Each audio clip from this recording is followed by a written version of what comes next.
take advantage of it and do buy books from the stall outside this hall.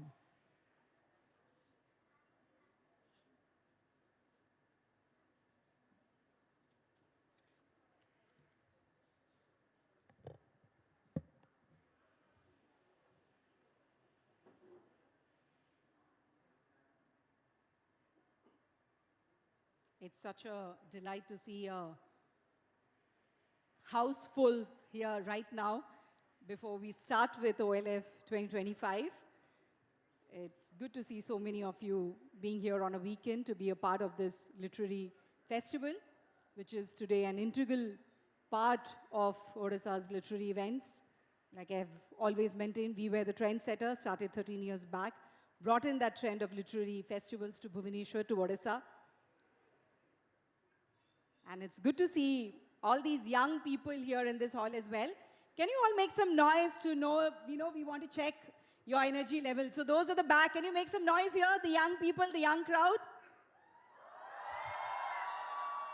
Perfect. So that ensures that you have the right levels of energy and enthusiasm for the day ahead.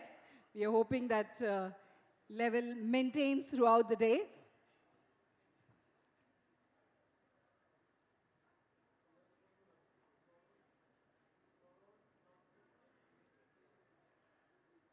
Indeed, a matter of great pride for all of us, for the entire OLF family, that the Honorable Chief Minister would be inaugurating OLF 2025, expecting his gracious presence in some more time.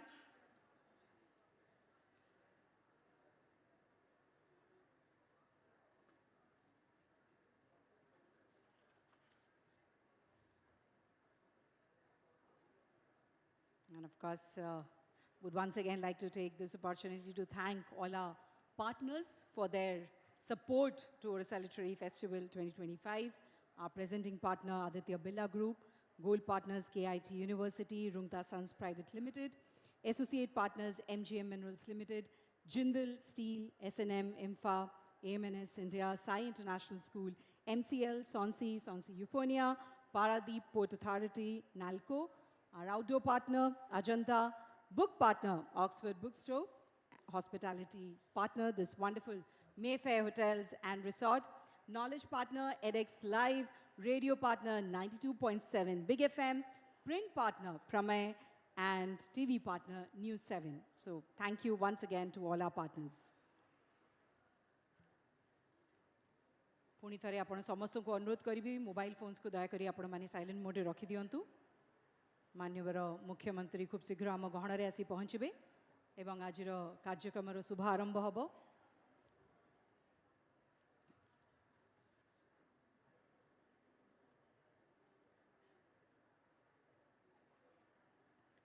निश्चय भावे Odisha literary festival Odisha साहित्य महोत्सव पूरा परिवार पर गर्वर विषय माननीय मुख्यमंत्री यार उद्घाटन करने को जाउछंती।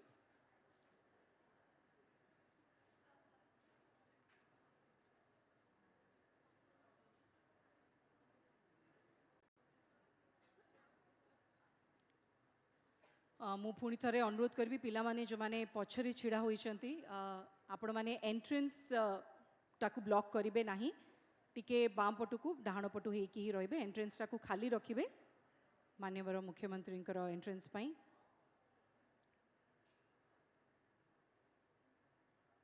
So we'll once again request, please ensure that we are keeping the entrance of this hall cleared for the Honorable Chief Minister's entry in a few minutes from now.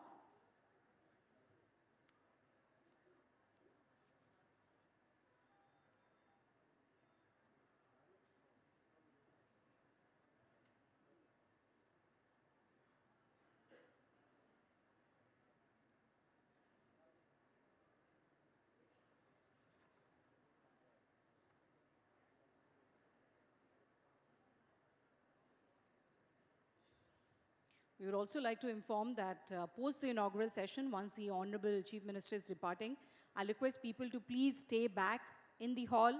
We would be starting with the panels, the sessions, right after the inaugural session. So we'll just maybe take a couple of minutes to set the stage. In fact, the stage would be set. We'll just, wait for the departure of our Honorable Chief Minister and immediately start with our panel discussions. So we'll request everybody to please stay put. ସମସ୍ତଙ୍କୁ ଅନୁରୋଧ ଆପଣମାନେ ଉଦ୍ଘାଟନ ସମାରୋହ ପରେ ଆପଣ ନିଜର ନିର୍ଦ୍ଧାରିତ ଜାଗାରେ ହିଁ ବସି ରହିବେ ଆମେ କାର୍ଯ୍ୟକ୍ରମ ଆମର ଯେଉଁ ପ୍ୟାନେଲ ଡିସ୍କସନ୍ସ ଅଛି ସେସନ୍ସ ଅଛି ତାକୁ ଉଦ୍ଘାଟନ ସମାରୋହ ପରେ ସାଙ୍ଗେ ସାଙ୍ଗେ ଆରମ୍ଭ କରିଦେବୁ ମାନ୍ୟବର ମୁଖ୍ୟମନ୍ତ୍ରୀ ଯେତେବେଳେ ଏଇଠୁ ତାଙ୍କର ଛାଡ଼ିଲା ପରେ ଏଇ ଜାଗା ଛାଡ଼ିଲା ପରେ ଆମେ ସାଙ୍ଗେ ସାଙ୍ଗେ କାର୍ଯ୍ୟକ୍ରମ ଆରମ୍ଭ କରିବୁ ସେବେ ସମସ୍ତଙ୍କୁ ଅନୁରୋଧ ଆପଣମାନେ ନିଜର ନିର୍ଦ୍ଧାରିତ ଜାଗାରେ ବସି ରହିବେ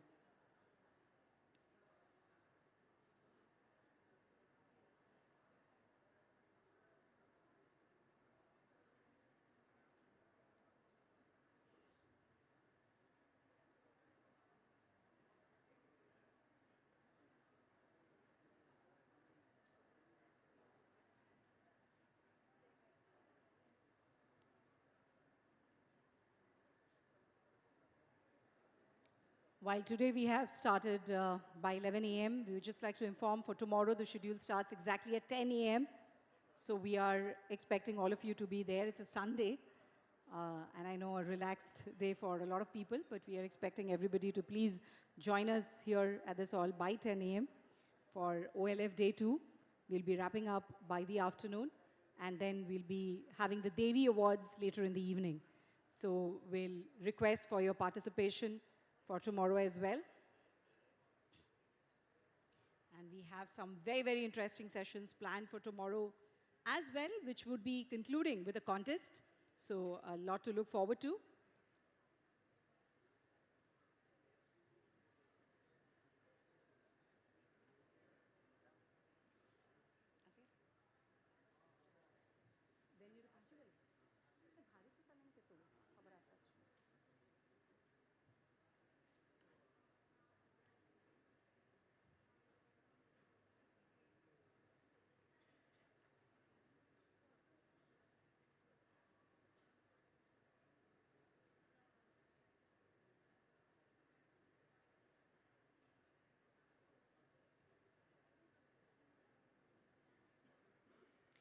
Odisha Literary Festival is a festival which has been very close to the heart of the entire The New Indian Express family. Like we said, when we started this in Bhubaneswar, we were the first one to begin an event of this, this magnitude here in Bhubaneswar, bringing in authors, writers, celebrities from the film industry to Bhubaneswar. I think you saw glimpses of the festival on the screens over the years. So it's something which is very special to the entire family of the New Indian Express. And all this would not have been possible without the love and support that the people of Odisha have extended to this festival.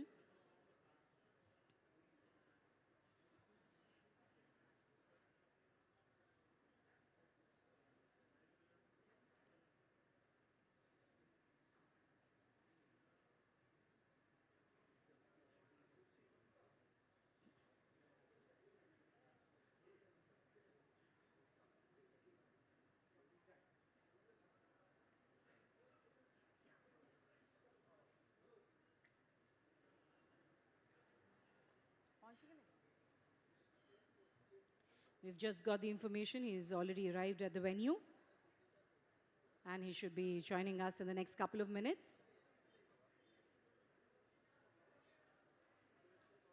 I'll once again request people at the back, please ensure the entrance is completely clear.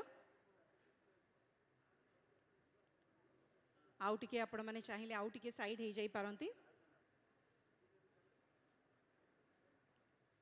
And I'll also request one of the volunteers or somebody from the hotel team or the event team to ensure that we are closing the door after the Honorable Chief Minister enters the hall and we are good to begin with the inaugural ceremony. We'll request somebody to close the door so that there is no further disturbances.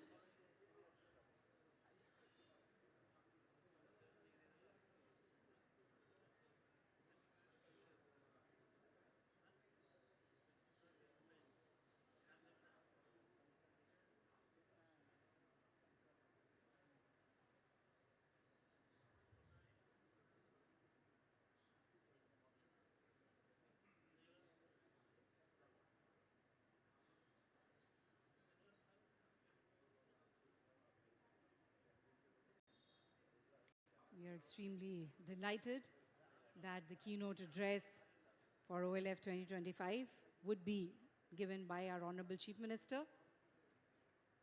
Looking forward, all of us are looking forward to hear that in a short while from now.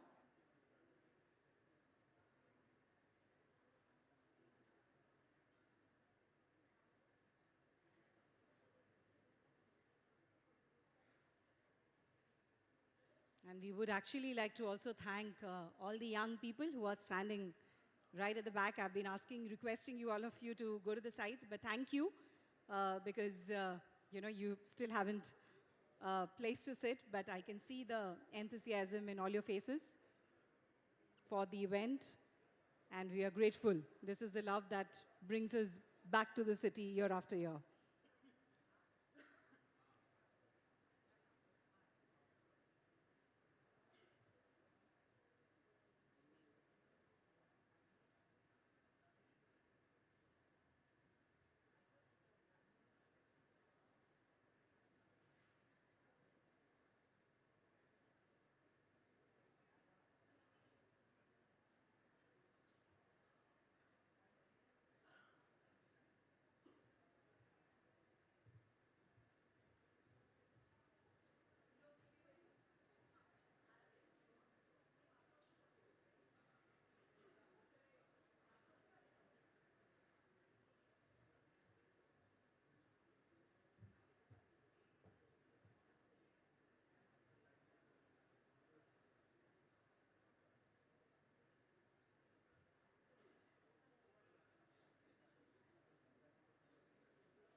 I'll request once again, please keep the entrance cleared. As we can see, Honorable Chief Minister is on his way inside the hall now. And please, once again, mobile phones need to be in silent mode.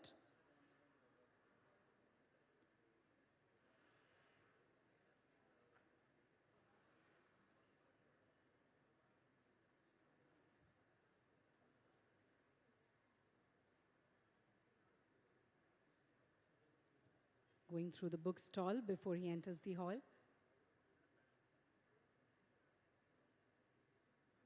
And we're expecting, like the Honorable Chief Minister, all of you also take a visit. Go through the bookstall whenever you have time. Do not forget to buy your favorite books. And you have the chance to also get them signed by your favorite authors.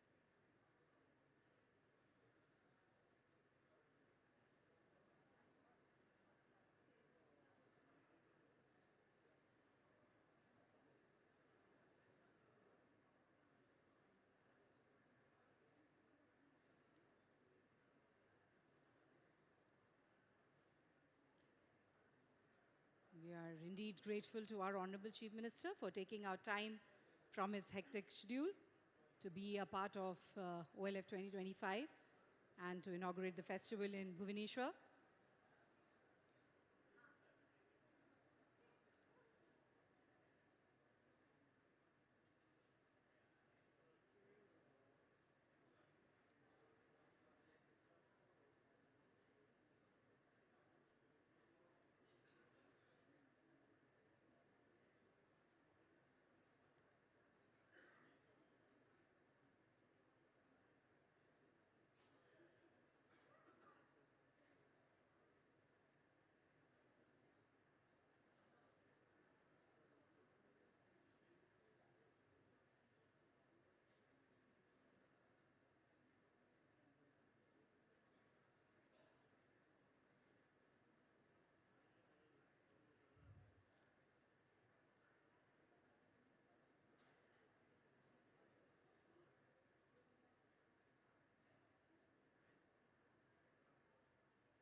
Ladies and gentlemen, Honorable Chief Minister of Odisha, Shri Mohan Charan Majhi ji has just arrived. We extend a hearty and warm welcome to him to Odisha Literary Festival 2025 organized by the New Indian Express.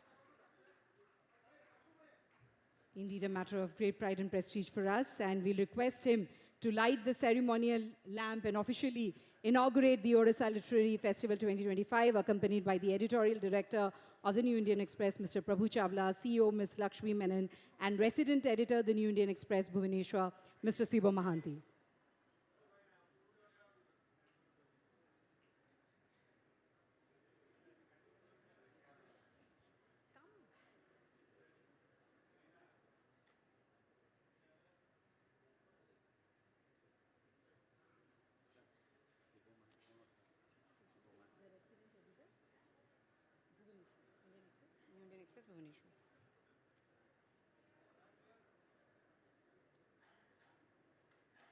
That marks the auspicious beginning of Odisha Literary Festival 2025. We are grateful to the Honorable Chief Minister for doing the honors, taking out time from his hectic schedule, and inaugurating OLF 2025 here today amidst all of us. I will now take this opportunity to invite on stage the Honorable Chief Minister of Odisha, Shri Mohan Charan Majhi, along with the editorial director of the New Indian Express, Mr. Prabhu Chawla, and the resident editor of the New Indian Express, Bhubaneswar, Mr. Siba Mahanti.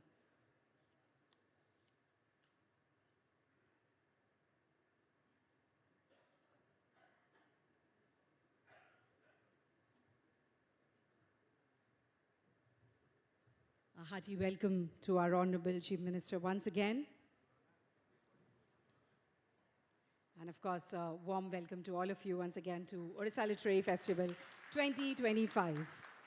As is the traditional practice, we would like to welcome the Honorable Chief Minister of Odisha with a bouquet and uttariya. May I request the editorial director of the New Indian Express, Mr. Prabhu Chawla, to do the honors and welcome the Honorable Chief Minister.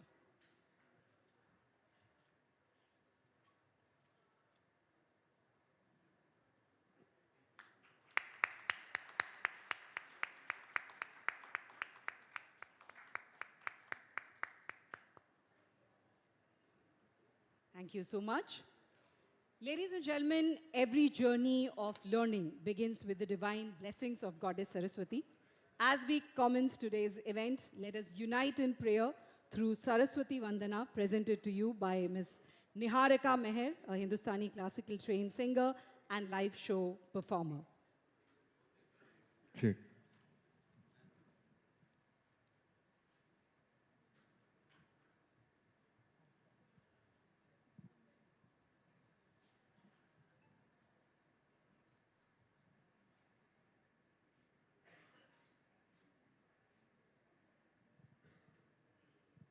Hello.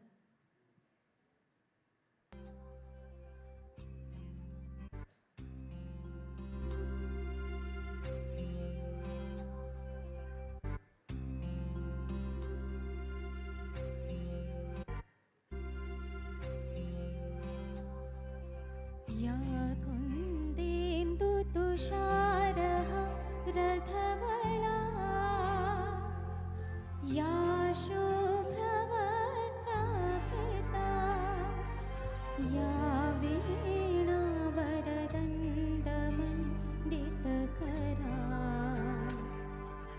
या श्वेतपद्मासना या ब्रह्माच्युतशङ्कर प्रभृतिवी देवै सदा वन्दिता सा मां पातु सरस्वती भगवती मे शेषजाडपहा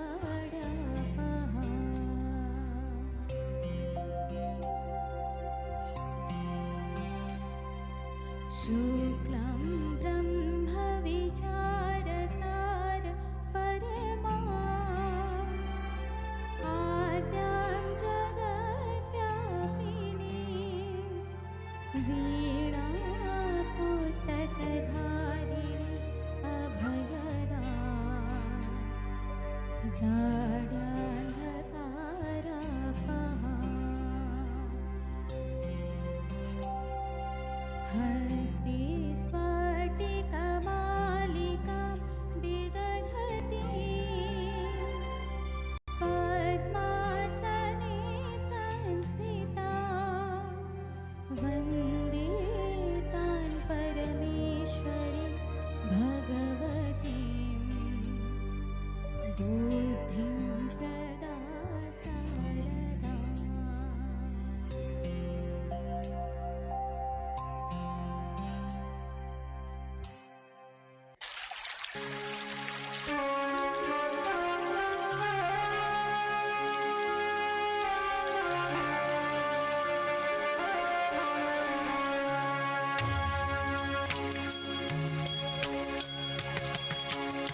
त्वमसि Sharanya त्रिभुवनधन्या सुमुनिवन्दितचरणा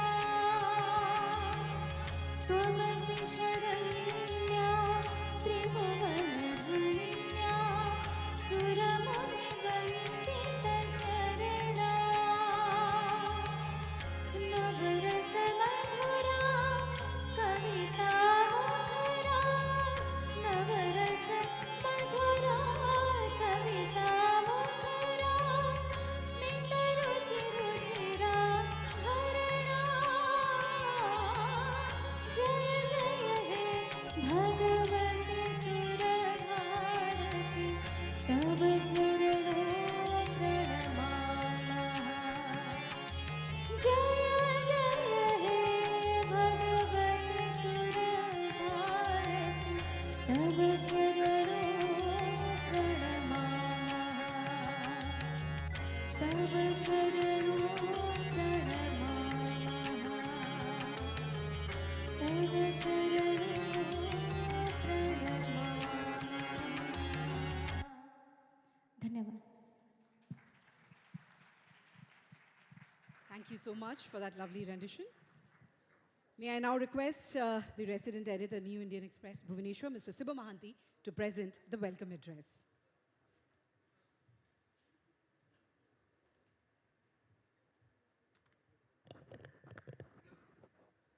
Jai Jagannath. Namaskar. Esteemed Chief Guest, Honorable Chief Minister of Odisha, Sri Mohan Charan Majhi, Editorial Director of the New Indian Express, Sri Prabhu Chawla, CEO of the New Indian Express Group, Ms. Lakshmi Menon, distinguished guests, speakers and participants. I extend a very warm and hearty welcome to each one of you to the 13th edition of the Odisha Literary Festival. It is indeed a privilege and a moment of pride for us to have with us our Honorable Chief Minister, Sri Mohan Charan Majhi, who has graciously accepted our invitation to inaugurate this year's festival.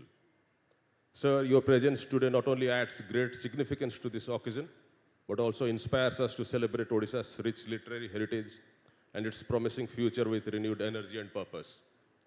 Over the years, the OLF has earned a unique place in the cultural life of Odisha.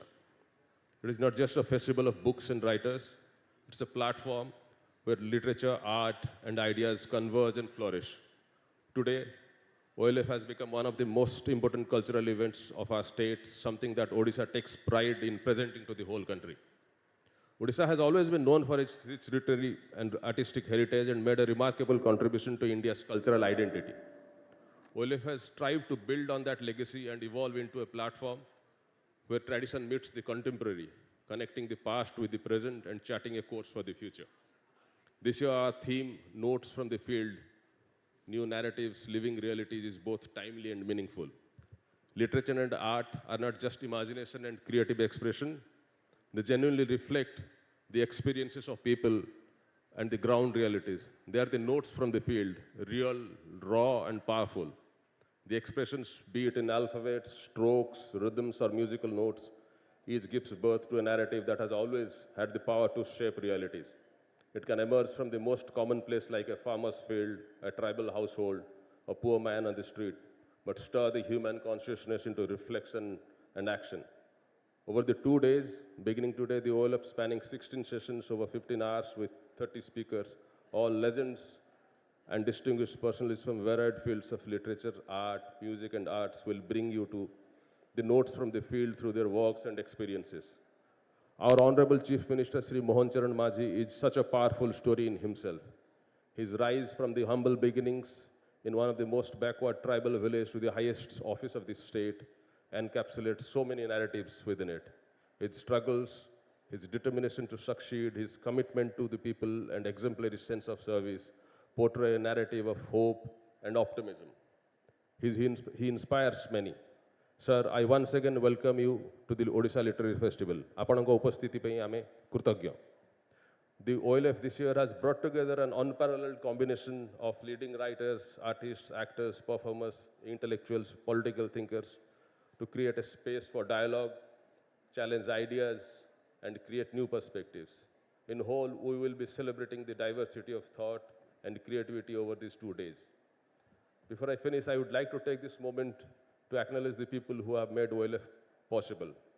Our chairman, Sri Manoj Kumar Santhalia, for all his support. Our CEO, Ms. Lakshmi Menon, and her dedicated team deserve special thanks for their tireless effort in putting together this festival. Our group editor, Ms. Shantwana Bhattacharya, for all the support. Last but not the least, our editorial director, Sri Prabhu Chawla, who has been the guiding force behind this festival since its beginning.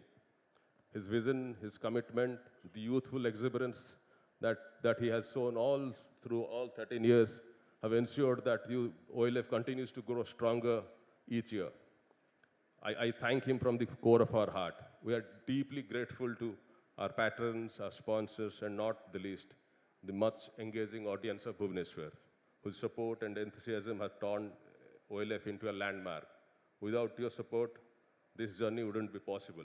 Our hearts are filled because of the love and kind of excitement that Bhubaneswar has showered on us. I thank you again, and I welcome you all of you to OLF 2025. Thank you, sir.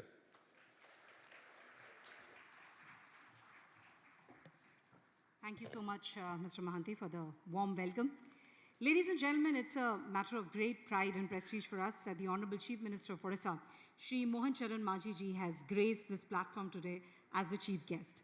From nurturing young minds as a teacher in Saraswati Shishu Mandir to serving as a Sarpanch, to becoming a fourth-time MLA and now leading the state as its chief minister, his journey is a shining reflection of the power of democracy and people's trust.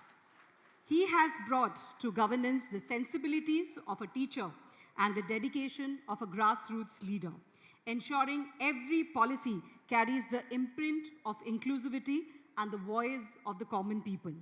Under his dynamic leadership, Odisha is charting a transformative path of growth guided by Vision 2036 and Vision 2047, a vision that he has envisaged, a vision that blends people-centric development with the aspiration of Viksit Bharat. A true son of the soil and the people's chief minister, he stands as a symbol of hope, progress, and purpose for Odisha's future. मान्यवर मुख्यमंत्री श्री मोहन चरण माझी ओडिया अस्मिता ओडिशार समग्र समावेशी विकास एवं ओडिशार प्रगतिशील भविष्यतर नायक मु तांको वर्तमान अनुरोध करिबी तांकर अभिभाषण पाई जोरदार करताली सह तांकर स्वागत करिबा let's welcome him with a round of applause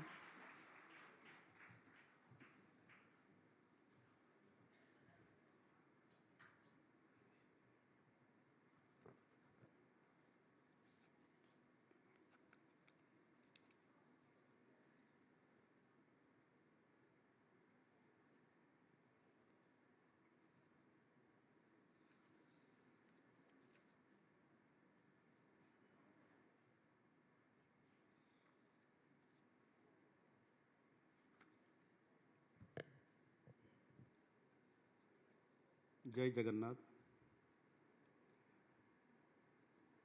new Indian express रो editorial director Shri Prabhu Chawla ji,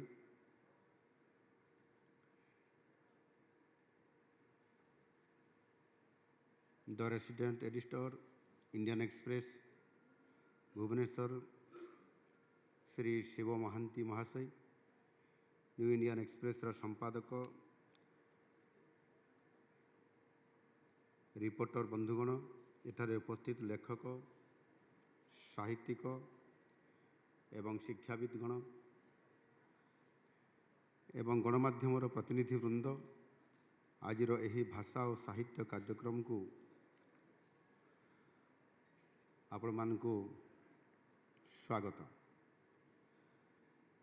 thank you New Indian Express and Prabhu Chawla ji for inviting me to this literal festival. Welcome to the land of Lord Jagannath.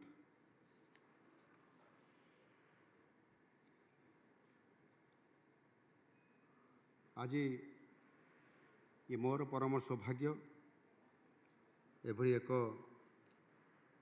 लिटराल festival रे मते आज अतिथि हिसाब रे Indian express परिवार तरफ सुजोग दि जाइछि और निश्चित भाव में मु इंडियन एक्सप्रेस रो परिवार को धन्यवाद ज्ञापन करुछि। भाषा मानव सभ्यतार प्राण केन्द्र।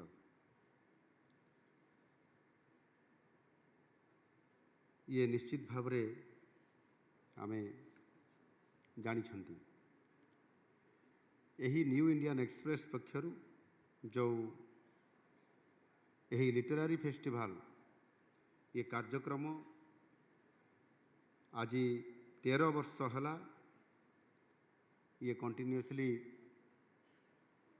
आयोजित करा जाई आसुअछि और निश्चित भाव में चलित वर्ष ये 13तम मु न्यू इंडियन एक्सप्रेस रो आयोजक माननकु शुभेच्छा माननकु समस्त को अभिनंदन जनाउछि। लेखक साहित्यिक एवं साहित्य क्षेत्र में रुचि रखुवा व्यक्ति मानकर पई निश्चित भाव में यह गोटे एक सुंदर प्लाटफॉर्म एक बहुत बड़ आम समस्त एक अवसर। यही प्लाटफॉर्म भाषा और साहित्य संपर्क में भाव और ज्ञानर आदान प्रदान क्षेत्र में निश्चित भाव में एक गुरुत्वपूर्ण भूमिका ग्रहण करी आसुअछि।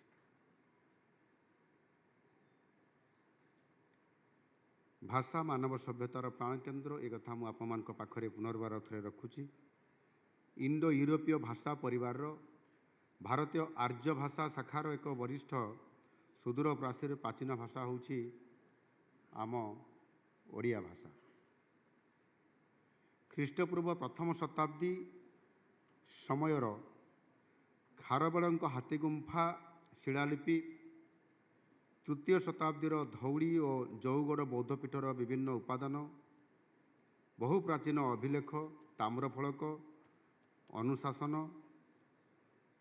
पुराणा पोथी और विभिन्न तालपत्र खेदारु आम ओडिया भाषा केते पुराणा ता निश्चित भाव में प्रमाणित करुछि एवं आम भाषा केते समृद्ध ताहा आज आमको मध्य एक ओडिया अस्मितार आमर स्थिति को मध्य आज प्रमाणित करुछि जे आमे केते दृढ़तार सहित आज आमे आम भाषा को नहीं आमे बंचिछु। 2014 मसीह ओडिया भाषा शास्त्रीय भाषार मान्यता अर्जन करने फल आम भाषार प्राचीनता एवं तार समृद्धता विषय प्रमाणित हो सारी प्राय 3000 वर्षर ए ऐतिहासिकता उपरे प्रतिष्ठित ओडिया भाषार लिपि ब्राह्मी लिपिरु तार अस्तित्व अर्जन करिछि। आम भाषा ओडिया ये मध्य विभिन्न आंचलिक भाषा और जनजातिंकर भाषा द्वारा बहु भाव उपकृत एवं उत्साहित एवं समृद्धि मध्य लाभ करिछि। तेणु ओडिया भाषार व्यापक प्रचलन ओडिया भाषार समृद्धि और संरक्षण सकाशे सबु महल सबु वर्ग सबु स्थान यह उपरे उद्यम निरंतर भाव में जारी रही। ओडिया भाषा को ज्ञान भंडार भाषा भाव में व्यवहार करने दिगरे ताहा मते सब प्रकार चेष्टा चली। 2020 मसीह जातीय शिक्षानीति 2020 जेतेबेले कार्यकारी करागला ओडिशा रे कार्यकारी करिबारे विलंब निश्चित भाव में होईछि। गत 5 वर्ष पर्यंत ओडिशा रे जातीय शिक्षानीति ये कार्यक्रम आरंभ हो पारि नथिला। तत्कालीन सरकार लागू करि नथिले किंतु आम सरकार आसिला परे आमे तुरंत यहाँ विचार विमर्श करके लागू करिछु।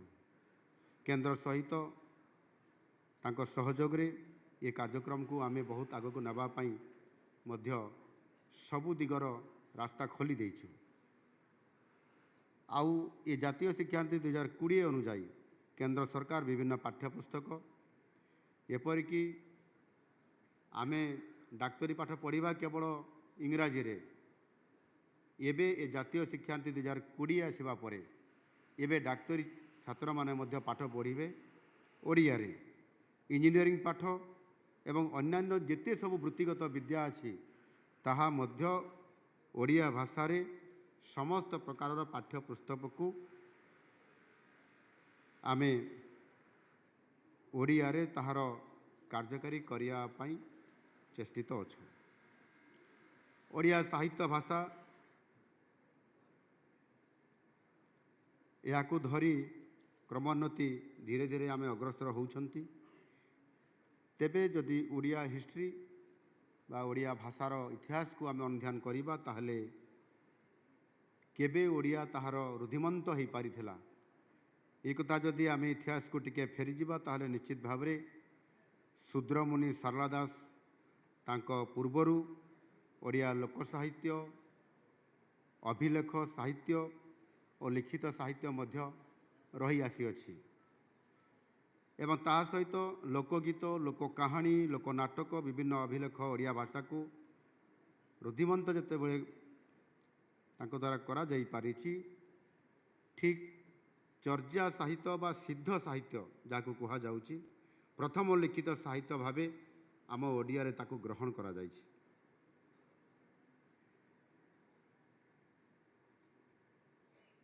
आलोचक मानक मतरे ख्रीष्टीय सप्तम शताब्दी द्वादश शताब्दी मध्य रचित ये सिद्ध साहित्य गुड़िकरे ओडिया भाषार प्राधान्य लाभ करिथिला।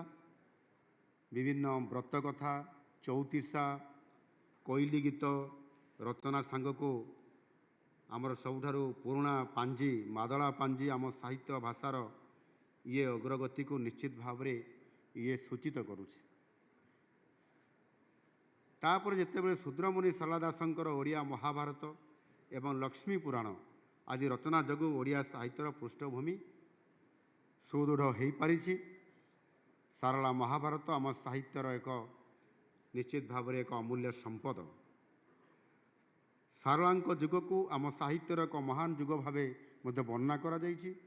सारलांक परवर्ती समय रे पंचसखा साहित्यर विकास लाभ करिथिला।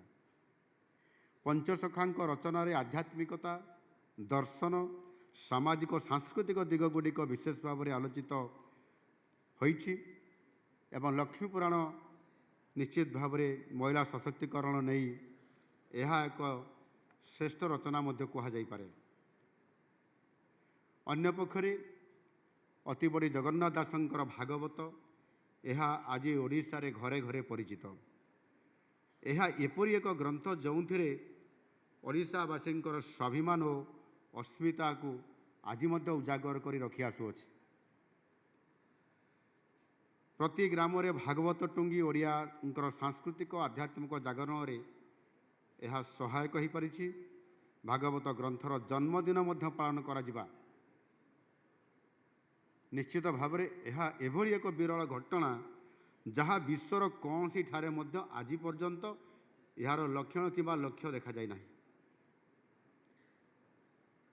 पंचसखांकर साहित्य आंदोलन समय अनेक कवि अनेक पुराण रचना करिसंती। यहा परे रीतिजुगर कवि लेखक माने ओडिया साहित्य को धीरे धीरे आधुनिकता देवा सहित मध्य तार दिग्दर्शन से दे आसुअछंती। सेहीपरि परवर्ती समय रे चंपू पदावली इत्यादि ओडिया साहित्य को मध्य ये समृद्ध करिछि।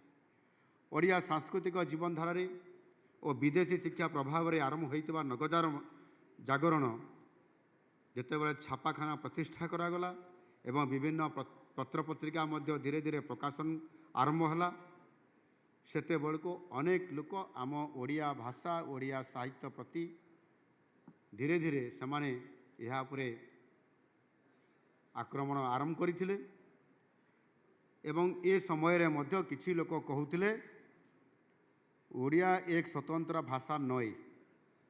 जो माने कहउथिले ओडिया एक स्वतंत्र भाषा नई बोली कहउथिले ସେମାନଙ୍କୁ ଭୁଲ ପ୍ରମାଣିତ କରିକି ଓଡ଼ିଆ ଭାଷାର ଆମର ଯେଉଁମାନେ ସାହିତ୍ୟ ରଥୀ ମହାରଥୀ ଭାଷା ସାହିତ୍ୟର ଉନ୍ନତି ପାଇଁ ଯେଉଁମାନେ ସଂଗ୍ରାମ କରିଥିଲେ ଏବଂ ସେମାନେ ପ୍ରମାଣିତ କରିଥିଲେ ଯେ ଓଡ଼ିଆ ଭାଷା ଏକ ସ୍ୱତନ୍ତ୍ର ଏବଂ ତାର ସାହିତ୍ୟ ସ୍ୱତନ୍ତ୍ର ଆଉ ତାକୁ ପ୍ରମାଣିତ କରିଥିଲେ, ତାହା ଆଜି ଅତୁଳନୀୟ ହୋଇକରି ଆମ ପାଖରେ ରହିଛି।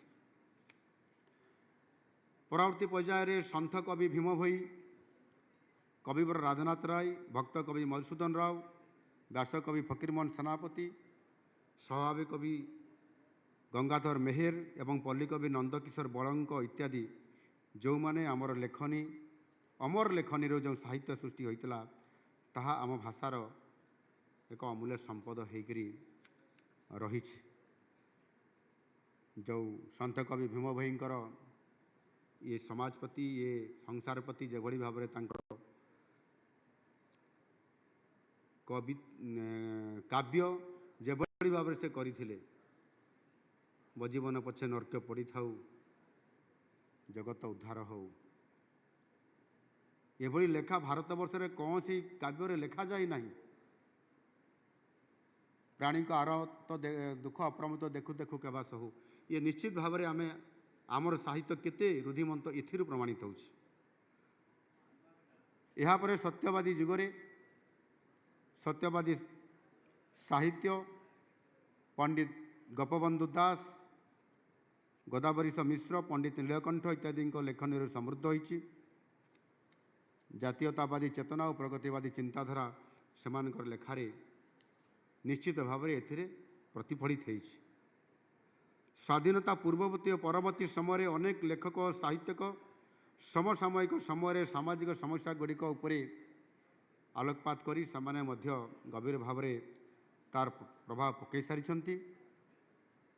ସେଥିରେ ଗୋଟିଏ କଥା ହେଉଛି ଯେ ଯେତେବେଳେ ବ୍ୟାସକବି ଫକୀରମୋହନ ସେନାପତି ତାଙ୍କର ଯେଉଁ ଛୋଟିଆ ଗଳ୍ପଟେ ଲେଖିଥିଲେ ରେବତୀ, ଝିଅମାନଙ୍କର ଶିକ୍ଷା ଅଧିକାର ଉପରେ କିଭଳି ଭାବରେ ଗଭୀର ପ୍ରଭାବ ପକାଇଥିଲା, ଆମେ ଯେଉଁମାନେ ରେବତୀ ପଢ଼ିଛନ୍ତି ସମସ୍ତେ ଜାଣିଛୁ।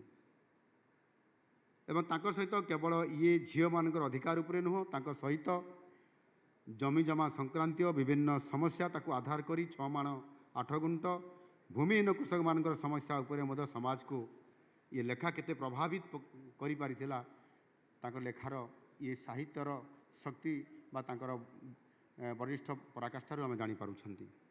ଆଧୁନିକ ଯୁଗରେ ପ୍ରତିଭା ରାୟଙ୍କର ଯାଜ୍ଞସେନୀ ନାରୀ ଅଧିକାରକୁ ସାବ୍ୟସ୍ତ କରିବା ପାଇଁ ଏକ ନିଶ୍ଚିତ ଭାବରେ ପ୍ରଭାବଶାଳୀ ଉପନ୍ୟାସ ବୋଲି କୁହାଯାଇପାରିବ। ସମାଜର ଶୋଷିତ ବଞ୍ଚିତ ଓ ଅବହେଳିତ ବର୍ଗର ଲୋକମାନଙ୍କର ପାଇଁ ଯେଉଁ ସାହିତ୍ୟ ସୃଷ୍ଟି ହୁଏ ତାହା ସମାଜର ପରିବର୍ତ୍ତନରେ ଏହା ନିଶ୍ଚିତ ଭାବରେ ସହାୟକ ହୁଏ। ଏହା ଏକ ନୂଆ ସାମାଜିକ ପ୍ରକରଣ ସୃଷ୍ଟି କରିବାର ଗୁରୁତ୍ୱପୂର୍ଣ୍ଣ ଭୂମିକା ନିଶ୍ଚିତ ଭାବରେ ଗ୍ରହଣ କରିଥାଏ। ତେଣୁ ସାହିତ୍ୟ କେବଳ ଏକ ରଚନାତ୍ମକ କେବଳ ଶୈଳୀ ନୁହଁ, ଏହା ସାମାଜିକ ପରିବର୍ତ୍ତନର ଏକ ବଳିଷ୍ଠ ମାଧ୍ୟମ ମଧ୍ୟ। ଓଡ଼ିଆ ସାହିତ୍ୟର ଆଧୁନିକ ଯୁଗର ଅଧ୍ୟାୟରେ ଶତାଧିକ କବି, ଲେଖକ, ସାହିତ୍ୟିକ ସେମାନଙ୍କର ଯୋଗଦାନକୁ ସଶକ୍ତ କରିଛି। ସେଥିରେ ଉପନ୍ୟାସ, ନାଟକ, ଗଳ୍ପ, କବିତା, ରମ୍ୟ ରଚନା, ଲଳିତ ନିବନ୍ଧ ସାଙ୍ଗକୁ ଅନୁବାଦର ମଧ୍ୟ ଆଧୁନିକ ଓଡ଼ିଆ ସାହିତ୍ୟକୁ ଇଏ ନିଶ୍ଚିତ ଭାବରେ ରଧିମନ୍ତ କରିପାରିଛି। ତେବେ ସାହିତ୍ୟ ହେଉ ବା ଶିକ୍ଷା ହେଉ, ଆମ ପ୍ରଥମ ପରିଚୟ ହେଉଛି ଆମ ଭାଷା। ଓଡ଼ିଆ ଆମ ମୁଖ୍ୟ ଭାଷା ହେଲେ ମଧ୍ୟ ଆଜି ଆମ ଓଡ଼ିଶାରେ ଆହୁରି 62 ବର୍ଗର ଆଦିବାସୀ ଯେଉଁମାନେ ଅଛନ୍ତି ସେମାନଙ୍କର ମଧ୍ୟ ସ୍ୱତନ୍ତ୍ର ଭାଷା ଅଛି, ତାଙ୍କର ମଧ୍ୟ ଏକ ସ୍ୱତନ୍ତ୍ର ସଂସ୍କୃତି ଅଛି। ସାନ୍ତାଳୀ ଭାଷାରେ କହୁଥିବା ଲୋକେ କେବଳ ଓଡ଼ିଶାରେ ନୁହନ୍ତି, ଓଡ଼ିଶା ବାହାରେ ମଧ୍ୟ ଅଛନ୍ତି। ସାନ୍ତାଳୀ ଭାଷାର ପ୍ରତିଷ୍ଠାତା ଗୁରୁ ଗମ୍କେ ପଣ୍ଡିତ ରଘୁନାଥ ମୁର୍ମୁ, ଯିଏକି ଅଲ୍ ଚିକିର ପ୍ରତିଷ୍ଠାତା, ଉଦ୍ୟମରେ ସାନ୍ତାଳୀ ଭାଷାର ସ୍ୱତନ୍ତ୍ର ଯେଉଁ ଅଲ୍ ଚିକି ଆଜି ବହୁତ ଲୋକପ୍ରିୟତା ନେଇପାରିଛି ଏବଂ ସାନ୍ତାଳୀ ଭାଷା ସମ୍ବିଧାନର 8ମ ସିଡ୍ୟୁଲରେ ମଧ୍ୟ ସ୍ଥାନ ପାଇଛି। ଏହାଦ୍ୱାରା ସାନ୍ତାଳୀ ଭାଷାର ସାହିତ୍ୟରେ ବିକାଶର ଏକ ନୂଆ ସମ୍ଭାବନା ସୃଷ୍ଟି ହୋଇଛି। ଆଉ ସେଥିପାଇଁ एबे जेतेबेले जातीय पाठ्यक्रम ढांचा बा एनसीएफ जो आधार रे ओडिशा रे सबु भाषा को तांकर भावना सहित बुझिकरी से भाषा रे जेतेबेले पाठ पढ़िबार कार्यक्रम आरंभ हुए सेतेबेले आम ओडिशा रे मध्य स्टेट करिकुलम फ्रेमवर्क बा राज्य पाठ्यक्रम ढांचा को आम सरकार आसिला परे ताकू आमे आरंभ करिजु एवं यही ढांचा आम पिलामानकर आवश्यकता अनुसार ओडिशार सभ्यता सांस्कृतिक मूल्यबोध इतिहास ऐतिह्य आमर मातृभाषा एवं भविष्यत आवश्यकता को ध्यान में रखी मध्य स्वतंत्र भाव ताकू प्रस्तुत करा जाउछि। एहा द्वारा शिक्षार्थी माने अधिक सृजनशील एवं अस्मिता विषय से निश्चित भाव में सचेतन हो पारे। आदिवासी छात्र छात्री को समानकर भाषा रे शिक्षा आदान प्रदान करने सरकार चेष्टा करुछंती। जेते आदिवासी भाषा अच्छी कथबार्ता होउछंती तांकर संस्कृति अच्छी किंतु तांकर स्क्रिप्ट नहीं। सांताली भाषार आदिवासी भाषा हिसाब से स्क्रिप्ट अच्छी ताकू ऑल चिकी कह जाउछि एवं प्रथम थर करी ऑल चिकी को सांताली भाषा रे पाठ्यपुस्तक रचना करा जाउछि एवं से भाषा रे सेही अंचल थिबा भाषाभाषी लोकन को पाठ पढ़िया पई स्वतंत्रता ये आज दि जाउछि तार प्रस्तुति भी चली। अन्य जो आदिवासी भाषा गुड़िक अच्छी जार संस्कृति अच्छी किंतु स्क्रिप्ट नहीं से भाषा गुड़िक आगामी दिन में से ओडिया स्क्रिप्ट रे बही लेखा जिवो किंतु तांको भाषा रे लेखा जिवो आ से साहित्य उपर प्राधान्य दि जाय समानकु मध्य पाठ पढ़ारे आगु को नेबा पई रुद्धिमंत करा जिबा पई निष्पत्ति निया जिवो। आ सेथि पई आम सरकार आसिला परे गत वर्ष गत सेप्टेम्बर मास 5 तारिख रे गुरु दिवसर अवसर रे आमे सेथिपाई एक कार्यक्रम आरंभ करिथिलु निपुण ओडिशा। ये निपुण ओडिशा कार्यक्रम को ठीक गोटे वर्ष होइछि गतकाली 5 तारिख थिला गुरु दिवस पालन करा जाइछि एवं ये कार्यक्रम माध्यम रे आमे चलित वर्ष आ गोटे नुआ अभियान आरंभ करिछु सेटा हला पढ़िबा गढ़िबा ओडिशा। पढ़िबा गढ़िबा ओडिशा ये मध्य जेतेबेले आम आरंभ करने जाऊँ यह माध्यम पिला मध्य नियमित और स्वाधीन पठन अभ्यास को प्रोत्साहित यह माध्यम करा जाई पारिबो। तार पुस्तक मध्य उन्मोचन करा जाइछि।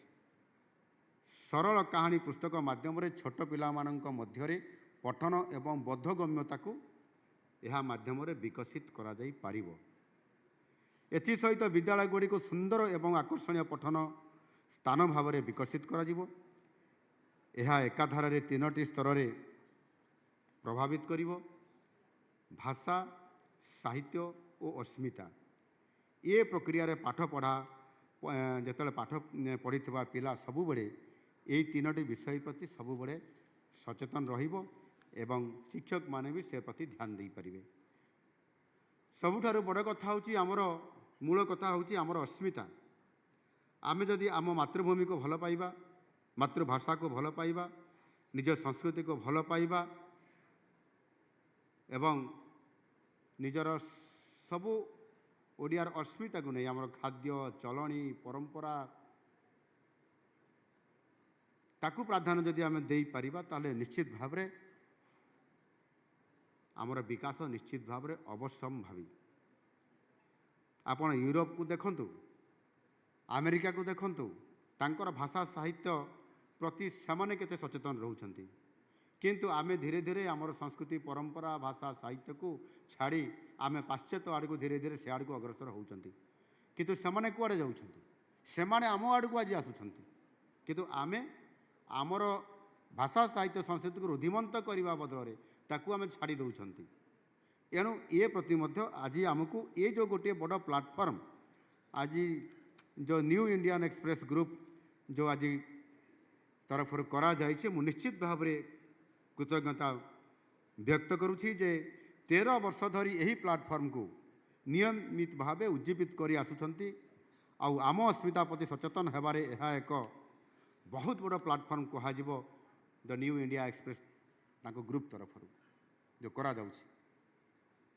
आप मैंने जानिथिबे गत 3 तारिख रे दिल्ली ठारे दिल्ली रो सुषमा स्वराज भवन ठारे 56तम जीएसटी काउंसिल बैठक आयोजन करा जाइथिला ମୁଁ ନିଜେ ଯୋଗ ଦେଇଥିଲି ଅର୍ଥମନ୍ତ୍ରୀ ହିସାବରେ, ମୁଖ୍ୟମନ୍ତ୍ରୀ ହିସାବରେ।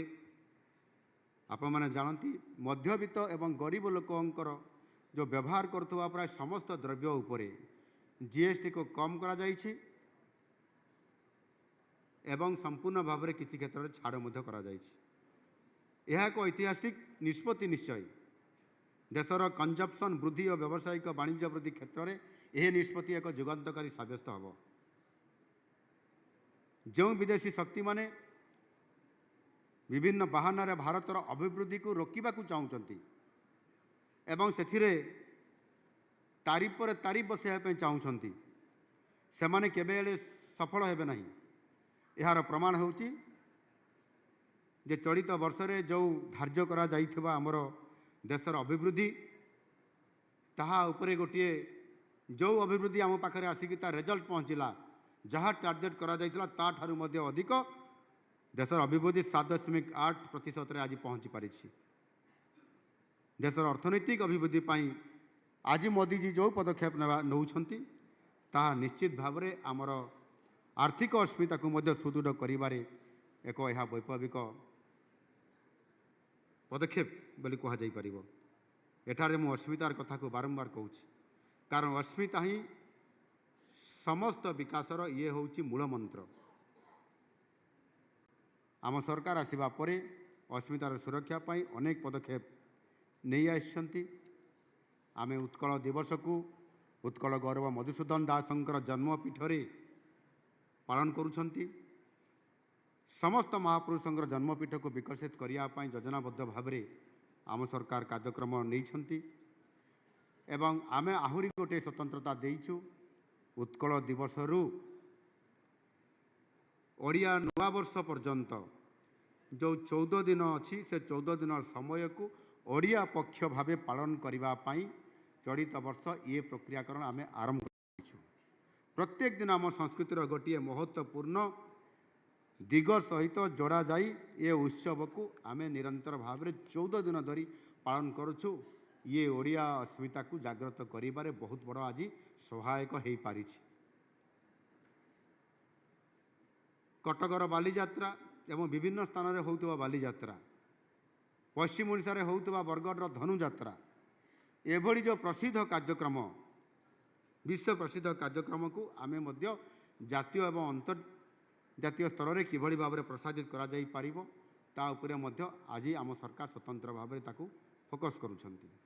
ଇଏ ସବୁ ପଦକ୍ଷେପ ଆମ ସରକାରଙ୍କର ପ୍ରଥମ ବର୍ଷର ହିଁ ନେବା ଆରମ୍ଭ କରାଯାଇଛି।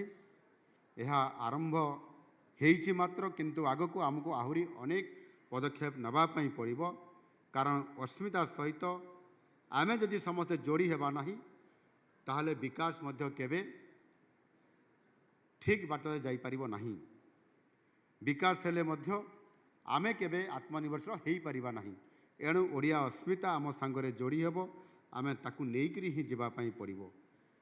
ଆଉ ଏଥିପାଇଁ ଗତ ସ୍ୱାଧୀନତା ଦିବସର ଅବସରରେ ମାନନୀୟ ପ୍ରଧାନମନ୍ତ୍ରୀ ମୋଦିଜୀ ଆତ୍ମନିର୍ଭରଶୀଳ ଭାରତ ଉପରେ ଗୁରୁତ୍ୱ ଆରୋପ କରିଛନ୍ତି ଏବଂ ସେଥିପାଇଁ ଆମକୁ ମଧ୍ୟ ଓଡ଼ିଆ ଅସ୍ମିତାର ସହିତ ଆତ୍ମନିର୍ଭରଶୀଳ ହେବା ପାଇଁ ପଡ଼ିବ। ଆମର ଭାଷା ସଂସ୍କୃତିକୁ ଆମକୁ ଆହୁରି ଭଲ ପାଇବା ପାଇଁ ପଡ଼ିବ। ବିକାଶର ପ୍ରତ୍ୟେକ କ୍ଷେତ୍ରରେ ନିଜର ପରିଚୟ ସୃଷ୍ଟି କରିବା ପାଇଁ ପଡ଼ିବ। ଗତ 3 ତାରିଖରେ ଯେତେବେଳେ ଜିଏସ୍ଟିର କାଉନସିଲ୍ ହୋଇଥିଲା, ଠିକ୍ ସେ ସମୟରେ ତା ଗୋଟିଏ ଦିନ ପୂର୍ବରୁ ଚାଲୁଥିଲା ନୂଆଦିଲ୍ଲୀର ୟଶୋଭୂମିରେ ସେମିକନ୍ ଇଣ୍ଡିଆ 2025। ସେମିକଣ୍ଡକ୍ଟର ଯେଉଁ ପ୍ରକଳ୍ପ ବା ପ୍ରୋଜେକ୍ଟକୁ ଆଜି ଯିଏ ନେଇପାରିବ, ଯାହା ପାଖରେ ପହଞ୍ଚି ପାରିବ, ସିଏ ବିଶ୍ୱର ସବୁଠାରୁ ବୁଦ୍ଧିମାନ ଏବଂ ଶକ୍ତିଶାଳୀ ରାଷ୍ଟ୍ର ସିଏ ହୋଇପାରିବ। ଆଉ ସେହି ଆଧାରରେ ଏ ସେମିକନ୍ ଇଣ୍ଡିଆ 2025ର ଗୋଟିଏ ବଡ଼ ଆୟୋଜନ ମାନନୀୟ ପ୍ରଧାନମନ୍ତ୍ରୀଜୀ ଯେତେବେଳେ ୟଶୋଭୂମିରେ ଏ କାର୍ଯ୍ୟକ୍ରମକୁ ଲଞ୍ଚ କଲେ, ବଡ଼ ସୌଭାଗ୍ୟର କଥା ଆମ ଓଡ଼ିଶାର ଏବଂ ଆମ ସମସ୍ତଙ୍କର ଯେ ଭାରତବର୍ଷର ପ୍ରଥମ ଜଣେ ମୁଖ୍ୟମନ୍ତ୍ରୀଙ୍କୁ ସ୍ୱତନ୍ତ୍ର ନିମନ୍ତ୍ରିତ ହିସାବରେ ଡକାଯାଇଥିଲା, ଓଡ଼ିଶାର ମୁଖ୍ୟମନ୍ତ୍ରୀଙ୍କୁ, ଏବଂ ସେଠି ଦିଲ୍ଲୀର ମୁଖ୍ୟମନ୍ତ୍ରୀ କେବଳ ହୋଷ୍ଟ ହିସାବରେ ସେଠି ଉପସ୍ଥିତ ଥିଲେ एभली एक कार्यक्रम रे जेतेबेले सेमीकंडक्टर लॉन्च करागला सेतेबेले आधुनिक टेक्नोलोजी रे गोटे कहगला ये हूँ आत्मनिर्भरतार एक आयमारंभ है बोली खुशीर कथा देशर प्रथम चिप्स निर्माण जो करा जाइछि ताहा आम नीट्र राउरकेलार जड़े छात्रंकर ग्रुप द्वारा यह करा जाई पारिछि एवं ब्रह्मपुर पार्ला महाराजा इंजीनियरिंग कॉलेज मध्य गुरुत्वपूर्ण भूमिका रही सेमाने मध्य गोटे चिप्स सेमीकंडक्टर निर्माण करि पारिछंती एवं सेमाने एहार 3टी डिजाइन प्रस्तुत करिकरी आईटी मंत्री अश्विनी वैष्णव का माध्यम रे प्रधानमंत्री को उपहार स्वरूप प्रदान करागला ये छोट कथा नुह आम ओडिशा रे आम ओडिया पिला नीट राउरकेला हो बा आमर महाराजा पारला महाराजा इंजीनियरिंग कॉलेज हो जोटिकार छात्र माने या प्रस्तुत करुछंती आज से जो स्वप्न देखुंत ताहा साकार होगापाई मध्य जाउछि एथिरे खुशीर कथा कि जे गत किछि दिन पूर्व जो केंद्र कैबिनेट बैठक होता से कैबिनेट बैठक रे जो 4टी सेमीकंडक्टर सैंक्शन होता अनुमोदन लाभ करथिला ता भीतर आम ओडिशा को 2टी आमको प्राप्त होइछि ये बहुत बड़ कथा आम ओडिशा पाई एवं से 4000 रु ऊर्ध्व कोटी टंका ये सेमीकंडक्टर प्रोजेक्ट रे मंजूर होइछि सेमीकन इंडिया कार्यक्रम रे ओडिशा रे ये जो कार्यक्रम आमको गोटे बहुत बड़ आगामी दिन में ओडिशा को बड़ माइलेज देव परवर्ती पर्यायर ओडिशार पेविलियन को आम उद्घाटन करिछु एवं प्राय 20 रु अधिक विश्वर विभिन्न प्रांतर आसीथिबा विभिन्न देशर आसीथिबा कैलिफोर्निया रु आपंकर मालयेशिया रु साउथ कोरिया रु जापान रु एभली भाव में अनेक देशर आसीथिबा तांको टीम एवं कंपनी माने आम सहित सीधा सड़क रोड शो रे 1-to-1 कथबार्ता हेले मु तांकर सहित मो टीम सहित कथबार्ता करली एवं समाने ओडिशा रे प्रोजेक्ट आहुरी अधिक करिबा पाई सम्मति प्रदान करिसंती एवं खुशीर कथा जे समानक भीतर दुईटी कंपनी समाने एमओयू से तत्क्षणात साइन करले दस्तखत करले एवं सेतिरे मध्य 2टी प्रकल्प रे 2600 कोटी टंकार विनियोग हेबा पाई सुनिश्चित करिके समाने जाइछंती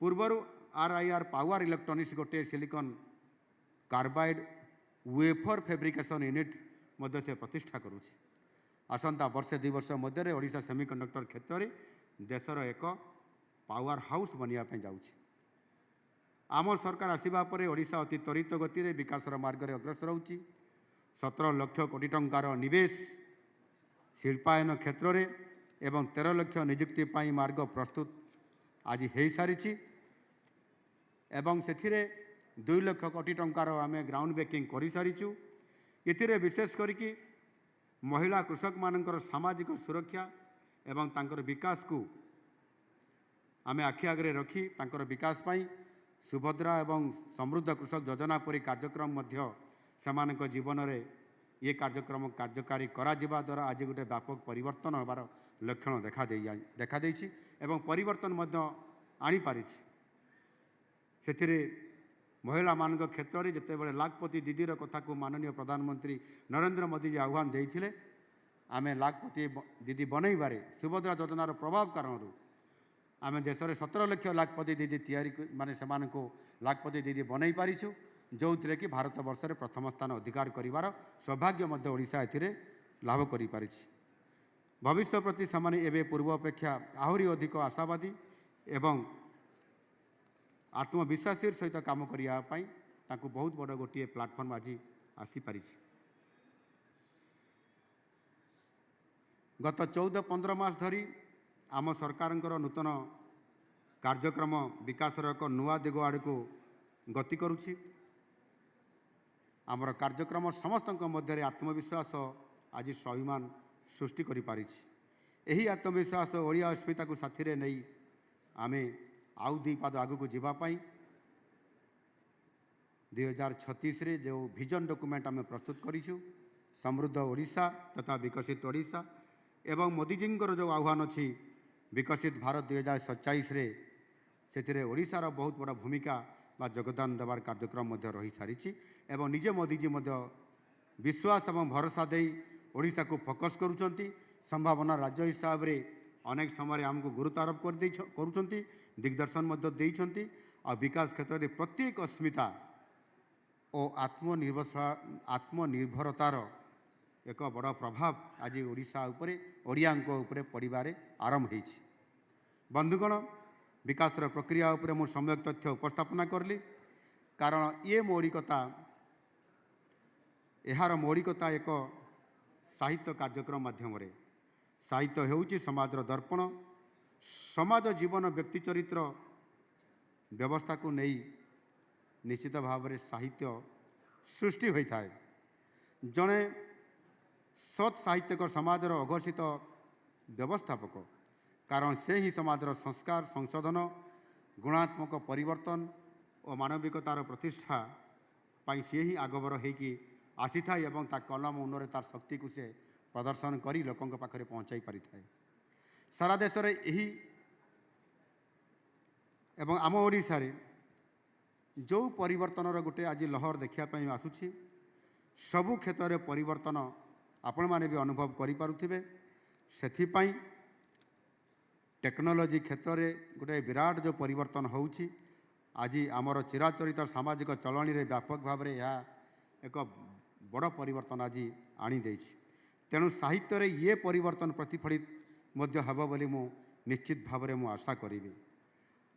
आम समय साहित्यिक मानकर आगरे बहुत बड़ गोटे चैलेंज अच्छी आह्वान अच्छी प्रतिकूलता को लंघन करी अव्यवस्था को विरोध करी संस्कार और सांस्कृतिक चेतनार समर्थन करी सर्वोपरि सत्य शिव सुंदरर जयगान करवा हेउछि आजिर साहित्यिकंकर आमर बड़ आभिमुख्य।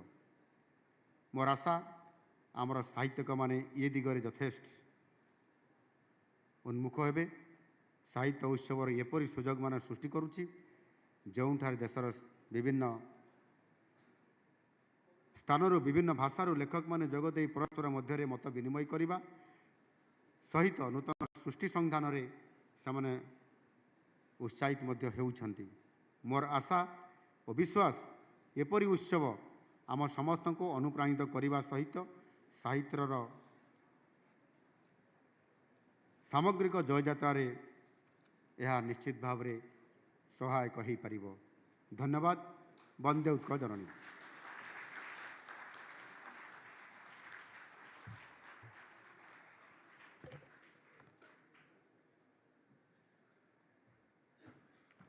माननीय मुख्यमंत्री प्रेरणादायी अभिभाषण पर अशेष धन्यवाद। अब मैं निवेदन करूंगी न्यू इंडियन एक्सप्रेस के एडिटोरियल डायरेक्टर श्री प्रभु चावला जी से वो माननीय मुख्यमंत्री के साथ एक विशेष संवाद को अभी आगे बढ़ाए। It's now time for a quick one-on-one interaction with our honorable chief minister, sir.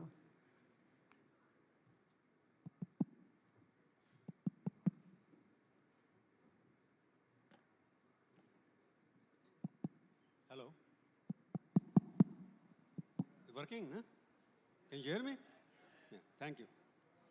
बहुत बहुत धन्यवाद मुख्यमंत्री जी। मैं पहली बार आपसे मिल रहा हूँ। कई साल पहले मिला था जब हाँ पहली बार यहाँ स्टेज पे मिल रहा हूँ। आपके दफ्तर में मिला था मैं, पर कई साल पहले मैं आपके जहाँ आप चर्चा में ज़्यादा थे उस वक़्त, तब भी मैं गया था कवर करने के लिए। काफ़ी परिवर्तन देखा है मैंने आप में। और जब मैंने भाषण जो आपका सुना, आपने स्टेज के सारा कवर कर लिया कि बच्चों के लिए क्या क्या कर रहे हैं, लैंग्वेज के लिए क्या कर रहे हैं, लिटरेचर के लिए क्या कर रहे हैं। जब आपने टेक ओवर किया था, आपके दिन में थोड़ा बहुत डर तो होगा कि मैं नवीन पटनायक की जगह आ रहा हूँ तो लोग मेरा उसके साथ मुकाबला करेंगे कि वो अच्छे थे या मैं अच्छा था। तो एक साल लगा आपको कि आपने बता दिया कि आप भी विकास कर सकते हैं। तो क्या वो डर कैसे ख़त्म किया आपने उसको सक्सेसफुल बनने के लिए? देखिए, मैं कभी सरकार में आया नहीं था, कभी मेरा पार्टी में भी सरकार नहीं बनाया था। उड़ीसा में मैं भी कभी मंत्री नहीं बना था, लेकिन ज़रूर मैं राजनीति तक करता था। और जब मैंने राजनीति शुरू किया था, इसी जनरल पॉलिटिक्स में मैंने स्टूडेंट करियर में आया था वो तो शायद उड़ीसा में भी कोई कम लोगों की इसी आधार पर राजनीति में आए होंगे। जब मैं +3 सेकेंड ईयर पढ़ाई करता था, इसी टाइम में मैं जनरल पॉलिटिक्स में पॉलिटिक्स कर रहा था। इसलिए मेरा जो पॉलिटिक्स बहुत लंबा समय है, 1997 से 92 से मैंने शुरू किया। मैं स्टूडेंट था इसी समय पे। हमारा कॉलेज का स्टूडेंट सब कॉलेज का छात्र संसद में पॉलिटिक्स कर रहे थे, वहाँ खड़ा हुई थी कोई सेक्रेटरी, ड्रामेटिक सेक्रेटरी, प्रेसिडेंट। मैंने इसी टाइम में ब्लॉक चेयरमैन होने के नाते मैंने जनरल पॉलिटिक्स में खड़ा हो गया। सर पहले बार चुनाव में मैंने हार गया, लेकिन जैसा भीम तो पहले बार हार चुके थे ना युद्ध में, लेकिन बाद में और कभी हारा नहीं हो, इसलिए मैंने भी पहले हारा था। बाद में मैंने जीतते बाद सरपंच के बाद फिर विधायक और आज मुख्यमंत्री तक, ऐसे में राजनीति का बहुत बड़ा एक्सपीरियंस होता है प्रतिनिधित्व करना। इसमें सत्ता आए ना आए, लेकिन राजनीति में काम करना और संगठन बनाना, लोगों के साथ संपर्क जोड़ना, यही राजनीति को बहुत मंजिल तक पहुंचा सकता है। मुख्यमंत्री तो पहुंचा दिया आप, वेरी गुड। तो आपका कमिटमेंट बहुत था, परंतु आप शुरू में जैसे आपने कहा कि आप कार्यकर्ता रहे, आप स्टूडेंट पॉलिटिक्स में रहे, पर आपके वहाँ पर एजेंडा जो था उस वक्त, जो पहले था, जैसे संघ से जुड़े हुए थे आप, हिंदूवादी संघ आपका ज़्यादा प्रचार था कि उसमें हिंदुत्व से विकास की तरफ जैसे अभी आए हैं आप, उसकी यात्रा में लोग अभी भी समझते हैं कि आप हिंदूवादी आधा हैं या विकासवादी आधा हैं। देखिए शायद जो भारत में रहता है उसको तो हिंदू ही कहा जाता है, चाहे वो किसी का धर्मावलंबी हो क्यों ना हो, वो तो हिंदू है और भारतीय भी है वो। इसी आधार पर हमारा मिशन पहले तो हमारा राष्ट्रीयता आधार पर हमने राजनीति हमको करना ही पड़ेगा। और मैंने इसी आधार पर, जैसे आप हिंदूवादी बोल सकते हैं, लेकिन देखिए आज मैंने भारतीय जनता पार्टी में काम करने के लिए मैंने पहले ही मेरा सोच था। और जैसे हमारा बहुत बड़ा लीडर जैसे अटल बिहारी वाजपेयी जी और कोई सारी नेता इतना अच्छा मेहरबान करते हुए काम कर रहे हैं, परिश्रम करते हुए काम कर रहे हैं, लोगों के लिए, समाज के लिए, देश के लिए, हम क्यों नहीं। इसी आधार पर मैंने आया और आज भी मैंने भारतीय जनता पार्टी को पहले चुनने हुए 2000 में मैंने विधायक भी बना। और विधायक बनने के बाद मैंने देखा कि इसी एक बहुत बड़ा प्लेटफॉर्म है भारतीय जनता पार्टी। इसी आधार पर काम करने में निश्चित रूप से लोगों को सेवा देने के लिए बहुत आसान हो जाएगा और लोगों का अंतर्दय तक मैं जा सकता हूं और उनके लिए काम करूंगा, चाहे हम सत्ता में है या नहीं, उसी बात का अलग बात है, लेकिन काम करने का बहुत मज़ा आता है भाजपा में। इसलिए मैंने आज काम करते करते फिर 2 बार विधायक बना, फिर 2 बार हार गया, फिर अभी 2 बार जीत के आया हूं और मुख्यमंत्री के नाते आज मेरे को बहुत बड़ा दायित्व भी मिला है।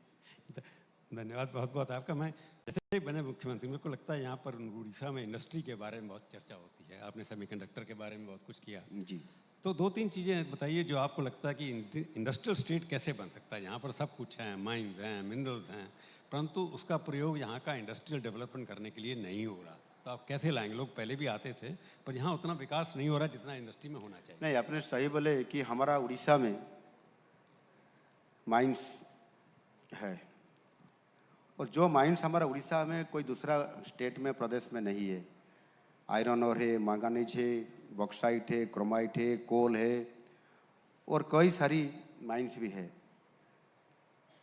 और वहाँ सरकार भी आते थे और दूसरा सरकार आते थे, एक सरकार जाने से फिर दूसरा सरकार, लेकिन शिल्पायन वहाँ ज़्यादा नहीं हो पा रहा था। इसका एक ही कारण है, जो भी सरकार आ रहे हैं उनके इच्छा शक्ति नहीं था। इच्छा शक्ति के बिना कुछ काम किया जा नहीं सकता है, क्योंकि आप देखिए हम तो सरकार आने से ही मेरा प्रबल इच्छा शक्ति है। मैं जिस जिला से आया हूँ, केंदुझर जिला, वो माइंस में भरा हुआ एक ज़िला है। हमारा माइंस में रेजिंग होता है, ट्रांसपोर्टिंग होते हुए सारी आयरन और चला जाता है, मैंगनीज चला जाता है, लेकिन वहाँ कोई फैक्ट्री नहीं है, कोई फिनिश प्रोडक्ट करने के लिए एक भी या स्टील प्लांट या कोई फैक्ट्री ऐसा नहीं है। इसलिए मेरा मन भी एक था कि क्यों नहीं शिल्पायन होगा हमारा उड़ीसा में, केंदुझर में, क्यों नहीं होगा फिनिश प्रोडक्ट, हम वैल्यू एडेड क्यों नहीं कर पाएंगे।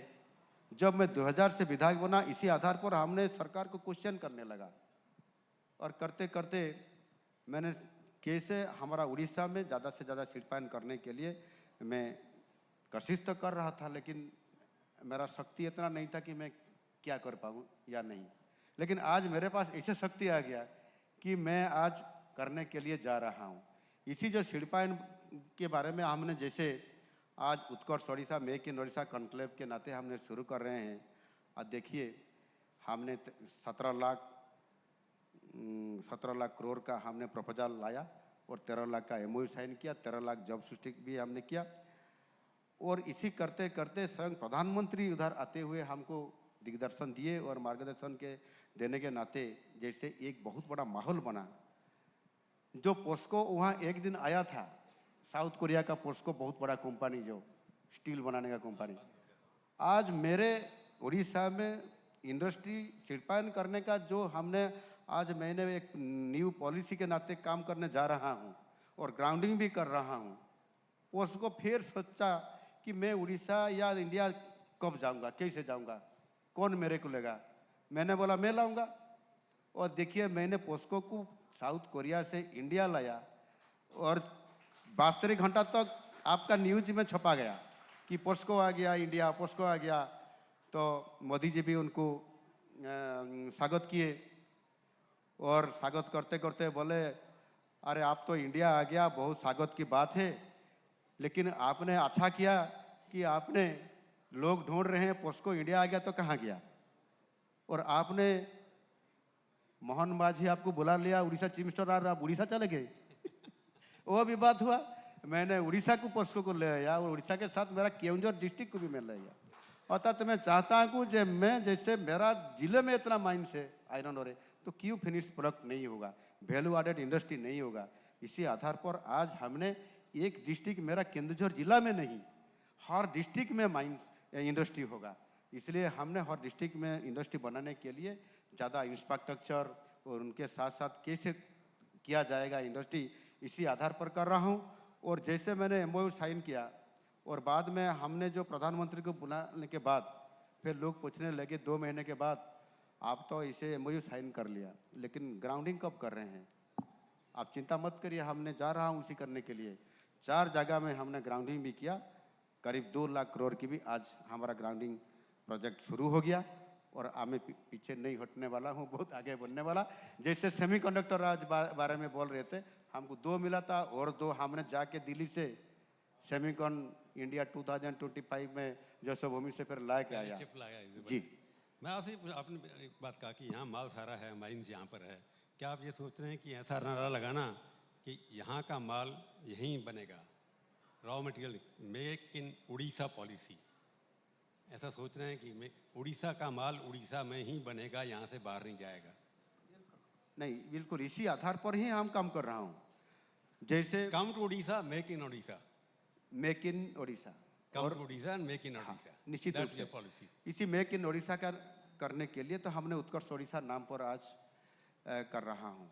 इसी आधार पर जो मेक इन ओडिशा कॉन्क्लेव 2025 में हमने जो शुरू किए थे, जनवरी 28 और 29 तारीख को माननीय प्रधानमंत्री जी आए थे, इसी आधार पर हमने आज देखिए जो देश के और दुनिया भर में जो बड़ा कंपनी है जिसको आप बोलते हैं जिंदल परिवार को, JSW, JSPL, JSL, और सारी भाइयों ने कंपटीशन कर रहे हैं कि हम उड़ीसा में ही करेंगे। कलिंगा नगर हो या हमारा अनुगुण में हो या जगत सिंहपुर या केंद्रापड़ा में। इसी आधार पर आपका जो टाटा, अभी टाटा ने उनका कलिंगा नगर में और गोपालपुर में इसे प्रोजेक्ट को ला रहे हैं। अभी उनका एक मैंने गया था जो ग्राउंड ब्रेकिंग करने का टाइम में कलिंगा नगर में जो हुआ था प्रोग्राम हमारा, इसमें से उनका एक प्रोजेक्ट का एक्सपेंशन का इनाग्रेशन हुआ और वहाँ को जो ब्लास्ट फर्नेस है उनको इनाग्रेशन करने के लिए वो कलिंगा नगर में वो चिन्हित किया और वहाँ ही दुनिया का सबसे बड़ा ब्लास्ट फर्नेस जो एक है इंडिया बाहर में और दूसरा वर्ल्ड का सबसे बड़ा या सेकंड कहा जाता है और कलिंगा नगर में उनका इनाग्रेशन हमने किया है, अभी चालू हो गया। और उसी वजह से और एक भी प्लांट, वो जो मेस्को स्टील प्लांट था उसको तो टाटा ने ले लिया, वहाँ में से और 40,000 करोड़ का, 35,000 से 40,000 करोड़ का और भी एक प्लांट करा रहे हैं। मतलब टाटा उधर ज़्यादा कहाँ ना जाते हुए उड़ीसा में आ गए। और जैसे JSW फैमिली बोले, पोस्को बोले, और किसी का बड़ा कंपनी का नाम आप बोलोगे तो मैं निश्चित बोलूँगा, उसके साथ हमारा बातचीत चल रहा है या वो आने के लिए तैयार हो गया है। एक बात बताइए, नवीन पटनायक रहे 25 साल यहाँ पर मुख्यमंत्री, आपने जब टेक ओवर किया उनके बारे में काफ़ी उन्होंने विकास किया, ऐसे लोग मानते हैं, वो भी मानते थे। ऐसी कौन सी चीज़ वो नहीं की जो आप करना चाहते हैं, जो छोड़ गए, बिल्कुल भूल गए, वो उन्होंने कुछ नहीं, वो तो भूल गया था बहुत सारी। हमारा वहाँ का लोग काम करने के लिए काफ़ी वो स्किल वाला लोग है, उनका दक्षता है, लेकिन वहाँ इंडस्ट्री नहीं है काम करने का, वहाँ कोई सेंटर नहीं है। इसलिए लोग चला गए, कोई सूरत चला गया, कोई कोयम्बटूर चला गया, कोई दिल्ली या कोई आपका अबू धाबी होते हुए वो लोग बाहर चले गए। हम कैसे उड़ीसा में वो प्रोजेक्ट को करें तो वो फिर आ जाए और वहाँ भी हम नया स्किल के रूप में उसको ट्रेनिंग देते हुए काम करने के लिए एक अपॉर्चुनिटी उनको मिल जाए। इसी आधार पर हमने भी एक उड़ीसा टेक्सटाइल के बारे में भी हमने पहले सोचे थे और टेक्सटाइल उड़ीसा टेक्सटाइल कॉन्क्लेव भी एक आ गया। हमने उनका जो उड़ीसा टेक्सटाइल कॉन्क्लेव किए उसमें से 33 कंपनी आए थे और साथ में तो हमने 300 कंपनी को बुलाए थे, लेकिन 33 कंपनी ने वहाँ MOU साइन किए और सहमति प्रदान किए कि हम उड़ीसा में टेक्सटाइल अपैरल वो प्लांट को हम लगाएंगे। और उनका भी MOU साइन हो गया 7,800 करोड़ का। और कोई सारी कंपनी जैसे साउथ में और वेस्ट में, जैसे हमारा जो संबलपुर इलाका में, नॉर्थ में केंदुझर में और वहाँ भुवनेश्वर का रीजन में, उसको कराने के लिए 7,800 करोड़ का प्रोजेक्ट और लगा रहे हैं। MOU साइन हो गया और वो भी 7,800 रुपया इन्वेस्टमेंट कर रहे हैं, लेकिन जो एम्प्लॉयमेंट जॉब क्रिएट जो कर रहे हैं उनका संख्या है 53,500। 53,500 हमारा नई जो लड़का लड़की जो पढ़ाई किए हैं उनको नौकरी भी मिला। वो एक अपॉर्चुनिटी जैसे नवीन जी ने उसको नहीं सोचा था होगा शायद, क्योंकि उनका पिताजी ने वहाँ चौद्वार में किए थे क्या OTM किया था एक टेक्सटाइल का, वो भी बंद कर दिए।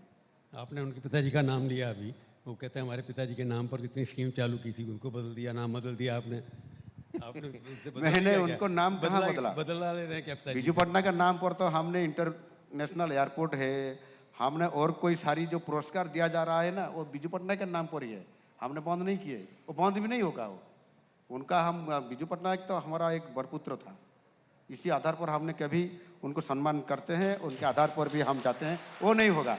लेकिन बीजू बाबू ने जो इंडस्ट्रियलाइजेशन किए थे, जैसे OTM हो, कोई आपका शुगर मिल हो या स्पिनिंग मिल हो, या हमारा कलिंगा नगर में में हमारा केंदुझर में भी ये कि पिग आयरन का एक बहुत बड़ा इंडस्ट्री बनाए थे, उसको तो जब नवीन बाबू आए वो तो बंद कर दिए सारी।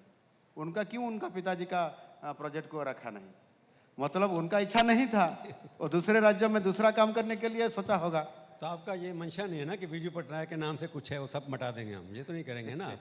नहीं, हम कहीं ऐसे नहीं करेंगे। बीजू बाबू जैसा है बीजू बाबू है, लेकिन कई सारे जो बीजू बाबू का नाम पर हो या किसी का नाम पर हो, कोई जो प्रोजेक्ट हो जो ठीक है उसको रखना ही है। और मुख्यमंत्री का नाम पर कोई स्कीम तो हमको भी करना पड़ेगा। मुख्यमंत्री कृषि सिंचाई योजना जैसे मुख्यमंत्री का इसी तो करना ही पड़ेगा, लेकिन उनका नाम को हम टोटली माने चेंज नहीं कर रहे हैं, और सही बात है। एक उन्होंने वो भी कहा कि RSS के जो शाखा है उसमें आपने गवर्नमेंट एम्प्लॉयज़ को अलाउ कर दिया, वो 25 साल से नहीं जा रहे थे, उसके पीछे क्या करना था? ऐसे कोई फर्क पड़ता है? RSS तो बढ़ रहा है, वैसे ही बढ़ रहा है। वो झूठा बात बोल रहे हैं। देखिए, खाली भाजपा में नहीं है, जो लोग RSS में काम किया होगा स्वयंसेवक बनते हुए, और मैं तो स्वयंसेवक हूँ, आप भी स्वयंसेवक है, तो इसके फर्क क्या पड़ता है? आप इंडियन एक्सप्रेस में देश भर काम कर रहे हैं, मैं आगे सरकार का मुख्यमंत्री बना हूँ, हम सब स्वयंसेवक लोग हैं, लेकिन देखिए स्वयंसेवक का सोच क्या है। ये दुनिया का सबसे बहुत बड़ा अच्छा सोच है स्वयंसेवक का, जो देश के लिए दुनिया भर के लिए काम कर रहा है। हाँ, सरकारी है, सरकारी सरकारी में जो लोग काम कर रहे हैं, सारी लोग हैं, वो पहले से स्वयंसेवक ही है। पढ़ाई करने के टाइम में, नौकरी करने के टाइम में, आज भी वो लोग काम कर रहे हैं, वो स्वयंसेवक रहेंगे ही। और आज भाजपा में देखिए स्वयंसेवक लोग भी है, आप बीजेडी में ढूंढे, देखिए बीजेपी में बहुत सारे लोग हैं और स्वयंसेवक एबीवीपी का लोग है, आप भी एबीवीपी है, तो एबीवीपी लोग आज भी बीजेडी में है, कांग्रेस में भी है। वो कोई स्वयंसेवक हो या कोई एबीवीपी का कार्यकर्ता हो, कहीं भी रह सकता है, लेकिन उनका सोच अच्छा हो तो बहुत देश के लिए, समाज के लिए वो अच्छा ही होगा। और हर पार्टी में भी रहना चाहिए, नहीं तो पार्टी भी इधर उधर हो जाएगा। बहुत बहुत धन्यवाद, आपको भी जाना है। मैं तेरे से thank you, thank you, thank you, thank you. माननीय मुख्यमंत्री जी का बहुत बहुत धन्यवाद. I'll now request the editorial director of the New Indian Express, Mr. Prabhu Chawla, and the resident editor of the New Indian Express, Bhubaneswar, Mr. Sibamanti, to present a memento to our Honorable Chief Minister as a token of appreciation from the TNI family.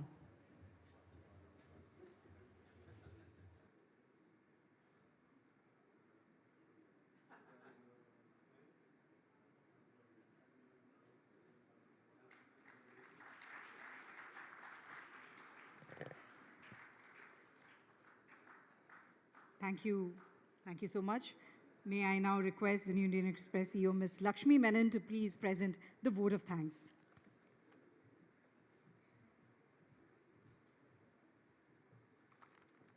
Namaskar.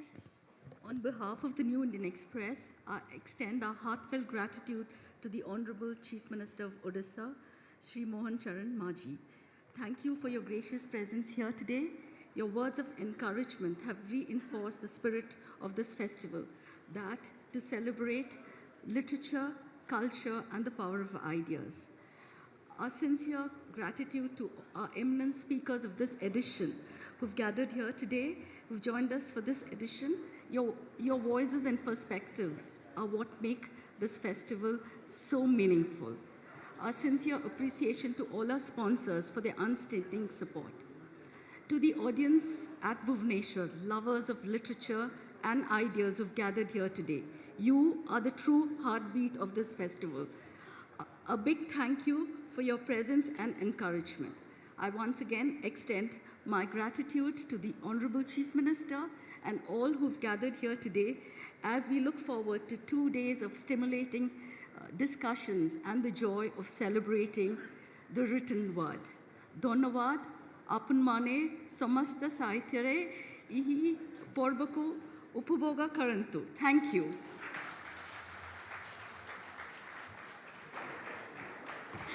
Thank you so much, Lakshmi ji, and thank you to our Honorable Chief Minister once again for gracing and inaugurating Odisha Literary Festival 2025.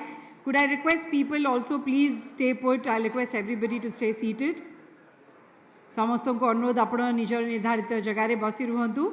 ଆମେ ସାଙ୍ଗେ ସାଙ୍ଗେ ଆମର next session ଆରମ୍ଭ କରିବା. We'll be starting with our next session immediately. So we'll request everybody to please stay settled.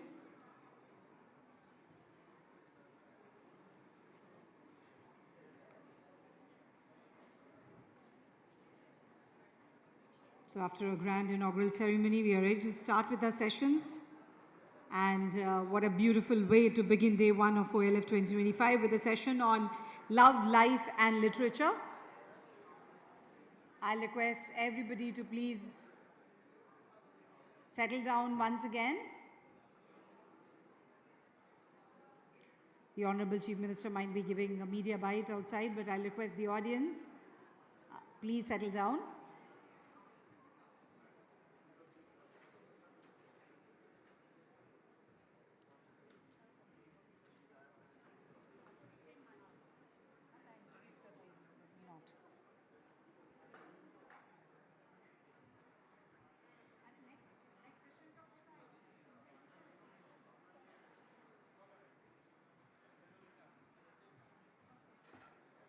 So ladies and gentlemen, our first sessions, the first session and our first guests are true comrades in art and in life. We have the dynamic couple, actor and director Mr. Amol Palekar and writer Ms. Sandhya Gokhale, along with moderator, senior journalist Ms. Kaveri Bumzai for the session on Comrades in Art, Love, Life and Literature.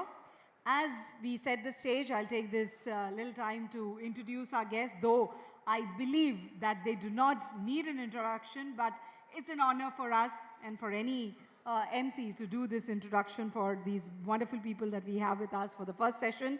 Mr. Amol Palekar, multifaceted artist, has shaped Indian theatre and cinema with his creative vision. A JJ School of Arts graduate, began his career as a painter before an encounter with Satyadev Dubey drew him to theatre. Inspired by Badal Sarkar's third theatre movement, he transformed the Indian stage by bringing performances to unconventional spaces like parks and garages.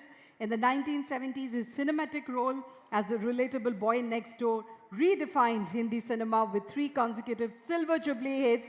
And let's give a big round of applause as we welcome them, cementing his stardom as a director, explored integrate social and personal themes with finesse. Marking his 80th year, his memoir Viewfinder offers candid reflection on his journey, cultural collaboration and a pivotal era in Indian art. We have Ms. Sandhya Gokhale, a dynamic civil rights advocate, storyteller and artist whose work blends law, activism and creativity.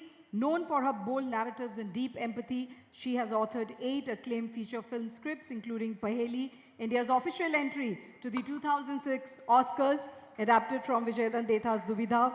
Her directorial work, Binash Shadja, a documentary on Padma Vibhushan Kishore Kumar, is her best cherished achievement. Passionate about Indian classical music and social change, she, alongside her husband, Mr. Amol Palekar, championed a more just world through art and action. So I'll now request Ms. Kaveri Bumzai to take this session forward. Let's once again welcome them with a huge round of applause.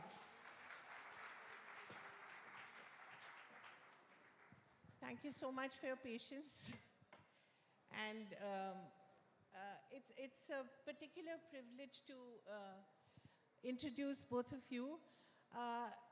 Next year, I think, will be 25 years of your marriage. So, yeah, congratulations in advance. It's been, I think, quite a true marriage of minds and hearts. You champion each other. You're each other's companions, comrades, and he's an actor and you're his anchor. So I think it's quite a remarkable relationship. Taking that forward, I wanted to ask you about how it's been these last 24 years and how do you see the next 25 years together, I hope. Sandhya, you first.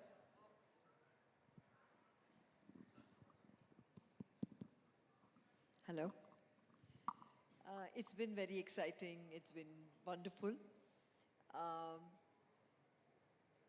We, I think, click because of our sensibilities. When you were, and I give full credit to him because he's a true contemporary, truly feminist man. Reading, music, and there are just so many other facets of life which we share. I think we feel it's just like a couple of years that we've been together. Amol, has she made you a feminist or were you always a feminist? She made me aware that I was a feminist. But that only will be half-truth, because initially, many years ago, when I started thinking, I realized that my thoughts were always trying to give equal justice to women, which was being denied for centuries. And when I became aware of that, it started reflecting in my work. It is with Sandhya joining me, it became much more focused and much more meaningful, hopefully. But you're a very naughty boy also. You've been very naughty on screen, right? You've always dangled women or tried to chase them, even if they don't agree, taken lessons from Ashok Kumar, all sorts of random people on how to, what do you call it, pataw a girl. Very naughty. In fact, I was not naughty at all. I was, as a hero, I don't think I ever did any naughty thing with my heroines. Maybe not on off screen, but as your character. No, no, off screen I may have. Oh, that's a confession. And you've acted with some of the most remarkable women on screen, right? Absolutely. Lucky you. Absolutely. I mean, I have been most privileged, I would say, starting from my first heroine, Vidyasena, to Zarina Wahab, to Bindya Goswami, Deepti Nawal, Rameshwari. I would even Shabana Parveen. Smita, very Smita, bad to yes, Smita. yes. Very, very But bad. I would also like to, I mean, most of the people may not know, but the Malayalam film which I did, I had two lovely women. One was Ambiga and another was Purnima Jairam. Both of them were such fine actors. So, And fine women. absolutely, absolutely. Yeah. Yes, starting, I mean, in Bengali, starting from Sharmila Tagore. Yeah. I mean, I have been most privileged to have fascinating, beautiful, lovely, very intelligent and very romantic women. I wonder how it influenced you. Sorry? I wonder how it influenced you. How did it influence you? Well, I think it inspired me much more to, you see, if you see most of my characters, I never express in words, which is expected from the hero or the male, to say I love you. I think I must be the only hero who has never uttered those words on screen. Someone is clapping at that. I wonder why. No, because that's where most of the men would identify. They either they feel it's below their dignity to express as or embarrassed or ill-equipped. They don't know how to say a simple thing like, I think most of the Indian men can't say sorry. Similarly, they can't even say I love you.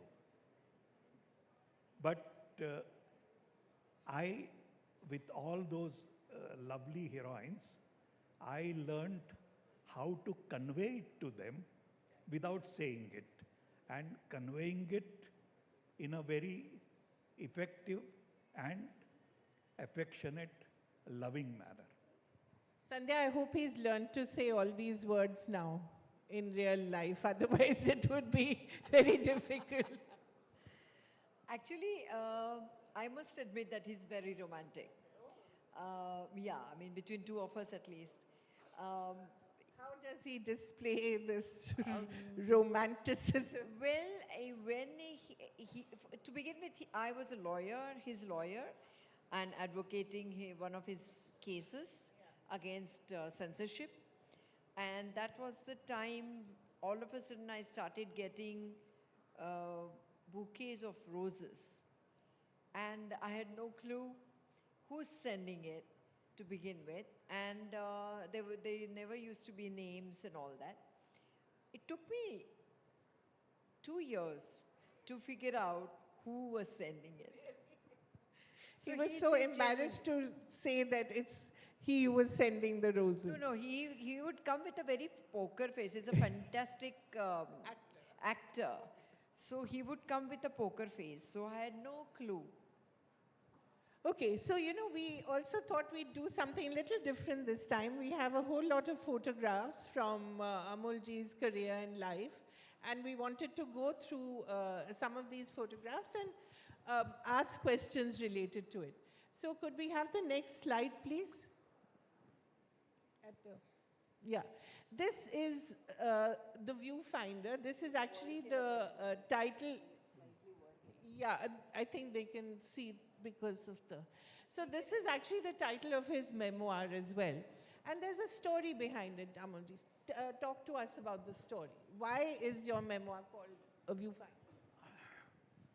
Well, if you read the book, there is quite a bit written in detail about this, why the title Viewfinder, and what it signifies, and what it means to me. The title Viewfinder was, of course, suggested by Sandhya. I think it is, for those who don't know and those who haven't read the book, Viewfinder is an apparatus, very small, very handy, which used to be necessary for the director during my time. Why necessary? Because there were no other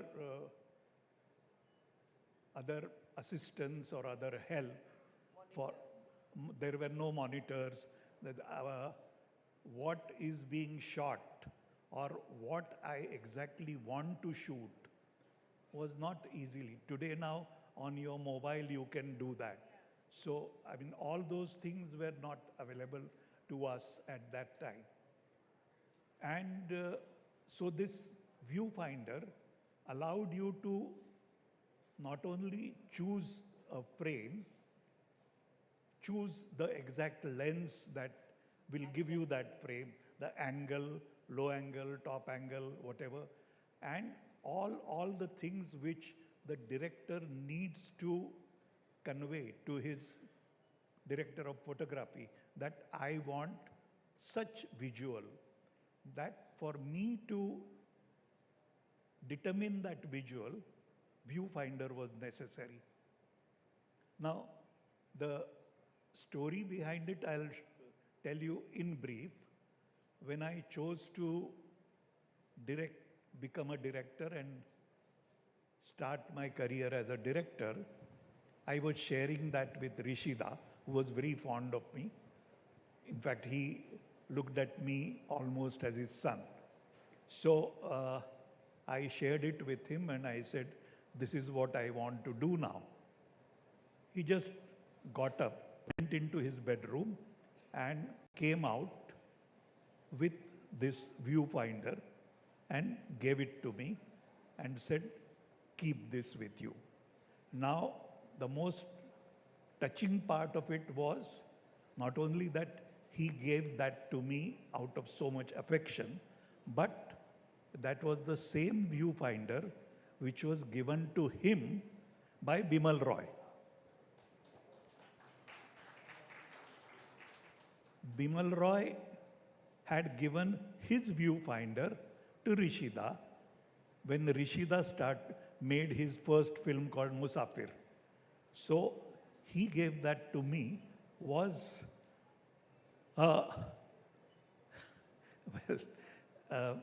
very, very huge responsibility, I thought. And I mean, all the films that I did with the help of that viewfinder. Till recently, when all the other apparatus, all the other things were being made available, but most of my films which I directed, I did with my viewfinder, and therefore I thought that these memoir which I have written, it's from a particular point of view chosen by me and sharing with you. One of the most remarkable images that you conjure in the book is of you swimming and of Sandhya sort of holding you afloat. And in a way, she has done that in the book as well. I think all the additions that you've done to the book, apart from, of course, translating it from the original Marathi, and I think it is almost as if he's speaking, you know, it's so beautifully done. You've also brought in these QR codes, which are very interesting. You can access those and go to his movies and, you know, talk a little about why you decided to do that. It's quite innovative. You're talking about the QR codes? When I started curating the book, the major hurdle was he did not save a single photograph of his any career, whether it was painting, theater, movies. So I really had a very hard time that here I'm dealing with the most seen kind of a person on screen, and then I can't offer anything to the viewers or to the readers. So I used to ask his co-actors, Dipti, give me some photographs, do you have X, Zarina? They would give me some, you know, very low resolution kind of. So I approached somebody, a collector in Mumbai, who used to collect his photographs, his posters, his everything. I paid money to him, and I got so much that it was impossible to accommodate all of it in 300 pages book.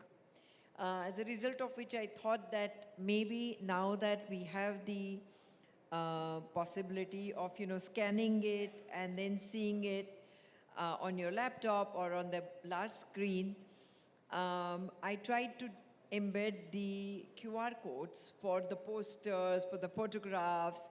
But then we also thought that since most of you also might not have seen most of his films which are directed by him, 15 of them, maybe you might have seen Paheli, but I think that was a great opportunity to give it as a gift to the readers, that you can scan our films and watch it. So you had to pay to get his own life back in a way. That's quite true. a remarkable thing. So I think that's one of the things about people who are so deeply involved in the creative process. They don't think of posterity, they're just, or legacy, they're just so deeply involved in their art that, so I suppose that must have been your life as well, just going from one film to another, to one idea to another. Not just saving his own stuff, the reason why we stopped making films was also we fed up of this promotional aspect of it. I mean, you write something, you create a film and present it to people, but to stand on the rooftop and say that, hey, look, we've done something brilliant. Can't be. Let people decide whether it's brilliant or not. But that's not, I mean, you have to sell the product these days. So I think it's not in our nature to do that, probably, and which is bad, I must say that. No, but I think you've done well. That's all right. Could we have the next frame, please? Yeah. This, of course, is Rishida, and that is, that's Bindya. That's Golmaal? No. Yeah, that's Golmaal. That's Golmaal. Yeah. Yeah, you can just Yeah, wonderful days. The next, yeah, the next, yeah, this is, I mean, this is actually what he trained for, art, from the JJ School of Art. So, I mean, how much do you think your painting affected or influenced your acting, or your acting influenced your painting? I mean, was there a sort of synergy? Well, let me say this, that my painting and to a great extent my theatre both have been overshadowed by my film image. Everybody knows me from the film, but which is also natural because the film gives you so much larger than life image that it remains with you and it's easier to remember that way. But my painting, I don't think it influenced my acting so much. To an extent, yes, that, as I said, that in my paintings you can see the minimalistic approach, so which I carried in the acting also. Not saying much and yet trying to convey much more kind of a thing. But as a director, definitely. I mean, if you see my films and if you see the frames, each frame, I mean, even in a grand film like Paheli, Yes. the frames and the Actually, the texture of the film, the palette of the Yeah. film, everything The he costumes, knows. I think. yes, Yeah. of course, the costumes credit goes to her Right. for Paheli. It helps to have the visual dimension very strong. It just occurred to me, do you remember the first time you saw yourself on a poster? In those days, they were hand painted, right? Do you remember that first time and what was it like? Yes, I remember, and I very much remember the embarrassment that I had. Only you can be embarrassed about seeing yourself on a poster. Other people would be happy. I was happy, but I was more embarrassed because till then I could move around very freely with people in the crowd without being noticed, and I suddenly find people looking at me and started, oh, are you the same kind of a thing? Was that Chichor? Yes, Yeah, it did happen, but Rajnikant. Rajnikanda. But more embarrassing factor was that what it used to be hand painted at that time. So I said, "Arey, ये नाक कुछ ठीक नहीं बनाया है," and oh, this could have been better. This is not. So every film that was released, my worry and anxiousness used to be कि वो जिस किसी ने मेरा पोर्ट्रेट बनाया है वो कितना अच्छा बना रहा है या कितना so it used to be that kind of apprehension that I used to live. Right. So the first time somebody noticed you, where were you? Do you remember that? Oh yes. In fact, that was the first fan mail that I received, and it was from a dentist. And Male, female? That male, I think.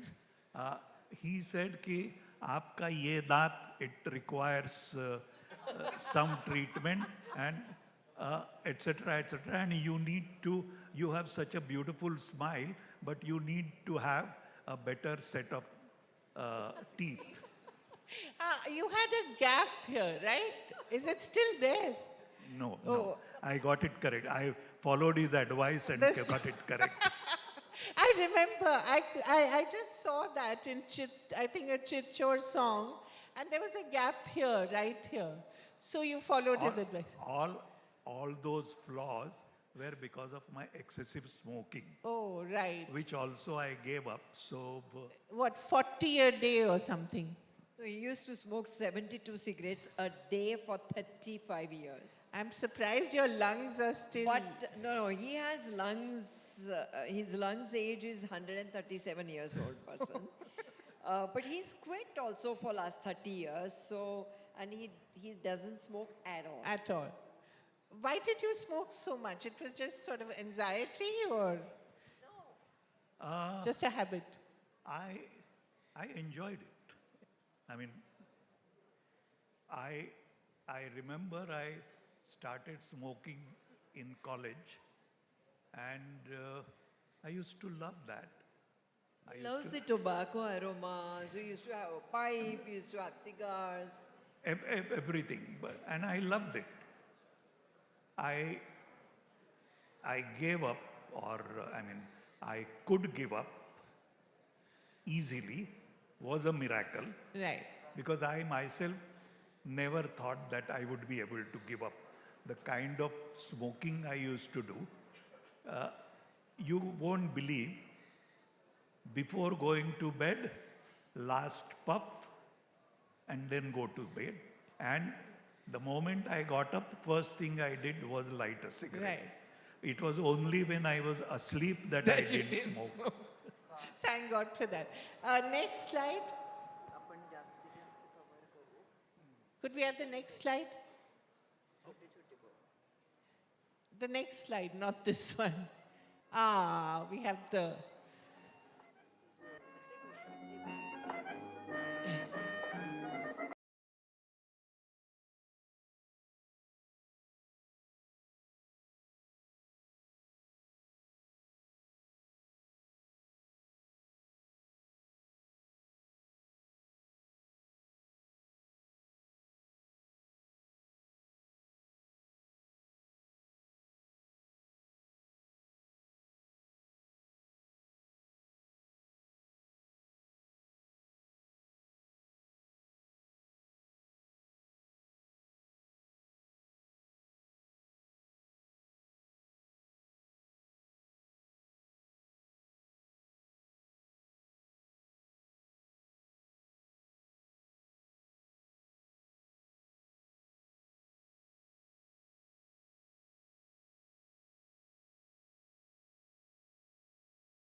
So I think we saw Golmaal, Chichor, Gharonda.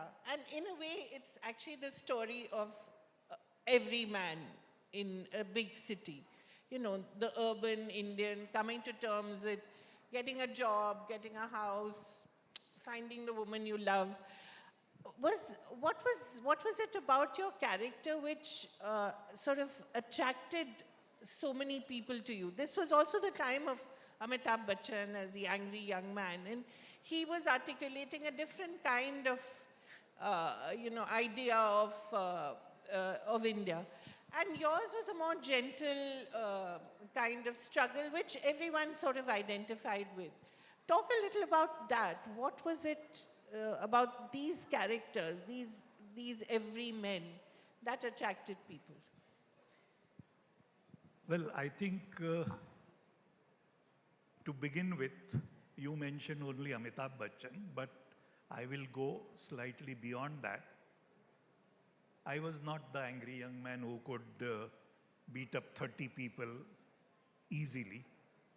I was not the romantic hero that Rajesh Khanna was, that who could woo a woman just with his smile and tilt of his head. I was not the he-man that Dharmendra was.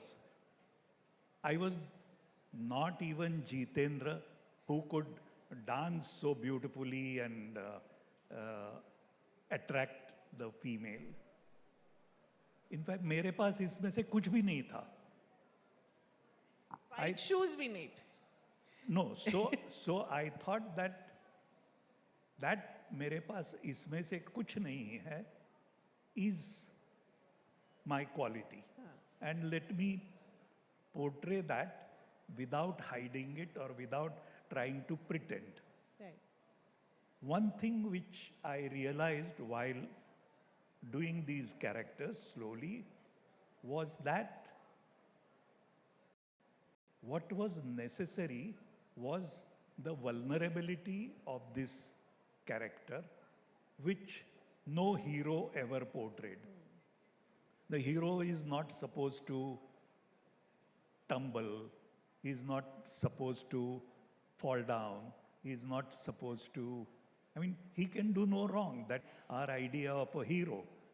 So here was a man who could make mistakes, who could fumble, who could trip and make wrong choices, all those things. And I said, this is the vulnerability of a human being.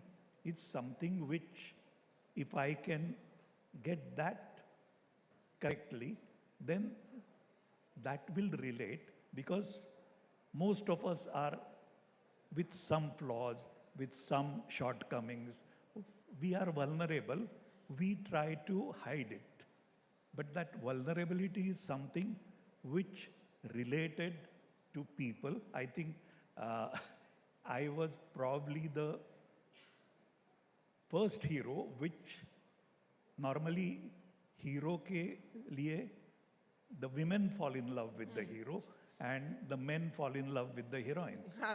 But I think with me, even the men could fall in love with me because of this vulnerability. They could see, they could identify that oh, ये तो मैं हूँ, मेरे साथ यही होता है और I don't know how to deal with it. Right. But you were also quite, you could be quite mean and nasty as well, as we just said, in Bhumika and Khamosh. Khamosh, of course, if nobody's seen it, it's a spoiler alert, he's the killer. But how did you do that? Because it was at the height of your success. And I think everyone around you thought you were mad. Why did you take that call? Very simple. I said it at that time also, and I will say it now. See, once I know that I can do something well, and what I have done, people like it, then I'm not interested in doing the same thing all over again, which is the minimum requirement for a stardom. You go on giving them the same package, again, what people love and what you do well. I was getting bored doing that. When I saw a chance to do a character with gray shades or with villainish kind of totally black, I found it very fascinating and challenging. Can I do this well as I have been doing this? And I wanted to try out. I didn't want to run away from that. So that was the reason why I opted to do Bhumika. And then later on other Actually, in the book also you will see there are many examples that he shies away from doing the same thing and repeating the same things all over again. There was a Vallabhpur Ki Dantakatha was his first theatrical, debut as a director. People loved it and it was going on well. He felt bored. He said that now I know, I anticipate when people's reactions and all that. He went to Satyadev Dubey and he said, Maza nahi aa raha hai, can we shut it? And Dubey being Dubey, he said, okay. And they stopped the production. Could we have the next slide quickly, please? Okay. Yeah, just to show you a quick example of how nasty he is. Bhumika.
quickly go through some of these films.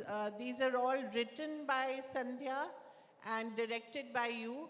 Specifically, I think when you look at Anahat and Thang, they're part of the, what I would call the female desire trilogy. Yeah, the trilogy. And the first one was Daira, which was a highly, highly awarded film and shot in Odisha. Talk to me a little about, since we are here, talk to me a little about Daira and shooting it here, your memories of it.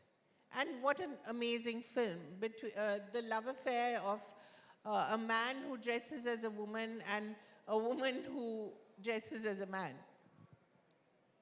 Well, the most lovable thing about Daira was that it was shot entirely in Orissa at different Odisha can clap for itself. at different places, and it was capturing all the beauty of Orissa visually was itself a joy.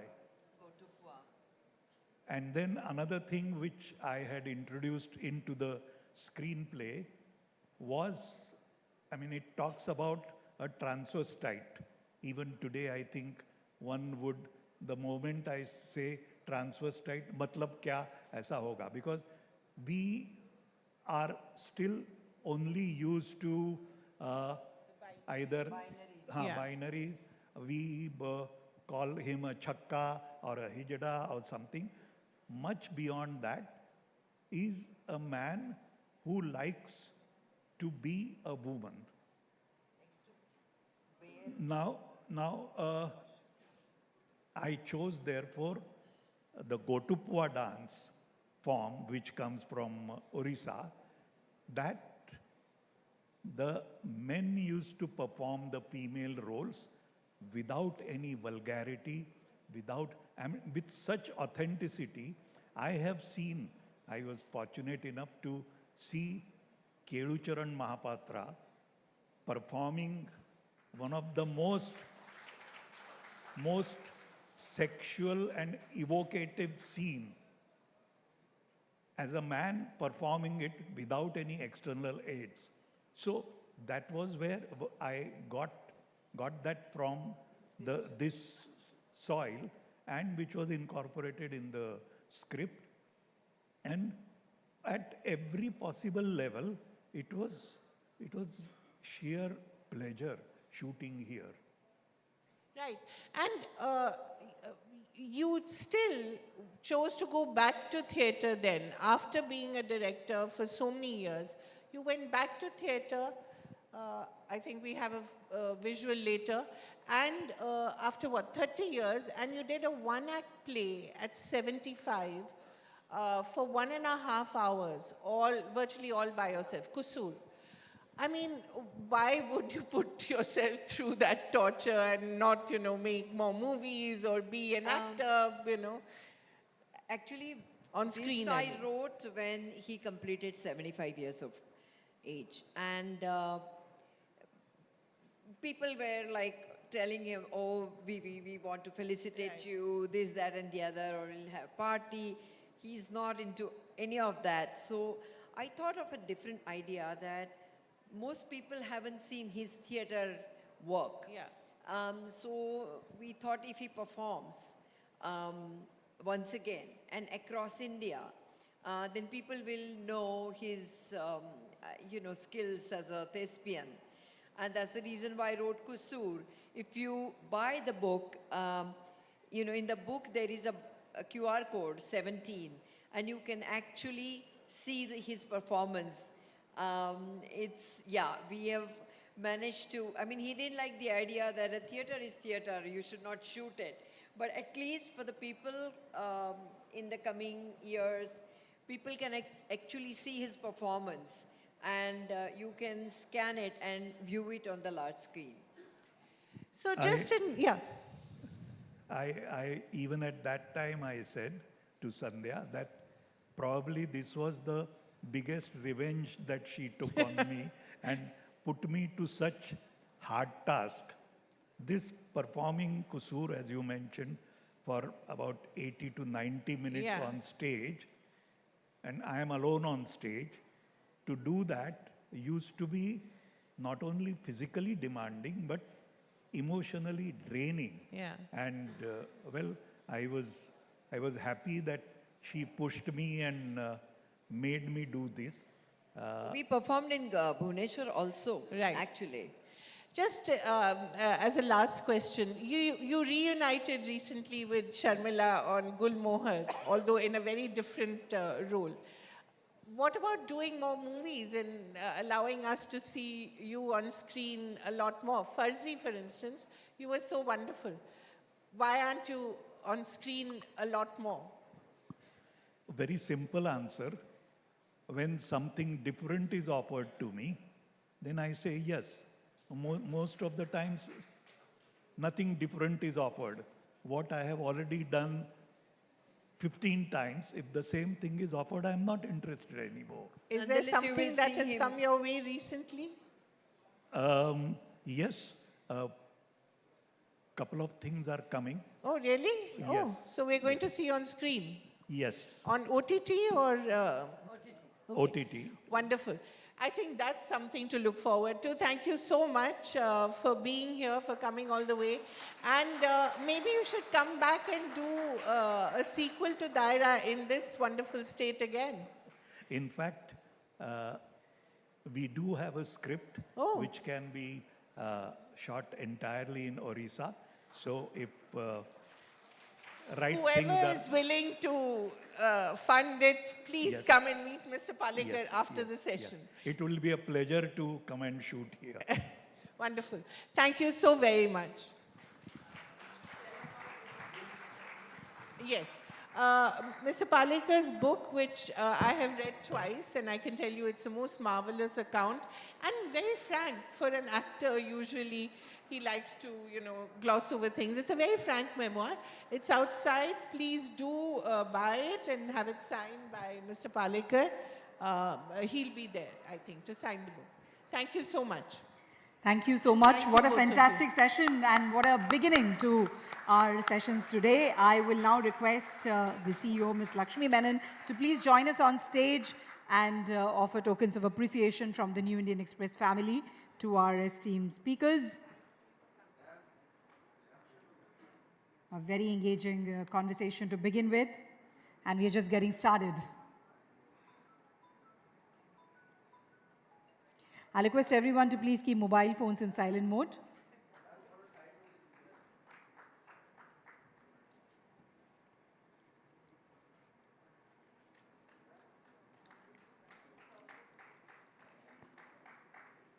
Thank you to Mr. Amol Palekar and Ms. Sandhya Gokhale. And thank you, Ms. Bamzai, for moderating the session as usual, the best way that you know, which is perfect. Thank you so much. We'll quickly move to our next session. Just a request to all our moderators, we are running a little behind schedule and we have a lot of sessions planned for the day, so we request everyone to please ensure you're sticking to the time schedule. Okay, moving on, our next session takes us into the world where crime meets creativity.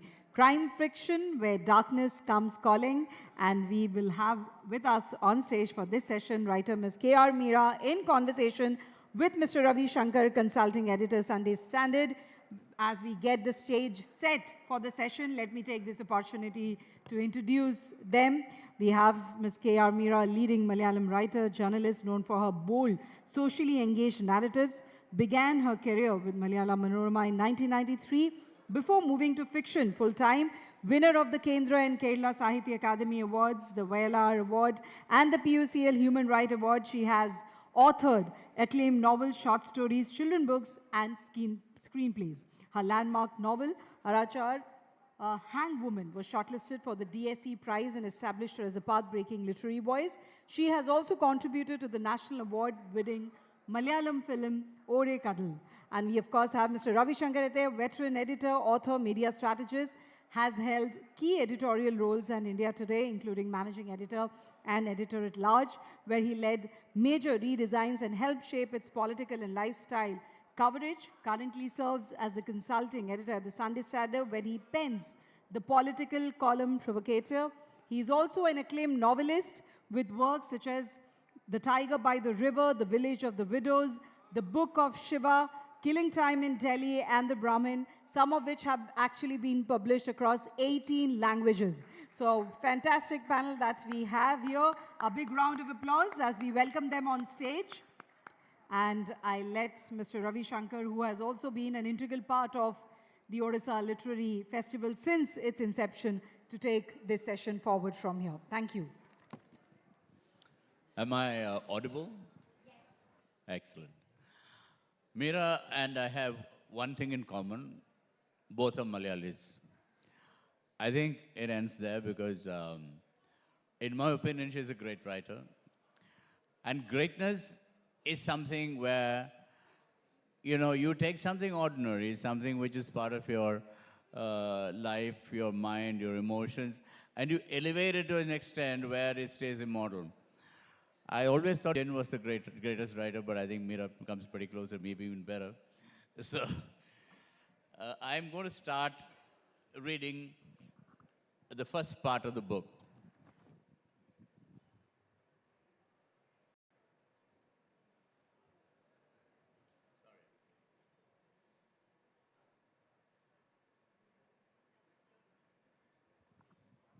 Okay, the first part of the book is not the first sentences or in the first chapter. It goes like this.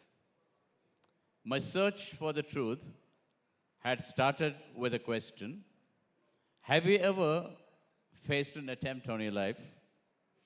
I was someone who had indeed faced. That moment was indescribable, a moment of utmost liberation. Whether you believe it or not, if an experience does not send you on a quest, then it can never liberate your soul.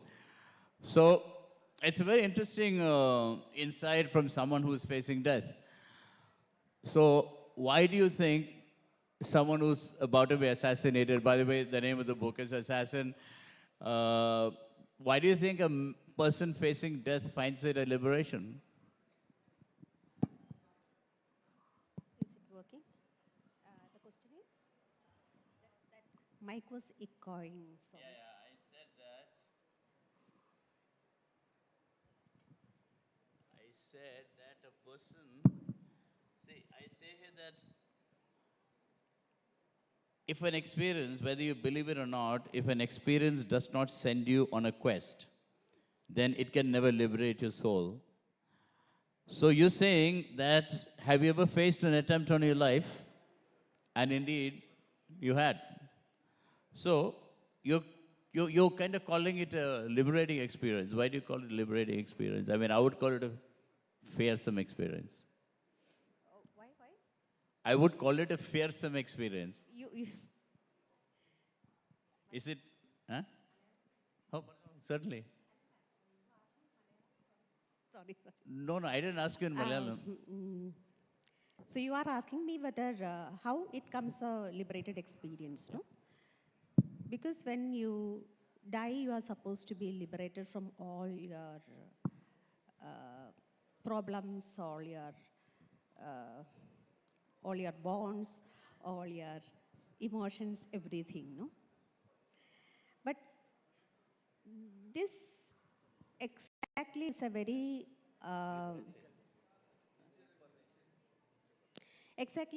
different point in life which this book is speaking about. A woman is facing her own assassin, and what will she do? She has been doing this all her life. All of the Indian women, they had been facing their assassins in some form all through their life. This is what my generation taught me, and how to deal with that point where an assassin is standing in front of you in the form of whoever it is. Okay, you know, someone facing an assassination or someone facing a threat to kill you would be afraid. You know, they would be afraid. Yeah, No, the I moment you are realizing that you are facing an assassin, your soul breaks off from your body, and that is what we are supposed to call liberation, no? That's what I meant. yeah, because the fear of death, overcoming it, liberating from it. Yes, you are overcoming all kinds of fear at that moment. You are pretty sure that you don't have another way than to move out of whatever kind of physical self others are watching or observing. You have a very strong female protagonist in two books. I mean, two major books, the Arachar, which means the... I have. No, very I'm sure you strong- have more. I'm talking about the well-known books I've heard about. One is Arachar and one is this very strong women protagonist. Why did you choose that? Because, I mean, a woman as a detective in this particular, or an investigator in this particular book, am I right? It is usually not written about in India. I mean, a female investigator, an investigator usually associated with, you know, somebody being macho. Yeah, investigation is very special. This is a woman investigating her own an assassination attempt on her, which woman does not in India? And you are asking me why my books have strong female protagonists. Haven't you seen strong women in your life? Sorry? Haven't you seen strong women in your life? Yeah, I have a lot of them. You have seen all of them. Huh? All women are very strong. Yeah, I know. But Most of them are. unfortunately, in our books, in our films, we are not representing the strong women, but the weak and meek and fragile and vulnerable women, or the images of such women you want to see. By you, I mean the normal Indian man. So unless you start picturing or illustrating or representing the real women, I think there won't be a change in our society. I will disagree with you a little bit. America has one of the most number of cases of domestic violence. And a lot of time, the women tend to go back to their husbands. I mean, do you have any idea why that is? Yeah, I don't get your... I said... Actually, I don't get your voice, no? Acha, it's too big. I mean, is this fine now? I said, in America has a large number of cases of domestic violence. And in many of these cases, the women go back to the husbands. And I have seen that happen in India too. So why is the strong women or the weak woman, I mean, you can call them either, going back to their abusive husbands? Because they don't have any other place to go.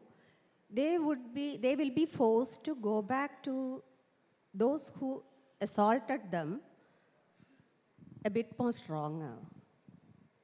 You know, if she has, that's why I say always tell the younger generation that a woman should have a place of her own before she gets a husband, a place of her own to stay, to come back, to go away. But that culture, you speak a lot about protecting women, but to empower a woman, you should first give her a place of her own, a room of her own, an authority over her own. Well, I mean, that's an interesting answer. Now, I want to kind of, you know, see the independent sexuality of women, you know, the decision to kind of, you know, explore his sexuality and not merely something which you're afraid of. or afraid of expressing. Here it comes through in Sarvapriya's one situation where, oh, by the way, this situation is based in Bhubaneswar, where she meets, she goes to a meeting of Ahmadiyya Muslims, and here is a question which of late has been a debate.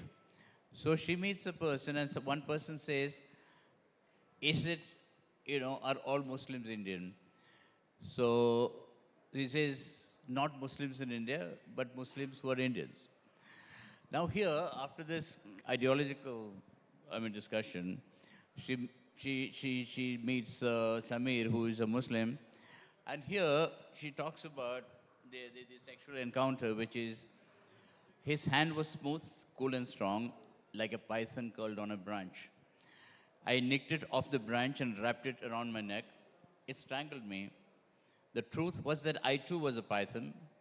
I too wrapped myself tightly around him, suffocating him.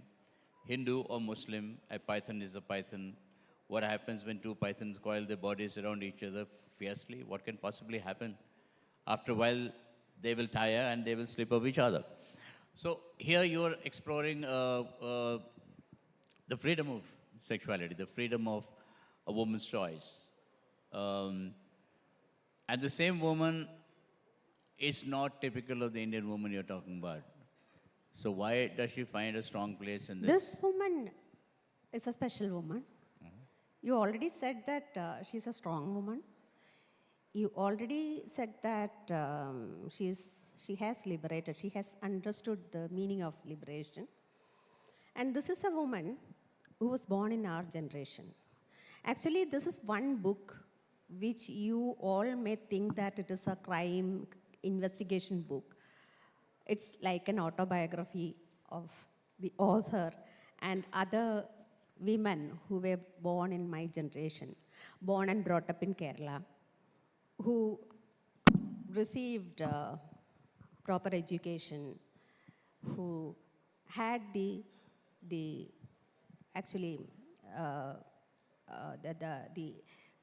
what should I say, facility to explore for themselves, who knew about love, the meaning of love. They had a very, very naive and innocent outlook of love in the beginning. Then they find out what love is, or what human relationships are, what how a man-woman relationship will be or would be.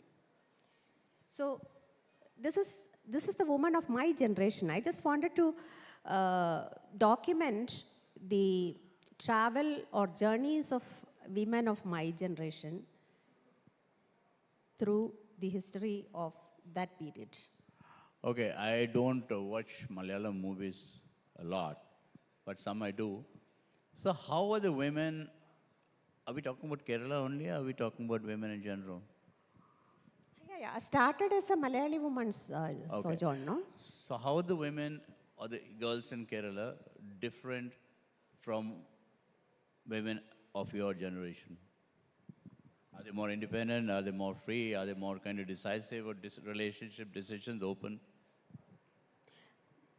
My generation, see, you cannot represent all the women of India or all the women of Kerala or all the women of any particular state with one metaphor or one story, no?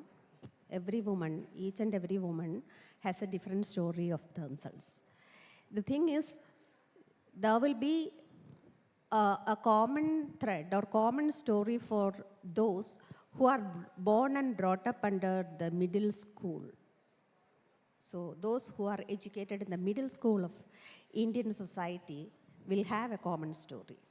So we are talking about a difference between a girl who grows up in a rural area and an urban area. Why is that? So why should a girl who because I was born so. Sorry? Because I was born in the rural area, born and brought up by the middle class society. I know what is the philosophy of middle class is.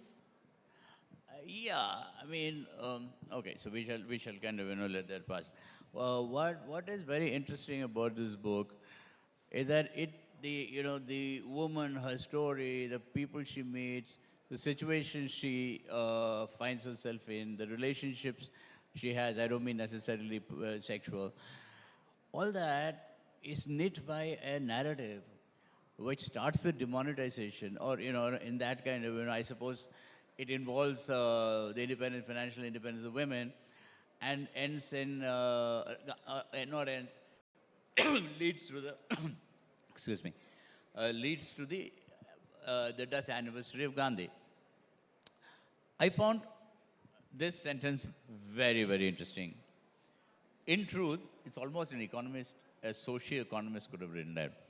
In truth, human beings get exchanged exactly like currency notes, from the pockets of one government to those of other, from the purse of one relationship to that of another, from the locker of one ideology to another. Your head reels thinking about it.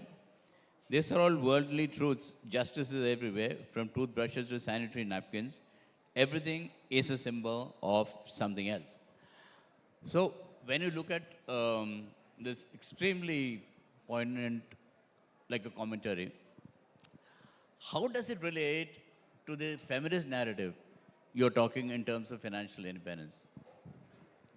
Yeah, the finance, I think the finance determines the politics, or the politics determines the finance, no? Fiscal policies, and a woman's life is determined by both these. The determinants of an Indian woman's life is essentially the political as well as the fiscal policies we go through. Yes. And the financial independence, no? Unless a single woman, why there are no many single women in the past? Because they never had enough money to remain single.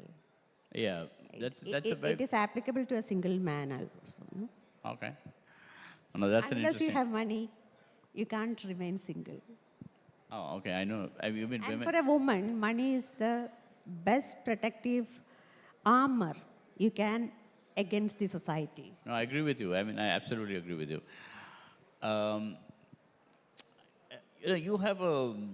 You have very, very, I wouldn't call it clever, because it's not a clever book. It's a very... Don't I look clever?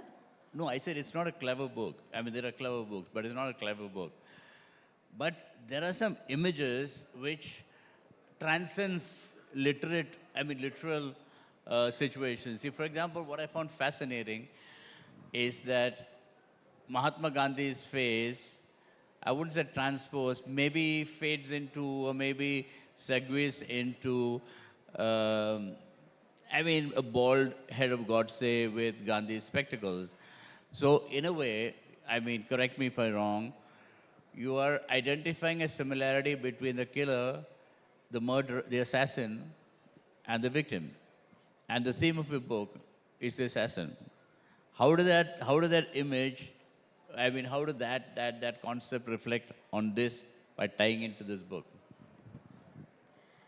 Yeah, we are seeing it around that is something very happening around us, no? We see the face of the assassin replacing the face of the assassinated. So what is new in that? No, a question, another interesting question when I looked through the book was that the setting is not Kerala, which is a lot of, no, let me finish. Yeah, it is, a part of it happens in Bhubaneswar as well. Yeah, that's what I mentioned. So the setting is not in Kerala. A lot of writers write about, not just Kerala, a lot of writers write about places they're familiar with. Where they grew up, where they, had relationships, boys, friends, etc., etc. But your book is based in Bhubaneswar, it is based in various places. So I am reminded of the earlier book, Arachar, which means the hangman. So in which the whole base is Calcutta. Yes. Yeah, so why is it that you like to in both these books, you have based them in Calcutta? See, Ravi Shankar, I'm a woman, I'm a writer, And it is like swimming in a sea with sharks and whales who are men who actually control the power. No, you have to, if you have to be successful or you have to be noticed, you will have to be different. You have to prove yourself that you are as good as a shark, any other male shark. I was trying to prove it. That's another fearsome thing.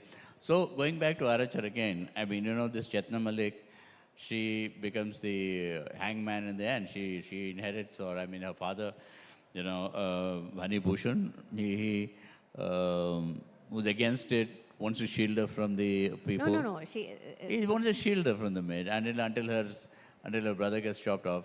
I mean, hands and feet gets chopped off. And again, here, the executioner, though there are no public executioners and there's no woman executioner, which is, I mean, I find that fascinating. But the woman comes into such a powerful position where she can actually kill a man, right? I mean, she can execute a man. Man, you know, who has done a crime, but she is the power in this whole situation. But the man she marries, he abuses her in private. He abuses her in private. So how do you, I mean, this whole difference between the powerful woman who actually has the power to end her life and who, has a husband who secretly abuses her because the father gives it to him. So is there a patriarchy involved? Is there a conflict of kind of, you know, female power involved? And third, I think it is more than learning or being a shark that you have to kind of put this in other situations. But the first question is more relevant. Are you asking me whether patriarchy is... No, it's very simple. Even the patriarchy I'm talking... Patriarchy in this country is kind of the training we all receive within our homes, no? We are actually trained in slavery within our households, okay? A male child is trained in the ways of toxicity inside the house. And a female child or a transgender child is trained to be apologetic all their life, inside the house. So everything starts within the home. And when you come out of the house and face the society, it is again you see different kinds of power equations to train you. You are being trained to be subservient, trained to be apologetic. You are trained to be a better slave, the best slave in the world, rather than trained being the happiest person. So, how to become a human being and how to train the power-holding people better human beings is always a question. Now, since you have, you know, I've written crime novels, right? And some of them have been rather successful. One thing I found when I was writing a novel about crime was that it is an exploration of darkness. You know, it's basically an exploration of darkness and how the most, to put it in a very, very, very banal way, how nicest of people have darkness within them. In both your books, in this and in that, in Arachar, how much are you, there is darkness. There's darkness in everyone. I mean, even in Amma, there is darkness. All good stories are crime stories only. No, I'm not talking about... Every book is a crime story, no? One crime against another is the topic of all novels, I think. Yeah, perhaps because Dostoevsky, you can say, is a crime writer. Is there one book, please tell me one book where the theme is about something non-criminal or non-crime done against another person. The Little Prince by Exupéry. I mean, there's no Little crime. Prince? Yeah. Even there, you know how to, yeah, okay, That's the only book. That's for another discussion. That's for another day. All other books are... No, I'm getting back to the thing. The darkness that calls every writer when he or she is exploring, let's say, crime. I mean, there are crimes of different kinds. I mean, there are crimes of murdering somebody's soul, or there are crimes of kind of suppressing somebody's ambition. They're all crimes. They're all crimes. I mean, they have a kind of darkness within them. How does the darkness call to you? I mean, the process of it. I don't know. I am just troubled by. I think I'm like a figure in darkness. Someone molded me in darkness, so that my mind always is very dark and violent and troublesome things. Maybe that made me a writer. Mira, you're scaring me. Yeah, I want to scare men. I'm very.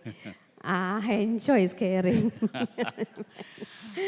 See, So, my last. the thing is, unless you are upset with yourself and the life around you, the world around you, you cannot be a writer.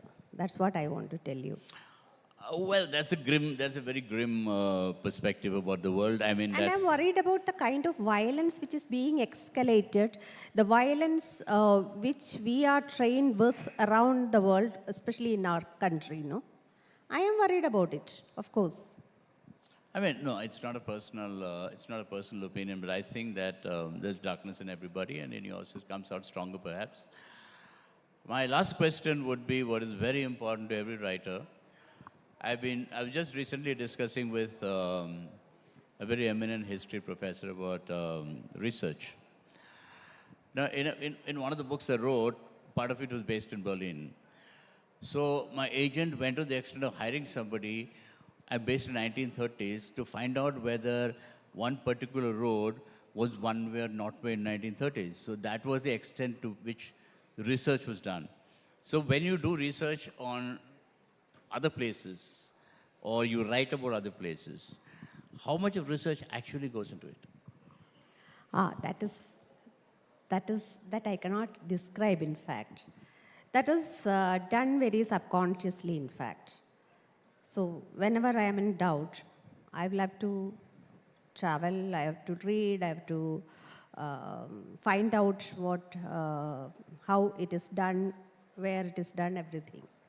So research is, in fact, but compared to Arachar or The Hangman, this book, Assassin, was easier to write because this is mostly on my experience rather than, so I have seen most of it. I was just documenting what all was there. Of course, there was a part of research, but this research was easier and enjoyable, exciting. It was the story of myself. No, I was just finding out the map of my life. A thing which is different. Sorry? Yeah, one second. You know, a thing which is different from Kerala or Tamil Nadu or Bengal is the serialization of the novel. So this book has a lot of characters. It's a lot of situations, very fast-paced. You know, it's got confrontation, it's got compromise, it's got heartbreak, it's got evil, it's got everything. So when you read this as one book, you know, you get kind of, you know, rethinking about or reimagine or reinterpreting something. So it's very different in a serial because you read something and then you kind of, you know, waiting for one more week for the book to come in. How did you find a difference in putting it together as a book, or did you find which one do you like? I mean, do you like the serial approach or do you like the full book approach? Yeah, this is first serialized in Malayalam, and it's a different experience, no? You get readers' feedback every week on Wednesday or Tuesday. As soon as the weekly hits the bookstalls, someone will call and said, this chapter is excellent, ma'am, thank you. And that gives me a kind of a kick. Okay, to read again to the next chapter again and make a final some last minute corrections before I send it to the press. And in the case of a book, there you have no choice in that. I like writing for serial. I think I like serializing the novels rather than bringing it out as the old book. And it is like, but of course I have edited it before it was brought out as a book. But the other thing helped me to write. There was always someone calling every week, every day, saying something about the last chapter, the next chapter. In the book, when you read the book, you read the book and certain chapters don't linger to your memory, but when you serialize it and when readers read it week after week, it is like Yeah, theirs. I think it's very different. I like that. Yeah, Unfortunately, there are not many periodicals in English, like the Illustrated Weekly of India, kind of. You can't enjoy the joys of serialization, no? So the last question. Indian Express should think about that.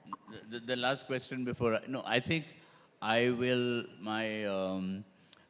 she's here to kind of, tell me that, look, get off the stage. Do we have any questions from the audience? I'm looking forward to interacting with the readers rather than with you, Shankar. Because you myself, yeah. Yeah, readers are not interested. Come on, ask questions. They are not interested in interacting with me, I'm sorry. My apologies.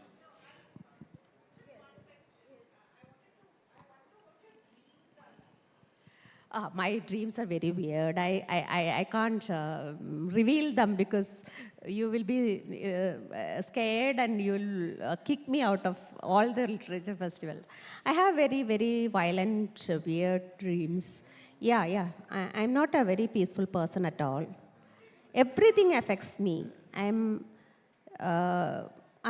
am sometimes at night when I sleep, I realized that things, very mundane things had affected me 10 times or 100 times more than I imagined or I understood. Any questions? More questions? That I don't know, but I snore well. It's very disappointing. No, there she is. She's one question.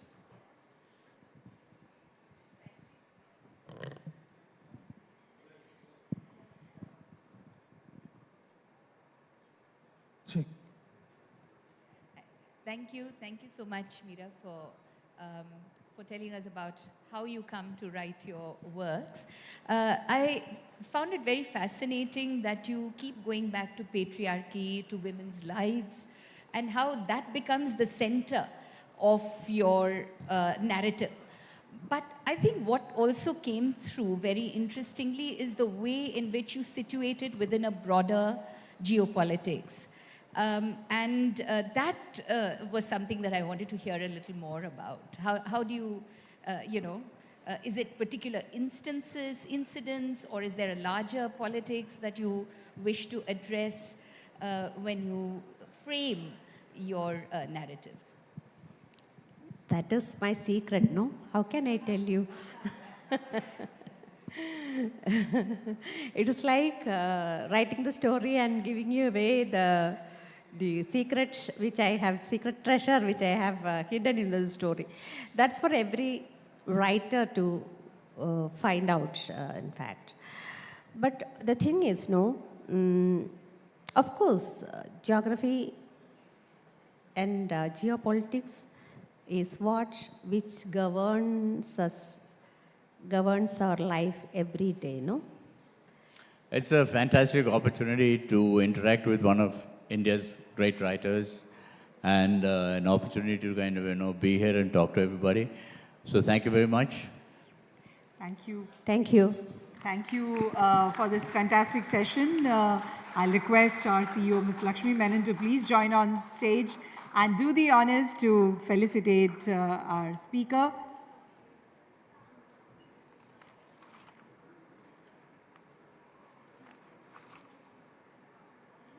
We would once again like to thank Meera ji for this very interesting session, and also Mr. Ravi Shankar for moderating it so well. Thank you so much to both of you.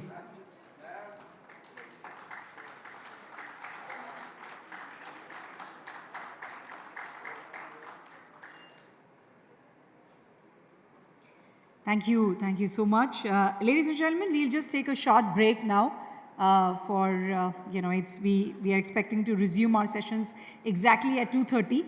So I'll expect everybody to be here by 2:25 p.m. It's just a short break that we are taking before we resume our sessions. And very interesting sessions lined up in the second half of the day, starting with Translating India, the Multicultural Country. We'll have Dr. Rakshanda Jalil, Ms. Mini Krishnan and Ms. Libika Bhushan, who will be moderating the session. So we will request all of you to join us here by 2:30. A short break right now. Thank you so much.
Yes.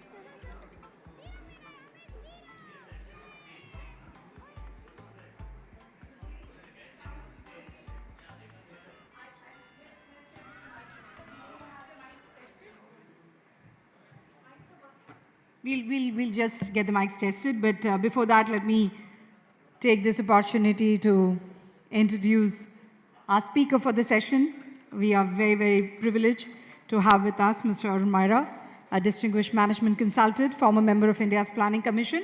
Before his government role, served as chairman of Boston Consulting Group India, veteran of the Tata Administrative Service, where he rose to become executive director on the Tata Motors board between 1981 and 1989.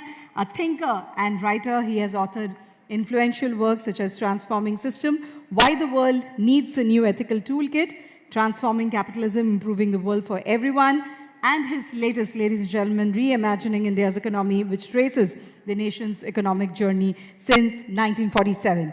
In his books, he blends poetry, philosophy, and practical wisdom, offering insights not just for policymakers, but for everyone who dream of a fairer world. So let's welcome him on stage along with Ms. Lipika Bhushan, founder of Market My Book and the Indic Pen, two pioneering platforms shaping the future of India's publishing ecosystem. She's worked with over 1,800 authors in nearly every major Indian and international publisher, driving some of the country's most successful book campaigns. A passionate champion of Indic narratives, she combines industry expertise with a deep commitment to storytelling and authorship. So I let Ms. Bhushan take this session forward, but could you please check the mic so that before I leave you both, if this works fine and you can hear each other. Hello, am I audible? Namaskar everyone, good afternoon. I know it's a session right after lunch, but I'm so glad that it's about something very topical, very political, and I'm sure it's going to keep you awake. It's an honor and privilege for me to be sharing this stage with someone who I've grown up reading and following his work. Any management student, if you ask them today, they would have read Mr. Arun Maira's books, his articles on economy, on policy, on social development. And I'm a little nervous. I was just telling sir right before that I'm a little nervous because he's an institution, and to share this stage with him is a huge honor, sir. We have picked up a very interesting topic today, and right in the morning when we were having breakfast, along with food, what was served was the tweets that were exchanged after Trump's tweet last night, after a tirade of tweets in the last few weeks where Trump has been not only attacking India through the tariffs, but also through several other things. He's been directly attacking India. And suddenly there's a turnaround. And there has been an exchange of tweets between PM Modi and Trump today morning. It's all over the news. So let me begin by that, because India, which is aiming to achieve this $5 trillion economy in 100 years since its independence in 2047. And it's working towards that, and there are lots of schemes and policies that are trying to be integrated into the society and being rolled out in order for us to see it achieve that. India, which is trying to achieve something like this, is suddenly finding itself in the geopolitical situation, in the geopolitical crossfire at the center of things.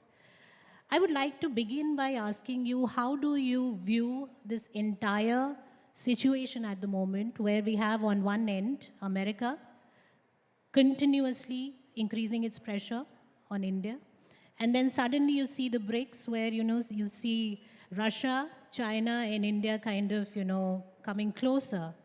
And within this framework, how do you, one, see India fitting in?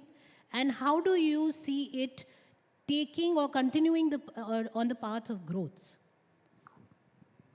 Thank you, Lipika. She said she was feeling intimidated to have a conversation with me because she says she has read some of my previous books, and this one too, I could see. I was feeling intimidated myself to have this conversation with her because she is a great inquirer.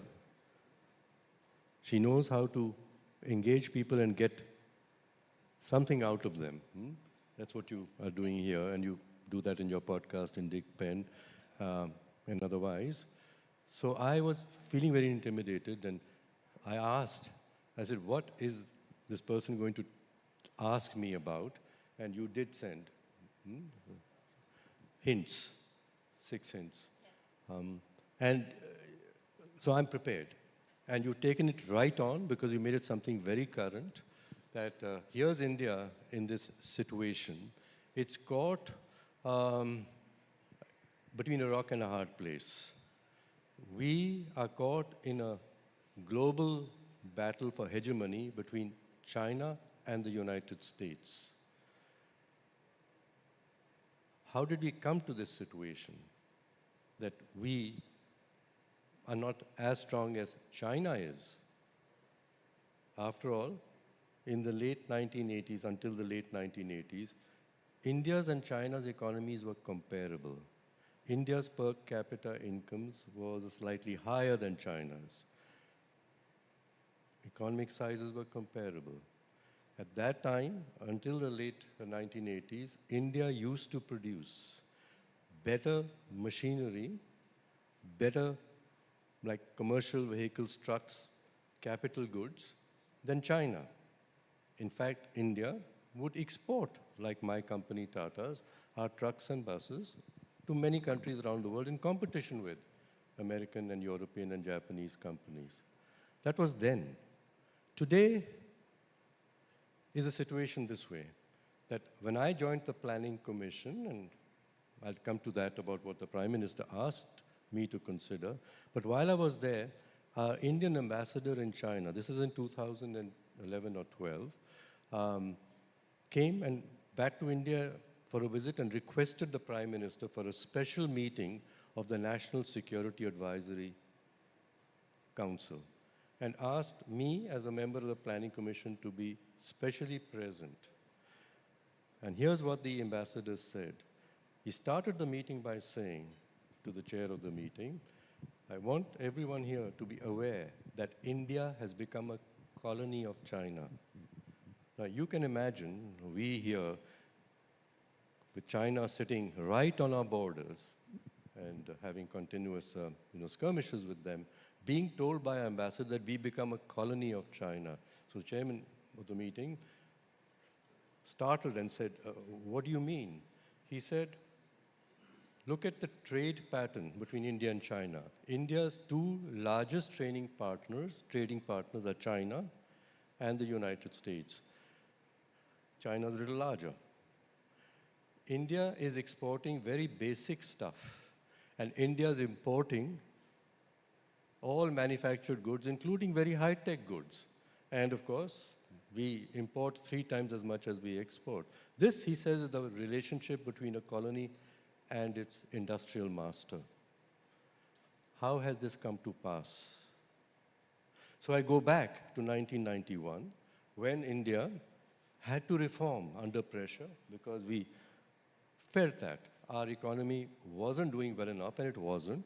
But what ideas should we adopt? The IMF and the World Bank took over, that's Washington took over, and we adopted their views that you should not have an industrial policy, you should not build your own industries, you should have free imports, because with free imports, the citizens of this country will be able to buy the best cars, the best phones, the best clothes, made by people who know how to do it much better. They love those brands. don't deprive your citizens. So we opened the economy, and the citizens loved it. And here, when I joined the Planning Commission in 2009, the Prime Minister invited me, Dr. Manmohan Singh. Now, he's a great economist and a very compassionate person and a good listener. So he invited me out of the blue, and I said to him, sir, but I'm not an economist, which I am not, and I've never worked in the government. And that's supposed to be a qualification for doing the planning of a country. Either you got to be an economist or experience in government. I'm neither. He says, that is why we've got damn good economists in this country. They're called world class. We have many senior, seasoned people from government. But it's not working for the people of India. So I want someone who's not an economist, who's not experienced in government, to just think afresh. Why is this so? Why is this so? And his point was, he said, inclusion in the economy is not happening, incomes are not rising. We may use all government statistics to try and prove that the poverty level is lower than it was in 1991, but China's poverty level is, you can't compare. They don't seem to have any of the sort of poverty that we still see in large amounts in our country, as you pointed out. So there's something wrong with the economics, where we believe that first you must have growth. Grow your GDP into trillions, and then you'll have the resources to take care of everybody. So I commissioned a study with an international organization called the SEDA, the Sustainable Economic Development Assessment Framework. And what they do is they look at every country's performance on economy, of course. Every country reports its GDP growth, as well as on inclusion and employment, wages, inclusion and employment. And third is on the impact on the country's natural resources, its soil, water, rivers. And here's what we found. Though India's GDP was the fastest growing in the world, short of China's, then, India's growth was the least inclusive. We were creating the least number of jobs per unit of GDP growth compared to any country in the world. Now, with the country with the largest young population to be yes. employed, Yeah. this is not the pattern of growth that will sustain or be socially acceptable, as we are finding now. The second, they also pointed out that we were damaging our environment, that is our air, our rivers, our soil, our mountains, more per unit of GDP growth than all the countries around that they compared us with. So this pattern of growth is the question, not the size of the growth. So we keep pursuing 5 trillion, 10 trillion. Meanwhile, we are continuing to destroy our environment faster than others, and we are a very natural, environmentally scarce country because we've got 1 billion plus population on a land area which is 1/3 of China's and much smaller than the United States or half of China's. We can't afford to be damaging our natural environment following their patterns of growth. And as I said, we've got the largest young population in the world which is hungry for work, hungry to earn with dignity, and then to be able to earn enough to spend all these goodies that this aspirational India idea is. They dil mange more. Abhi latest brand ye bhi chahiye. I want to import that. Don't, ban and stop. Let the American goods come, or European goods. Of course, now they're Chinese goods. And now we got the strategic problem that if we stop importing from China, then our industries are complaining कि हमारी industry चलेगी नहीं. All the parts, all the machines that our industry are using is from China. This is the US's problem. The US is realizing that China did not follow its advice in 1991 when the communism collapsed. China continued its own path of development, taking care of its people. And here is China now the threat to the United States. So here we are. We are caught between China and US having a fight, and hum beech mein phas gaye hain. Abhi, what should we do is, I guess, another question. Yes, so, but before I jump onto that, sir, because there's a lot that you've given us to think on in your answer to the first question. And the most important being that China did something right, which has worked for them. And that one thing was not to follow the US advice on how to run their own economy. What is it that India, and why did this really happen? It's been like almost 15 years since you were in the Planning Commission, and I'm sure, given the kind of articles that you write, you're continuing to have keep a very close eye on what's happening in the country. And what is it that we are not doing right still? Maybe there were decades of different policies that may or may not have worked, but for the last 10 years, the kind of dream that we are being sold about Atmanirbhar Bharat, where we become indigenous, we produce our own stuff, the way Singapore and China is already practicing having our own apps, having their own technology, having their own manufacturing in different products to fulfill the needs of their local people. What worked for China and why is it not working for India, even though we are trying to now, I think, look at going the same way as China is? I'm going to answer the question backwards. Okay. Why have we not adopted another way? Yes. Yeah. Why didn't we change what we are doing, though we are realizing that it's not working? And second is what is that China has done. So the two things. Firstly, the last 4 or 5 years when our present government, and Mr. Modi is a very inclusive sort of person. He has public speeches, but I must say, they talk in the language of the people. That's why they do appeal. It's not economic jargon and stuff. And I'm sure that with their, ground organization with the RSS and BJP, is a very good one. They listen and they work with the people. So they do know what is happening on the ground. And here's a man who communicates in the language of the people. There's a connection there. A connection there. When he began to urge that we have to be Atmanirbhar, few years ago, our economists within the BJP also, and the carry-on of the Congress economists, who are all the same, they're educated the same way, they have the same ideas, began to say, oh, we want to go back to the dark ages, as if before 1991, India was living in the dark ages. Okay? That's why I wrote in my book, I grew up in India and grew industries, worked learning hard how to build things in our country which we had never done before, and build them in situations where we didn't have the resources. We yet didn't have the skills. But karke dikhana tha, aur kiya. So it wasn't the dark ages. I felt very good about my country and about myself. And so when these economists blithely say to me when I joined the Planning Commission, you want to take India back to the dark ages by saying our present path to this great enlightenment is wrong, I said, no. You don't know how to do it. You haven't done any real stuff. You're all economists. So I say presently again, you have to start listening to the people and the people who actually build things and say, what can you achieve and what support do you need to achieve it? That's it. That should be. Don't listen to economists. Their models are wrong. And so our problem is, like I pointed out earlier, that we, unlike China, have been listening to the same economists and following their advice. China has not done that. So China started with listening always to its people because, believe, you have to accept this. It had a communist philosophy. It had a revolution where because of the anger of the people, they threw the other government out, the KMT and the others, and they got the communists.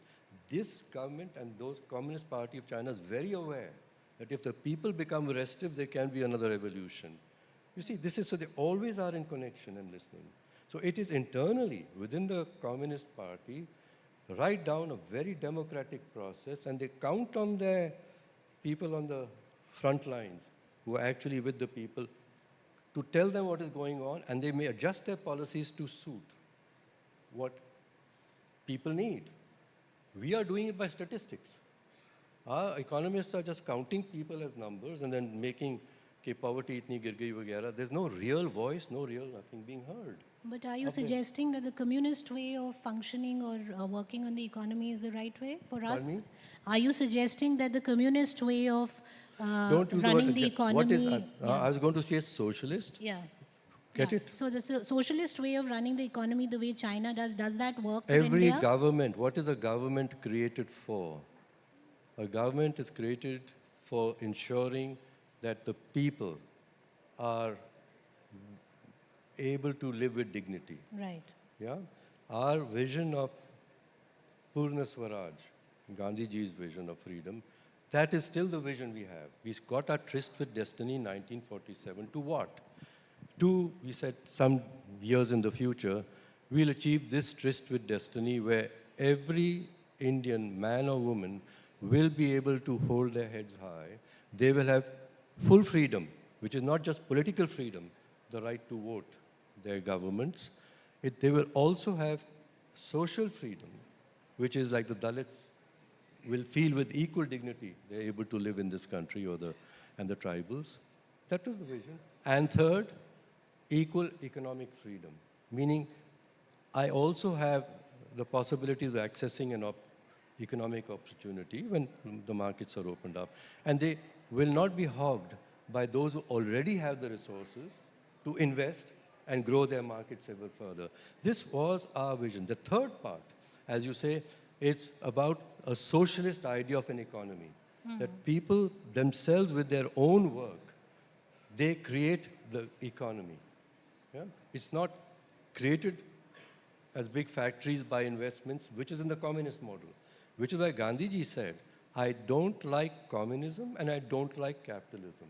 I mean, he maybe used the word socialism. We put it into our constitution, but he maybe did not. But that's the essence of socialism. Whereas he said communism is once again the state becomes the master. The people are working, and theoretically, the profits belong to them, but those profits get determined, I mean, the use of the profits by some people sitting in Moscow or in the national capital, and they decide like bureaucrats what is the best for the economy, which, by the way, was the same thing we were doing in the Planning Commission, right? So some people, they say this is the best way to use this, the produce of everybody's sweat for the sake of the growth of the country. So what happened in 1947-48 is that we made the first mistake. We gave up our own idea of Purna Swaraj, Gandhiji's idea, which included Swadeshi, and said the industrial model, Jawaharlal Nehru, and that is thereafter we kept saying, the West kept saying, you followed the Soviets. Actually, we were following the capitalist model. Either big moneyed people all own the enterprises or the state owns the enterprises. The workers are just sweating to earn something. They have no control over, A, what they do, they're told what to do.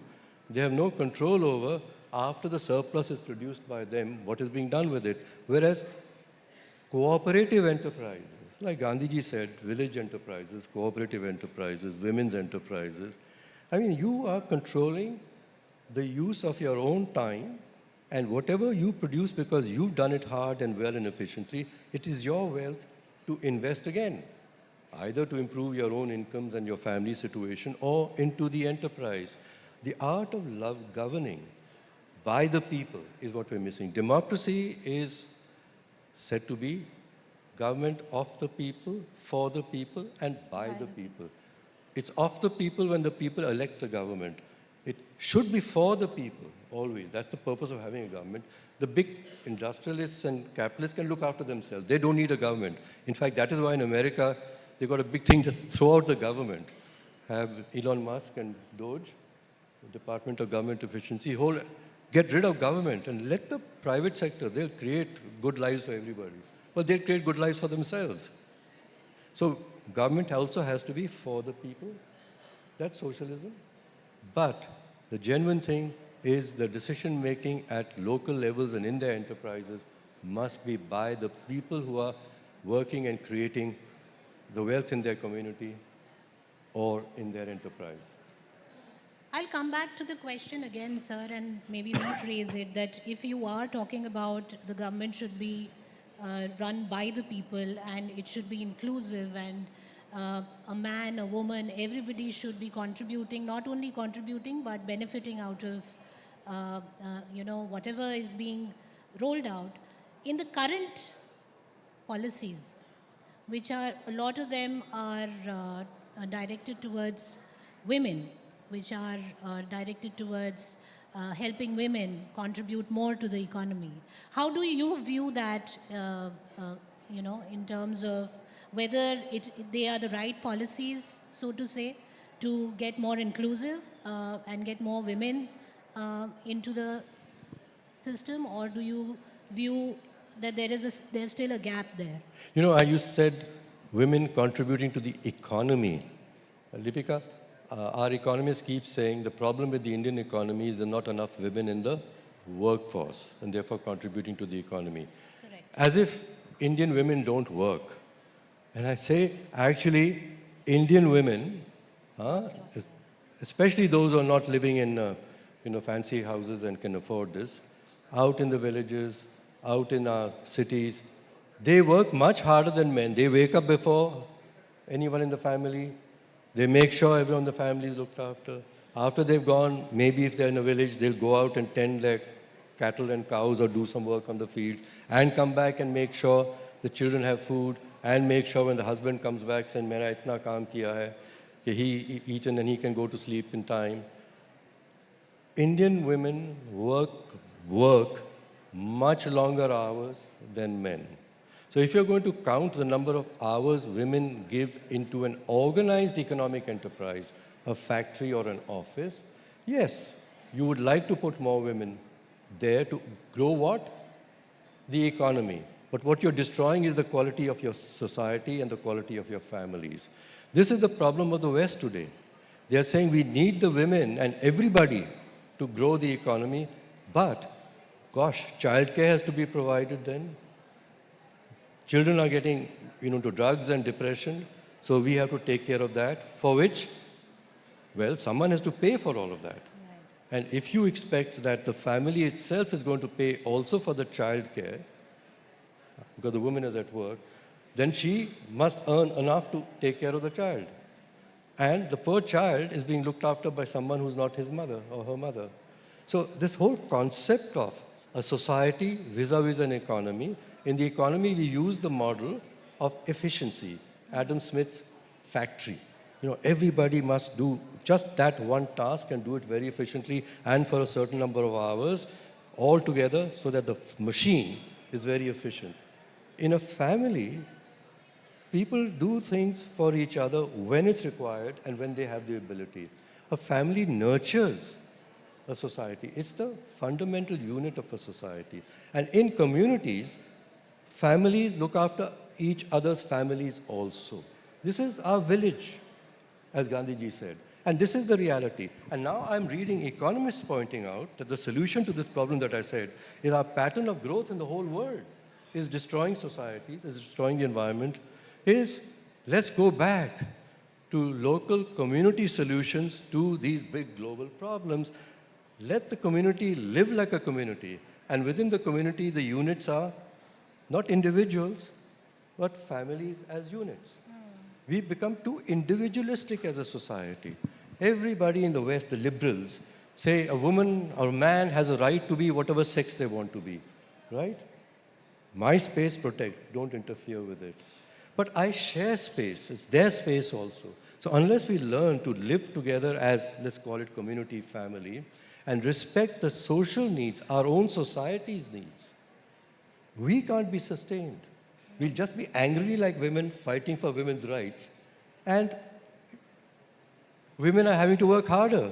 They have to work harder in factories or in offices, learn to work like men. So they're tested. The reason we can't have a woman is she still hasn't, learned how to take tough decisions like a man. So we're converting our women into men, and now they fight in planes and shoot. Is that a good world? No. Let's go back to reimagine ourselves as human beings in which, naturally there are women, and naturally there are men, and naturally there are young people, and naturally people grow older. All these must live together, and the give and take amongst these should not be measured in money terms.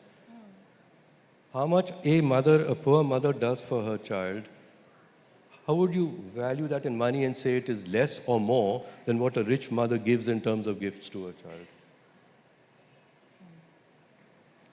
That's a very important point you make. In fact, it changes the way we view the entire thing that, you know, we are observing around us, as to making women part of it, but in the process also increasing the pressure for them to behave in a certain way, or, you know, and it's affecting family system as a unit. I would request people at the back to be a little silent, because, you know, we are not being able to hear each other properly on stage because of some acoustic problem. Thank you. Sir, I would also like you to slightly detail in on the GDP part. I think as parameters, you know, whenever we talk about growth, the only thing that we view is the GDP rate, the growth rate, the gross domestic product rate. Is it the right way of assessing an economic growth? If not, then what other parameters should one look at while assessing economic growth? You keep using the word economy, and I keep saying let's not separate the economy as the whole thing or make it any special thing. The economy exists within a society. The economy exists and arises from nature. So economists treat everything outside what they call the economic production unit as resources for that unit. Right. So if an economist is looking at a forest, he'll say, how many useful trees are there which are good quality timber? That is the worth of the forest.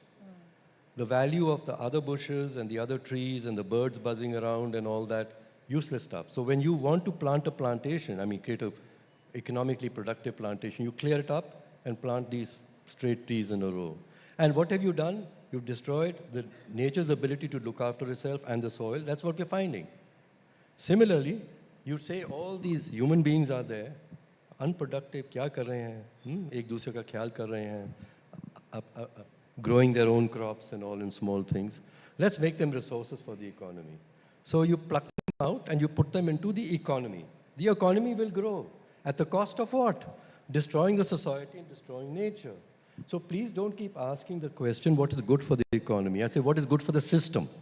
And the system is composed definitely of society and nature. They are the fundamentals of it.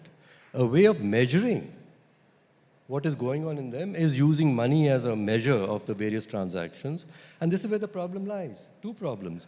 One of them is, how do I convert the value of a human being into money terms? That's how courts settle it. It's like in the US, if this person has died, the liability is that how much more would this person have earned the rest of their lives? I mean, that is what the family has been deprived of. That is what's paid. So a person of the same age, maybe same education, who dies in America would be given by the American court a much larger amount than if it was an Indian. And that's what happened after the Bhopal tragedy. I mean, so many people died in industrial accident. When the case was tried in the USA, the judge said, those Indians there, how much would they have earned in the rest of their lives? Yeah, we are poor people. And therefore, the compensation was fixed like this.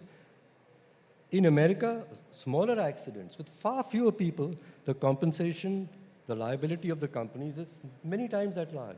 So the valuing of human being in money terms, and I already pointed out, valuing nature's resources in money terms, because money is what the economy uses as its measure.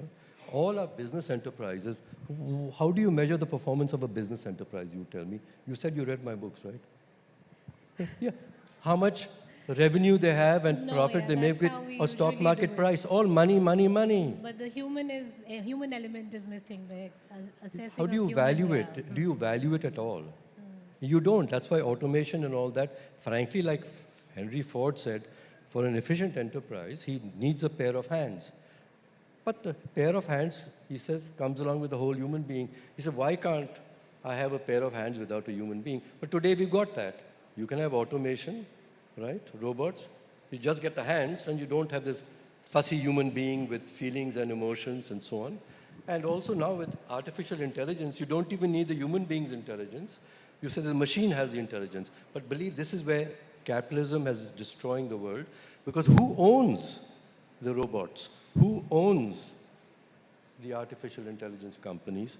Big, rich capitalists. So they are able to extract everything, and they make the profits. And so now you're worrying about what will human beings do in this world. I said, if you keep this philosophy that the economy must grow in money terms, we don't need human beings, frankly, anymore. We can have machines. True. Before, I've been sent a slip to close it, but before I do that, I would like to open it up for maybe just 2 questions from the audience. And then I'll probably ask you the last question before I let you go, sir. Any questions? Yes, please, can we have a mic there, please? At that end.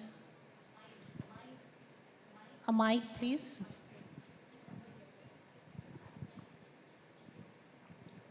We take mine. Yeah.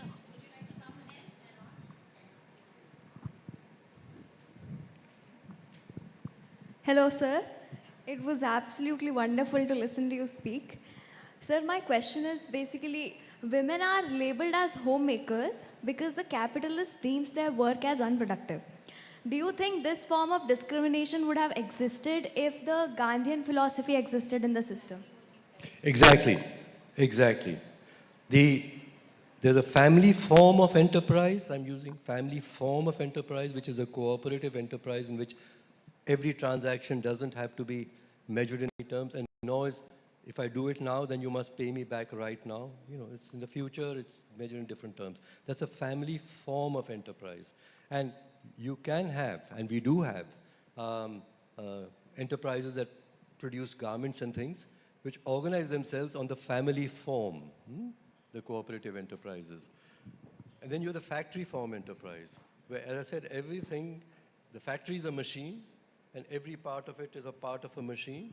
And as long as you have not been able to devise a machine to do that part of the machine, you'll have a human being in that part of the machine. So you've got factories with human beings and other machines around them. And so this joke of saying, we must learn to work with artificial intelligence and live with robots. Well, Charlie Chaplin made that beautiful movie, Modern Times, of how a human being is being driven by the machine and trying to catch up with it.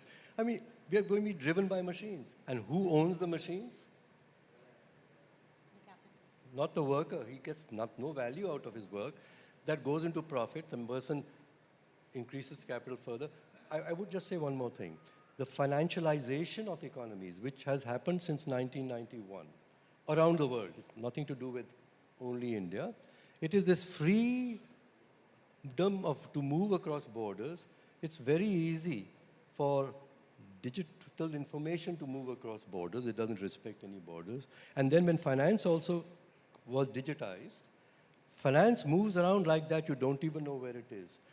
And human beings are being stopped crossing borders looking for, freedom and opportunity for themselves. The size of the financial sector within the sizes of economies has about, in terms of its size, has tripled in the United States and even in India. So the people who make money out of money, they are the wealthiest people. Honestly, people in venture capital, people in private equity, just see, they are the unicorns. So And what the you're rest of saying us- is the gap is actually Therefore, increasing. when I found management school people and my BCG people saying, financial industries are the most important for any country, but they provide the lubricants and so on. And they wanted to join, and they did. I said, but what real value are you creating?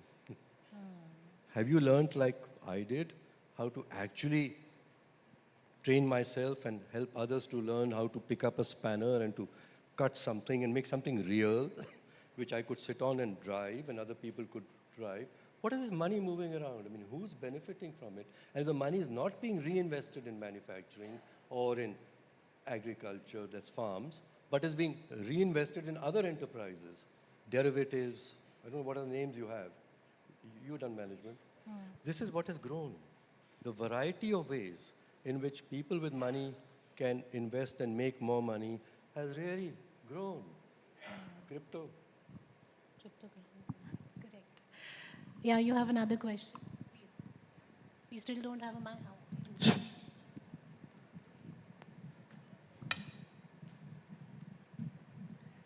I'm so sorry if I'm allowed to sit because I have a leg amputation. I'm a physically handicapped person. No problem. I can see you, yes. Yeah. India has the first Bombay Stock Exchange, and we have So completed first? BSc, Bombay GST. Stock Exchange, and we have almost completed 150 years of anniversary of BSc. I am Gautam Mohanty. I run the Management College Association here with the name of Business School Forum for the management colleges. My question is, today we look at the economic scenario as the struggle for the fourth largest economic country in the world, and the economic pictures are more transparent these days. क्या पहले लोगों के पास पैसा था या अब लोगों के पास पैसा है? Because having BSc before independence, so why, or अगर मैं कहूँ कि we are only following the footsteps. Could you just ask the question again, because I think it's not very clear.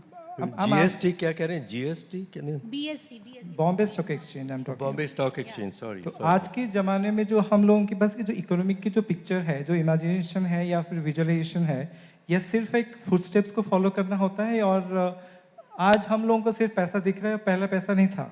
India के पास पहले पैसा था या फिर आज पैसा है? What is the change between? He's saying, are we wealthier today, or were we? Gee, this is it's going to require a big answer. I'm going to give it very simply.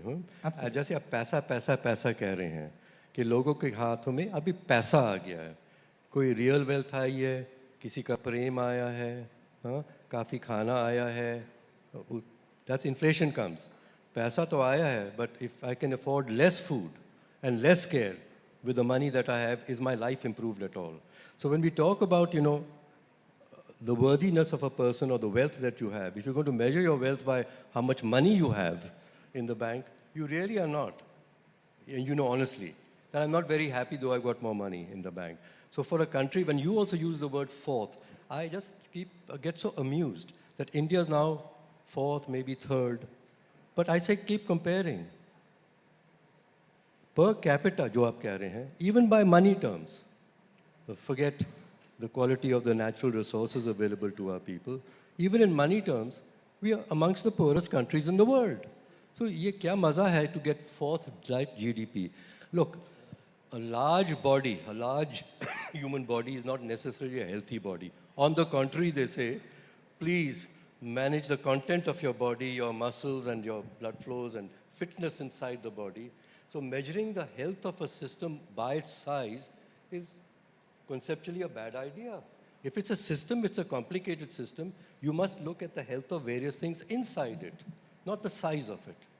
So who cares if you're the fourth or even the largest, provided the people inside the country are not benefiting. The United States is the largest economy of the world. But do you think the people in the United States are happy? Why is this revolution? Come back to the MAGA and Trump. There's a big division in the United States about whether the common people have benefited enough, or it's only the liberal elites and the wealthy investors who benefited more. Of course, the inequality has increased, and Trump has tapped into that. He may be himself a wealthy guy, and that's what he believes, but he's very smart. He knows this is the crowd that will vote for a government, and he's tapped into it. And our Democrats have lost it.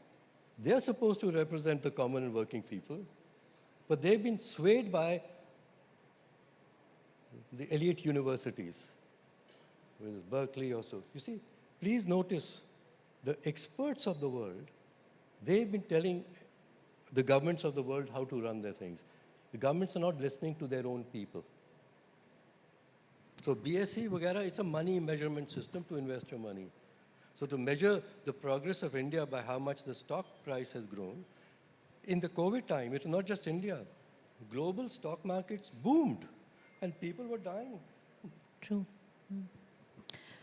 So before I let you go, just one last bit. What I, and I'm sure a lot many here are taking away from this session is that we are yet to view ourselves not from a Western lens, but the systems need to be viewed from our own Indian lens. There's a lot that needs to be fixed in the economy, the word that is part of the topic. But Is there any hope, or are we moving towards a disaster? There is hope, because I'm noticing under a crisis, as they say, a crisis only makes you change. This geopolitical crisis has woken us up to our internal crisis, which people like many others, myself included, have been pointing out, and Manmohan Singh made me think that the people of this country are not benefiting from the GDP growth. We've been saying so, but I said, get dismissed. Because the people who know real economics, who are trained in those schools, they would say, what do I know? Yeah. I say, I'm listening to the people. They are not benefiting. No, I can tell you by the measurements we're doing very, very, very, very well. So it was only when this geopolitical crisis came that now Mr. Modi is able to say confidently, buying Swadeshi is being as patriotic as participating as a soldier in Operation Sindoor. Wow! That's Gandhiji's idea. Huh? Buy our own stuff. Don't be a slave to other people telling you that they know how to do it better. We have to learn how to do things that we haven't yet done. That's the process of development. We have to learn to do it ourselves, which is what China has done. The reason China has advanced so much more than us, they have concentrated on building their own capabilities.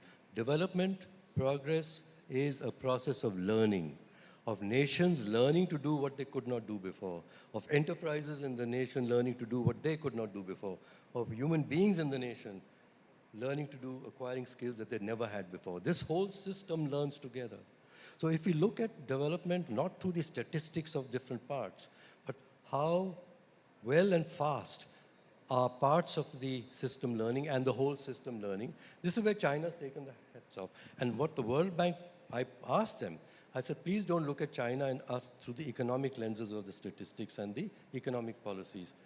Look at how the systems of learning, policymakers learning, enterprises being given some protection, you might say, against, much larger foreign competition.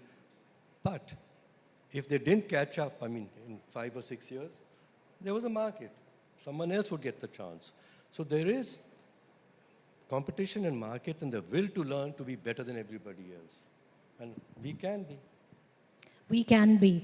Thank you so much, sir. It was an invigorating and insightful session. Thank you, everybody, for the patient learning. Thank you.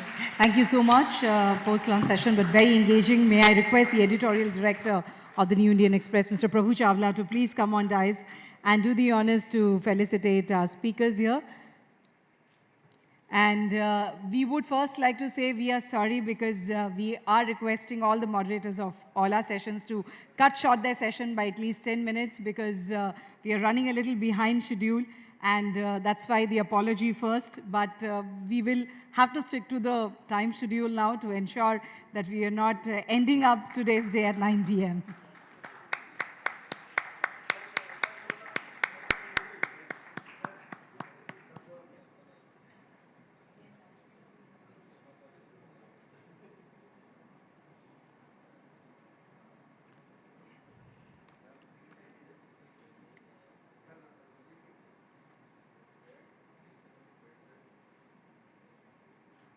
What a fantastic session. Can we have a louder round of applause for Mr. Myra and Ms. Bhushan? Thank you so much for making it so engaging. So we'll quickly move to our next session, ladies and gentlemen, because this one promises myth, mystery, and a touch of magic.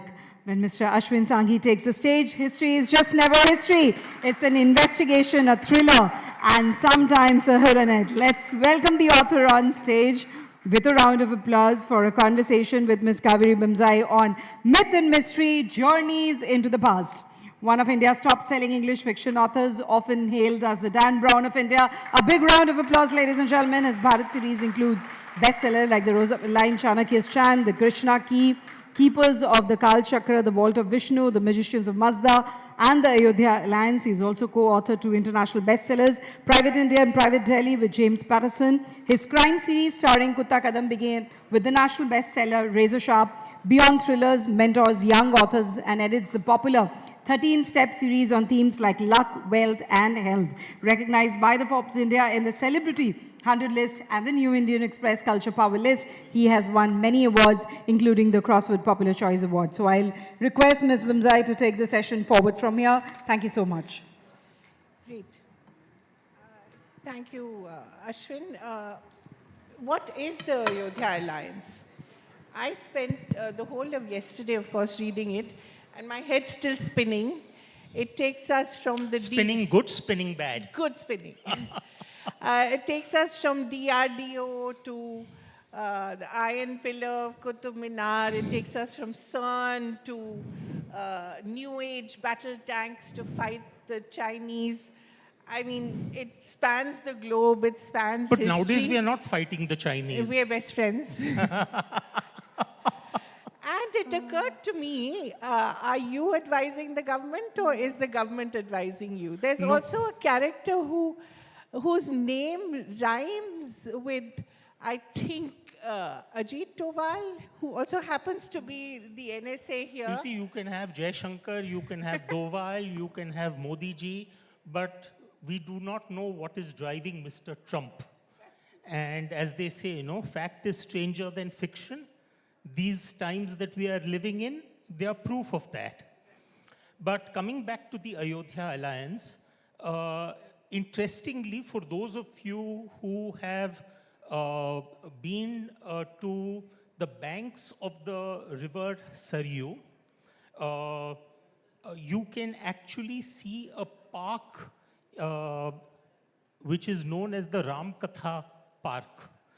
And a couple of acres have actually been cordoned off in that park. And that is actually known to the locals as Korea Park. And there is a stone tablet there which references a lady by the name of Queen Hyo Wang Ok. And you can, during the year, about a couple of hundred Koreans visit this particular spot in order to pay respects to this queen, who is in fact this particular royal couple, Kim Suro and Queen Hyo Wang Hok. They are in some ways the ancestors for almost around a little less than half of the Korean population. And this particular queen was said to have come from a place called Ayutha. Now, whether that place Ayutha is Ayodhya, or whether it is Ayutha down south, which is Kanyakumari, or whether it is Ayutthaya, which is what we now know as Thailand and Suvarnabhumi, that is a mystery. And that is what I wanted to explore through the Ayodhya Alliance.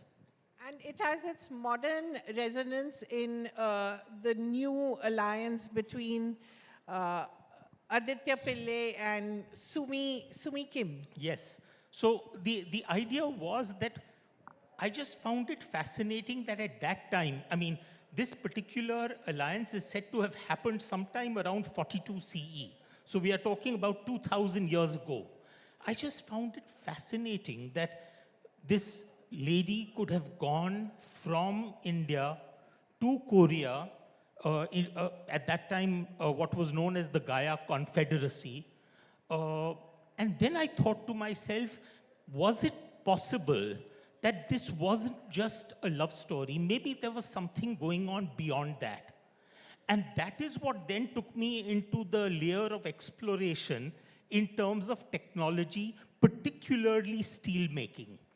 And honestly speaking, you know, one of the great advantages of writing the books that I do is that I end up spending almost around 2 years immersed in that subject. And I end up finding out things which I didn't know before. And I found it so fascinating that the South, the Deccan, in fact, including where we are currently sitting, and in fact in places like, for example, Korkai, Muziris, Mysore, Salem, all of these places, there was so much of advanced steel making going on 2,000 years ago. In fact, more than 2,000 years ago.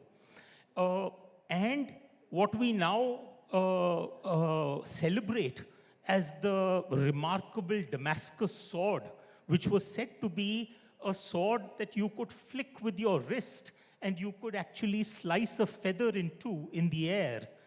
That Damascus sword could not have emerged without a steel which was known as uku or utsa.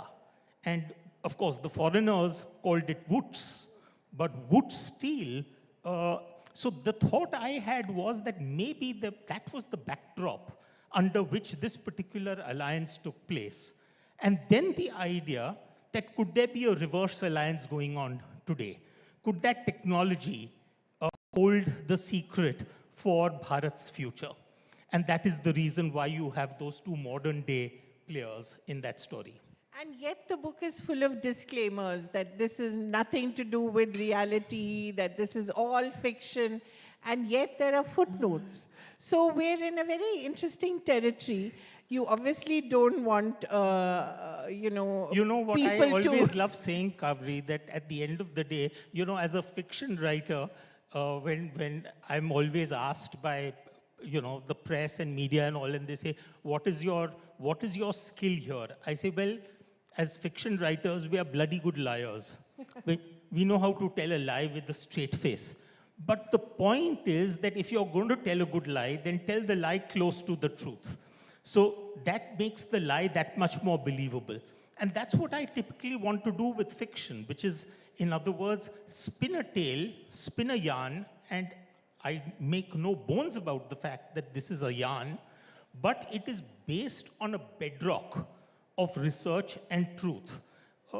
And over the last 18 years, honestly, I have also begun to wonder what is truth.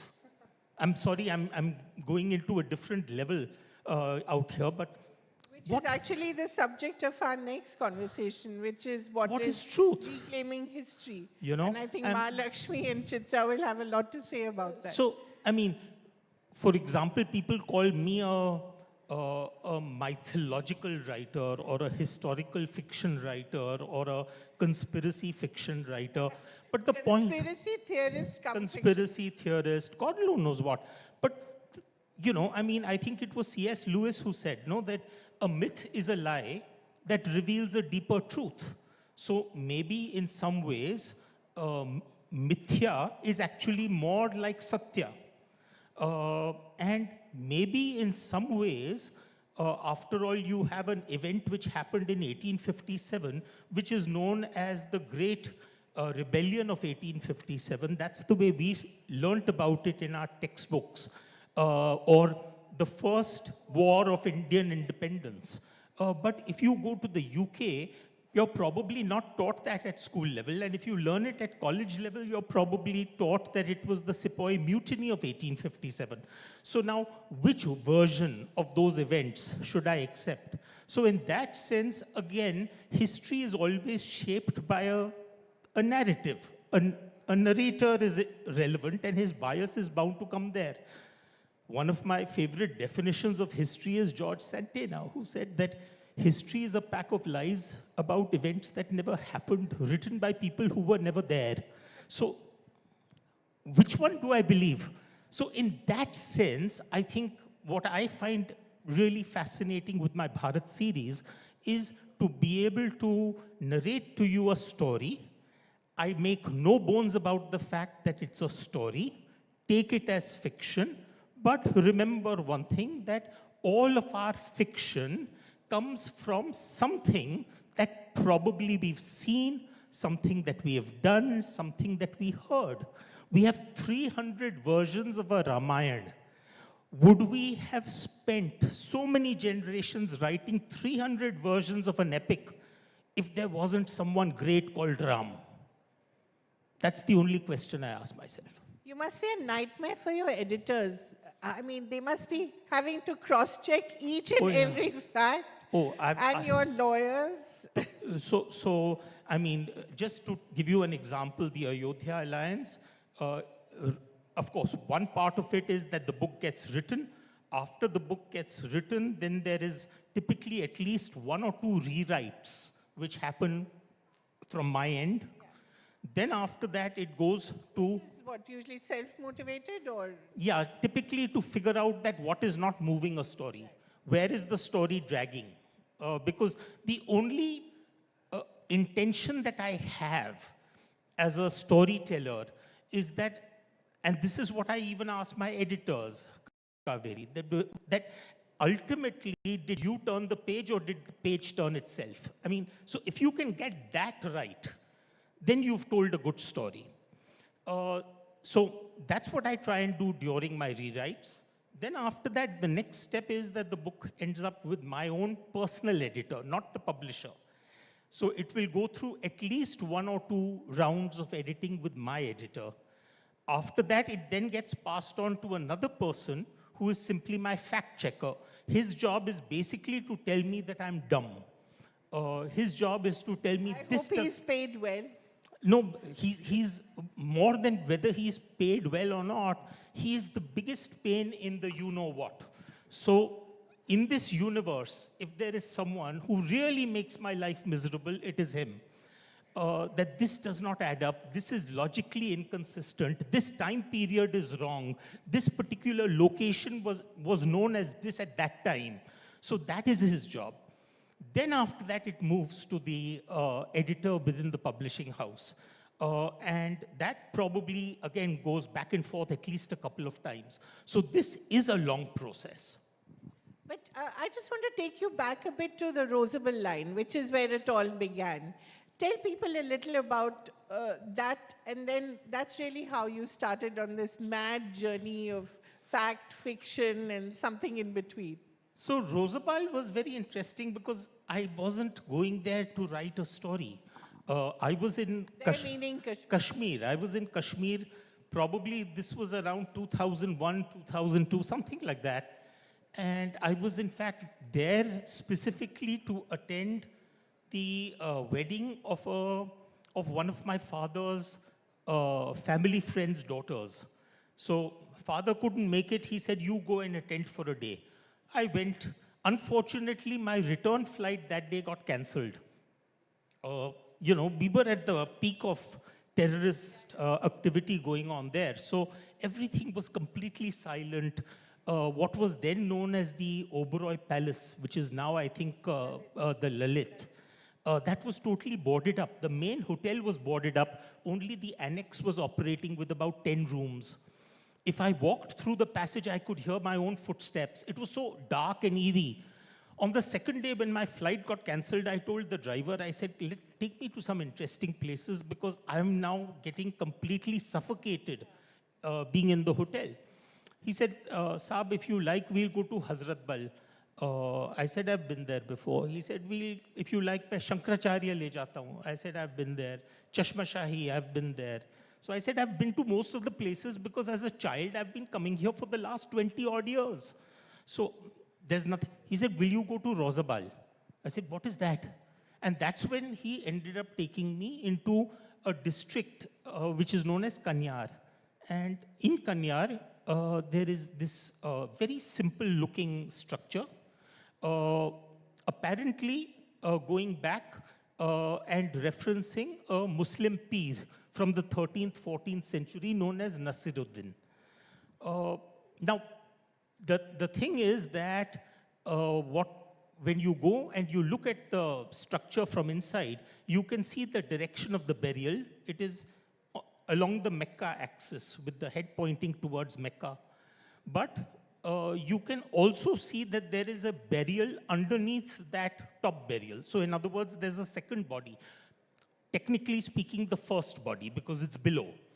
And that isn't along a Mecca axis, that is actually on an east-west axis. And the story is that the person lying buried there, the earlier burial is someone called Yuz Asaf, who came, and this structure was erected in his honor sometime around 112 CE, so around 2,000 years ago. And he came to Srinagar, to Kashmir, to preach love, peace, and what have you. And when he died, he was buried there. Outside his burial, you can see a carving which shows a pair of human feet. And on that pair of human feet, you can see the cross marks, which are indicative of the points at which Romans would normally embed the nails of a crucifixion. So the common folklore around that location is that the person buried there is none other than Isa Masih. And of course, I was not a writer.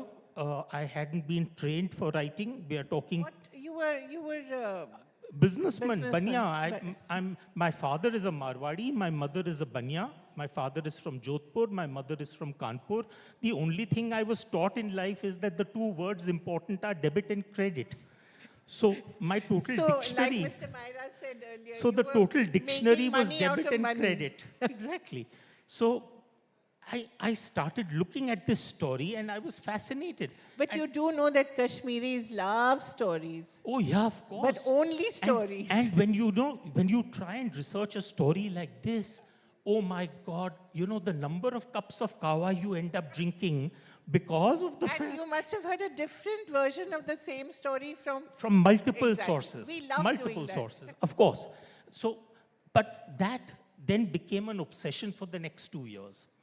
And Family thought this man has lost yeah, it. well, I was working, but I was researching, and then eventually it was my wife who said that, listen, you seem to be almost, you could say, an expert on this particular obscure location, as it were. So why don't you write something? And that's when I started writing a book. At that time, I didn't know it was going to be a novel. I just wanted to connect the dots. That, you know, there was a Russian explorer called Nicholas Notovich who had come to India sometime around 1887, and he had had a fall from his horse. So he had landed up at the monastery in Ladakh, and out there the chief lama had shown him a scroll which showed that a young boy called Isa had come from Jerusalem in order to learn under the Buddhist masters. So I was wondering as to whether the lost years of Christ could be connected to the story of Rosabal. And that took me into a spin, and I wanted to connect all the dots. So I gave that 40-pager to my wife to read, and I said, tell me what you think. And she said, congratulations, you've discovered the cure for insomnia, because it's so boring. No one is going to read it. I'm still wondering, how are you alive? How have you not offended somebody enough? No, I think you need to offend everyone equally. That's what probably keeps you going. You've offended every community, every faith, every sort of group of people. I attempt, whenever I'm writing my stories, to approach the subject with a deep sense of respect. See, that will show through. Yet make it playful enough. Yes. See, that's a very difficult thing to do. One is you're not trying to say that this is real. One is you're saying this is fiction. Please read it as fiction. Number two, very important, is that you owe it to your reader that you invest the amount of hours that is needed in terms of getting your research right. Number three, don't consider your reader to be a fool. Consider the book to be a starting point on a journey. Probably give them enough material so that they can go back on that journey if the topic interests them. And if you can do all of that, then they would realize that you're not attempting to be sensational. You're not attempting to sell books. I think that's very important. It comes across very clearly when you're approaching the subject simply from the angle of telling a good story, or whether you're trying to be just sensational. So, debit, credit. Are you richer now than you would have been doing what your family was doing? Kavri, you know it, that authors normally don't make money. As the old proverb goes, that writers write books faster than publishers write checks. So this is not an industry that you make money from.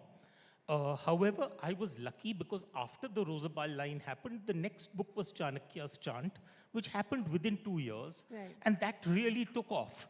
And as a result of which, even the Rosabal line took off. And then after that, the royalty checks started pouring in. So as a result of which, I realized very sort of soon enough that, look, now I have reached a point where I can afford to give up on the rest of what I do and focus entirely on my stories. So one of the most interesting thing, you talked about the inscription, the foot and the nails. You have this inscription of the fish, the two fish. Yes. And it comes up again and again in various forms. Talk a little about that. It's quite playful and interesting. So it's interesting because if you go to Gyumgwan, which is what used to be the seat of the old Garak Confederacy, the Gaya Confederacy of Korea, the king that we refer to, Kim Suro, if you go to his tomb, you will find that at the entrance of the tomb, there are two fish that are shown at the entrance. So it's a twin fish symbol. Now, what I found very interesting was that if you look at around the time frame that this queen was said to have gone from Ayodhya to... in almost like a Titanic kind of journey. Exactly. She gets lost, she's Exactly. washed away to Thailand. So when she goes, if you look at the entire shipping routes, particularly of the Pandyans at that time, the Pandya era, you're looking at, again, their flag and the motif on their ship, and that is two fish, twin fish. So I'm wondering, well, was her tomb connected in some way to the Pandyans? And then, of course, after the Pandyans, you also have the Cholas, but the only difference is that the Cholas then add a tiger, their own tiger, to the twin fish, with the tiger very prominently looking at the fish that they have managed to conquer the Pandyans. You know, so you see that happening. But now what is really fascinating is that you see that same twin fish through multiple ages. You see it, for example, in the yin-yang. In the yin-yang symbol, actually, again, it's two clockwise fish. You see it even today, you see the yin-yang in the Korean flag. More importantly, you can see this particular twin fish even today if you go to Uttar Pradesh and meet one of the police constables, their badge, this UP state government emblem, contains the twin fish. And of course, the ruling dynasty, the Mishra dynasty of UP, also has adopted the twin fish as their symbol. So there are many, many connections through that symbol. So I wanted to explain the movement of that particular symbology through the ages, following us up right up to today. If you go into Ayodhya or any of these UP buildings, you'll still find that that motif is very prominently featured. I wonder, when you're doing all this research, and there must be tons of research that you do you have like a whiteboard on which you have dots which you connect, or how do you do it? So for me, everything is technology. So, I mean, I write on my phone, I write on my laptop, I have another iPad, I have another desktop computer in my study. So, and all of them are connected on the cloud. So when I make a change here, it updates somewhere else. More importantly, I have a very, very big research bank. So for example, one of the things which I find myself doing, which many people ask me that where do these ideas come from? All the time, whenever I'm having conversations, when I'm reading books, I'm watching a video, anything that strikes me as interesting, I will always reference it in my research bank. So there will be a link or there will be a photo. Do you divide it into different things? Or? So what I do is there is an email address, which is a Gmail ID. And that Gmail ID is not known to anyone except me because I'm the one who emails on that. Yourself? Yeah, I email myself. So, for example, let's say I'm having a conversation with you, you've brought up something interesting. I will email that today when I had this conversation, this was there. Or I came across an interesting YouTube video, then I'll send myself the link. I'm reading a book, I'll take a pic of a particular page and I'll send myself that link. And always when I'm sending it, I will send it with tags. Right. so that then I can go back 10 years later or 5 years later. I mean, that particular email ID has been active since 2005. So 20 odd years. So when did this idea first come up, the Ayodhya Alliance? Because it seems very contemporary. Yeah. You even have Operation Sindoor. Yeah, so Operation Sindoor only got added. By the way, of course, in his book, China is the main enemy. As we know, things have changed somewhat in the last 2 weeks. But yeah, Sindoor came up in the final edit. So I had already written the book, and then Sindoor happened, so I told my editor, Let's be smart and add this. Yeah, let's add that reference there. But beyond that, most of the material emerged primarily as a result of that chance conversation regarding Ramkatha Park and Korea Park. When you had gone to visit it? Exactly. Okay. So with who? Yatindra Mishra or no? It was someone else? Well, Yatindra is a dear friend, but this conversation did not happen actually with him. However, because of that particular conversation, I made it a point to go there. Right. So you cannot go to Ayodhya without the Raja of Ayodhya taking you around. So I made it a point to go there. But having said that, I think for me, it is always a spark, Kaveri. You know, it'll start with a story, and then after that, I will be like for example, let's say Chanakya chant. Okay, 2009, elections have happened. UPA 2 has come. I'm watching it on TV. And then, you know, I'm seeing that it's taking them weeks and weeks to form a government. I'm wondering, is always politics so messy? Then that leads me to the next question, that were olden times better when you had Rajas and they solved their political disputes on elephants? And then that takes me back to the Arthashastra and statecraft. So it's one part of a story which will lead to another. And that's partly the reason why most of my books are so complicated. So, I mean, the reason I love my readers is because they tolerate me. They really tolerate me, you know. No, but I think you give them a lot of pleasure because there's so much to dive into. The last thing before we go, when you talk of Ram, you cannot but talk of Ravan. And I was very struck by this conversation that real, imagined, I don't know, between Ravan and Lakshman, who is the first Rakshak of the Dvaita Lingam.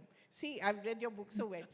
Tell me a little about Dvaita Lingam quickly, otherwise I will have Diksha escorting me off the stage. No, we'll wrap it up quickly. The thought I had was that when we talk about most of our figures within the Purans, is it possible that when we were talking about these figures, we were actually trying to describe nature? So for example, when we are talking of, let's say, the Big Bang happened 13.5 billion years ago, what in case at the time when the universe was expanding, we called that process of expansion Vishnu? What if eventually when the Big Bang will lead to a big crunch, when the universe will once again collapse into a single point of energy, how is it possible that that process could be Shiva? So we call it creation and destruction, but actually it is referring to an expansion and contraction of sorts. And what in case, what is created as a result of that, which is the universe, which in our texts is called Brahmand, Brahm Anda, the egg-shaped universe. What if that product is actually Brahma? The universe is Brahma. So in that sense, I wanted to describe that everything in the universe is actually in some ways a manifestation of duality of energy. So you have hot and cold, you have positive and negative, you have north and south, you have east and west, you have so many different dualities operating. And what in case ultimately they boil down to simply two energy forms? And what if you could actually combine those two energy forms, what would happen? That's the Ayodhya Alliance. Wonderful. And Lakshman is the first Rakshak, appointed by no less than... Because I mean, we know that in the Ramayana, Ram tells Lakshman that Ravan is dying, and please go and stand by him so that he can impart a few words of wisdom. And Lakshman is horrified. He says, from him? And Ram says, no, just because he has done bad things does not imply that there is any lack of knowledge on his part. There is wisdom to be gained, so please go and stand by him. And Lakshman goes there and stands there, and Ravan does not say anything. And then Ram has to tell Lakshman that you're standing near his head, stand near his feet. And that's the time when Ravan starts talking. And then, of course, this is where the book actually starts from, and it's where the book ends. Wonderful. I could go on and talk to you for hours just on this book, and I know that there's a whole Bharat collection out there. But thank you so much, and you speak as well as you write. Most engaging and also but you fun. know, a lot. I've noticed that I have always a lot to say, but there are some people who are able to push my buttons and get me to talk the way you do, and you are a genius at that. But thank you so much. But I really do urge you all to read this book. Even Mahalakshmi, who will have a bone to pick with you about fact and fiction, she's a stickler for that. But I think she'll enjoy it very much. It's great fun. Thank you. Thank you so much. Thank you. That was indeed great fun. So can we have a huge round of applause? And I'll request our Group CEO, Ms. Lakshmi Menon, to please join on stage, do the honors and felicitate our Mr. Ashwin Sangvi as we get ready for our next session.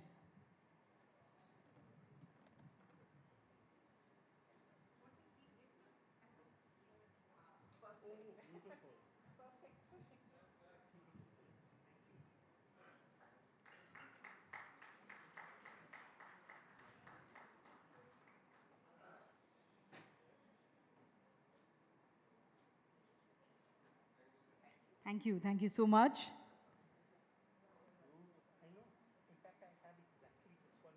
So we'll quickly set our stage for the next session. And I'll keep repeating, we are running 1 hour behind schedule. So we'll request all moderators to please ensure that we are wrapping up sessions on time. All right, our next session is a bridge that actually allows India's many cultures to speak to each other, because this is a conversation on translation. Translating India, the multicultural country. We'll have with us for this session writer and translator Dr. Rakshanda Jalil, editor of literary translation Ms. Mini Krishnan, and moderator and consultant author Ms. Lipika Bhushan. So we'll welcome all of them with a big round of applause as I take this time to introduce them. Dr. Rakshanda is an award-winning translator, writer, literary historian whose prolific career includes nearly 50 books and more than 50 academic papers and essays.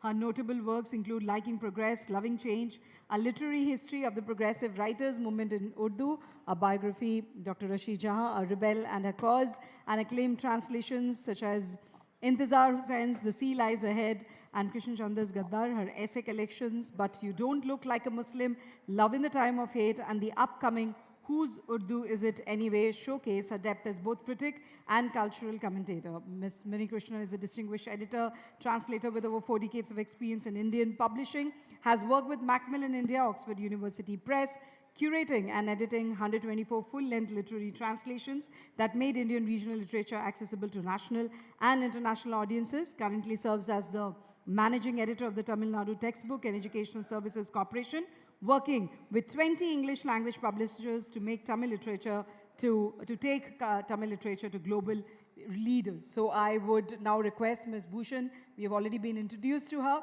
to take this session forward from here. Thank you so much. Thank you. Good afternoon.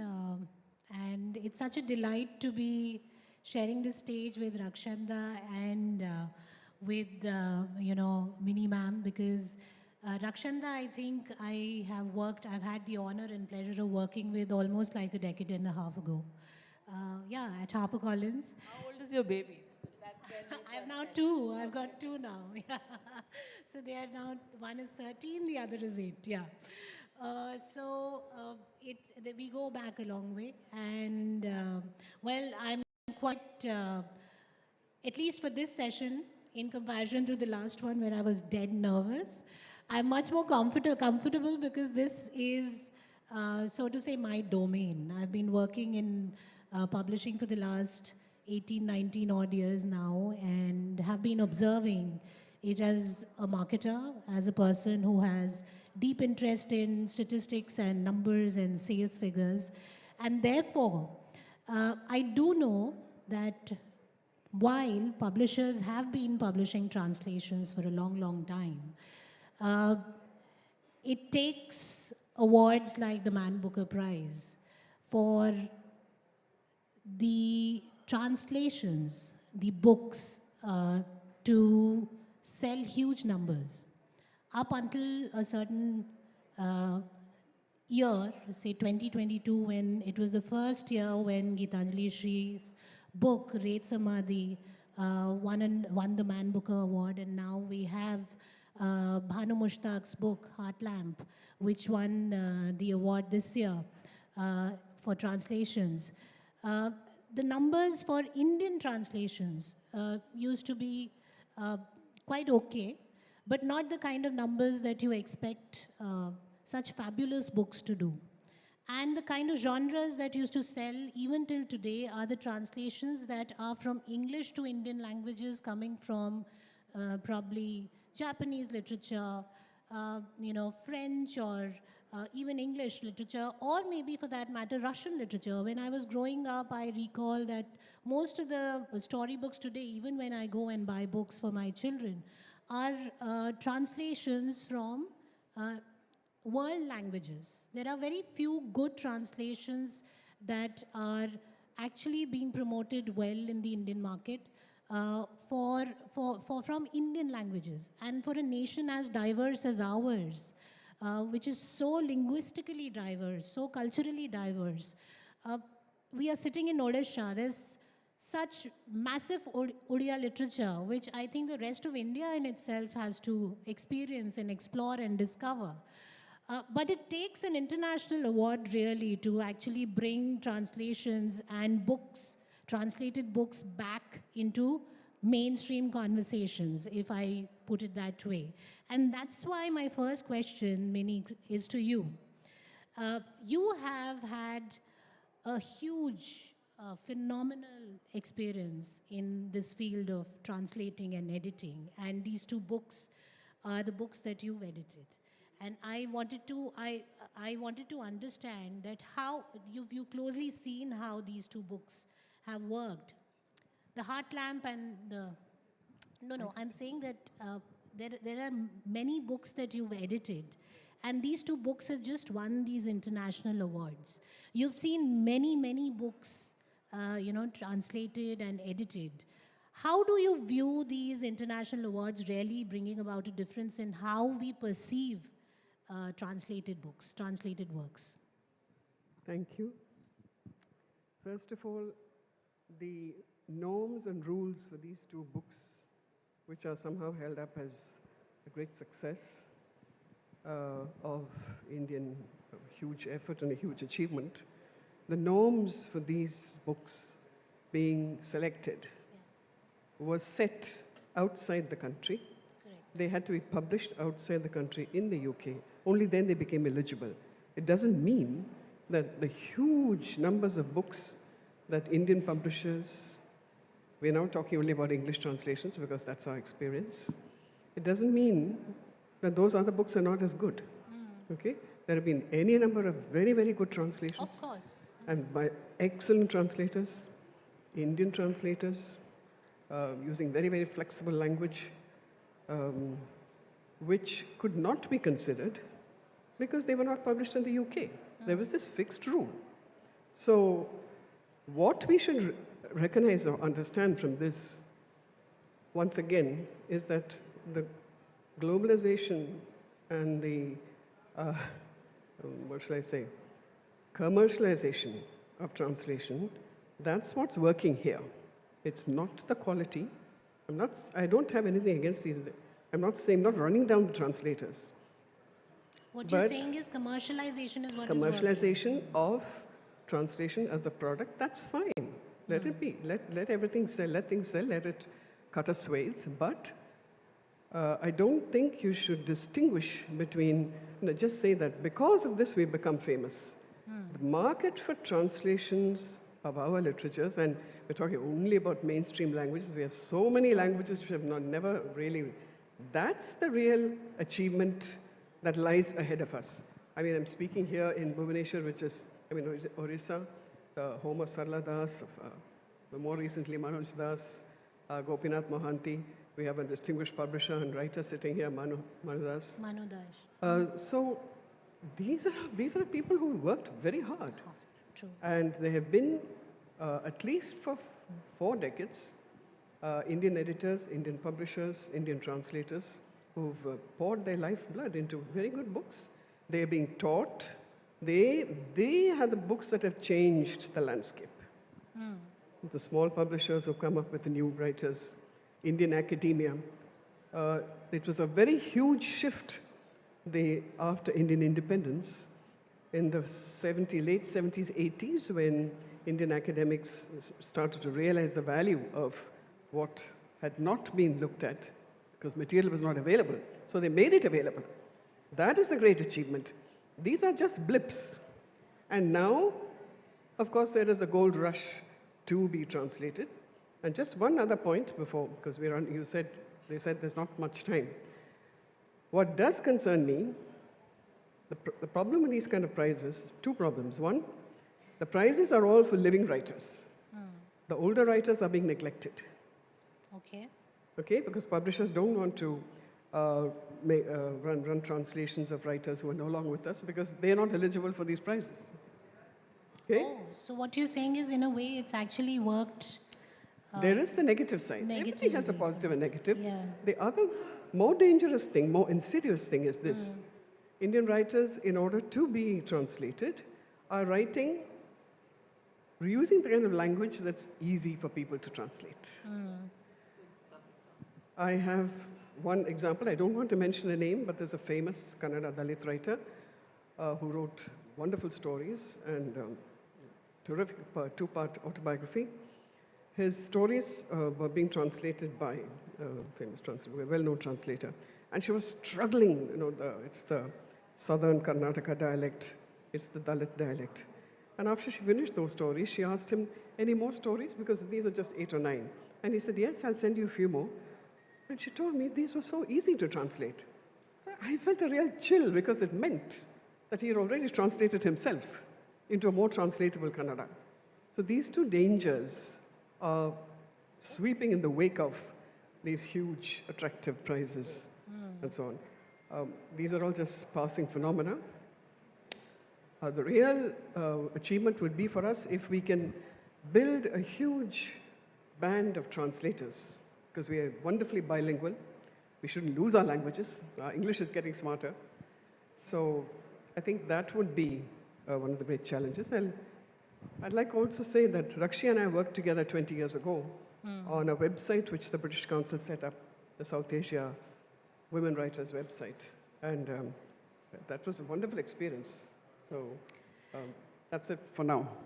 Rakshita, Mini made a very important point about the quality of translation. You've had a huge experience of close to 3 decades now of translating, and you've translated some of the most towering writers. And very recently, you've had a book out, Basti and Darbar, where again, I think there are over 30 legendary writers that you've translated.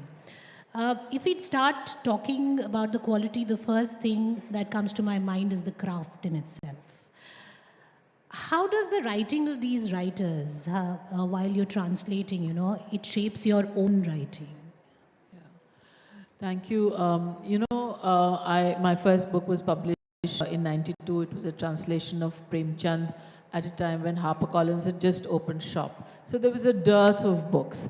And in these 30-odd years, 32 years, 33 years actually, I have had a ringside view of book publishing also. I mean, people like Mini have been in publishing for far longer. But I would say that I've seen the world change in terms of what gets published and so on. In the context of the previous session, Mr. Ashwin Sanghi made a very interesting comment that with his second book, he was able to give up his day job or business or whatever he was doing till that point, and he could just devote himself from writing, and the checks started coming in. Now, I wish I could say that for translators. You know, in these 30 odd years, I've published over 50 books. They are translations, they're edited anthologies, they're all kinds. My own writing, critical writing, this, that, what have you. I too have given up a day job, but I cannot say that I've ever received a check, a royalty check for translations or the kind of books I write, which anywhere approximates a monthly salary check that I would have got in whatever job I'd stuck to. You know, so this business of while the world has changed, while there is space in many ways, Litfests have been calling us translators for sessions for a fairly long time. Bookstores have been giving us designated spaces on their shelves. Book review editors have been very generous. They've been giving us space, unsolicited, without us having to try very hard. You know, so all of this is very positive. I see that as a good change. But there is still a long way to go. And maybe the bar is very high because we are a country that's still buying books, unlike many other countries.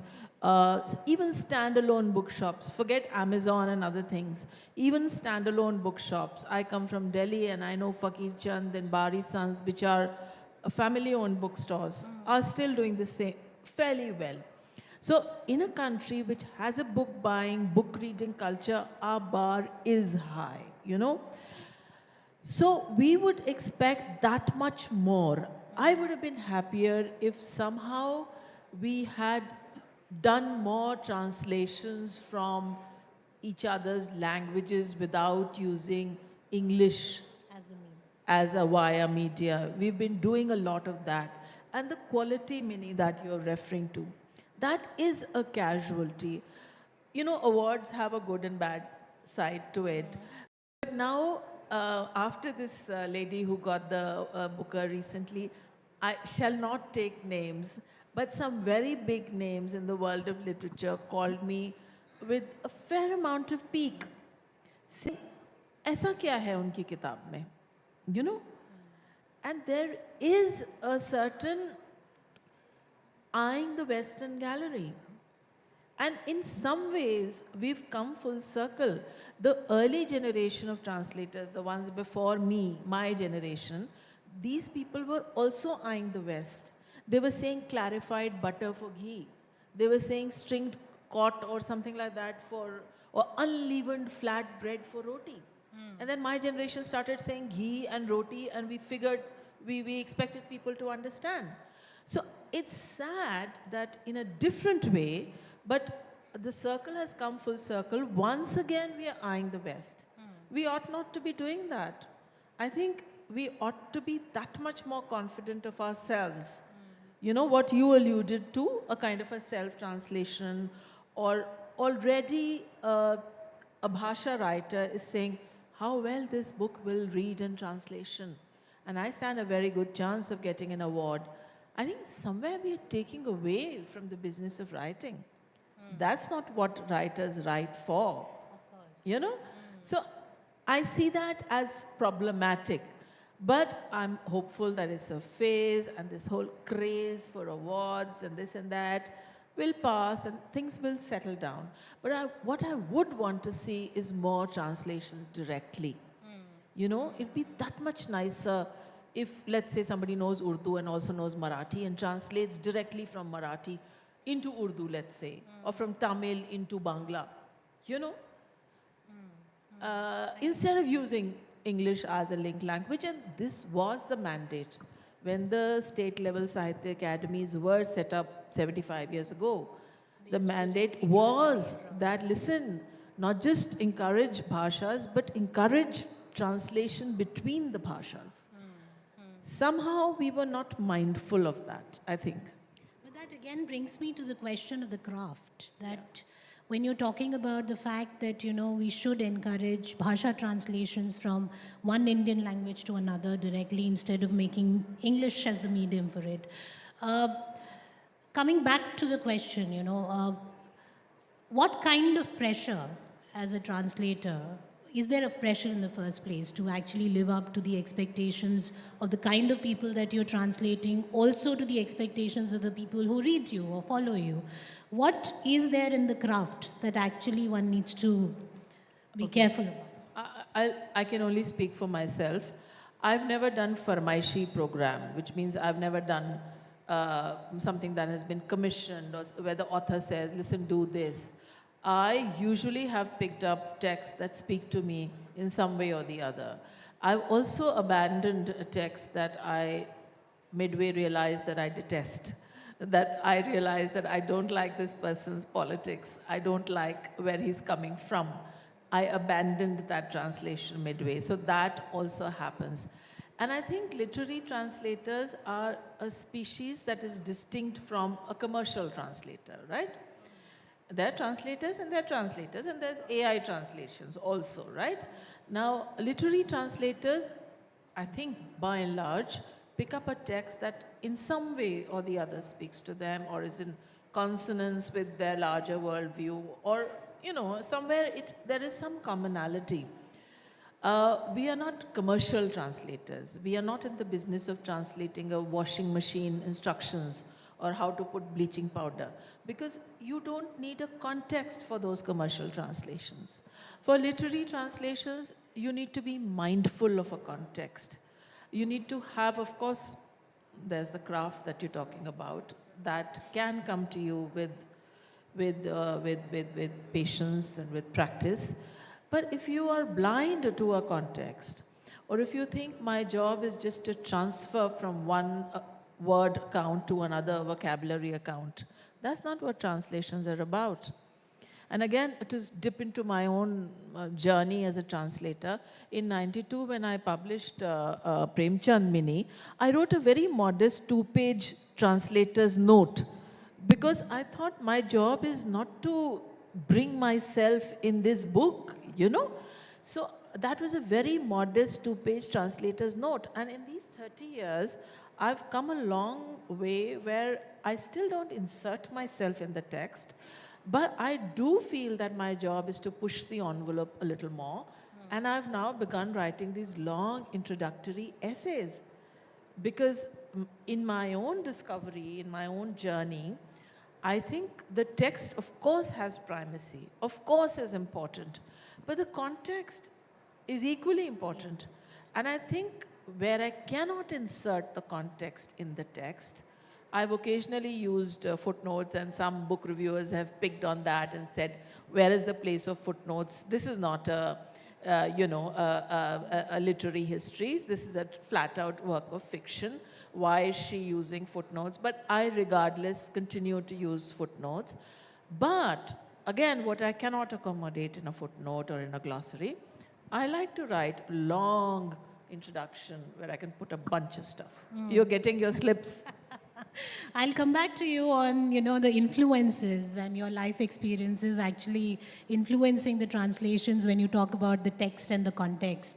But before that, Mini, I would like you to comment on the fact about English as the medium of translation. You translate from several languages. Actually, I don't translate, I edit. Yeah, I work edit with translations from several languages. From 14, 15 languages. But now, of late, just 4 or 5, and more recently... She's edited me. You've edited me, and a fine job you did that. Yeah. But you do have an opinion on the third language, and English being the yes, I do have an opinion. soul of... No, the thing is, I've watched the way translators have changed. They were cautious, very, very sort of prosy, what I would call Babu English. Those are the kind of people who were picked up earlier or who volunteer to translate. And not every translator rushes with a script to a publisher. Many of them are very shy, they're very insecure. They have to be sought out. I don't know if I can do it. But many of them are very, very talented. Encouraged to work with the authors. If the author's alive, that's great. If they come from a similar background, I think Meera's had that experience. The shift in translators, Indian translators, moving Indian texts from their languages into a learned language, not the mother tongue, a learned language. The sort of very official, correct English, which they picked up from after the British left, because they were the first translators. That moved. There was quite a swift movement away from that in the mid-90s to early 21st century, when translators became much more confident, bolder, something to do with the rise of Dalit writing, subaltern writing. Women writers use a certain kind of language, so that had to be, and women translators, that's one of the very important points here. Women translators became very, very confident, important, and they formed a big population, I'd say, of those who were translating. They made a very big difference because many of the teachers of English literature, culture studies are also women. So there's this hidden force. And they started using, really taking big risks with language, I'd say. Diaglossia, bringing in the regional language, the language from mixing it very well. And you simply had to do that with dialects, with Adivasi language. And there are great failures as well, but never mind, we're getting there, we're getting there. I think Leonardo da Vinci said, if I can't reach the fountain, at least give me a jug of water. So translation is a bit like that. There has been a very big shift. The other thing is people also work together. That's worked very well. Are we running out of time? No, it's okay. Yeah, Please, okay. complete. So, we have a couple of minutes. I think what we can do in such a huge country with our resources is to teach translation. Our universities are doing next to nothing with that. So the whole plan of the NEP with the importance of the mother tongue and profiling multilingual India is a very good idea.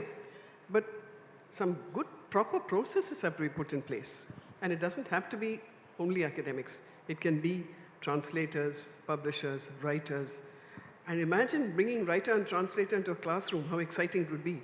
If Meera were to go into a classroom and talk about her book and her translators spread out, and students, that kind of exchange, that's where learning happens. True. Thank you. Rakshanda, I'll come back to you and we'll probably close with this because you have just a book out called Basti and Darbar. And here again, I would like to bring in the aspect of text and context and your personal experiences influencing any text while translating, especially because in this case, you are translating not just the writers who've written about the city, but the city itself that you've lived in. It's your lived experience that you're in a way. Yeah. You know, if there are any budding translators here in this hall, I would like to say that there are multiple things you can do with your interest or your skill in translation. Of course, there's a flat-out translation of a text. It could be a short story, a novel, a play, a piece of poetry, what have you. Or you could do what I've been doing over the past many decades, which is, I think I've made a career out of editing anthologies, which means I have an idea. I have an idea that I want to explore. It could be coming from my own work. I was trained as a literary historian, and late in my life, I did a PhD in literary history. So it could be something that has come from that, or it could be anything that catches your fancy. Let me give you examples. The Jallianwala Bagh, a historical event that happened. Now, what is the translated work on it? How does a real historical event find reflection in prose and poetry? You could do the languages you know, or you could do work alongside other translators. So that's what I've been doing. Anything and everything that catches my fancy. And fortunately, I've been able to find a spectrum of publishers willing to do it. So let's say Jallianwala Bagh. Let's say the Great Bengal Famine. The creation of Bangladesh. Partition, of course, we all know a whole lot of translation has happened. The First World War. 1,70,000 Indians participated. 74,000 Indians died, 1914 to 1918. Now, surely something this big must have found reflection in the literature of that time. So you go looking for it. You look for it in the languages you know, in my case, Urdu and Hindi, to some extent Punjabi, because I live in Delhi. And then I take the help of others. So there are ways and means in which you can use translations. By all means, stick to regular texts and do that. Or else bring your own politics and bring your own interests. It could be in history, it could be in economics, it could be in world affairs, it could be in whatever you choose, you see. In my case, I've chosen to look at that intersection of literature and history. And it's that area that I keep trying to tease out, but I do that through translations, right? So my newest book is on Gandhi's first call to civil disobedience. And I'm looking at the period of 1920 to 22. And I'm looking at how did a Premchand respond to this call of Swaraj. I'm looking at Upendranath Ash. I'm looking at Urdu writers. I'm looking at any other writers where somebody is able to give me translations in those languages. But there is a peg. So the idea of having a peg, which could be a theme, an idea that you want to explore through translations, it could be a historical event, it could be any number of things, you know. In one instance, I think that book is available outside, The Male Gaze. We've always used it in cinema. How do men look at women? But I was very curious, how does the male Urdu writer look at women? We all know how the male Urdu poet has looked at women. But I was curious, how does it differ in prose? So I went looking for a cross-section of stories, short stories, novels, extracts, but prose. And how has the male gaze moved from cinema to the written word? And what is it that men want when they see women, you know? And you'll be surprised at the amount, the embarrassment of riches I had to choose from. I think we've run out of time, and I'm I'll request if anyone has questions, please take them after the session because we've run out of time. While I started my conversation with these two wonderful people, you know, on the commercial aspect of translations, let me also tell them that the fact that we continue to publish and continue to be in publishing is purely for the love of it. Whether or not we sell enough copies is very secondary. Of course, it's a business-related discussion, but I see the world of translations thriving. We are at a point where, you know, there is a lot more being translated, and I do hope that every corner of India tells its stories in the language they want to, and we read and understand it in the language that we want to. Yes? One last point. I really want to thank the Indian Express because they, the edition we get in South India, has every Sunday a very large section devoted to writers and to reviewers. And I notice a very fair distribution of their reviews to different publishers. They also have little nuggets which help readers. And quite a lot of it covers translation, for which I'm extremely grateful. So thanks to, you know, Thank media. you, Mimi. Thanks to the media. Thank you, Rakshanda. Thank you. Thank you so much, ladies, for that wonderful interaction on translation. I'll request Ms. Lakshmi Menon to please join on stage and do the honors to felicitate our speakers. Can we have a larger round of applause for all of them? We are sorry we are not able to take questions because of the paucity of time from the audience, but of course, you can take them off the dais.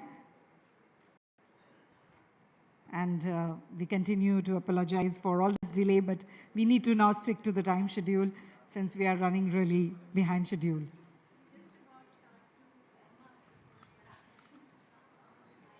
Of course, just to let you know, we are ending day one with a session revisiting Kishore Kumar. So I'm hoping all of you would stay back for that session, which is going to be ending on a musical note.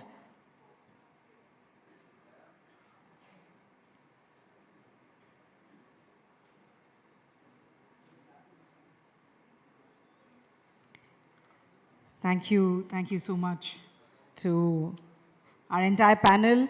Of course, I'll request Ms. Bhushan to stay back for our next session. So she's going to moderate the one on reclaiming history and evolving study.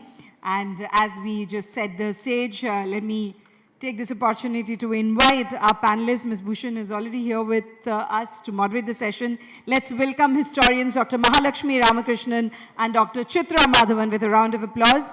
Dr. Chitra Madhavan, historian specializing in temple architecture, iconography, epigraphy, author of 7 acclaimed books, including History and Culture of Tamil Nadu, as gleaned from the Sanskrit inscriptions, Vishnu temples of South India, and Sanskrit education and literature in ancient and medieval Tamil Nadu. She has also authored the text for Snapshots of a Bygone Era, A Century of Images, co-edited South India Heritage and Introduction featuring 500 essays on cultural heritage, also a sought-after guest lecturer, regularly speaks at institutions such as Kalakshetra Foundation and Asian College of Journalism. We have Dr. Mahalakshmi Ramakrishnan, a faculty member at the Center for Historical Studies, Jawaharlal Nehru University since 1999, specializes in religious institution practices and beliefs in India, drawing on historical sources in Sanskrit, Pali, Prakrit, Tamil, Telugu, Hindi and English. Her teaching spans Indian and world history with an emphasis on gender, culture and social hierarchies. Her acclaimed book, The Making of the Goddess Avi Durga in the Tamil Tradition, received the Indian History Congress Award for Best Book by a Woman Historian. And her upcoming co-edited volume on South Asian goddesses is set for release in 2025. So I'll request Ms. Bhushan to take this session forward from here. Thank you so much. I've been tested on all genres, I think, so far. And the toughest is the one which I grew up hating. बहुत popular कहावत है कि history और geography बड़ी बेवफा, रात को पढ़ो और सुबह को सफ़ा. But it's been the last few years I've kind of rekindled my interest and love for history, especially when my children now they are in school and they are reading and studying and growing up, and I sit down to teach them, and that is when I realize that the way we teach history even today is not the way that I understood history well, and neither would I want my children to actually take a grudge, carry a grudge against, because it's taught in such a boring way where you have to, it's rote learning, you have to memorize dates, you have to memorize places, cities, and still, you know, the storytelling from the part of history is somewhere missing. I have two absolutely wonderful, phenomenal people with me on stage today. Their body of work speaks for them, and you know, the kind of work that they've done in their respective fields is makes it all the more appropriate for me to maybe start this conversation with a very political question. And that is that we are these days seeing this resurgence or this great interest in reclaiming history. How do you view it? Probably I should start with you, Chitra, first, and then maybe I'll move to Mahalakshmi. As to how do you view this entire situation where we are trying to aggressively reclaim our history and tell it the Indian way, the Indic way, and not from a Western lens? So this reclaiming history has become a very common thing. Everybody talks about it today. Some know what it is. Most people don't even know what it is, but everybody is talking about it. So basically, many of our history books, textbooks, were written when the British were in India. Yeah. And like the speakers before us were saying, certain jargon, a certain mindset was there while writing those books. And we have continued to toe that line, despite the fact that I think now we know better with many more discoveries, many more pieces of literary evidence coming up, inscriptions, archaeological excavations and all of that. And I think now historians are far more confident of themselves than ever before. And therefore, with the help of all the sources that have come to light over the last, say, 50 years, 70 years, 100 years, and with the writing skills having improved, and with the number of discoveries that have happened, we need to reclaim. In the sense, we need to put it in proper perspective. Okay. Needs to be done in a very objective manner. Mahalakshmi, I know you have slightly very political views on this, and I would love to hear you out on this, Yeah. especially because we have a very clear demarcation of the left wing of history and the right wing of history. So how do you view this? Yeah, I think actually this is a very, very important issue for all of us as professional historians. And as Professor Madhavan has just said, the important thing is that the historian has to come in, has to weigh in on history. I think let there be claims, let, the creative writers, I'm very happy Mr. Sanghi and others talk about history, keep going back to history, but ultimately it is the historian who generates the historical narrative. So first, it should be the historian who is talking about what is the narrative and how to build that narrative, because there's a methodology, there's a craft of history writing which we need to follow. Now, in one sense, I agree with what has been said by Chitra just now about how we need to think very carefully about the terminology, the jargon that we use, and so on. This is a problem that that has two dimensions to it. One is, of course, because we are now very aware that what we read as historical sources themselves have to be seen in a nuanced way.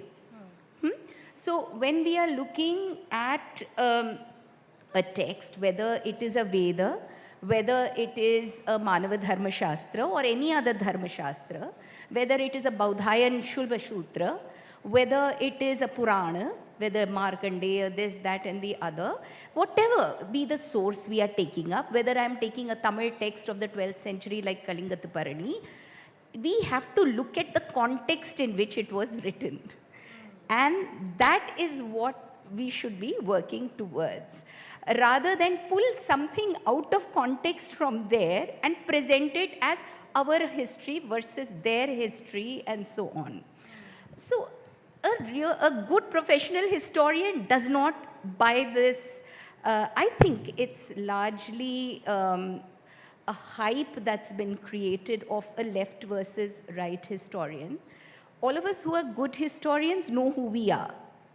We all know that we respect the work that has been done. When I, for instance, teach something on early Buddhism, I will start with Professor G.C. Pandey's work on the origins of Buddhism. But Professor G.C. Pandey's politics was quite different from that of many of my teachers or even myself. That doesn't come in the way of respecting the scholarship. Similarly, that of Tarachand, the great historian, who wrote 5 volumes on the history of the freedom movement, but his original work, research work, was on the influence of Islam on Indian civilization.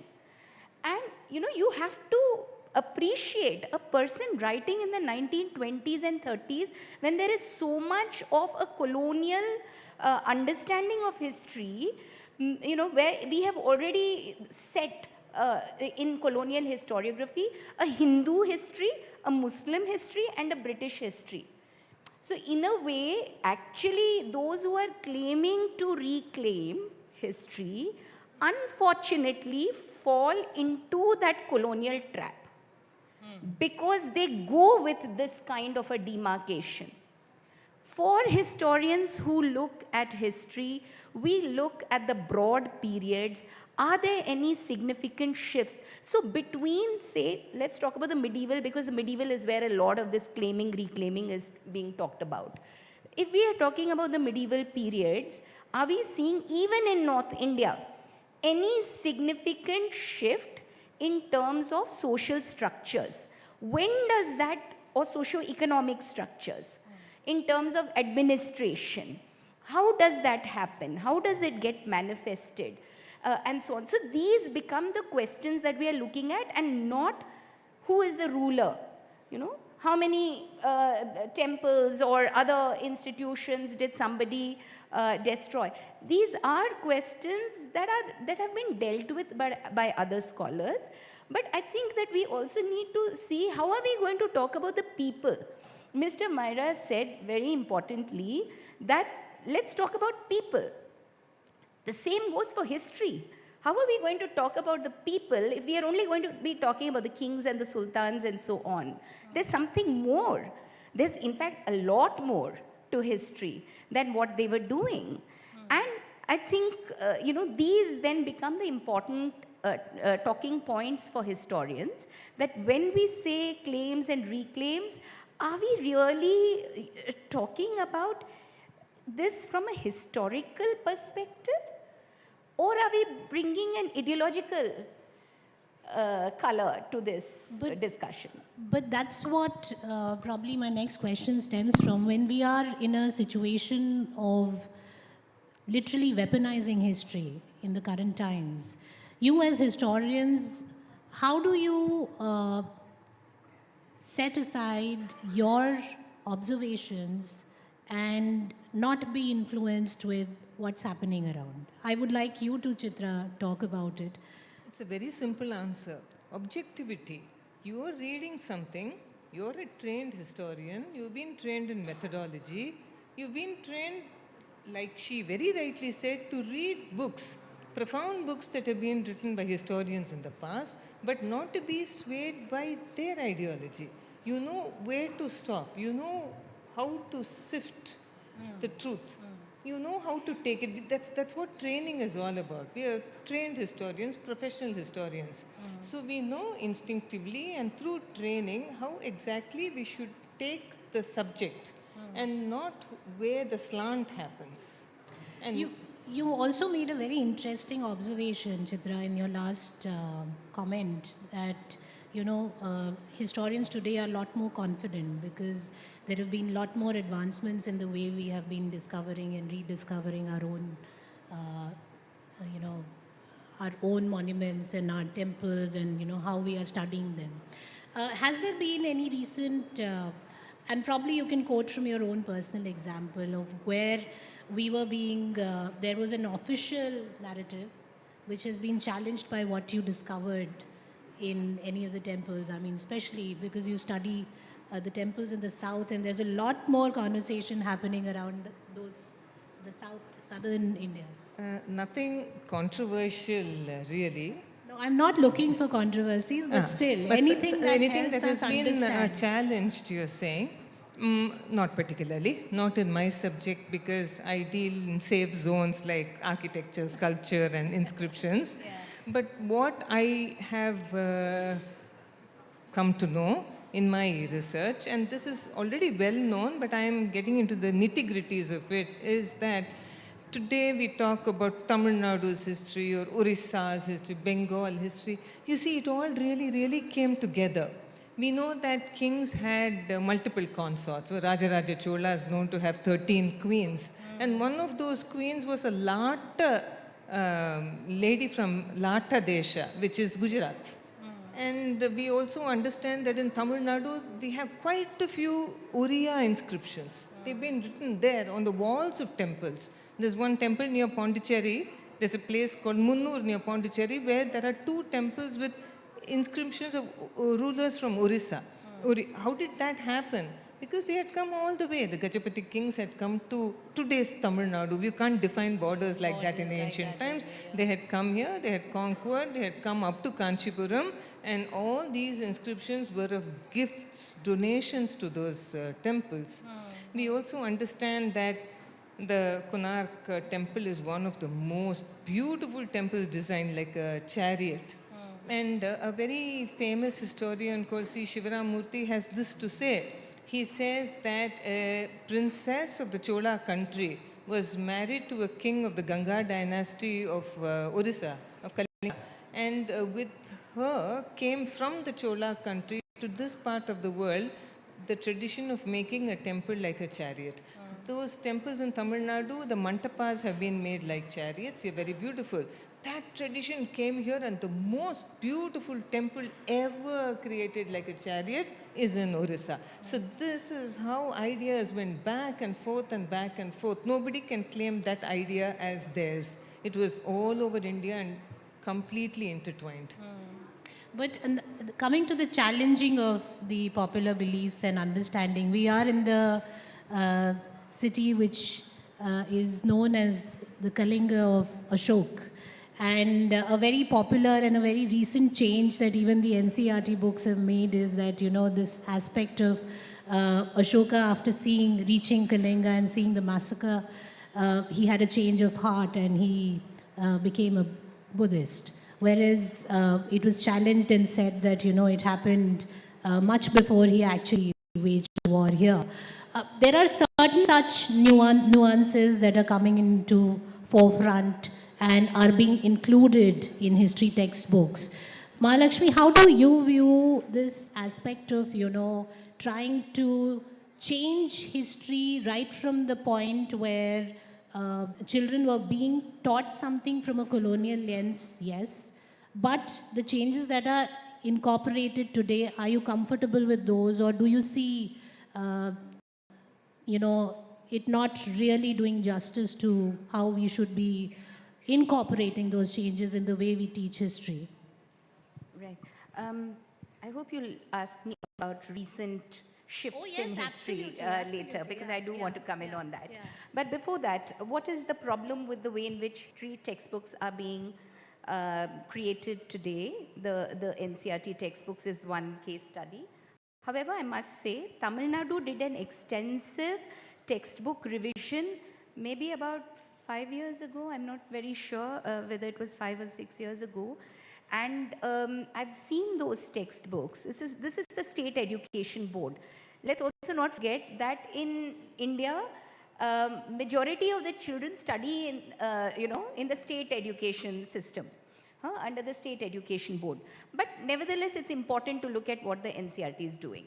Now, in keeping with the NEP, what has happened is that it is under the rubric of social sciences that history has been tucked in. Two things here again. One is that I went through the list of names of those who are part of this textbook making process. I could not see one historian whose works have been published in journals or who is out there and has engaged with other historians. That's the thing. The second thing is the history that is there is so shoddy. There's nothing else that one can say about it. For instance, class 6 textbooks. There is this thing on, there's just one chapter which is okay, which is on the Harappan civilization. And I think because the one person who is a trained, qualified and well-known archaeologist, Dr. Selva Kumar, is part of that board. Possibly, this is the reason. But at any rate, what you have is a chapter on culture and civilization in which, it's talking about the great Indian civilization and its culture and so on. When you look at that chapter, it's as if culture ends with ancient India. Okay? There's suddenly this kind of, running through in a few sentences of what else is there. But culture or civilization is like a river. It flows. It carries with it so much. So there is, for instance, just a simple thing where they have flagged the way in which the idea of India comes through. I think it's a very important issue to raise. And we have been discussing and debating this in public forums also, the idea of India that is Bharat. And it's true, Bharatavarsha is one of the names by which initially a small part of North India was denoted. How do we know this? Because the first inscription comes from Kalinga. It comes from very close to us, from the Udaygiri caves. The Hathi Gumfa inscription, Kharavels, that's where we have the first, it's a Prakrit inscription. First reference to Bharatavarsha. But where is Bharatavarsha for Kharavel? It is between Magad and Mathura. That is the extent of it. So, only gradually the idea of a Bharatavarsha, which is larger, which may encompass a broad area. So, Jambudvipe, Bharatavarshe, this is how in the Puranas and in other texts you have the references. That idea of Bharatavarsha itself is evolving. One. And it is evolving primarily because of the religious and ritual and other kinds of knowledge keepers like the Brahmanas, and others as well, who are moving into different parts of the Indian subcontinent. They are carrying this idea of a Bharatavarsha which is unified, but it's not. They are also aware of it, right? But they begin to use that terminology. But at the same time, that Brahminical treatise, even if it is being composed in South India, is talking about this. The South Indian inscription, whether it is of the Chalukyas of Badami, whether it is of the Cholas of a later point of time, whether it is in texts that are there, that are being written in Tamil or Kannada or in other places, their understanding of what their identity is, their region. So, we have to understand that in history, you cannot impose an identity you want today on the past. That identity itself is something that evolves. And that's why we need to bring nuance into the way in which we study concepts. What Chitra said, that the term and the concept and the way in which these ideas develop, they're not static. So this is something, even something like what we see as holding Indian society together. Again, this is a colonial bane, It's a colonial legacy to see caste as the one thing that defines India. And look at all of us, we sometimes so uncritically accept it, whether it is to agree or disagree. How we, accept that caste is something, some people say it's very good, it was only professions. NCERT textbooks are now telling us that caste was there, it's only professions. Okay, and we shouldn't use the term caste, we should use Varna and Jati. I agree, actually, because these are separate concepts, but they do come together. Varna is there in the Purusha Sukta, verse 12. Yeah? Brahmana Mukhamasi. From the face, Brahmana is coming. From the Bahu, you have the Kshatriya coming. From the Uru, you have the Vaishya coming. From the Pada, you have the Shudra coming. It's there in Purusha Suktam, which is in the 10th mandala of the Rig Veda. But the way in which this Varna, so this is a hymn in praise of the cosmic Purusha. We should also put that in context. However, even when we put it in context, it's just a ritual idea, a ritualistic way of understanding and imagining and offering worship. Even then, we could think, why is the Brahmana not the Pada? Why is the Shudra not from the Mukham? So there is some ordering, over there. So this is something that is commonsensical also, but it's more than commonsensical. It is rooted in a social hierarchy that is developing. But that development then gets, accentuated through a different kind of identity formation that we see in the later Vedas. And that is the idea of Jati. And Jati is where clan identities, tribal identities, professional identities are becoming consolidated as they come within the newly evolving state and society, which is part of the Vedic knowledge culture as it is expanding. So this is why, as historians then, I would like that we talk about this. Caste in South India, yes, we have it. But we don't have it the way in which in Tamil Nadu, as ma'am will be able to tell us, even more clearly, we do not have it the way you have it in North India. In Tamil Nadu, we have what is called, we have the Brahmana and we have the non-Brahmana. And in the non-Brahmana, you have the ruling caste and you have those who are right at the bottom. But you have a vertical separation or division which is called Valangai and Idangai. The right and the left hand caste. So in different parts of this country, Varna and Jati take on a different form. And that's why the historian has to bring that nuance, has to bring that difference in, because it is contextual. How that development takes place is extremely important for us to note And there is no doubt that there are some general ways in which those who are seen as belonging to the lower caste, so especially the Shudras and those who are born of what are called the Pratiloma unions, Pratiloma marriages, going against the grain. Matlab they say ek to ki Varna mein, within the Varna categorization, you should marry broadly within your Varna. But actually what happens is you are marrying broadly within Jadi. Yeah? You are marrying broadly within the Jati. But nevertheless, what Manu is telling us is that you marry broadly within that. But a Brahmin is allowed to marry a Kshatriya woman, a Brahmin man, a Kshatriya woman, a Vaishya woman, and a Shudra woman. A Kshatriya likewise is able to marry the other two. It's not accepted, it is not seen favorably, but it is possible. These are called Anuloma. Pratiloma is where now a Shudra man is marrying a Brahmin woman, which is seen as an absolute no-no by Manu. But Manu is saying there are children born of these. Iska matlab kya? What does it mean? It means that these are things that are happening in society.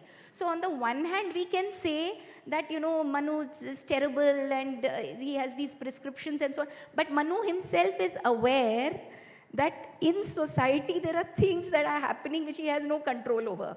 There are so many different kinds of mixings that are happening. And so that is where the historian comes in.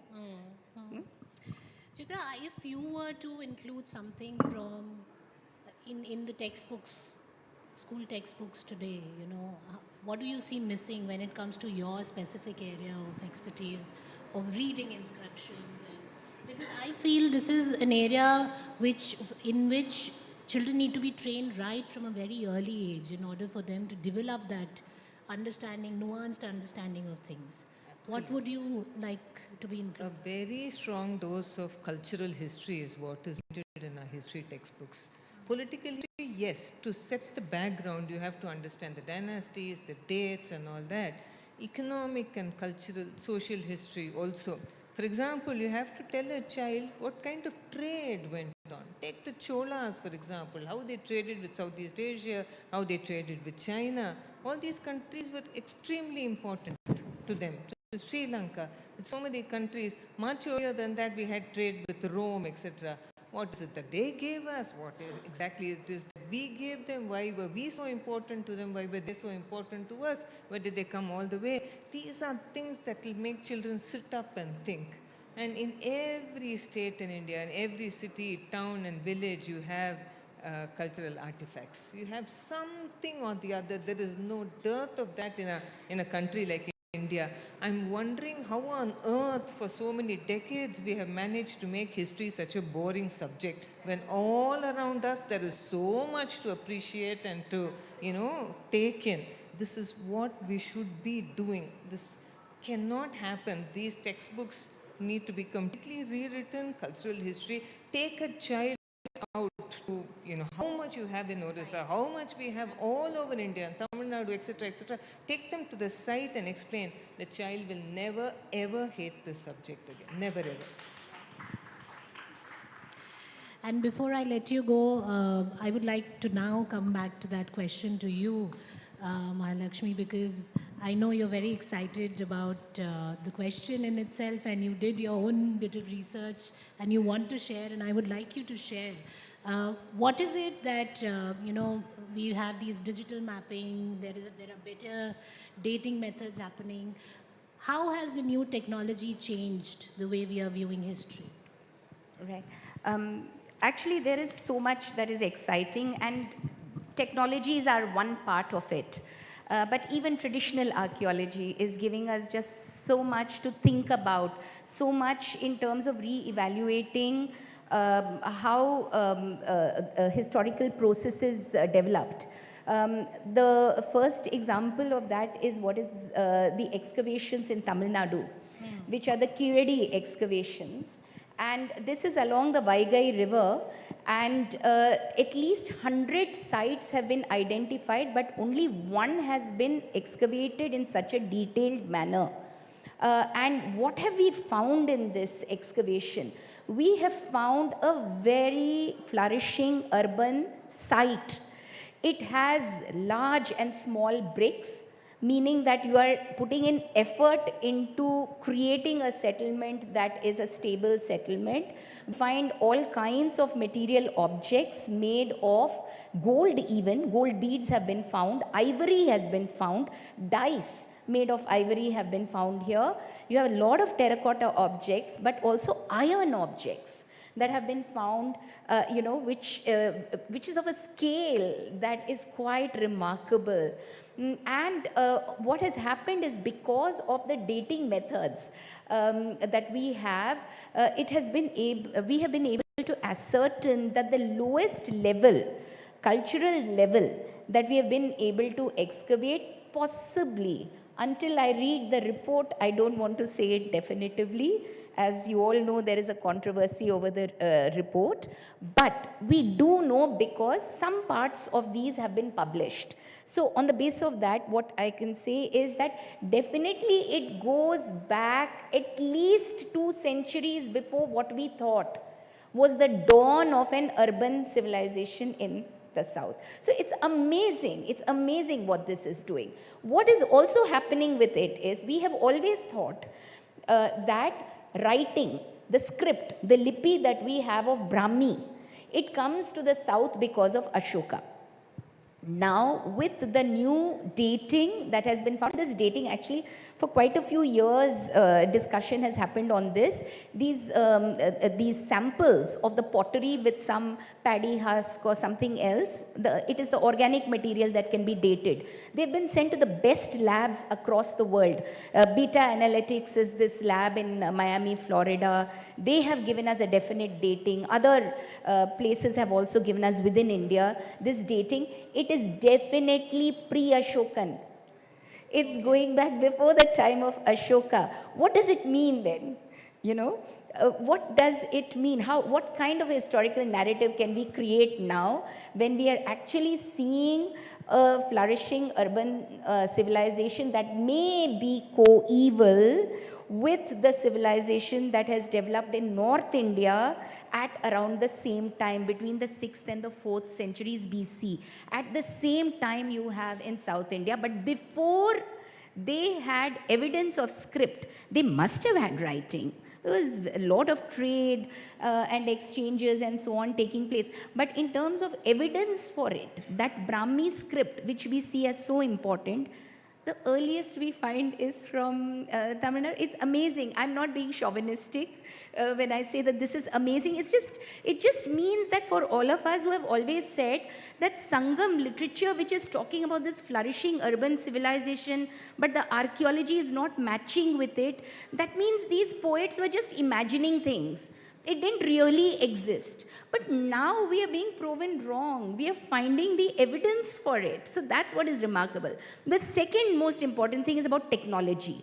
And here, again, it's from Tamil Nadu. But that's because a lot of time and money has been put into it. But in sites like Shivagalai, Kodumanal, and Adichanallur, in all of these sites, they have found iron smelting furnaces. Now, iron can be made through different processes, but the smelting furnaces, and that too of the type you find here, is of a high order. It means you have to have a controlling of the fire. It means that you have to ensure that there is enough oxygenation at the right point of time when the metal is melting. So that is what we have evidence of. And do you know that the earliest evidence that we have is going to the early 4th millennium, late 3rd millennium BC. That is 3200 BC to 2800 BC are the broad calibrated dates we are getting. This is the earliest in the world. Actually, before this, we only had around the same time, maybe late 3rd millennium, from Egypt. The other thing related to this, so once you get this, then you have other processes, manufacturing of steel. I think Ashwin Sanghi mentioned steel. Steel, our first find is of the mid-2nd millennium BC, 1500 BC. These are the dates we are getting for it. Again, the first time in the world. You know, the first evidence in the world, I mean, that we have of this. Who knows? There'll be excavation somewhere else in another part of the world and we'll find something earlier over there. But it's still an exciting thing to see this kind of development. So history is something where where our knowledge expands or it changes as we find new sources of this kind. And I think that is what is so exciting about the times we live in, that we have such fascinating discussions and discoveries. There's a newspaper article I saw that the Halley's Comet, Halley itself discovered this only in the 18th century, but we use the term Halley's Comet because he talks of this comet. Every 72 to 81 years, there is this comet that goes through the, whatever you call it. Huh? It is visible to the naked eye. So you don't even need instrumentation. It's visible to the naked eye. And there is an inscription from Sri Sailam dated to 28th June 1546, which is almost exactly at the time of this Halley's Comet, which is talking of it as Dhumaketu. Yeah. You know, so again, very important and interesting to know that there is a knowledge, there is a recognition of these kinds of phenomena and so on. These are very exciting times, and I think we could have gone on with this discussion, but I have to bring it to a close. I think it's also, while we are talking about history on political platforms, we should also need to continue to re-evaluate it with every generation and with every advancement that we see. Thank you so much, both of you, for your time today, and it's been very insightful. And thank you, thank you. Thank you so much for that wonderful session where history literally came alive. I'll request the editorial director of the New Indian Express, Mr. Prabhu Chawla, to join on stage and do the honors to felicitate our eminent historians on stage.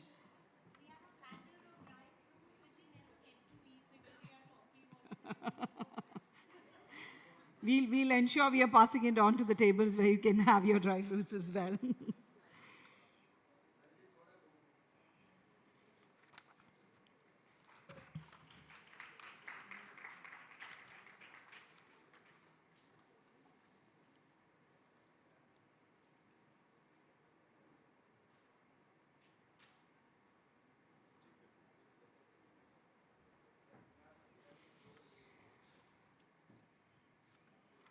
The perfect capture. Thank you so much. We'll quickly move to our next session, ladies and gentlemen. As we get the stage ready, let me inform you what we have ahead. We now turn to voices that have long shaped and enriched our Odia literature, the voices of women writers of Odisha. We have with us Mr. Shrindra Singh, Ms. Suchita Mishra, poet Dr. Hiranmay Mishra, and moderator writer Dr. Subhash Sri Lanka. We'll give them a big round of applause as they join us on dais for a session on Contours of Change, the women of Odia literature.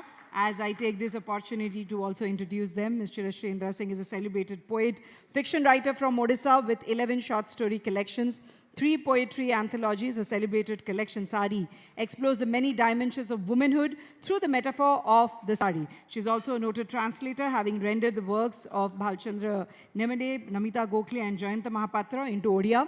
Known for her lyrical simplicity, psychological depth, and social realism, she continues to enrich contemporary Odia literature.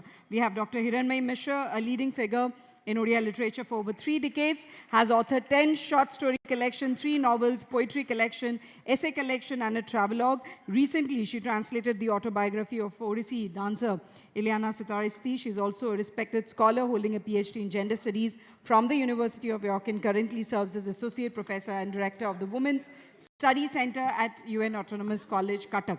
Ms. Suchita Mishra is a renowned Odia poet and author with 7 poetry collections, 2 novels, and a short story collection to her name. Her collection, Ajanma, won the Odisha Sahitya Academy Award in 2013. Her works, translated into Hindi, Bengali, Assamese, and Gujarati, have been published in leading outlets including The Telegraph and Indian Literature. She has also represented Odisha at the All India Poets Meet and at Bharat Bhavan, Bhopal. Dr. Subhash Sri Lanka, who's going to moderate the session, is a poet, activist, and state coordinator of Sambad Sahitya Ghara, widely published and honored. She's also authored collections such as Asa O Akasare Aji Jonha Nahi and The Enchanted Stream. She's also deeply engaged in philanthropy and social causes, including work with the Juvenile Justice Board, and embodies the spirit of literature as both expression and action. ମୁଁ वर्तमान doctor लिंका को अनुरोध करी यही आलोचना T आगे को बढ़ेवा पे जोरदार करताली हो जाओ हमरो सबू पैनलिस्ट को पाई the women of Odia literature. Ladies and gentleman, समस्त को नमस्कार, धन्यवाद दीक्षा. इंडियन एक्सप्रेस तरफ आयोजित आजिकार साहित्य सभार एटी बोधे प्रथम ओडिया संपान एवं यही संपान रे मो सहित अछंती ओडिया भाषा रे लेखुथिबा सारा ओडिशा रे बेस परिचित मुह माने अछंती सुचेता मिश्र, हिरणमयी मिश्र आउ चिरश्री इंद्र सिंह. बंधुगण, जितेबेले लेखिका मानक कथा आसे एवं एमिति गोटे संपान रे आमे एकाठी हेउ सेतेबेले आमे मने पको पछ दिन को आमे मने पको आमर ओडिया भाषा साहित्यर इतिहास को मने पको जो माने मूल दुआ थापी थिले से दिन जो माने ओडिया भाषा रे किछि लेखि थिले ता गद्य रे हेउ बा पद्य रे हेउ से माननको मने पकेइला बेले मु प्रथमे मने पकेइबी माधवी दासी को तांको कविता, मने पकेइबी रेवा राय को तांकर सन्यासी तांकर संपादना जेतेबेले रेवती लेखा होथिला जेतेबेले फकीर मोहन को आमे मने पकाउछु सेतेबेले रेवा राय को कथा भूली जिबा आम पक्षरे उचित हबनी. समयर स्रोत गड़ी चली स्वाधीनता पूर्वरु 2025 मसीहा पर्यंत विभिन्न लेखिका विभिन्न समय खंडरे आसीचंती ओडिया साहित्य को गप, कविता, नाटक, उपन्यास, रम्य रचना, भ्रमण कहानी प्रतिटी क्षेत्र में सेमानंकर पदपात स्वतंत्र एवं सेमानंकर गोटे गोटे व्याप्ति अच्छी, सेमानंकर गोटे गोटे स्वतंत्र परिचय अच्छी, सेमानंकर लिखन शैली, सेमानंकर भाषा, सेमानंकर वर्णना एवं सेमानंकर स्वकीय शैली जोटाକୁ ନେଇ ଆମେ ଚିହ୍ନୁ. बसंत कुमारी कौन लिखिथिले, आज हिरणमयी कौन लिखुचंती, कुंतला कुमारींकर भाषा कौन थिला, से समयर समाज व्यवस्था केमिति थिला, चिरश्री इंद्र सिंह आज समाज को केमिति देखुचंती, ब्रह्मोत्री देवी केमिति लिखुथिले, तांको रचना रे केते विभू प्रेम थिला, केते आध्यात्मिकता थिला, सुचेता मिश्रता को को स्तर को आज नेइचंती.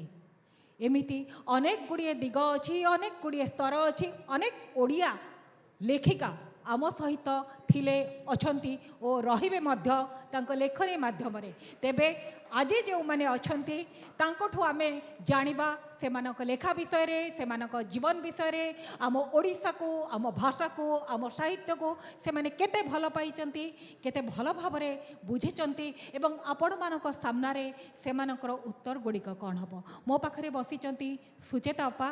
सुचेता अपांको मो पचारिबी ब्रह्मोत्री महांती जेतेबेले कविता लिखिले से तांको पढ़ी थिबे कारण से मध्य पुरीर सेतेबेलर तांको कविता रे समाज व्यवस्था केमिति थिला, ब्रह्मोत्रींकर चिंता और चेतना केमिति थिला एवं सुचेता जेतेबेले कविता लिखिले सेई धारा को केते आग को नेले बा तांको लेखारे केमिति विविधता आसिला. सुचेता मिश्र. समस्त को प्रणाम. एठी उपस्थित समस्त भितर थिबा कवि को प्रणाम. समयर स्वल्पता दृष्टि आमे टिके शीघ्र जीवा. तेबे कविता गोटे धारा, से गोटे प्रवाह. आमर प्रथम नारी कवि आमे जहाँ को कहू माधवी देवी, से तो जगन्नाथ प्रेम सेतबे पुरुषोत्तम देवंकर समयरू से लेखा आरंभ करथिले. सेतबे जो कवितार धारा थिला एवं सेमाने समस्ते नारी कवि प्राय तांकर कवितारे थिला गोटे विभू प्रेम, गोटे समर्पण भाव एवं ता परवर्ती भाव में जो मैंने लिखिले सारला देवी हूँ बा अन्नपूर्णा देवी हूँ बा अपर्णा देवी हूँ रेवा जो मैंने भी कविता भी किसी गल्प कविता लिखिले समस्त भीतर से जिनस थिला. गोटे समय आमे कहलु जो दुई जन कवि को नारी कवि को बेसी भाव में प्रभावित से दुई जन हेले कवि विद्युत प्रभा देवी एवं कुंतला कुमारी सावत. अच्छा, विद्युत प्रभा कवि को देवी को आमे प्रथम फेमिनिस्ट पोएट बा समाजवादी कवि बोली कहीं कहीं कहती.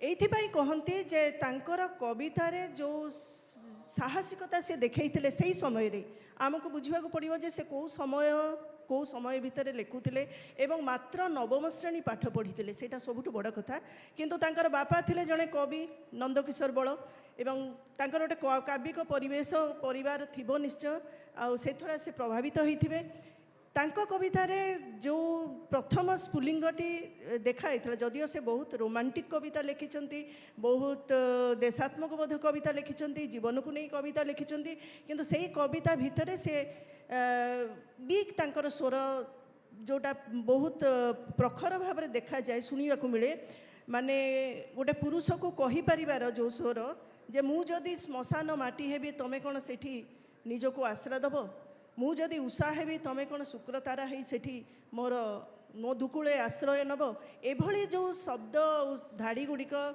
तांको कवितारे देखा मिले से हुए तो तांको फेमिनिस्ट कवि बोली कहा जाए किंतु परवर्ती समय कुंतला कुमारी सावत भी बहुत कविता लिखिंट एवं मु तांकर जेतेबेले ग्रंथवली खोजे जदिओ से बहुत उपन्यास भल लिखिंट एवं तांकर कालीबहू कथा तो एमाने कहिबे माने मु निजे पढ़ी किंतु कालीबहू उपन्यास रे से तांकर बोधे फेमिनिस्ट भॉइसटा एते प्रखर जो प्रथम थर पर से कहले जे गोटे स्त्री लोक केमिति संघर्ष करिवो केमिति 7 वर्ष बाहा होइथिबा झीलटी विधवा हो जाउची 10 वर्ष रे एवं तापर से केमिति सहुचे निर्यातना केमिति आत्मीय मानक द्वारा निजर शरीर को बंचेबा निज परिचय को बंचेबा केमिति से सब जिनस से उपन्यास लिखिं से विषय गाल्पिका माने कहिबे किंतु कवितारे भी से कहिसंती कवितारे गोटे जगह से कहिसंती आपन को आश्चर्य लागिवो कुंतला कुमारी देवी मते जने कहले आज्ञा से ख्रिस्टियन थिले सेथिबाई कहले मु कहली नुह ख्रिस्टियन जन्म होइथिले से परिवार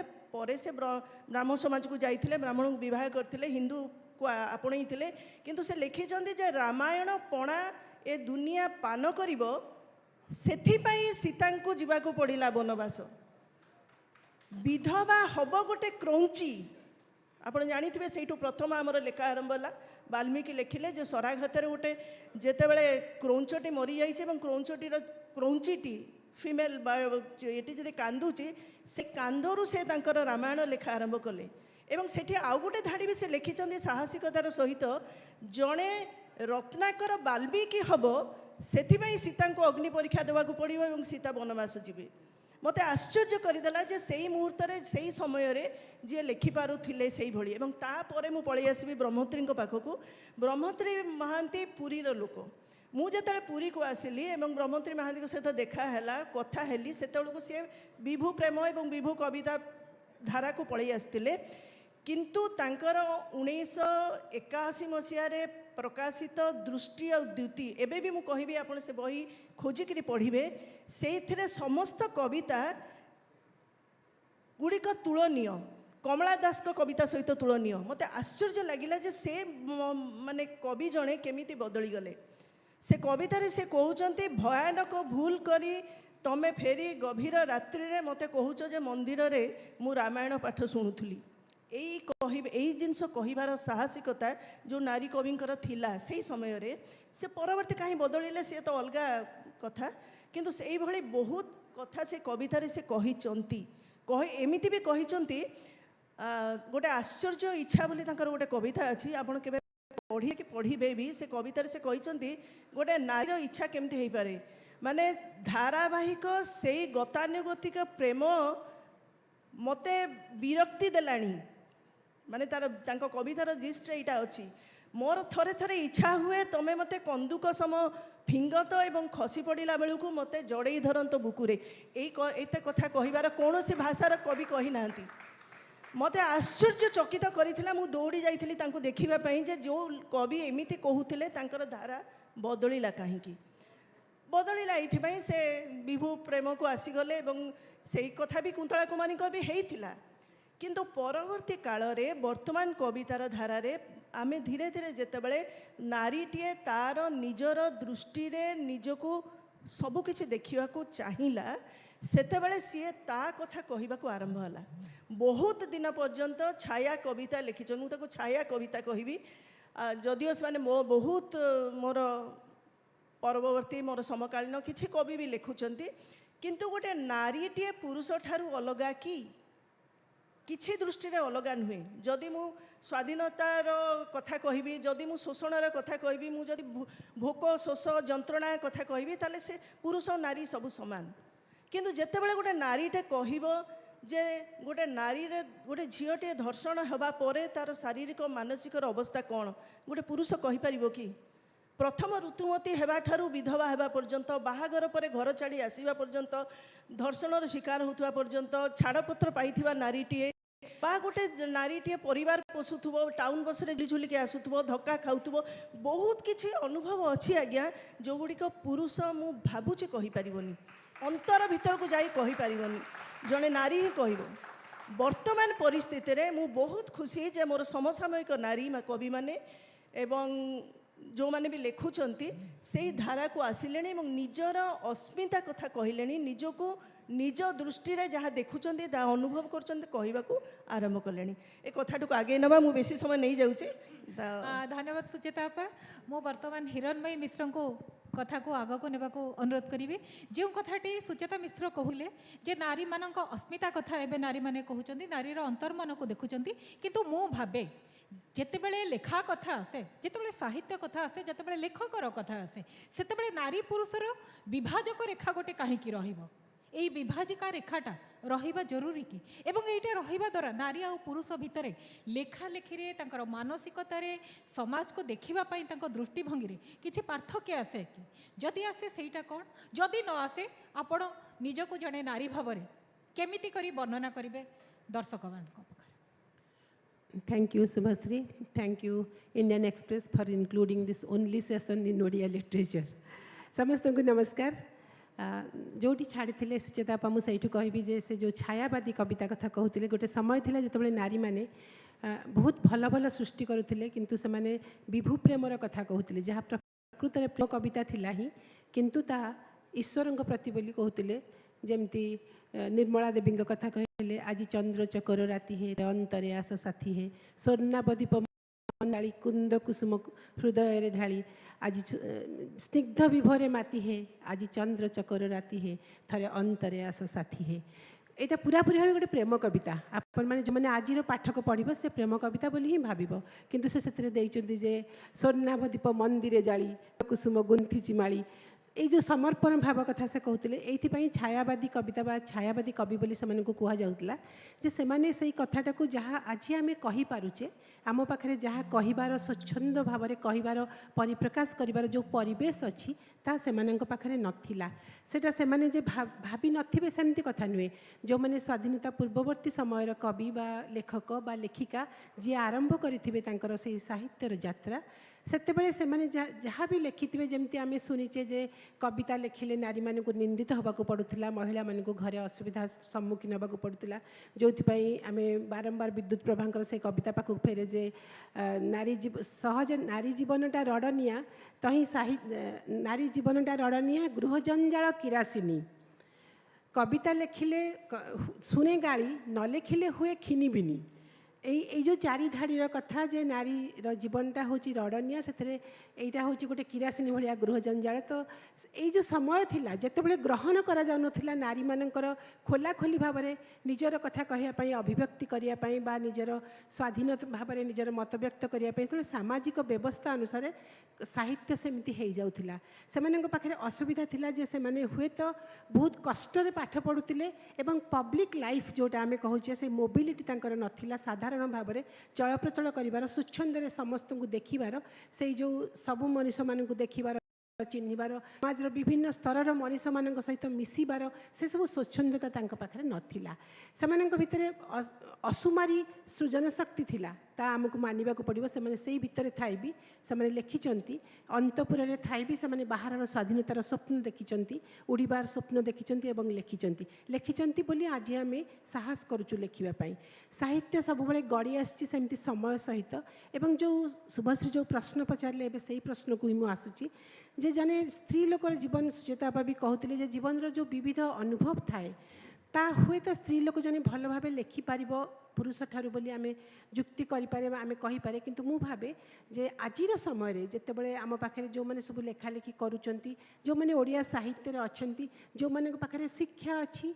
बाहर को जीवार सुविधा अच्छी एवं विभिन्न प्रकार अनुभव को निज भितर साउंटार किसी सीमाबद्धता नहीं से माने सब से हुए तो आज जीवन जीवन पुरुषर जीवन आ नारीर जीवन जो लिंग भेद पुरुषर लेखा और नारीर लेखा अनेक आज एमती लेखुंट लेखा आपन जदि तांको ना लुचई देबे ताहले एटा जने पुरुष लिखिछन्ती बा नारी लिखिछन्ती आपन जानि परिबेनी अनेक गप देखिबे एबे चिरश्रींकर निकट रे गप बाहरी थिला कथारे जो थरे कि से जने पुरुष ही कहउचन्ती जने स्त्री लोकर कथा कहउचन्ती शेष पर्यंत आपन जिबे से जने पुरुष ही व्याख्या करूची जने स्त्री लोकर कैंसर हेछि तो ब्रेस्ट कैंसर हेछि से कथा से वर्णना करूचन्ती तेनु नारीर दृष्टि रे पुरुष आ नारी से हुए तो उभयंकर कष्ट देखिपारे जेहेतु से माँ से मत लगे जे आम समस्त कथा जानीपरा देखिपरा गोटे पुरुषर दृष्टि भी केबे केबे आम भितर आसे जहाँ हुए तो असुविधा होता पारे पुरुष लेखक मानू जहाँ हुए तो ये हुए तो लिंग भेदर कथा कहु आउ गोटे फरक अच्छी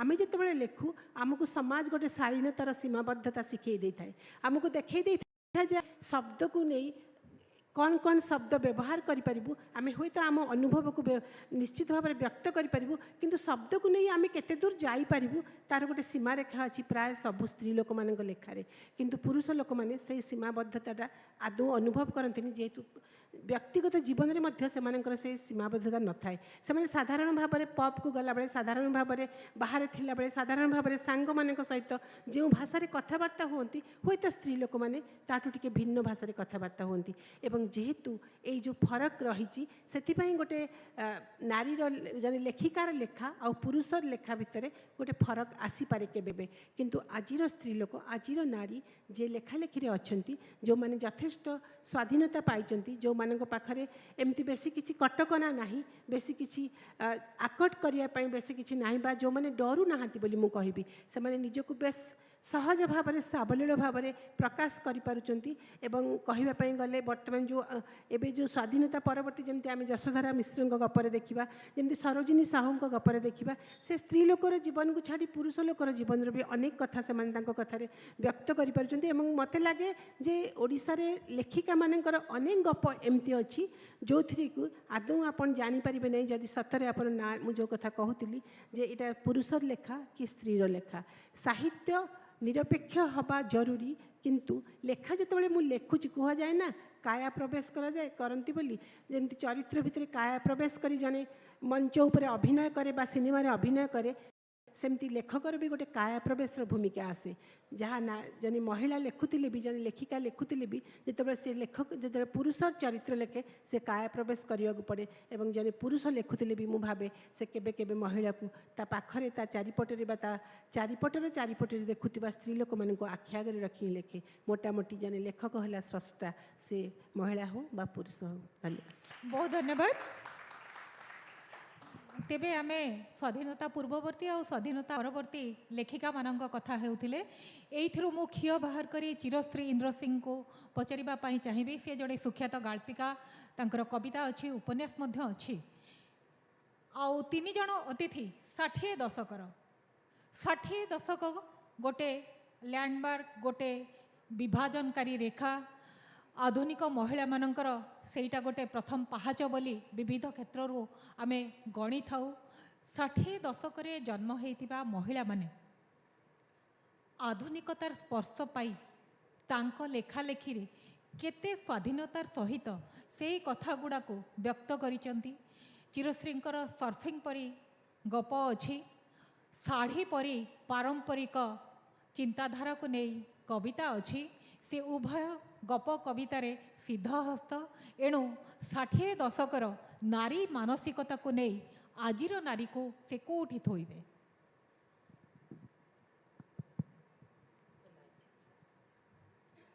धन्यवाद धन्यवाद शुभश्री तमें आम 3 जन को गोटे भूमि उपर ठिया कर देछ 60 दशकर भूमि 60 दशक बा ठीक पूर्ववर्ती परवर्ती जो लेखक लेखिका माने रहिले सेमानक जीवनर सुजोग बा दुर्जोग बा विडंबना बा विभव आमे ताकू जेमिति कहू आमे पुराना दुनियाटा को देखीचु एवं आमे देखीचु 2000 बा 1900 आमर परवर्ती समयटा को जोठी सारा पृथ्वी रे हठात बहुत प्रकार परिवर्तन है, चिंता जगतर परिवर्तन है, आइडियोलोजी परिवर्तन है, गवर्नमेंट चेंज है, नुआ नुआ देश गठन है एवं भारतर ओडिशार सामाजिक जीवन रे तार को जो प्रभाव पड़ला, जो त्रुटि विच्युति आसला आमर जीवन रे, नारी को देखिबा, पुरुष को देखिबा, एमती कि तृतीय लिंगी मानक भी देखिबा, से मानक विषय चिंता करिबा, आमर भावभूमि हठात बहुत बड़ विस्तरी गला। ता पूर्वर आमे जहाँ देखुलु से भावर ओजनटा अधिका थिला, किंतु तापरे जो सब आसला से विचार प्रवेश घटिला। भारतवर्षर विभिन्न प्रांतर जो माने लिखिले, एमती कि ओडिशा रे भी लिखिले, से मानकर लेखारे से जो विभिन्न प्रकार विचार, चिंता, आवेग, कम्प्लेक्सिटी, जटिलता से सबूर झलक आमे देखु। धरतु आमर सुचिता मिश्र जमती कहले जे बा हिरणमयी मिश्र कहले जे लेखारे सेतेबेले विभु प्रेम नाम बहु जिनस उत्सर्गीकृत करी नारी ता पछरे निजको लुचेई रखुथिला। आमे जानू जो किंबदंती मान गढ़ा जाइछि, जेमती आपण मानकर आमर राजार मानकु नेकी गढ़ा जाइछि, देवता मानकु नेकी गढ़ा जाइछि, व्यवसाय वाणिज्य को नेकी गढ़ा जाइछि, किंतु नारी माने जो किंबदंती तैयारी करिथिबे से समय रे जहा जणा पड़े जे सेथिरे नारीर दुख अच्छी अधिका, तार हाहाकार अच्छी, तार कारुण्य अच्छी, समाज को तार बाहुना गीत अच्छी, से समयटा को आमे बहुत पछरे छाड़ी आसलुनी। रोजगार क्षमता आसीबा सहित, नारी बाहर को आसीबा सहित एवं पूरा विश्वर प्रेक्षापटरे राजनैतिक, सामाजिक, सांस्कृतिक जो परिवर्तन सब घटी तार प्रभाव रे आमर लेखा अधिक शाणित होइछि, अधिका दीप्तिमान होइछि, अधिका गभीर होइछि एवं अधिका प्रकार ताकु विभिन्नता मिली। से आज जो पिला माने लिखुछंती जो भाषा भी से माने लिखंतु, इंग्राजी रे लिखंतु, हिंदी रे लिखंतु, जो भाषा रे से माने लिखंतु, से माने सेथिपई अधिका स्पष्ट, से माने सेथिपई कोनोसी आढुआळ खोजंती नाही। 60 दशक रे आमे जो माने थिलु, आमे हमर जेजमा मानन को देखिथिलु जो माने पूरा पुराना समयटा को रिप्रेजेंट करूथिले, किंतु एबे आमे हमर झियो मानन को देखुचु जो माने जेकोनोसी यूरोपियन बा अमेरिकन मॉडल सहित समान, से मानक चिंताधारा, से मानकर बेश पोशाक, से मानकर चालीचलणी, से मानक बंचिबार शैली सेटा पूरा पूरी बदली जाइछि। तेणु आमको मध्य आम लेखा सहित बदलिबाकू होउछि। जो ओडिसा को आमे देखिथिलु, जो ग्रामांचल शब्द एबे तो टिपिकल ओडिया शब्द बेले बेले व्यवहार करिया को डर भी माडुछि जे जदि व्यवहार करू आकु बुझिबो किए, एमितिरे भी ओडिया पढ़िबा कमी गलानी। तेणु आमे टिपिकल ओडिया नारे जहाँ सब खोजिक लेखिबू ताकू साधारण बुझिबार बाहर को पळेबो। तेणु आज लेखार चैलेंज अलगा, आज लेखार विषय वस्तु अलगा, आज लेखार दाबी अलगा। सेथिपई मु कहिबी जे 60 दशक ठारू गोटे मोड़ परिवर्तन, गोटे दिग परिवर्तन आम आखिरे पड़िछि। जमती गोटे समय मो निज कथा जदि कहे, गोटे समय मु जो कविता लिखुली से भी सेमिति पुराना धास, पुराना चिंता थिला निश्चय, किंतु मुझे शाढ़ी लिखिली सेतेबेले मु देखिली धीरे धीरे गोटे लंबा प्रोसेस रे शाढ़ी कविता सब लिखला बेलू मु देखिली ता भितर केते केते परिवर्तन मु निजे जानी पारिली। जे प्रथम जो 2008 मसीहा बेले जहाँ लिखुली 2020-22 रे पहुँचला बेलू मु नारी को अलग भाव में देखा आरंभ कली। तो प्रथमे जो प्रेमिकार शाढ़ी मु आरंभ करी जे एमती सुंदर दिसे बा मार शाढ़ी एमती दिसे, मु गणधर्षितार शाढ़ीर कथा भी कहली, किन्नर शाढ़ीर कथा भी कहली, से शाढ़ी पिंधुछन्ति सेमानकु केमिति लागुछि। मु गोटे युद्ध आक्रांत भूमि उपरे जो नारी ठिया है तार शाढ़ीर कथा कहवा आरंभ कले। तो से मु कहूँ जे आमे वर्तमान ओडिया जो मैंने लिखुंट ओडिया अस्मितार हुरी पड़ी, किंतु प्रकृत में ओडिया पढ़ा कमी जाऊँगी। एटा दुखर सहित आमको स्वीकार करने को पड़ो जे आमर ओडिया लेखा केते परिवर्तित होउची, कोठी पहुँचलानी, नुआ चैलेंज को केमिति भाबरे तार समाधान करुची, केमिति भाबरे से निजको सेटा रिप्रेजेंट करुची, ताकू पढ़िबा पई प्रकृत वर्तमान पाठंकर अभाव। ये जो पिला माने बसचंदी से माने केते ओडिया साहित्य विषय तांकर धारणा अछि, केते पढ़िचंदी, केते जानिचंदी, मु जाने नाही। सेटा गोटे ए समय चैलेंज से माने सेटा को पढ़ंतु, बुझंतु। आमे निश्चय आशा करिवु आमर पिला माने आमर साहित्य रे नारींकर हो बा पुरुषंकर हो बा आउ जहार भी हो, कारण समाज को मनीष व्यवस्था को आम केवल नारी पुरुष सीमाबद्ध कर रखिनु। मनीषर ओरिएंटेशन तार सेक्सुअल ओरिएंटेशन हो बा अन्य कौन प्रकार ओरिएंटेशन हो, से हिसाब से मनीष बहुधा विभक्त। तेणु से बहुधा विभक्त मनीषर जो वैचित्र्यमय अनुभूति ताकू ओडिया लेखक लेखिका माने किभली भाव में रिप्रेजेंट करूचंती सेटा जानिबा सेटा बुझिबा बहुत जरूरी। मु निवेदन करी आमर पिला मानकु जे से निश्चय पढ़ंतु, ट्रांसलेशन निश्चय अधिका हो। मो साड़ी कवितारू टिके शुणा चाहिए निश्चय, जेहेतु मोर गोटे छोट कवितारू टिके मन अच्छी। खंडे शाढ़ी पाई केते कथा, खंडे शाढ़ी पाई केते कथा, खंडे शाढ़ी पाई केते संतर्पण रे सजड़ा हुए पशापाली, खंडे शाढ़ी पाई केते आकुति रे उजुड़ी जाए बिलुआ खाईर नई बाली। जोठी लोभ जोठी भय, जोठी युद्ध जोठी क्षय, जोठी तंत्र जोठी तरबारी, जोठी दंगा जोठी दरबारी, सबुठी तमे देखिपार टुकुरा टुकुरा चिरा शाढ़ी। बहुत धन्यवाद। भारी आश्चर्य लगे भाविले, भारी आश्चर्य लगे भाविले जे जो मनीष गछरु तोलिला तुला, तुलारू भिणिला सूता, सूतारे माखिला रंग, रंगरे देखिला स्वप्न, और स्वप्न रे निर्माण कला सभ्यता। से पुरुष केमिति तैयारी करी पारे शाढ़ी विरुद्ध रे एते सबु कारुकार्यमय सठता। बहुत धन्यवाद चिरश्री। भूल कहली, भूल कहली कहूच ना, भूल कहली कहूच ना, भल हेबो मु बरम भूल ही जाए, भल हेबो मु बरम भूल ही जाए। किछि मनीष कोलाहल करी लागिछंती जदि लागि थांतु शाढ़ी पछरे केउठी केही प्रेमिक जणे तुलारू सूता भिणी चाली थाउ, भिणी चाली थाउ, भिणी चाली थाउ तमाम राति तुम मापर। धन्यवाद। हाँ धन्यवाद सुचेता आपा। शाढ़ी गोटे पारंपरिक परिधान, आपण शाढ़ी कवितार कथा मने पकईचंती। परंपरारू मु आसीबी आधुनिकता पाखको। आजिर आधुनिक झील माने आधुनिक लेखिका माने मुक्त भाव में चिंता कलेनी, सेमानक चेतनारे जहाँ आसूची, सेमाने जहाँ देखुचंती, जो जीवन को भोगुचंती, सेमाने कर्मक्षेत्र रे जहाँ सामना करुचंती विविध विषय तांको लेखा भीतर को आसूची।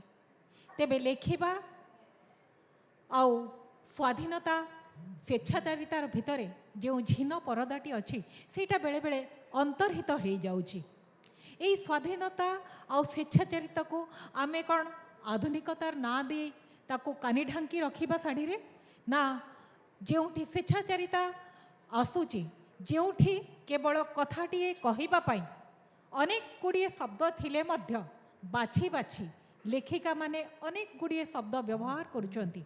याकु नै केते स्वच्छंद सुचेता मिश्र तांको कवितारे, तांको कथारे, तांकर भावना ए विषय कौन रहिबो, बोल्डनेस बा मुक्त चिंतन आजिकार लेखिका मानकर गप कवितारे केमिति भावरे से देखंती। हाँ शुभश्री गोटे भल प्रश्न पचारल। वर्तमान नारी बा वर्तमान कलम धरी जो एठी यंग जेनरेशन अच्छी तांको मु प्रकृत रे भल पाए और सम्मान भी दिए। बहुत माने शक्तिशाली कविता भी लेखा जाउची। जदि आपण मैंने वर्तमान लेखुवा ओडिया नारी मानकर कविता वर्तमान पीढ़ी आपण पढ़ुवे, आपण गोटे कथा लक्ष्य करेंगे जे से माने गोटे कथा कहया चाहूँगी। सेटा प्रथम कथाटी मु पॉइंट वाइज कहीदेवी, अल्परे सारी। प्रथम कथाटी से कहया चाहूँगी जे आमको पुराण पत्थर प्रतिमा एथुर मुक्त कर। आमे देवी नहूँ, आमर पूजा दरकार नहीं, आमे मनीष, आमको मनीष बोली कुह। सेटा हूँ प्रथम कवितारे जोटा मु देखिया पाऊँ। यही धाराटी बहुत आगु आरंभ हो जाइथिला एवं यही धाराटी वर्तमान आहुरी प्रखर होउची। यह एक स्वागत योग्य कथा। द्वितीय कथा होउची नारी वर्तमान कहूची जे मोर गोटे परिचय अछि, मु प्रथमे गोटे व्यक्तित्व, मु प्रथमे मनीष तापरे नारी। जेते उच्च को जाऊ थाउ, जेते प्रतिष्ठित व्यक्तित्वटी हेउ मध्य नारी छिड़ा हेले जे पुरुष सामना रे जे तार देहटा ता आगु को आसे, एटा आपण अस्वीकार करि परिबे नाही। सेइटा को भांगिबा को चाहूची वर्तमान नारी। वर्तमान कवितारे नारी कहूची जे मु सब किछि ओल्हेइबी, मोर अलंकार काढ़ी देला परे मो अलंकार माने आश्चर्य ही मते देखुचंती जे बिना अलंकार रे मु मु मोर नारी भाव में मुझे एते सुंदर दिशी पारे बर्तमान अलंकार माने भावुचंदी आभूषण माने भावुचंदी जे सेही जो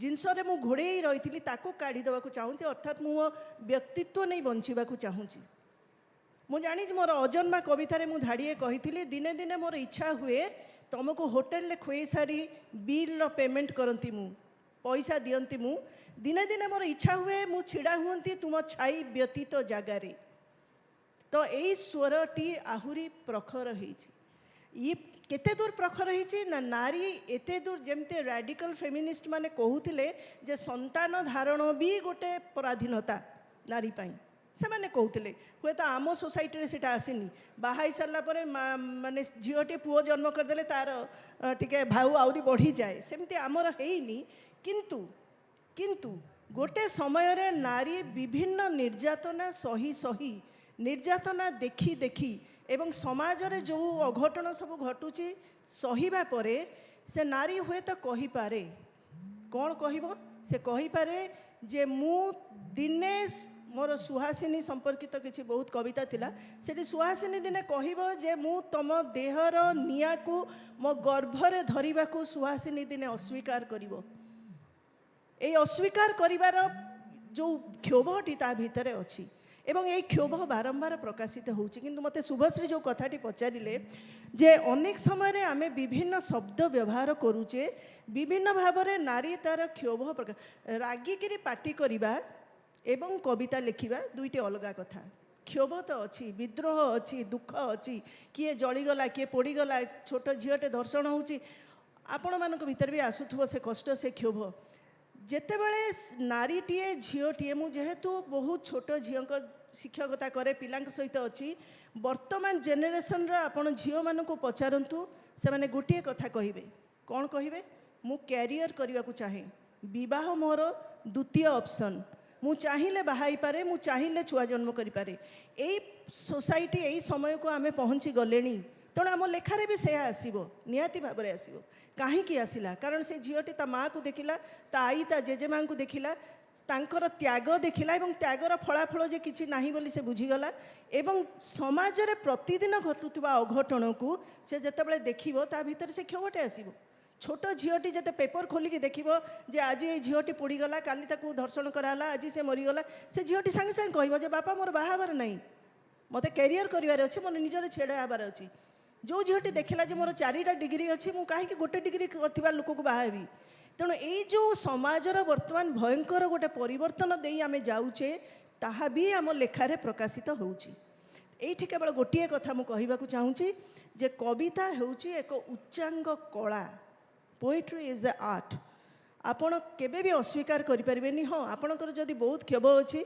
आपण प्रबंधटीए लिखिपारती गल्पर भी चलो उपन्यास भी आप वर्णना करें किंतु बहुत बहुत जो क्रीम जो कहती अनुभव उपरे जो बसी स्वरटी सेटा हूँ कविता तेणु कविताटा बहुत उच्चांग कला ताकू आपण स्टेटमेंट करें स्टेटमेंट अर्थ तथ्य भित्तिक मु पेपर रू पढ़ी आज एमती धर्षण हो जाए काली एमती मरी जाए काली से हो जाए मुझे दिन सकाळू लिखिदे गोटे लंबा बागरे एवं ताकू छापीदेवी एवं से मु केते शब्द व्यवहार करी यथा जरायु यथा स्तन चुंबन छाती यगुड़ाक व्यवहार आगुरी करू नथिले नारी कवि माने किंतु एबे करि पारुचंती करिबारे असुविधा नहीं किंतु एई शब्द माने एते प्रखर एते शक्तिशाली ताकू जदि आपण ठीक भाव में थोई न पारिले आपणकर सबुजाक कारुकार्य भांगी वर्तमान मु जो कथाटी समसामयिक लेखारे देखा पाऊँची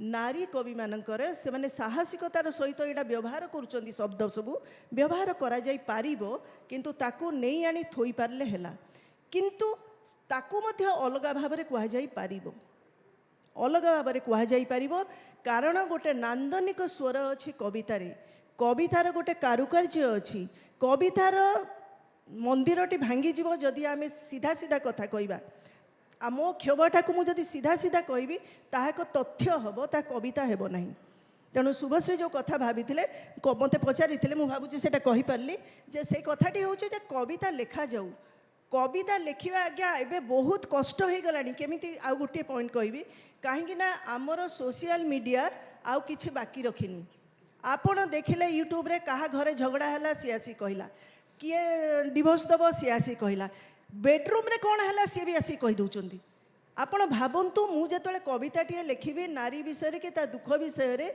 मु केमिति लिखी कारण से ही घसरा शब्द से ही अनुभव से ही प्रतीक से ही बिंब सबकि से ही पुराणा ताकू मते अलग भागरे प्रकाश करने को पड़ो तेणु बर्तमान यहाँ हूँ सबुठ बड़ चैलेंज मोर यंग जनरेशन जे जो कथा कुहा सरी जहाँ घटुची जहाँ अन्याय बा जहाँ अन्याय ये नारी प्रबल स्वाधीनता पाई किंतु मु गोटे कथा कहबी बर्तमान कैंडल दी पटे आज्ञा निया लगी आगुरी नारी घरे थिला शोषित होउतला कि शोषण होउतला से अलग कथा बर्तमान से कर्मक्षेत्र को बाहर समाज को सामना करुच्ची तेणु तार दी पटु से शोषण शिकार होउची आज्ञा गोटे कैंडल दी पटे निया लगी तो यही परिस्थिति रे बहुत चैलेंजिंग गोटे नारी कवि कलम धरिबा लेखिका भी गोटे कलम धरिबा एवं ताकू शालीनतार सहित तीक्ष्ण भाव में जमीती आत्मा को आपण पंजरा हाड़े जाकि बाजिब मत सेमिति भाव में कहवाक पड़ो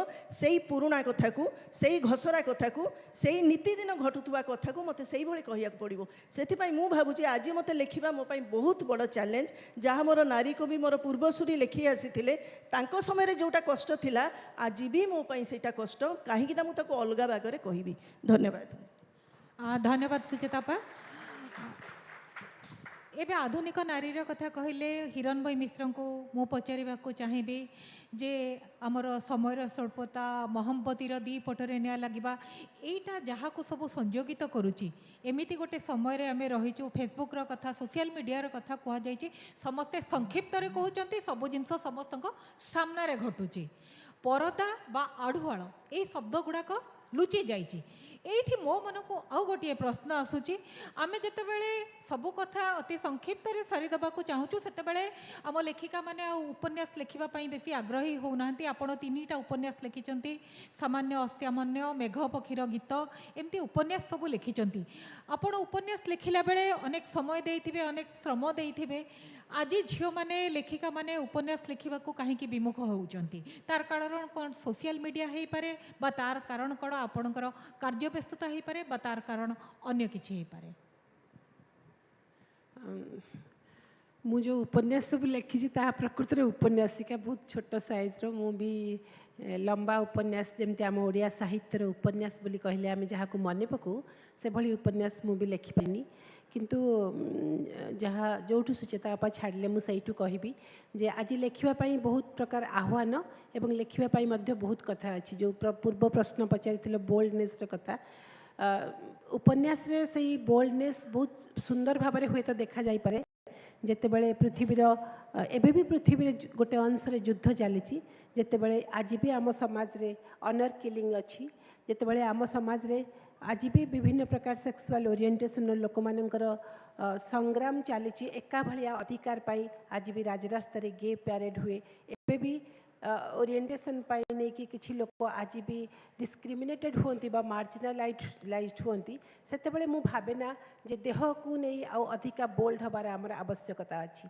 बोल्ड हवापाई अच्छी तो व्यवस्था विरुद्ध रे भी लिखा जाई पारिबो एवं से व्यवस्था विरुद्ध रे विभिन्न प्रकार जो सामाजिक व्यवस्था आउ देशर व्यवस्था यही सब विरुद्ध रे स्वर उठाइवाई हेले उपन्यास गोटे प्रकृष्ट स्थान से एबे किछि झी लिखुचंती स्वागतिका स्वाई बहुत भल उपन्यास लिखुचंती लोपामुद्रा लिखु नाहांती एमती नाही मोटामोटी भाव में साहित्य उपन्यास लिखिबार संख्या टिके कमी आसी तार गोटे बहुत बड़ कारण है जहाँ चिरश्री कहते आम सामने जो यंग जेनेरेशन बसचंती तारुण्यर थिबा पिला माने सेमानंक पाखरे जीवन विभिन्न प्रकार आह्वान आनी दौची सेमानंक पई जीवन विविधता आमर तारुण्य जहाँ थिला आह्वान ताठू बहुत अलगा सेमानंक पई आज आउ साहित्यटा गोटे समय माने आमे जेतेबेले आम पाखरे एते प्रकार विविध प्रकार जमते आम पाखे मोबाइल नथिला आम पाखरे टीवी नथिला आमे जेतेबेले तारुण्य थिलु आमे रागिले भी उपन्यास पढुतलु बा गप पढुतलु भल मन खुशी थे भी उपन्यास पढ़ुलु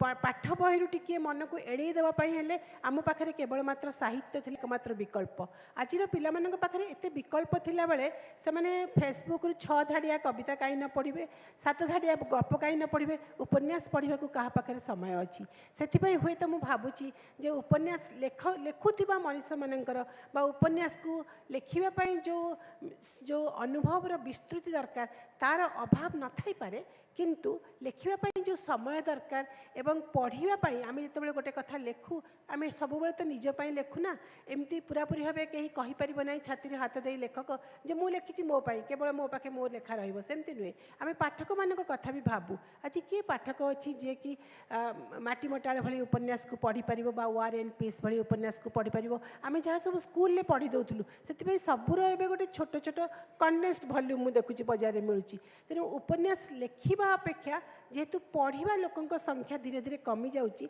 से भावुँ ओडिया साहित्य नुहे सबू साहित्य साधारण भाव में उपन्यास लेखाटा कमी आसलानी एवं जो बानू मुस्ताक पाइले बुकर अवार्ड गल्पर संकलन बहुत दिन पर जमती कि आम एत फेमस राइटर अरुंधति राय केते कम उपन्यास तांकर आसुची एवं कम आसुची बोली से एत विस्तृत तांको कैनभास बोली आम ताको एत आग्रह सहित अपेक्षा करुचे उपन्यास सबुबले कम लेखा जाउथिला एबे आहुरी ओडिया साहित्य उपन्यास संख्या कमी आसी कहीं आज जो मैंने आम प्रकृति आम आखि आगे टार्गेट रीडर बा टार्गेट ऑडियंस कहीं नांती सेमती जो मैंने कि उपन्यासटे पढ़ाई बुझापी एत समय देवे एवं बा उपन्यास कहीं लेखा होनी ए प्रश्न भी धीरे धीरे कमी आसुची से उपन्यास उपन्यास लेखापी किंतु आज बहुत कथा अच्छी ना एमती ना एवं जो बोल्डनेस कथा कहूँ उपन्यास बेसी भाव देखा जाए। धन्यवाद हिरणमयी अपा अति संक्षिप्त मु चिरश्री अपा को कहबी आम उपन्यास कथा आलोचना कलु उपन्यास लेखा कमी जाइए किंतु मु जहाँ देखे नारी लेखिका मानकर गप कविता उपन्यास इत्यादि अच्छी किंतु भ्रमण वृत्तांत व्यंग साहित्य नाटक यही धरणर रचना गुड़िक अति कम अच्छी ए विषय रे आपण जड़े अध्यापिका जड़े बहुप्रसू लेखिका आपणकर मतामत कौन रहिबो संक्षिप्त रे? यहाँ ठीक कथा जे भेराइटीज कम तथापि एबे सुप्रियाकर गोटे हैदराबाद रे रहंती सुप्रियाकर एबे से गोटे बही लिखिछंती जो से कलेक्ट करिछंती किछि किछि आत्मजीवनी ओडिशार जो महिला माने आत्मजीवनी लिखिछंती ताको किछि किछि एकाठी करिकरी से गोटे बही करछंती हठात मो नाटा मने पके पारुनी किंतु सेथरे सीता देवी खाड़ांगा ठू धरिकरी आरंभ करिकि नीलकंठ दास झील जो आमर रमा देवी हाँ संघमित्रा मिश्र मैडम तो एमानकर जो आत्मजीवनी अच्छी तार किसी सिलेक्टेड पोर्सन एकाठी करी गोटे चमत्कार बही करिछंती निजे ताको से पब्लिश करिछंती संघमित्रा मैडम गुड़े नाटक लिखिछंती ता पूर्व मोर जा मन पड़ुछि सुधांशुवाला पंडा रेडियो पाई किछि नाटक लिखिथिले नुआ पीढ़ी नर्मदा साहू बोधे किछि नाटक लिखिछंती निवेदिता तो ये जो भ्रमण कहानी हिरणमयी लिखिछंती केते दूरे मोर प्रिय देश जिते से लंडन में रोते ताकू नहीं लिखिछंती सुस्मिता बागची लिखिते से मो झरकार पृथ्वी एबे नंदिता महांती लिखुचंती फेसबुक रे तांकर अमेरिका अनुभूति को लेकिन तो अच्छी एमती नुह जे आबसेंट अच्छी किंतु कमुची कमिबार कारण होची से जो कार्यक्षेत्र आमर जो फिजिकल मूवमेंटा जी दरकार सेटा वर्तमान समय भी आम कम अच्छी निश्चय कम अच्छी किसी दिरुक्ति ना एवं जो महिला माने बहुत बेसी बुली पारुचंती देखि पारुचंती से लेखारे निश्चय से ये लिखुचे आमर सुजाता महापात्र ना सी प्राय जंगल पहाड़ अंचल बुलुचंती से जगार कलेक्शन करी किसी किसी जिनस लिखुचंती लिखा अच्छी किंतु जो आर्थिक स्वाधीनता थिले जेतिकी आर्थिक सामर्थ्यटा थिले अधिका जने बुली पारिबो बा चारि दौड़ी कटा घर ये से ना असुविधा हेले भी ट्रेन रे चढ़ी चलीगल ये गोटे गोटे ट्रक ओढ़ी चलीगल कौटे गोटे राति कटेदेल से जोटा नेले भ्रमण कहानी हो बा आत्मजीवन जो अंश अन्य मान आसती से पाखु देखा ये सब जिनस कमी जाऊँगी। बहुत धन्यवाद चिरश्री अपा आमर समय धीरे धीरे सरी आसिलाणी ओडिया भाषा साहित्यर आकाश रे लेखिका माने इंद्रधनु परी छाई रही से सात रंगरे ସମସ୍ତଙ୍କୁ ସମ୍ମୋହିତ କରି ରଖିଛନ୍ତି ଏବଂ ସେମାନଙ୍କ ରଙ୍ଗର ଝଲକ ଆପଣମାନେ ଦେଖୁଥିବେ ମଧ୍ୟ ସାହିତ୍ୟ ଆକାଶରେ। ଆମମାନଙ୍କର ସମୟ ଆଜି ପାଇଁ ହୁଏତ ଏତିକି ଥିଲା। ପୁଣି ଥରେ ଆଉ କୌଣସି ସମ୍ପାନରେ ଆଉ କୌଣସି ଅକେଜନରେ ପୁଣି ଥରେ ଦେଖାହେବା। ଏଇ କଥା ଏଇଠି ସରୁନି, କଥା କେବେ ସରେ ନାହିଁ, ଭାଷା କେବେ ମରେ ନାହିଁ। ଏ ଆୟୋଜନ ଏମିତି ହେଉଥାଉ। ସମସ୍ତଙ୍କୁ ପୁଣି ଥରେ ଧନ୍ୟବାଦ। खूब प्रभावशाली आलोचनाटी रही। आमर राज्यर गौरव गर्व आमर सब महिला लेखिका गोटे जोरदार करताली हो जाऊ। बहुत बहुत धन्यवाद। May I request miss Lakshmi Menon to please join on stage and do the honors and felicitate our wonderful women writers from our state.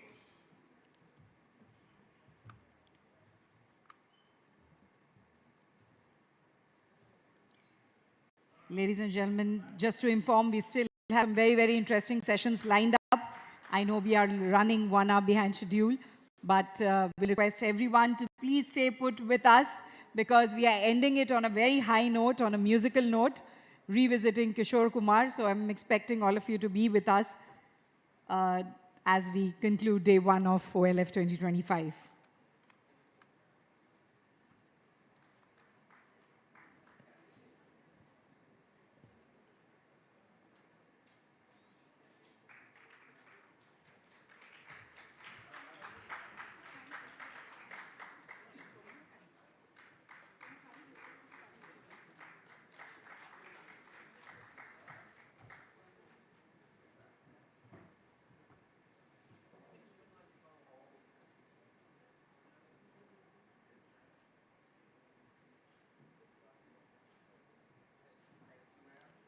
Thank you to also all our photographers who have been clicking the right captures, the right pictures for all our panelists. We are quickly setting the stage for our next session. Ladies and gentlemen, from pen to performance, our next guest has lived many lives in one, a singer, actor and storyteller. Yes, I'm talking about Hamare Pradhan ji, Mr. Raghubir Yadav, who will get into a conversation with Ms. Kaveri Bamzai. So the session is singer, actor, storyteller, one life, many texts. And the selfies have started already. So जोरदार तालियों के साथ स्वागत करते हैं हमारे प्रधान जी का मंच पे. One of India's most versatile performers. Journey began with the Parsi Theatre Company between 1967 and 1973. Where he performed in over 70 plays and 2,500 shows, traveling across India in caravans and makeshift theatres. His film debut in Masi Sahib earned him the Silver Peacock Best Actor Award at IFI 1987, and making him the only Indian actor to do so. His career spans over 45 films, ladies and gentlemen, including Salam Bombay, Rudali, Lagan, Meenakshi, and Panchayat, for which he won the Filmfare Award for Best Supporting Actor. 8 of his films have been nominated for the Academy Awards. On television, remembered for Mungeri Lal ke Haseen Sapne and Chacha Chaudhary, and most recently in acclaimed web series like Panchayat and The Railwaymen. An accomplished singer and composer, it'll be an honor to now welcome him on stage with a huge round of applause for all of you for a conversation with Ms. Bamzai. So we'll invite both of them on stage.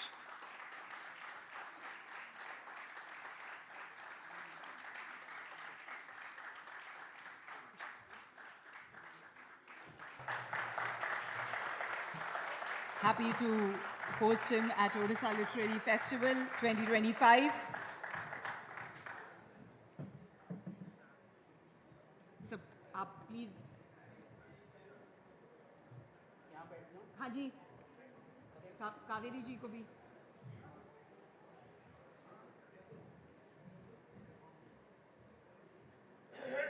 So, panchayat किसने किसने देखा है? पहले हाथ उठाएं. देखिए sir. आपके कितने फैन फॉलोइंग है? प्रधान जी के लिए फिर से तालियां होनी चाहिए. ठोको ताली.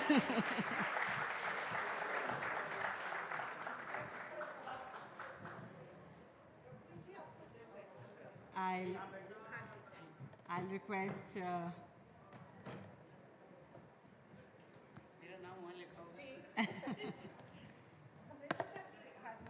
yes, so I'll let Kaveri ji to take the session forward now.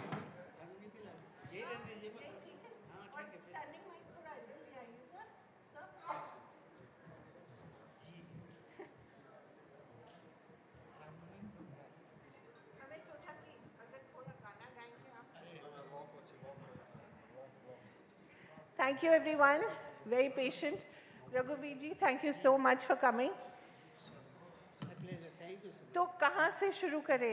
NSD से कि जब आप घर से भाग के निकले थे और फिर चलते चलते चलते आप NSD पहुँच गए? कहीं से भी शुरू कर दीजिए। क्या है कि शुरू कर दीजिए, ख़त्म होने वाला नहीं है। क्योंकि ज़िंदगी जो शुरू होती है तो फिर ख़त्म नहीं होती जी। और क्या है कि जब आप सीखना शुरू करते हैं ज़िंदगी में तो फिर ज़िंदगी बड़ी छोटी भी लगने लग जाती है। जी। तो इत्तेफाकन मेरा घर से जाना और सीखने की शुरुआत हो गई। और मैं थिएटर लफ्ज़ मैंने पहली दफ़ा सुना। और थिएटर एक ऐसा लफ्ज़ है, एक ऐसी विधा है कि जहाँ सब कुछ सीखना बड़ा लाजमी है। बिल्कुल। अगर आपको सब कुछ सीखना है तो थिएटर ज्वाइन कर लीजिए। ज़िंदगी का एक सलीका, जीने का सलीका, तरीका, और ऐसा क्या नहीं है जो थिएटर में आपको नहीं करना आना चाहिए। तो बस मुझे रास्ता मिल गया और ऐसा है कि वो बस रास्ता ही मैं देखते चला जा रहा हूँ और मुझे इधर उधर कुछ नज़र नहीं आता। बस ऐसा लगता है कि बस सीखते चलूँ और सीखते चलूँ। बिल्कुल। और जब आप जबलपुर से निकले, 15 साल के थे जी, फिर ललितपुर पहुंचे, वहाँ थिएटर किया। आपको इतना सारा कुछ कैसे मालूम? क्योंकि मैंने थोड़ा अध्ययन किया है। एक्चुअली मैंने अध्ययन नहीं किया है। मैं तो अध्ययन की वजह से ही घर से छोड़ के निकला था। क्योंकि मैंने 11वीं में जब वहाँ क्या है उस ज़माने में 50s के आसपास साइंस दिलवा दी कि नौकरी अच्छी लग जाएगी।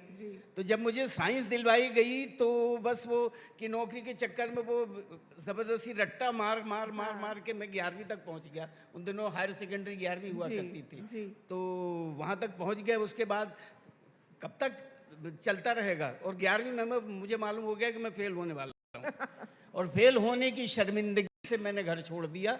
और देखिए क्या होता है कि हम कहते हैं ना कि जो भी होता अच्छे के लिए होता है। अगर आप ये तय कर लें कि जो भी है अच्छे के लिए है तो देखिए वो घर से निकलना मेरे लिए बहुत अच्छा हो गया।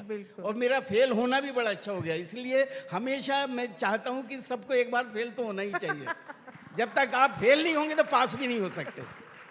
तो फेल जिंदगी में फेल होना बड़ा जरूरी है। कहते हैं कि जो आप फेलियर से सीखते हैं वो आप सक्सेस से नहीं सीखते। कहाँ से सीखेंगे? सक्सेस तो ऐसा लगता है कि हमें सब कुछ आ गया। बिल्कुल। और फेल होने में जो मजा है वो सक्सेस में मजा नहीं है। मैं सच कह रहा हूँ, सच कह रहा हूँ। और दूसरी चीज है कि आप गाते वो कहते हैं ना गाता रहे मेरा दिल, आप गाते चले गए। एक तो मैं जब मतलब मैं रहा हूँ कोई 2.5-3 साल की उम्र रही होगी मेरी। उस वक्त स्वर मेरे कानों में पड़ गए। अब वो बता देता हूँ कैसे स्वर मेरे कानों में पड़े। जो कि अब 2.5-3 साल का था मैं, तो एक पापड़ बेचने वाला मेरे घर से निकलता था। और घर मेरा ये जबलपुर का हूँ मैं, बिल्कुल देहाती। बैलगाड़ी मैंने चलाई है, भैंस चराया करता था। और पढ़ना लिखना तो बस ऐसे ही था। नाना जी ने मेरे स्कूल बनवा दिया था क्योंकि मेरे मामा जी के नाम पे वो स्कूल है, मेरे नाना जी ने बनवाया। तो बस वहीं मेरी पढ़ाई हुई है और वहीं से जो कुछ सीखा मैंने 11वीं तक तो वही था। तो एक पापड़ बेचने वाला निकलता था, तो वहाँ से वो सिर्फ एक घर के लिए पापड़ बेचता था। वहाँ से उसके स्वर मेरे कानों में पड़े। वो क्या करता था कि मूंग का पापड़ लो, उड़द का पापड़ लो, मूंग का पापड़ लो, मूंग का पापड़ लो, अरे मूंग का पापड़ लो, उड़द का पापड़ लो। बड़े दूर से चिल्लाता था, भैया थोड़ा शांति से। मूंग का पापड़ लो, उड़द का पापड़ लो। फिर हम बुलाते थे ए पापड़ वाले, तो वो आता था। अब आके उसके पापड़ दो बोलते थे तो वो देता रहता था पापड़ ऐसे। मूंग का पापड़ लो, उड़द का पापड़ लो, मूंग का पापड़ लो, उड़द का पापड़ लो। भैया आप ही पापड़ बेच लो, फिर मैं क्या करूँगा। तो देखो आपने भुला दिया मुझे, मैं क्या कहने वाला था। वही खोल दीजिए नीचे। तो बस क्या था कि वो पापड़ बेच के चला जाता, उसके बाद दिन भर मैं घर में पापड़ बेचता रहता था। और बस वो पापड़ बेचते मुझे सुर की जो तमीज़ है वो आई और वहाँ से मेरे कानों में स्वर पड़े। उसके बाद वो ज़माना कुछ ऐसा था कि भिखारी जो थे, भिक्षुक जो हुआ करते, वो भी गा के, कुछ सब्जी बेचने वाले वो भी गा के सब्जी, हाँ सब्जी और चूरन बेचने वाले, कबड्डी वाले, कबड्डी सब चले गए, सब चले गए। और इतना सुरीला माहौल। और ये क्या था कि पहले वो ये सिंथेटिक म्यूजिक नहीं था जी, और कोई मुरली बजाता था, कोई कुछ उस तरह का था। और अगर मेला देखने जा रहे तो वहाँ बैलगाड़ी पे गाते हुए निकल जाते थे। तो ये सब होता रहता था। तो एक सूरदास जी थे, वो उस वक्त रसखान का एक भजन गाते हुए निकलते थे। वो सुना दूं? हाँ हाँ। आजू गई होती भो रही हो, रस खान रही कभी नंद के वो नहीं, बाको जियो जुग लाख करो रही, जसमती को सुख जात कहो नहीं, तेली लगाई के अंजन भोए बनाए गिठो नहीं, डारी हमेल निहारती आनन भारती जो चुचकारती छो नहीं, धूर भरे अति शोभित श्यामजू तैसी बनी सिर सुंदर चोटी, खेलती खाती फिर अंगना पग पैजनिया कट पीरी कछोटी, वह छवि को रस खान विलोकत भारत काम कला निधि कोटि, काग के भाग बड़े सजनी हरि हाथ से ले गयो माखन रोटी, हरि हाथ से ले गयो माखन रोटी। ये कौन सी भाषा है? बुंदेलखंडी? नहीं, अवधी। जी जी। तो आप कहते थे कि आपको रट्टा लगाना नहीं आता था। हाँ। ये तो मतलब गाना आ जाता था मगर हाँ, रट्टा लगाना नहीं आता था। और दूसरी बात जो आप कह रहे थे, थिएटर में सब कुछ करना पड़ता है, सेट बनाना पड़ता है, कॉस्ट्यूम्स आनी चाहिए, झाड़ू भी लगाना पड़ता है। झाड़ू में सबसे ज्यादा मजा झाड़ू लगाने में। क्या है, झाड़ू हम बाहर की सफाई, अंदर की भी सफाई हो जाती है झाड़ू लगा के। बिल्कुल। एनएसटी के बारे में बताइए थोड़ा, क्योंकि जब आप गए थे तब आई थिंक इब्राहिम अलकाजी थे, तो उनके साथ उनके अंडर पढ़ना मतलब वो इट्स लाइक ग्रेट अकम्पलिशमेंट ना। जी। क्या था कि हम 24 घंटे में 22 घंटे उन्होंने हमें काम करना सिखाया जी, कि आपको मतलब जिंदगी में सोना ही नहीं है। और हुआ ऐसे कि एक तो मुझे उन्होंने क्या कर दिया, स्टेज क्राफ्ट, मुझसे पूछा कि आप क्या स्पेशलाइजेशन किसमें करना चाहते हो? मैंने कहा मुझे सब कुछ सीखना है। तो उन्होंने मुझे स्टेज क्राफ्ट दे दिया। उसमें होता है सब कुछ आपको कारपेंट्री और ये, और उसका आज मुझे फायदा हो रहा है कि costume designing, makeup, carpentry, scenic designing और पता नहीं क्या क्या सब कुछ। स्पेस, हाँ, कि स्पेस को आप कैसे इस्तेमाल करना है, कॉस्ट्यूम कलर्स कैसे इस्तेमाल करना, वो सारी चीज़ें वहाँ। और एक्टिंग तो मैं कर ही रहा था, गाना, और झाड़ू लगाना सबसे झाड़ू लगाना। कोविड में बहुत काम आया होगा। अजी बिल्कुल। घर में मैंने कोविड में तो पूरे 2.5 साल तक झाड़ू ही लगाया। वो तो आदत थी तो और मज़ा आ गया, क्योंकि बहुत दिनों से नहीं लगाया था। कोविड आया तो मैंने झाड़ू लगाया, फिर जो किताबें रखी हुई थी उन पर धूल, तो वो झाड़ी जी, तो वो झाड़ने का काम मिल गया मुझे। जब आप झाड़ू लगा रहे थे तब भी कोई गाना आता था आपके? मैं हमेशा गाते ही रहता था। गा के क्या होता था कि म्यूजिक से वक्त का अंदाजा नहीं लगता। और सबसे बढ़िया जगह है मेरी किचन। अच्छा। हाँ, जब वो कोई मुझे रोल मिलता है या कुछ मिलता है तो सीधा किचन में चला जाता हूँ खाना बनाने के लिए। वहाँ कोई छेड़ने नहीं आता। क्या बनाते हैं? कुछ भी जो हाँ, करेले आपको पसंद हो तो करेला बड़ा अच्छा लगता है। तो करेला बनाते समय आप क्या गाते?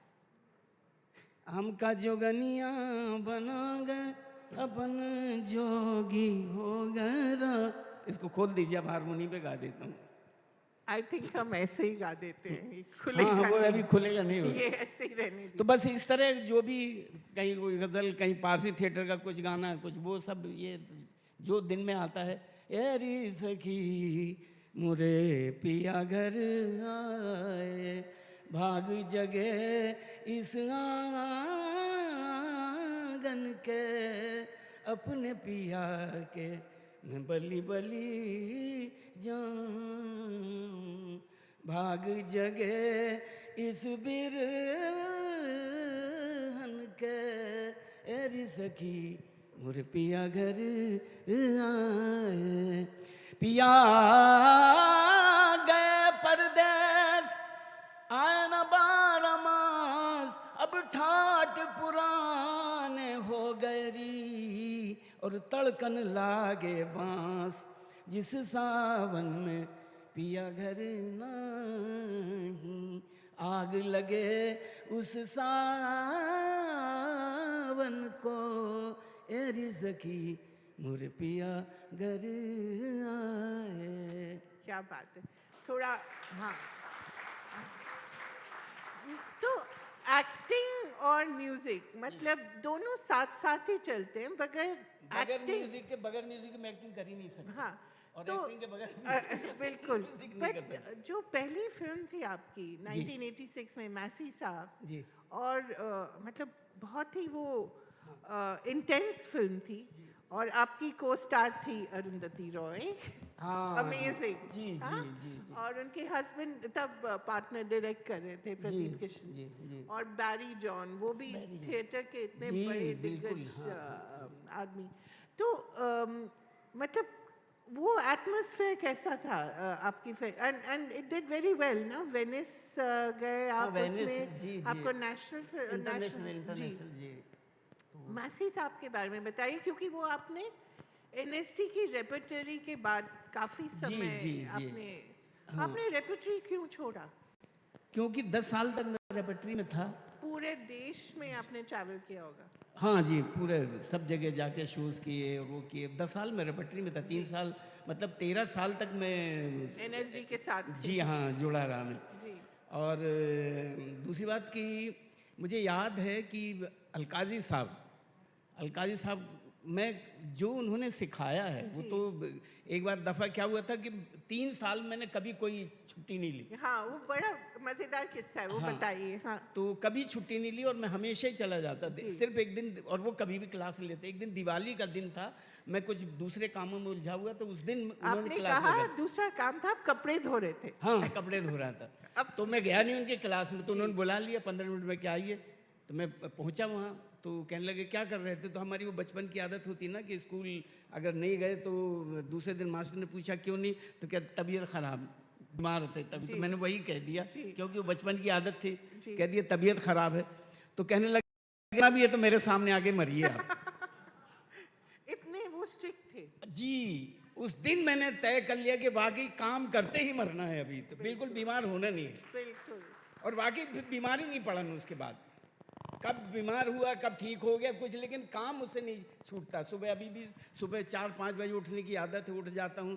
कहीं कुछ, एक तो उन्होंने कारपेंटरी, तो कहीं मैं बांसुरी बनाता रहता हूँ, बजाता रहता हूँ, ये सब कुछ इंस्ट्रूमेंट है मेरे। तो उन्हीं में बस जी, पार्टियों वार्टियों में नहीं जाता मैं, बस घर में मेरी पार्टी होती रहती, मेरे इंस्ट्रूमेंट हैं, ये सारी उन चीज़ों के साथ में। तो फिर जब आप एनएसटी के रेपर्टरी के बाद सीधा आपने मैसी साहब करी, वो एक्सपीरियंस कैसा था? एक तो फिल्म मेरे लिए पहली थी जी। और एक्चुअली उसके डायलॉग भी मैंने ही लिखे थे। तो प्रदीप से करीब हम 3.5 महीने तक हम लोगों का साथ रहा। हम लोग को 2-2 बजे, क्योंकि पहले रेपर्टरी आता था, अब शाम को 6-7 बजे रेपर्टरी ख़त्म होती थी। उसके बाद फिर मैं प्रदीप के यहाँ जाता था, प्रदीप कृष्ण के साथ बैठ के वो डायलॉग्स और ये, तब मुझे फिल्म की एक्टिंग के बारे में पता लगा कि आप थिएटर में थोड़ा बहुत झूठ बोल सकते हैं, लेकिन कैमरे के सामने झूठ नहीं बोल सकते। बिल्कुल बिल्कुल तो जी हाँ, क्योंकि वो लेंस बिल्कुल आपकी बिल्कुल ज़रा सा झूठे हुए तो फ़ौरन पकड़ता। तो वहाँ मैंने फिर उसका फिर अभ्यास से बस यही सब था कि क्योंकि थिएटर में तो आप ऑडियंस दूर तक बैठी रहती, तो आप हाथ पैर बड़े बड़े हिला के किसी तरह अपने आप को एक्सप्रेस कर लेते, लेकिन कैमरे के सामने आप झूठ नहीं बोल सकते। और तो ये क्लोजअप्स भी बहुत थे। जी जी जी। तो उससे ये था कि ये सीखा कि भैया एक्टिंग में भी झूठ आप नहीं बोल सकते, झूठ तो कहीं भी बोलेगे तो पकड़े जाओगे। तो उससे फिर मुझे एक और तजुर्बा हुआ ज़िंदगी का कि बस झूठ मत बोलिए, जो भी करिए बिल्कुल सच्चाई से करिए, ईमान से करिए, अंदर से करिए। तो मैंने उस फिल्म के बाद मैंने डूबना सीखा। अच्छा। हाँ, कि डूबा कैसे जाता है, डूबने में जो मज़ा वो तैरने में नहीं है भाई, सच कह रहा कि किसी भी चीज़ में, चाहे म्यूज़िक में, चाहे कोई भी काम करिए, अगर डूब के करेंगे तो वो काम क्या कहाँ से कहाँ पहुँच जाएगा। और अगर आपने तैर के ऊपर कर दिया सतही तौर पे, तो गए काम से। बिल्कुल। हाँ, तो वो डूबना मैंने वहाँ से सीख लिया। अब ये डूबने में मजा आता है मुझे, और डूबे ही उनके रहता है। साथ फिर आपने any in which any gives it those ones, वो की इलेक्ट्रिक मून, हाँ हाँ। तो काफी समय तब की अरुंधति रॉय और अब की अरुंधति, मेरे लिए तो वैसे ही हैं। अभी बहुत दिनों के बाद मेरी मुलाकात हुई। जी हाँ, जी हाँ। अच्छा। तो मैंने एक फिल्म की थी उनकी अनामिका, घोड़े को जलेबी खिलाने ले जा रही हूँ। मैं आपको बोलूंगी उसका एक गाना बहुत अच्छा है, वो तमाशा बनना, तमाशा खुद न बन जाना। हाँ बिल्कुल, बाद में मैं बोलूंगी जी हाँ, आपको, जी जरूर गाइएगा। तो आप मिले थे तब उनसे? जी हाँ, जी हाँ। तो वैसे मुझे तो वैसे ही उनमें कोई फर्क नहीं लगा, क्योंकि हम उस वक्त जो हम वो क्या आदिवासी का उन्होंने रोल किया, तो हम बस वहाँ पे साइकिल पे बैठा के हम घूमते रहते थे, हम लोग दोनों साइकिल चलाते रहते थे। तो बस ऐसी वो शूटिंग कहाँ करी थी आपने? पचमढ़ी, मध्य प्रदेश में एक जगह है पचमढ़ी, पहाड़ी इलाका, बड़ी खूबसूरत सी जगह है। तो बस यही है कि और फिर सलाम बॉम्बे मीरा नायर के साथ, मतलब कितने बड़े बड़े डायरेक्टर्स के साथ करा है काम आपने, बट बहुत ही ट्रैजिक कैरेक्टर था चिलम का। पता नहीं कैसे, हाँ, क्योंकि मैं तो सिगरेट बीड़ी कुछ नहीं पीता, उसे मुझे वो क्या चिलम पिलाया। आपने सच्ची में पिया? नहीं नहीं, बिल्कुल नहीं। एक दफ़ा क्या हुआ कि एक्चुअली वो ब्राउन शुगर होता है, जिसको पीने के लिए वो गर्द कहते हैं वो लोग, जो गर्दुल्ले होते हैं, वही मैंने कैरेक्टर किया था। तो एक बार क्लोज मैं क्या था, ग्लूकोज को उसमें कुछ कलर मिला के उसी कलर का करके, वो ग्लूकोज उसके नीचे से वो माचिस लगा के और उसको वो करता था। हाँ। तो उससे कुछ नहीं। तो एक दिन मीरा ने कहा कि यार ये इसको मुझे क्लोज लेना, ये पिघलता नहीं है। अच्छा। तो सचमुच का रख ले, तुम सांस मत लेना। हाँ। तो मैंने कहा ठीक है। तो अभी क्या है, वो क्लोज उन्हें लगाया और मैं पी रहा हूँ, कब तक सांस नहीं लेगा, आदमी मरने लग जाए। तो मैंने थोड़ा सा सांस ले ली, और सांस ले ली। उसके बाद तो जो मुझे लगा कि मेरे पैरों तले से ज़मीन निकल गई, आंखों के सामने अंधेरा छा गया मेरे, तो बिल्कुल। तो फिर आधा पौने घंटे शूटिंग को रोक के रखा, और उसके बाद जब मैं थोड़ा सा आया, ये सब, तो मैं तो पिया नहीं, लेकिन मैं उनके साथ बैठा रहता था, उनको देखता रहता कि बगैर पिए उनकी चेहरे पे क्या होता है, और पीने के बाद क्या होता है, जब नहीं मिलती तब क्या होता है। बिल्कुल, वो जो बेचैनी। जी हाँ हाँ। तो वो नाना ने मुझे कुछ लोगों से मिला दिया था, ग्रांट रूट पे कुछ लोग थे वहाँ बम्बई में, वहाँ जाके उनके साथ बैठा रहता था। तो बस वहीं से मैंने उनके एक्सप्रेशन और वो सब देख के कि कैसा महसूस करें, वही मैंने महसूस किया। हाँ। और एक और जो आपका कैरेक्टर मुझे बड़ा अच्छा लगता है, बड़ा भी है, क्योंकि वो अब नत्था को सब कुछ करवाता है पीपली लाइव में। ओह, बड़ा ही क्लेवर आदमी है बेचारे, अपने भाई को सब कुछ। नहीं, और वैसे मैंने लौकी भी क्लेवर तो नहीं कहेंगे अब, लौकी मंगाई थी मैंने। रहने दीजिए अब। लौकी के बिना आपसे बात नहीं कर सकते। जी ना जी जी, दे दी। हाँ, तो वो क्लेवर तो नहीं था, बड़ा सीधा साधा था, आसान से थे दोनों लोग, कि तू नहीं तो मैं नहीं तो तू नहीं तो मैं, दोनों भाई भाई हैं। तो बस मगर मरने का सवाल है, क्या है कि मरने का सवाल है, लेकिन इतनी शिद्दत के साथ अगर बात करें तो फिर वो चालाकी नहीं लगती। हाँ। ये क्या हुआ था, मैं लखनऊ में था एक दफ़ा जी। तो लखनऊ में जहाँ हम एक जगह में प्ले करने गया, तो जहाँ मैं रहता था, हाँ। वो किराए से था, मेरे दोस्त थे उनके साथ। तो ये बात मैंने वहाँ सुनी थी। आए है। तो ये तो अब एक किचन भी दिलवा दीजिए तो मैं जाके पका देता हूँ उसको। नहीं, मैंने ये इसलिए मंगाई है, मैं इसके बारे में, ये कहानी खत्म करिए उसके बाद बताएंगे। जी जी। हाँ। तो वो इसी तरह इत्मीनान से बात करते थे। तो क्या था कि दो भाई थे, एक छोटा था एक बड़ा था, बड़े वाले की शादी हो गई थी, वही रहते थे और उनकी माँ साथ में रहती थी। तो क्या हुआ कि छोटे वाले ने कोई एग्ज़ाम दिया था, तो उसने वो करवाया, क्या अखंड पाठ करवाए कि पास हो जाए, और फेल हो गया वो। तो बड़े भाई को गुस्सा आया, तो वो बस उसने शराब पी ली और जाके छत पे वो बैठा रहा। जाके छत पे बैठ गया। उनकी माँ थी नीचे, अब उनकी बीवी से कहती जाके उनसे कहो कि खाना खा ले नीचे। तो अभी वो बीवी गई ऊपर, तो उसने कहा चलो खाना खा लो। कहता नहीं खाऊंगा। बोले अरे खा लो। बोले नहीं खाऊंगा। अरे बोले, अब कहता कि वो कहती है भाई फेल हो गया तुम क्यों? तो उन्होंने कहा कह दिया ना, नहीं खाऊंगा नहीं खाऊंगा नहीं खाऊंगा, जाओ यहाँ से। अब वो चली गई। उसके बाद फिर माँ आई ऊपर, तो माँ से कहता माँ लगता है इसका अब तो ख़त्म कर ही देना चाहिए। बिल्कुल ऐसी बात करी कि माँ तो लगता है इसको तो ख़त्म ही कर दूँगा। बोले नहीं बेटा, भी उसके दिन नहीं आए। बोले नहीं माँ, इतने बार इसने पूछा, इसको मालूम नहीं मेरा भाई फेल हुआ है, हैं, तो या तो भाई को ख़त्म करूँ या इसको ख़त्म कर दूँगा। बोले नहीं बेटा, बोले नहीं अम्मा अब तो बस सोच रहा हूँ मैं। इस तरह से वो मैंने सुन लिया। अच्छा। उसके बाद पता नहीं क्या हुआ, वो बीवी फिर आ गई तो फिर चिल्लाने लगा और जाके उसने खाना भी खा लिया। अच्छा। तो ऐसी चीज़ें क्या ज़िंदगी में एक्टर के लिए तो यही है कि हर जगह कुछ ना कुछ होता रहता है, मिलता रहता। आप अगर थोड़ा उन्हें शिद्दत से और वो कर लेना तो यही चीज़ें हैं जो हमारे काम आती हैं। तो मैं इन सारी चीज़ों को बैंक बना के रख लेता हूँ कि पता नहीं कब क्या काम आ जाए। बस ऐसे ही था। याद रहता है? हाँ, सब याद रहता है। अच्छा। हाँ, वो मैंने बताया ना, डूबने में मजा आता है। और जो एक और दूरदर्शन जब इतने अच्छे प्रोग्राम करता था, तब आपने कितने अच्छे शोज किए। मुंगेरी लाल के हसीन सपने, जी हाँ, मुल्ला नसरुद्दीन जी, चाचा चौधरी। बट मुंगेरी लाल के हसीन सपने बहुत ही अच्छा था। हाँ हाँ, तो बस वो वैसे ही है। कैरेक्टर भी क्या जी था? जी। एक्चुअली क्या है कि सरलता बड़ी मुश्किल भी है और बड़ी मज़ेदार भी होती है। तो कैरेक्टर जो भी सरल होते हैं ना, उनको सरलता से कर जाइए तो उसमें फिर मज़ा आने लग जाता है। तो देखने में भी मज़ा आता है, करने में भी मज़ा आता है। तो बस मेरे हमेशा जहन में यही रहा कि जो भी काम करो बड़ी सहज भाव से, सरलता से और ईमानदारी से, सच्चाई से करो, तो शायद देखने वालों को, अगर मेरे ही ईमान ख़राब है तो देखने वाले क्या समझेंगे। तो वो मैंने एक तो पारसी थिएटर में जब मैं था उन दिनों सब कुछ मैंने वहाँ पे, एक किस्सा और बता देते, एक वहाँ सार्जेंट बाबा हुआ करते थे। तो उन दिनों में मन्नाडे और मुकेश और रफ़ी इनके नकल किया करता था।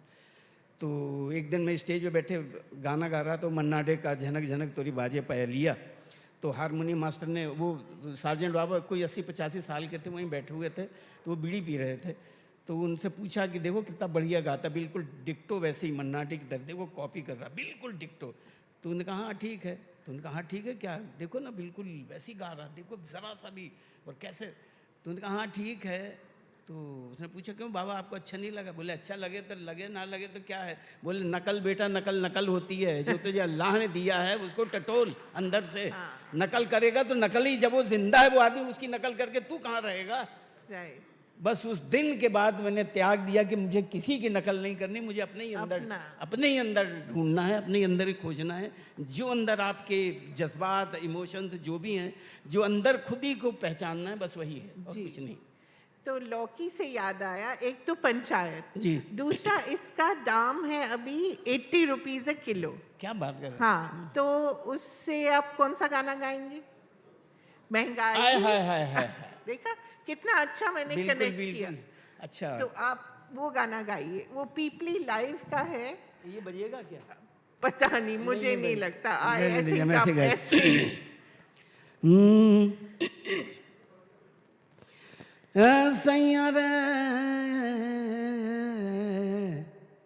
सैया रे सैया हो या सैया रे। एक्चुअली महंगाई में तकलीफ सैया की है। बाकी पत्नी की उतनी तकलीफ नहीं। सैया सखी सैया तो खूब ही कमात हैं, महंगाई डायन खाए जात है। सखी सैया तो खूब ही कमात हैं, महंगाई डायन खाए जात है।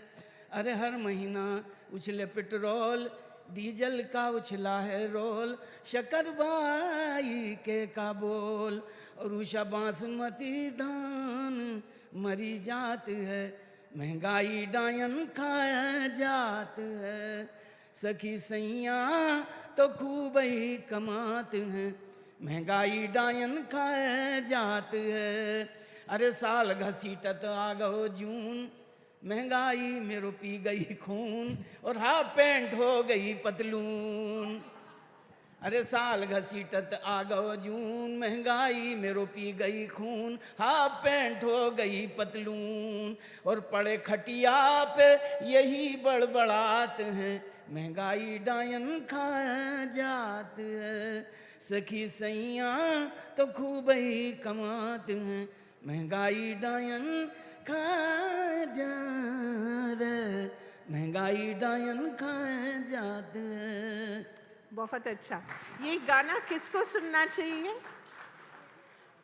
एक्चुअली सुनना तो पता नहीं किसको चाहिए, लेकिन मुझे गाना नहीं चाहिए क्योंकि जब से मैंने गाया महंगाई और बढ़ गई उसके बाद।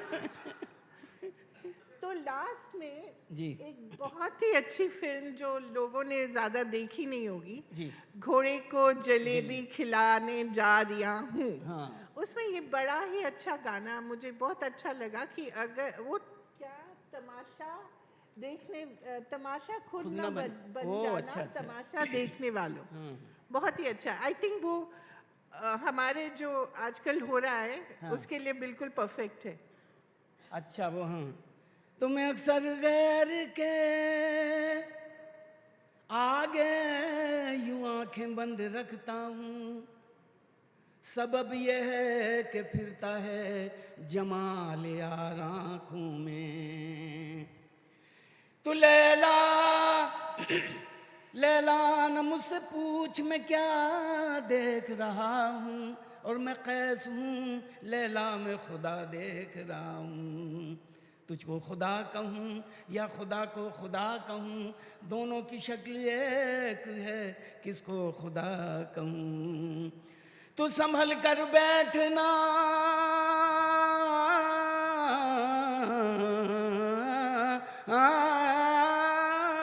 संभल कर बैठना ए हुस्ने लैला देखने वालों, तमाशा खुद न बन जाना तमाशा देखने वालों।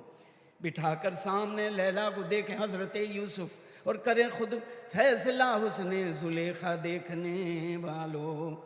हुआ अब चाहता है खत्म किस्सा मेरी हस्ती का, तमाशा देख कर जाना तमाशा देखने वालों। तो ज़माने में तुझे सब साक़िए मैं खाना कहते हैं, तो मुझको भी उसी मैं खाने का पैमाना कहते हैं। मोहब्बत से न देखो तुम तो दुश्मन की नज़र देखो, खफा होकर बिगड़ कर रूठ कर देखो मगर देखो, और मुझी को बज़्म में देखो, तमन्ना ये नहीं मेरी फिर अपने दिल के मालिक हो, जिधर चाहो उधर देखो। निगाहों से जो बचती हो तो दिल से भी निकल जाओ, और मेरे दिल में जो रहती हो तो पर्दा हो नहीं सकता। मिटा दूंगा मैं हस्ती को तेरी फुरकत में लैला, तुझे गर शम्मा कहते हैं मुझे परवाना कहते हैं, तुझे गर शम्मा कहते हैं मुझे परवाना कहते हैं। एक आखिरी सवाल, क्योंकि लौकी है हमारे पास जी। प्रधान जी बनकर पंचायत से आपको मतलब एक और सॉर्ट ऑफ रिन्यूड फेम मिला, तो ये नई जनरेशन का जी, तो ये कैसा लगता है आपको? ज़ाहिर अच्छा ही लगेगा बहुत बहुत मज़ा आता है, बहुत अच्छा लगता है, और ये लगता है कि अभी भी कदर है। हाँ, हमारे गांव विलेज और वहाँ कस्बों में जो जिस तरह के सच्चे लोग हैं उनकी आज भी कदर है जी। इससे ये जाहिर होता है। तो जाहिर है कि मैं रहा हूँ, गांव में रहा हूँ, कस्बों में रहा हूँ, छोटी छोटी जगहों में रहा हूँ, क्योंकि अभी हमारा हिंदुस्तान वही जिंदा है, वही है अभी, जो सच्चाई, जो ईमानदारी से रहने का उनका तरीका सलीका, मुझे वहाँ कोई विलन नहीं लगता, पता नहीं क्यों, सब ऐसा लगता है कि अपना अपना काम कर रहे हैं ईमानदारी से, बस उसी में जी रहे हैं। तो बड़ी खुशी होती है कि जब लोगों ने, मैंने देखा कि बहुत सरलता को लोग इतना लाइक कर रहे हैं, सहजता को कितना लाइक कर रहे हैं, तो इस बात से मुझे बड़ा लगा, और मुझे ये लगा कि मैं सही रास्ते पे हूँ। तो आप दुखी हैं कि आप इलेक्शन हार गए? नहीं नहीं, ये तो बाद में बताऊंगा मैंने अभी सबसे पहले क्या कहा था कि फेल होना बहुत जरूरी है, तो अभी देखा जाएगा। अभी यहाँ पास होके दिखाऊंगा ना जी। थैंक यू सो मच, बहुत थैंक मजा आया, you so much. I think अगली बार हम इस लौकी को पकाएंगे, पका के बिल्कुल यहीं पकाऊंगा जी। Thank you so much. Thank you so much, thank you. जोरदार तालियां फिर से हो जाएं प्रधान जी और and thank you Kaveri ji for making this so interesting. I'll request the editorial director of the New Indian Express, Mr. Prabhu Chawla, to please join on stage and do the honors and felicitate Raghubir ji. What an interesting session.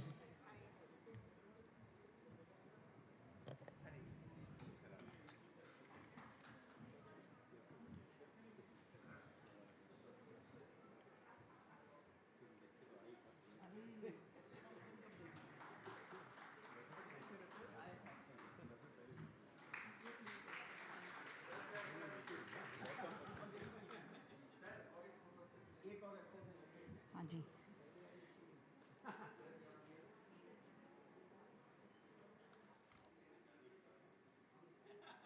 Thank you so much.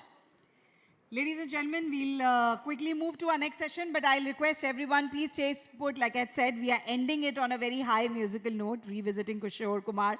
So I'm expecting all your participation for then. But now, our next session proves that numbers aren't boring. When read well, they tell the most powerful stories. So please welcome data journalist, Ms. Rukmini S. in conversation with Mr. Ravi Shankar for our session on numbers and narratives using data to tell India's stories. As the stage gets set, let me take this opportunity to introduce her. Ms. Rukmini S. is India's pioneering data journalist, widely acclaimed for her ability to make complex statistics both accessible and meaningful. She has worked with the Hindu, India Spent, and other leading outlets covering politics, health, gender, and society. Her best-selling book, Whole Numbers and Half-Truths, What Data Can and Cannot Tell Us About Modern India, has been hailed as groundbreaking. With a sharp eye for patterns and clarity of storytelling, she has indeed shown how numbers, far from being dry, can tell the most urgent stories of our times. So let's welcome her with a round of applause, along with Mr. Ravi Shankar, who is going to moderate the session. So a one-on-one conversation between the two of them. We are all set. Can we invite them on stage with a big round of applause?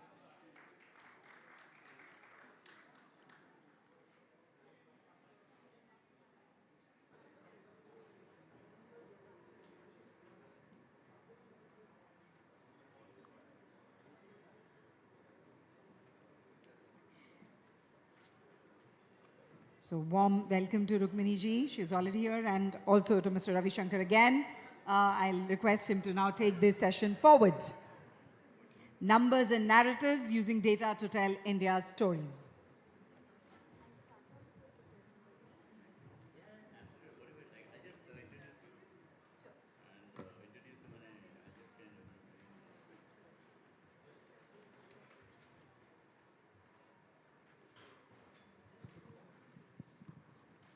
Yeah, I think all of you should sit down instead of leaving. You'll learn something. I have Rukmini with me, who is a very prominent data journalist, which is, all of you are treading into very dangerous waters, which is numbers and the interpretation of numbers. So without much ado, I mean, why don't I invite you to do your PPT?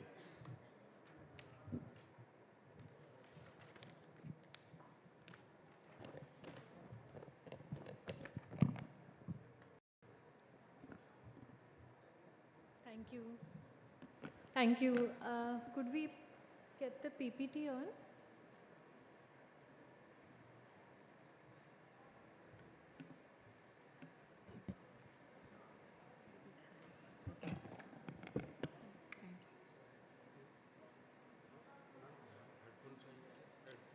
No, this is okay, I think. Yeah, okay. Okay, thank you. Well, thank you for having me here. It's lovely to be in Bhubaneswar. In fact, one of the things I'll talk about a little bit is, the use and abuse of narratives. And in some ways, I feel Odisha doesn't fit easily into any one narrative. You don't often hear it talked about when it comes to, the success stories. You also don't hear it talked about when it comes to development and the challenges of development. So maybe it's a good thing. Maybe it's good to be able to stay under the surface. A lot of what Odisha has been able to do in the realm of gender Thank you. Gender equality, for example, really went under noticed until it hit the national stage. So it's great to be here. Let me start off with by saying that I don't really either work with or talk about numbers as such. So if you aren't a numbers person, I'd encourage you not to be intimidated or put off by that, primarily because I don't have a numbers background either. I haven't studied math or stats or economics or politics or anything of much use. I learned to work with numbers on the job, and now I love it, and I love sharing, this love of numbers with others. So anyway, I don't have a lot of time, and I don't want to keep you from the rest of the events today, so I'm going to jump right in. I'll talk a little bit about two things. One is this book that I wrote at the end of 2021 that pulls together my experiences about what good data can tell us and what the data misses. I also now run a public platform called Data for India. You can look it up later. It continues some of the work that the book does. The book is there outside, and I'll be there after this event. So I'm going to really speed through things a bit. But first, let me just say, is there good Indian data? That's something I get asked a lot. I was very surprised after the book to find how much suspicion younger people have about Indian data, and the sense that is there any good Indian data at all? And without getting into the long version, the short version is yes, there is a lot of good Indian data. And one of the reasons there is good Indian data is because of the house that these two men built. Now, history is not the story of two great men, and the history of Indian statistics is very much not the story of these two great men alone. But we owe a lot to the vision that Nehru and Mahalanobis had. It was a truly nationalist and patriotic vision in a way. Numbers were going to be what delivered growth and development, really the true notion of what nationalism can mean. It's not just that we have good data, it's also that the data has kept up. Our processes, our systems have kept up with time. So we have been slow to do a lot of things, including digitalization and using tech in collecting data. But it's happening. In fact, it's really accelerated in the last 5 or 10 years. And a lot of what I am able to do now is because access to data has expanded so much, and it's free. Access to Indian data is free. It allows people like me to work directly with data. So now that was my short version of is there good data? Yes, there's good data. For now, take my word for it. Afterwards, we could talk more about that. Now that we've established that there is good Indian data, let me tell you a few things about what Indian data can broadly tell us and why I think it's important to work with Indian data. So for one, I think there's a lot of narratives that have taken over our thinking and the media's thinking, and many of them are not based in good data. And what numbers can do, especially good data that represents the country, can give you a reality check. So what does that reality check look like? Don't bother about the charts and numbers. You don't need to be able to read them. But let me broadly tell you that if you heard people whining about how hard life is for the middle class, the actual middle class of the country is, if you spend 5,000 rupees a month on everything from rent to fuel to your children's school fees and food in a month, that is what the actual middle of urban India looks like. So narratives around the middle class are very far from what the numbers actually show, and numbers can, help you get a reality check. Now, this is not to say that that there isn't growth. There is steady improvement. So that's, that's the other half of the story. But it's useful to be grounded in some sense of where we actually are. Yeah, and just the second half of that I mentioned, that number, this reality check about what the country actually looks like, but also a reality check about change. So for example, if you asked me, can you tell me what share of Indians do you think have a two-wheeler? So I would have said, maybe the middle class onwards have two-wheelers, but not much really still among the poor. And the numbers surprised me, because you see that even among the poorest 20% of urban Indians, nearly half of households own a two-wheeler. Now, this is not a number I would have guessed. And I think, it also shows change, that numbers can give you this reality check and change your sense of what the country really looks like. What numbers also do is they show you transformations that you may have seen in your life, but that, are reflected in the numbers. So many of us will have seen this change in the lives of our own families, where 2 generations up among our grandparents, women were much less likely to go to school than men were, and as a result, literacy was much lower among women. And you see that that gap has completely closed. If the yellow dot is men and the blue dot or the green dot is women, there was a big difference over time. But among children and teenagers, you can't see any difference between the blue and the yellow dots. And it's moving to see what's happened over time, that at least on this one axis of discrimination, we have seen change in our lifetimes. What numbers also do, and I talk about this quite a lot in the book, is they help push back against narratives that have developed about the country that have for a long time had no basis in data at all. So when you see people hand-wringing about, say, intergroup intolerance, which means things like not wanting someone of a different caste or community to be your neighbor or to marry your daughter, I would argue that what's surprising is people's surprise, because we have seen this in the numbers in terms of surveys for a long time. So we see, for example, that and these are graphs from my book, we see, for example, that intercaste marriage has not changed at all in India. The share of people in their 20s in an intercaste marriage is no different from the share of those in their 90s. There has been no change in the rates of intercaste marriage at all in India. What we also see is that younger people in India, unlike in many Western countries as well as East Asian countries, do not, in opinion polls, hold what are called more liberal values. You do not see younger people, with a stronger push for greater mixing between castes and communities, for example. And what this certainly means is that assuming that the direction that other countries have moved in is the same as the direction India will move in would be a mistake. If we want things to change, it's going to take work. It's not going to happen automatically that education and urbanization are going to deliver these changes. We've seen it now for 50 years in the data, so we should stop doing magical thinking around it. I'd also say that the country is changing much faster than many of us are prepared for. So, you would have seen people talk about low birth rates in South Korea or in Japan, but if you see this chart here, you'll see that birth rates in the urban parts of many Indian states, including states we don't usually talk about like West Bengal, are as low as they are in the Western world. And we are not prepared really for a future of aging and what that means. The last point about what data can tell you, all of us live in bubbles, and it's not necessarily a good or bad thing. I mean, I enjoy my bubble. It's full of very nice people. But what it does mean is that there is a restricted view of the world that I see there. So in our bubbles, everyone has not just one phone, but maybe multiple phones and 100% a smartphone, and we think this is the Indian reality.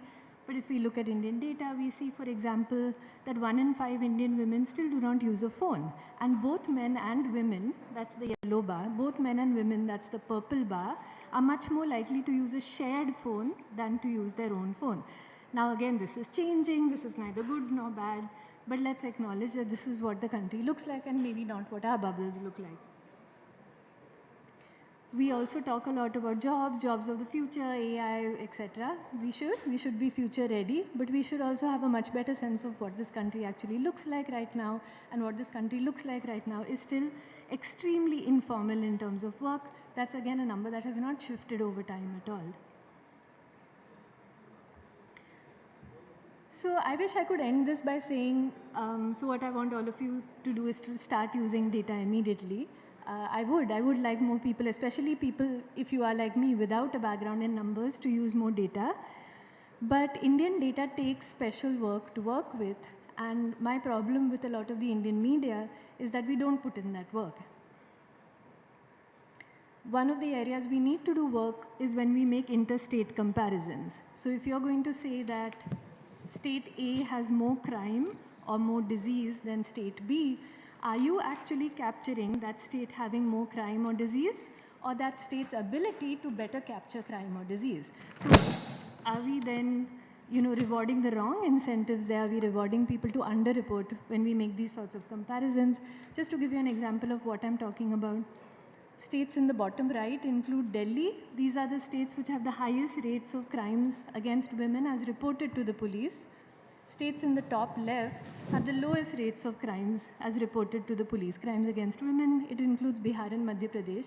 However, these are also the states in which women tell household surveyors that they experience the highest levels of crime. So these are women experiencing the highest levels of crime while reporting the lowest levels to the police.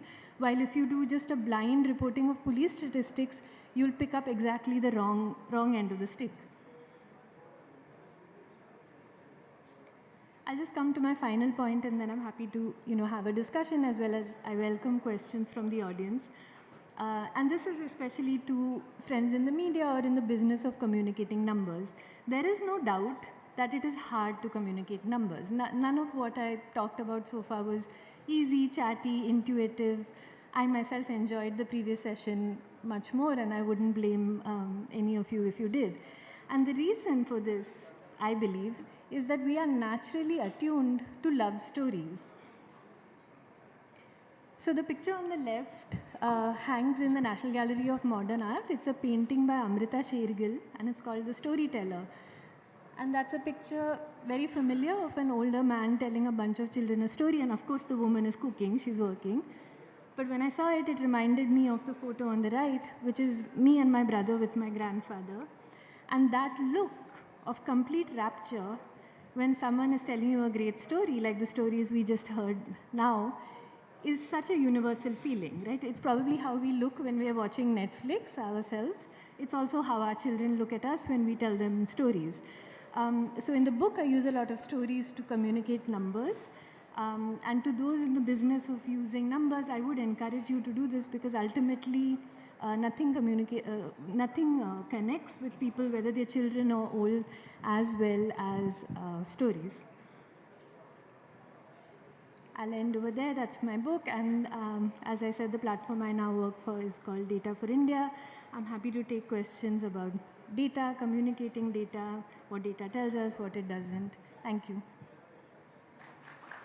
Thank you, Rukmini. Extremely interesting and illuminative discussion. Magesh, can you please put the cover on the page 1 of the presentation on the screen? No, not this. The page one. I mean, which has the cover, whole numbers. This one. Don't you have that thing? No.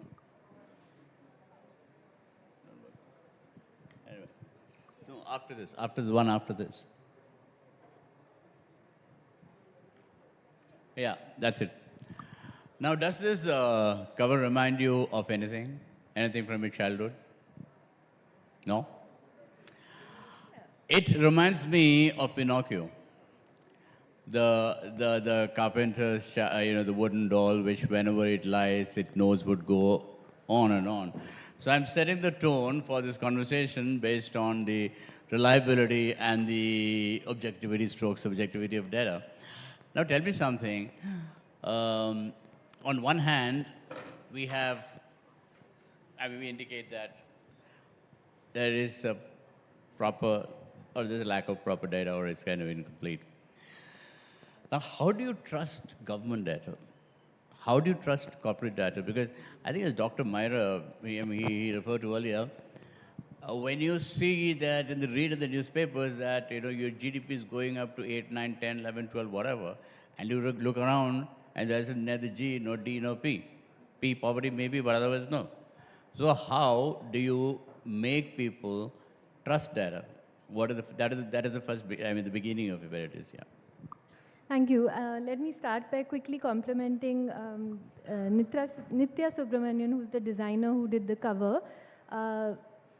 It's good sometimes to listen to designers, because when she showed me the cover, I didn't get it at all. I didn't see Pinocchio at all. And everybody else sees it. So, listen to the experts. She did a great job on it. Unfortunately, the answer to that is something that I have to say repeatedly, which is working with data takes work and there is no shortcut to it. So if you want to know if a data source is good, it takes a lot of work to figure that out, right from working right up from the unit level data to reading pages and pages of extremely boring documentation. But that finally gets you to the end. So I would say, let's not take anybody's word. Let's not take the government's word. Let's not take corporates' words. Don't take my word either. If you want to decide whether some data is good enough to use or not, there is no shortcut to reading through it properly. If you want to take a shortcut, because everybody's got better things to do with their time, over time, we should decide on what are trusted and credible resources and rely on them. So as consumers of information, I believe that we should all set the bar very high. If you are reading about data that you find unconvincing, the source is not explained, the methodology is not explained, whether it's in a report, a corporate report, or in the newspaper, we should start voting with our feet and refusing to consume such information, because there are enough and more people out there, including data journalists in your publications and others, who do very good work. So from those communicating data, those working with data, you have to put in the work into reading it properly. And then those who work with the data or want to read the data, you have to rely on credible sources. And let's not try and just go with data that feels good to us. There is definitely that bias that we all have, where we'd like to trust data that confirms our own biases. When I showed you that two-wheeler data, I enjoy data that challenges my own biases. I enjoy data that shows me that the country has grown or changed in ways that I did not know. So for example, 40% of urban households now own a washing machine. If you asked me the number, I would have said like 9%. I wouldn't have put it over 10%. So I think having that humility that, hey, I don't know what's going on, let me open the data with an open mind is essential. Yeah, again, a reality check on data, going back to my GDP thingy, you read that is GDP is growing at 7% daily, right? So you're looking at, let's say, a very poor part of India where people are dying off like flies, not having enough to eat, etc., etc. You're looking at cities where people are more prosperous and can stand on their own. Do you aggregate both data and average it? Or do you give weightage more to what supports the GDP growth? Or do you give data which is contrary to what is projected as GDP growth? Yeah, so the GDP is in a way an aggregation, and it's a big aggregate number, and you're very right that many of these numbers, when you look at them, they don't reflect reality and in some parts of the country, and one number doesn't capture reality well.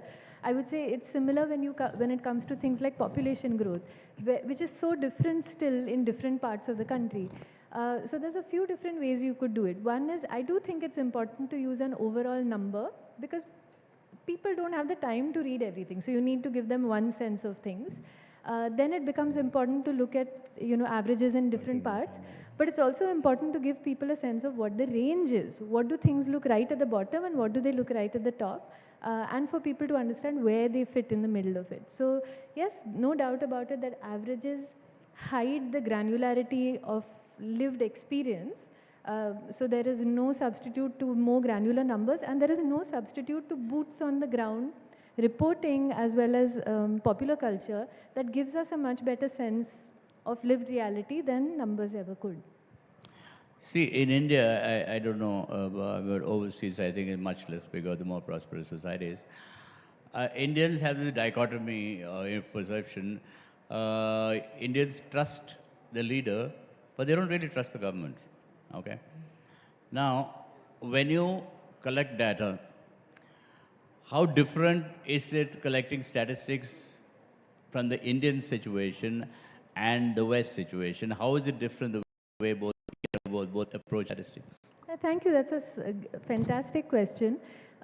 We see a difference between India and more developed countries. We see a difference within India between poorer and richer parts of the country, where so I would say the part of the country that is most poorly represented in data is India's super rich. because they do not give access to their spaces. So from the physicality of it, which is gated societies do not open their doors to national sample survey enumerators. They're not going to let them in unless they have a MyGate, pass or whatever. So they're not letting in surveyors and enumerators. We do not know how the super rich live. The maximum number in India's statistics, the highest surveyed person spends 1,600 rupees in a year on shoes. Now, none of us sitting here spend anything less than that, right? We've all spent more on that. So we know that we're not capturing the super rich. They are much more able to rebuff enumerators in a way that people who are less empowered are less able to do that. In India, we have usually had a much higher response rate because there is a fear of authority and people feel that they must answer these questions. While in the UK, for example, the response rates have become so low that I would say their statistics are in real peril right now. But we're beginning to see this in India too. There is a recent survey that I won't name that encountered such high rates of refusal to answer that they're going to have to think differently. I also think creating an atmosphere of fear around questions of religious identity as well as ethnic identity are bound to create high non-response rates where people feel that honestly answering what their religion is or where they come from could put them in very grave danger. One of this, I've already been given the, the execution time. One of the greatest challenges of garnering stats from India, the numbers, is its population. I mean, it's huge population is one. And the second is the diversity of the geography, where kind of access is sometimes difficult. So, I'm not talking AI, everyone's talking the AI. I mean, in the current situation, are we as Indian, I'm not talking the global thing, is India really ready to kind of, do proper compilation and upgradation of the data technologically? So this is a challenge. I think it's quite admirable, the job that's done, including by census officials in covering a country this diverse. However, we do know that particularly in smaller states as well as border states, we know that the data is not as great. So there is good work that's been done on Nagaland, for example, that shows that from the census onwards, the data is very problematic. And unfortunately, many large Indian surveys will have small print at the bottom that says not applicable for smaller states. I mean, it means that please discount everything that you're saying about the northeastern states, for example. So I think that's a real challenge. There is only so much that we can do with technology. All of these surveys are still conducted in person. So no, just being more honest about the surveying process, there's no substitute to that. Thank you. It's a fantastic discussion. We're really short of time. Is there any questions? All right, there you go.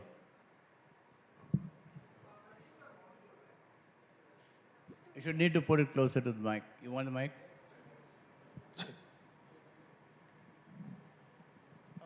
I'd like to make this distinction between working with large-scale data collected from elsewhere, such as the census, sample survey, and so on, and sort of developing your own data, such as, for example, available in books like Freakonomics or the work of Sudhir Krishnaswamy and so on. I haven't read the book, and I'm looking forward to reading it. But where would you place your work? Does it speak to books like Freakonomics? Do you come up with micro stories of rather revealing kind of insight on small town India, for instance? On aspirations, you happen to mention 80% of, including poor Indians, owning motorbikes. How do they speak to large narratives, the half-truth part? Will you illustrate that a little bit? So unfortunately, what I do is the boring side of things, which is not the Freakonomics side. Right. I look at large Indian data sets because I feel that they're representative of broad Indian realities and not narrow slices. The granularity that comes is from talking to people. There's no substitute to, and luckily my former job as a journalist allowed me to have these conversations. If I can just give you one quick example of how the two come together. Indian statistics, for example, show very low rates of intercaste marriage, and I have a chapter on that in the book. In the book, I talked to somebody who's in an intercaste relationship, a young man in Maharashtra in an intercaste relationship. And then at the end of the chapter, I ask him, do you feel like you're an outlier? Because the numbers show it's 5%. Where are you in the numbers? And he said, well, your numbers are about marriage, because demographics is only interested in marriage. He said they're not about love and about relationships. And I think, you know, we would see this from the world around us, that there is grave danger in being in, you know, transgressing borders right now. So it's possible that there is radicality happening in ways that numbers don't capture it. So he said if you surveyed people about relationships, you would find much higher levels of intercaste relationships, but it doesn't translate into marriage because of these, you know, violent pressures. So I think that's where the half-truths comes in, that the numbers certainly shows this, but it is a half-truth because perhaps it doesn't capture what's happening at the margin. Thank you so much. We're running short. So Thank you so much for that wonderful session. I'll request CEO Ms. Lakshmi Menon to please join on dais and felicitate our speaker.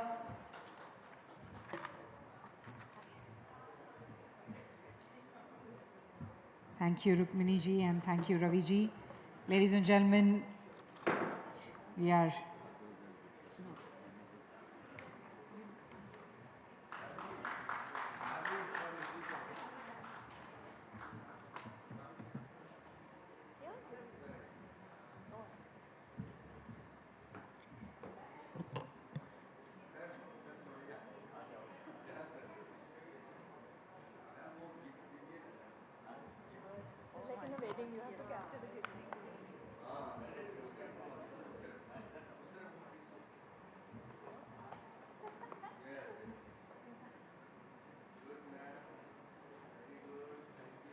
Thank you so much. That was a wonderful session. And ladies and gentlemen, before we move towards our last session, which is on revisiting Kishore Kumar, we have Mr. Ravi Shankar here with us, and I am going to now request him to change the mood a bit, make it a little romantic, lyrical, and musical, because this is a session on romance with poetry, songs of love. Can I request everybody to please settle down? मैं सभी से request करूंगी आप समस्त को अनुरोध आपण माने बसी पड़ंतु हमरो सेशन आरंभ होई सलानी यस या we can actually remove it. We can remove the whole thing. I just do it from there. You do it from there? It's much easier, no? It's much easier because once you need them, I just need to.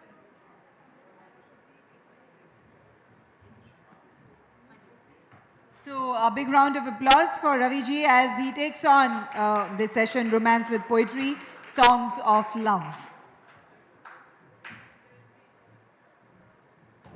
Thank you, Diksha. Am I audible? Can you guys hear me better? Ah, great.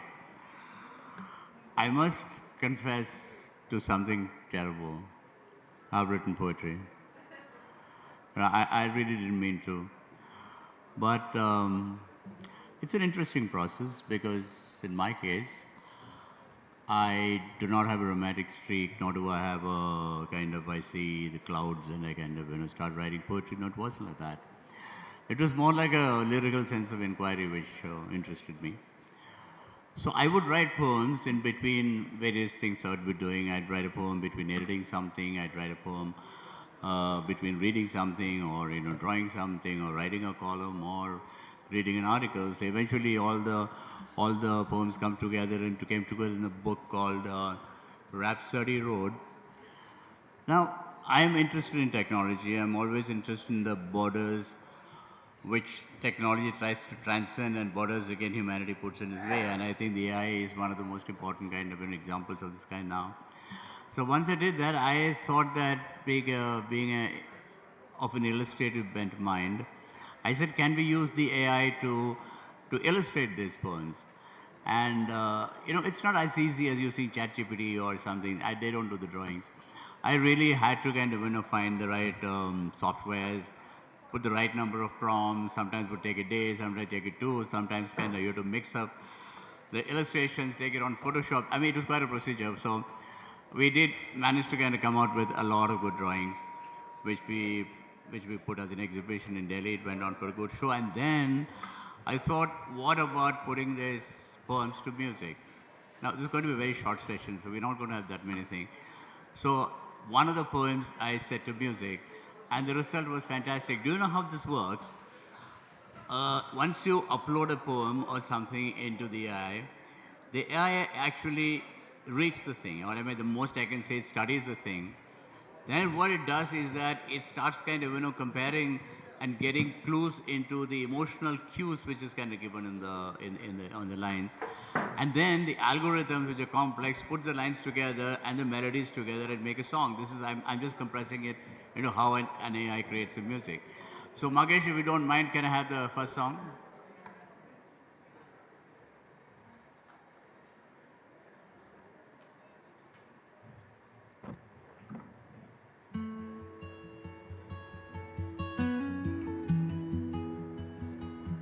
I don't know what this is. I don't know what it can't be or won't be. Does this road lead to you or away from you? Is it the same road by which my mother waited for her bus? Or my father rode his bicycle to buy fish and fresh flowers? Is it the road I remember on which my grandfather strode with his guns and dogs to shoot white storks that sailed over green paddy, and the road on which he was taken away from me? My first grief, it is a road of a million footprints of people I see or don't see and never saw and will ever see. Moving to their destinations and today or forever. It is the road that is you, or perhaps not you. All I know is it is a road that is yours. While you pass by a road which leads to another road, and another, and yet another, until the world is sewn together by a million journeys. Yours,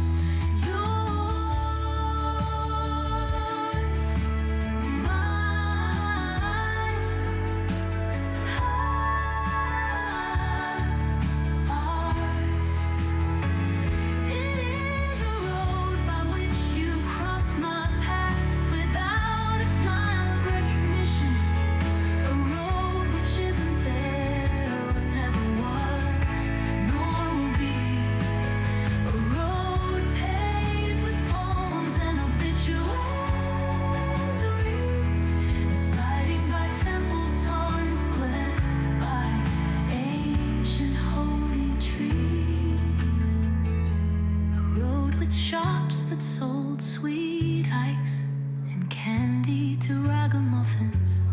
A road on which girls walked to school and thieves slunk along, looking for doors left carelessly open.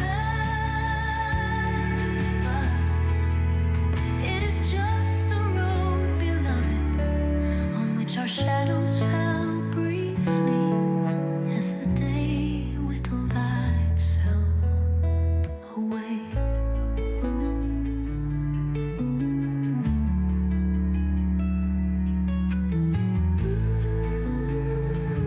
I find it quite amazing when I did this song that it could actually capture the mood of the words, the mood of the melody was fantastic.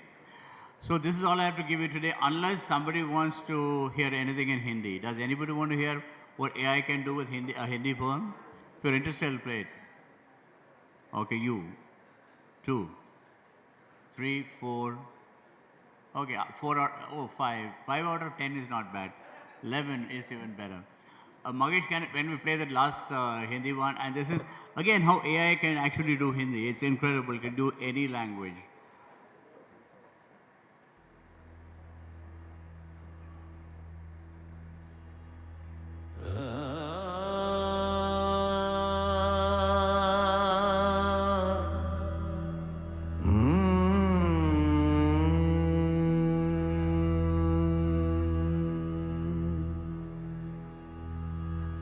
इंसान तो बस आदतों का बना होता है,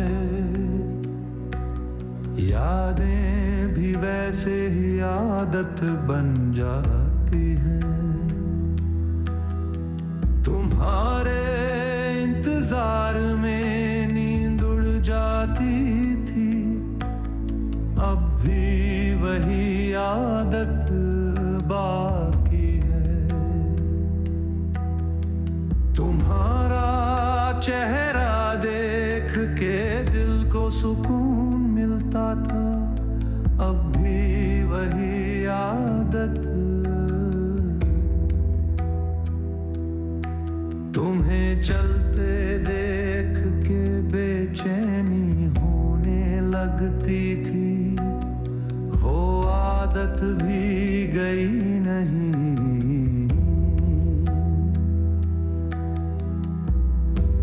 बस तुम्हें भूलने की जो आदत चाहिए थी, वो ही नहीं सीखी। और अब वो आदत कैसे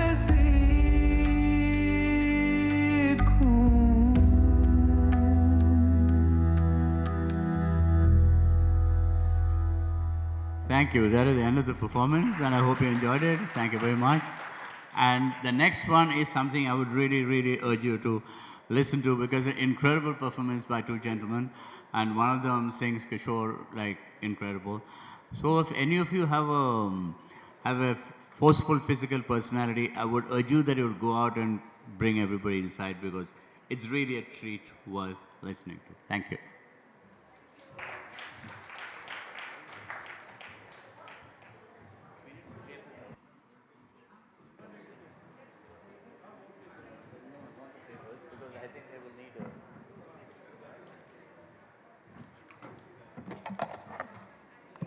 All right, thank you so much, Mr. Ravi Shankar. A big round of applause for him. That was soulful, what we heard.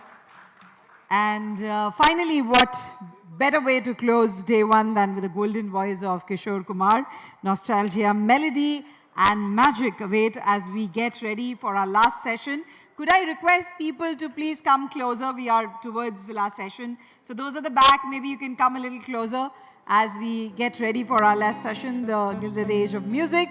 Revisiting Kishore Kumar. We'll have with us authors Mr. Balaji Vittal and Mr. Aniruddha Bhattacharjee, along with two popular guitarists from our very own city, Mr. Kishore Kumar Swai and Mr. Bhavatosh Mohanty. Yes, we have Kishore as a guitarist as well here.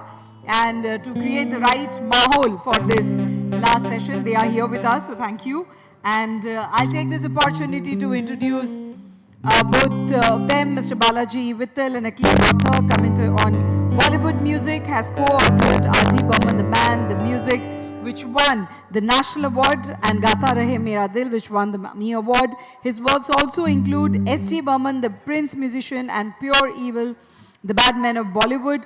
Beyond books, he contributes columns to the New Indian Express, Outlook, and News 18, and is a sought-after speaker at literary festivals. We have Mr. Aniruddha Bhattacharjee, an SAP consultant by profession, author by passion, an alumnus of IIT Kharagpur. He has co-authored Kishore Kumar, The Ultimate Biography, and R.D. Burman, The Man, The Music, both of which won the National Award for Best Book on Cinema. His other titles include Gata Rahe Mera Dil, S.T. Burman, The Prince Musician, Basu Chatterjee, and Middle of the Road Cinema, and Lata Mangeshkar, My Favorites, Volume 2. His books remain reference point for lovers of Hindi cinema and music. So with a huge round of applause, let's welcome them on stage for the session, The Gilded Age of Music, revisiting Kishore Kumar.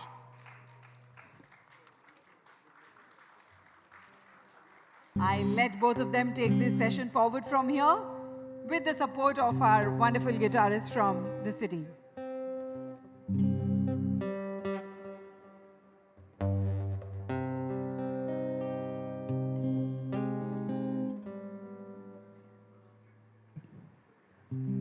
Hello.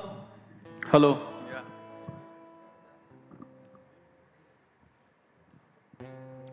If you can kindly. May I request to keep your phones on silent, please?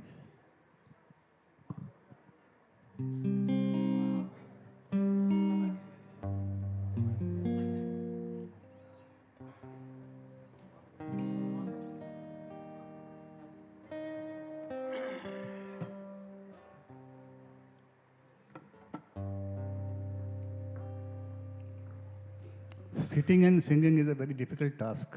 So I hope you won't mind if I stand and sing. Yeah, sure. I take the easy job of talking, he takes the difficult job of singing. We never try to reverse roles. Like the Anand brothers did with Disastrous Effect. We are not into that. So. Okay, this session is called The Gilded Age. On a day like this, like today, many years ago, actor Danny Denzongpa was watching a cricket match on TV at home, and he suddenly got a call from Kishore Kumar asking him to come over to his bungalow as soon as the cricket match was over.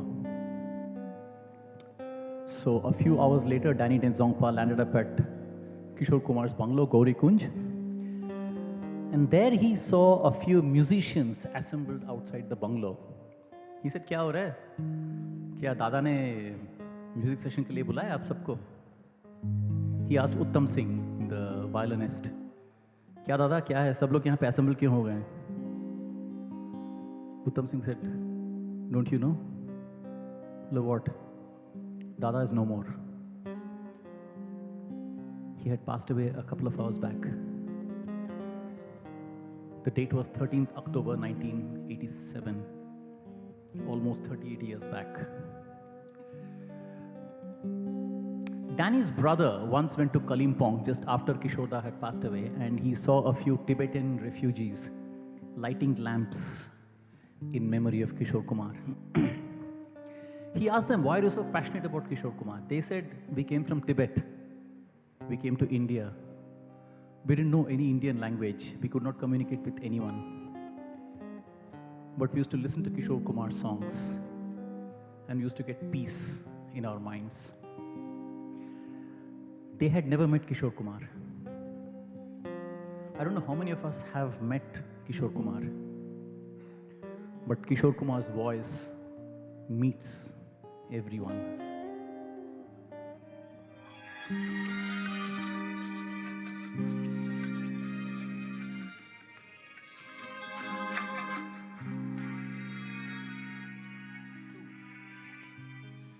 जब मैं रातों में तारे गिनता हूँ और तेरे कदमों की आहट सुनता हूँ, लगे मुझे हर तारा तेरा दर्पण, आए तुम याद मुझे, गाने लगी हर धड़कन, खुशबू लाई पवन, महका चंदन, आए तुम याद मुझे.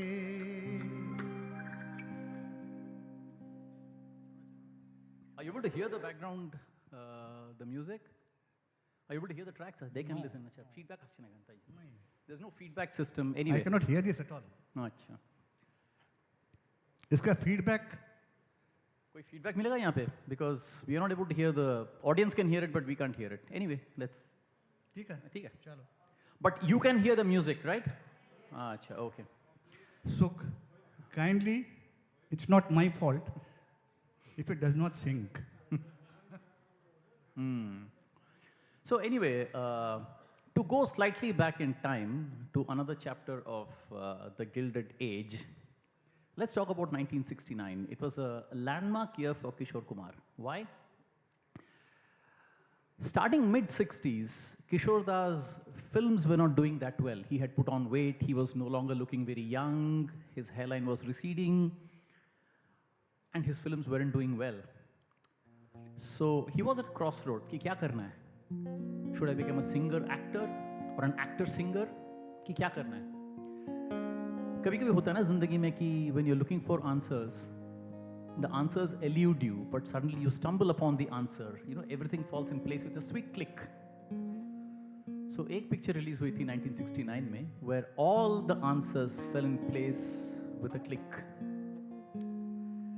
And after that, Kishore Kumar did not become a singer-actor or an actor-singer. He became a singer-singer. और वो picture जो थी, it was with a flop hero. 7 films had flopped, and he was going to get his last chance. इसके बाद खत्म. And Kishore Da was to sing for him. तो क्या हुआ था कि before recording the songs, Kishore Da called this flop hero over to his house. And he had a conversation with him.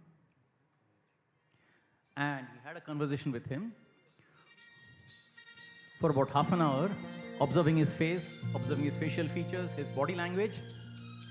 और जब पिक्चर रिलीज हुई किशोर कुमार को देख के राजेश खन्ना कहने लगे, अरे बाबू मोशाय, लगता है मैं ही गा रहा हूं.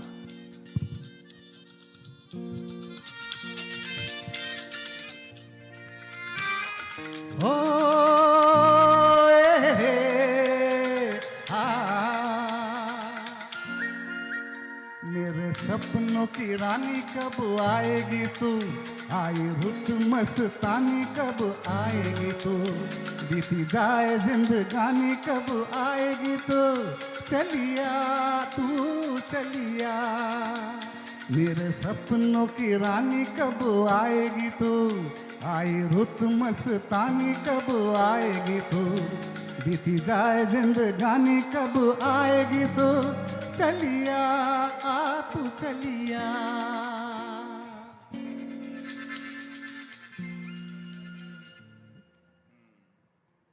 So that was one more episode.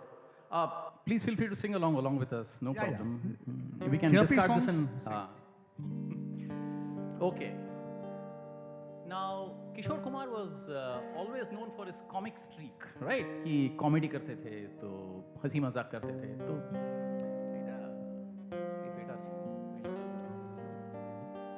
so it was like you know, a lot of fun and a lot of hasi mazak, his comic movies. Now suddenly in 1964, which was also one of his landmark years in his career, so he suddenly decided to make a dead serious movie with his 12-year-old son. And he said that, I want to take control of everything.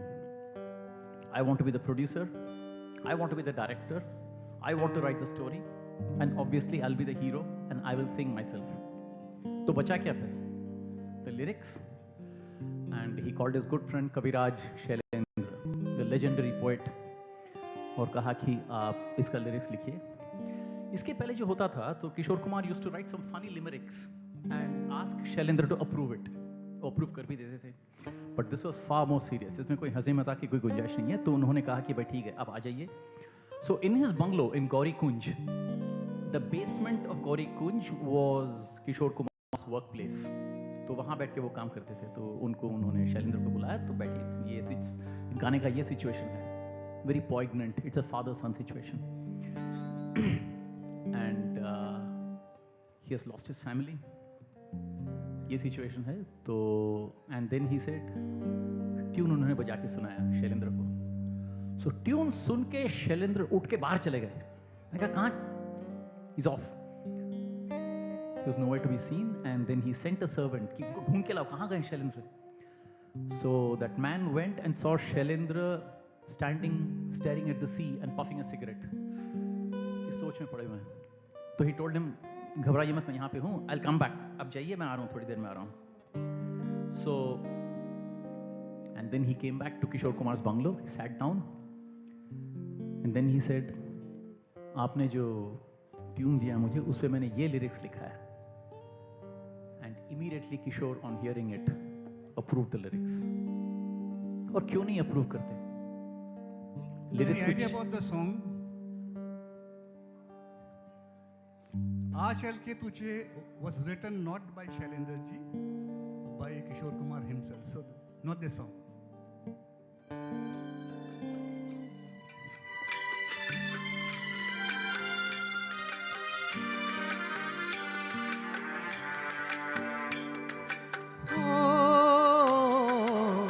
मेरे ख्वाबों के नगर, मेरे सपनों के शहर, P लिया जिनके लिए मैंने जीवन का जहर। आज मैं ढूंढूं कहाँ, खो गए जाने किधर। आज मैं ढूंढूं कहाँ, खो गए जाने किधर। बीते हुए दिन वो हाय प्यारे पल छिन, कोई लौटा दे मेरे बीते हुए दिन, कोई लौटा दे मेरे बीते हुए दिन। I know the sound is not what we wanted it to be, right? I mean, because normally what we do is we I'll connect sing the without output to this. I think we can do that. You just give me the scale. Yeah. हाँ, आप scale देते जाइए दादा. उनको Okay, at this point, let me hand over the stage to the guitarists or two guitarists to introduce yourselves. Myself Kishore Kumar. Louder, please. Myself Kishore Kumar. Kishore. Oh, Kishore. So आज तीन किशोर हैं यहाँ पे. I am Bhavtosh Mohanty. Bhavtosh. Thank you. आज तीन किशोर हैं. एक किशोर की बात हो रही है, एक और किशोर वहाँ बैठे हुए हैं. Okay. 1970s की बात करते हैं. So in the early 70s, what used to happen is, you know, you have this blue chip stocks, right? All of you have some exposure to the stock market. So there was this blue chip stock, which was basically कुछ ऐसे होता था. There was a combination. So distributors, film distributors used to line up with producers and directors and ask them कि दादा Rajesh Khanna hero है ना? बोला हाँ. पंचम के म्यूजिक है ना? बोला हाँ है. किशोरदा के गाने हैं? बोले हाँ हैं. ये लीजिए advance. Used to give them cash advance. Even before the movie used to be announced or released. किसी को कोई शिकवा नहीं था. हाँ, कोई शिकवा नहीं था. दे दिया. That's the way it used to work. It didn't matter what the story was. It didn't matter anything. Just these three names would do. Now, there was a fourth angle to this combination, less spoken about, but equally important. That was poet and lyricist Anand Bakshi. Now, Anand Bakshi is known more as a lyricist than a poet, which is being a bit unfair to him.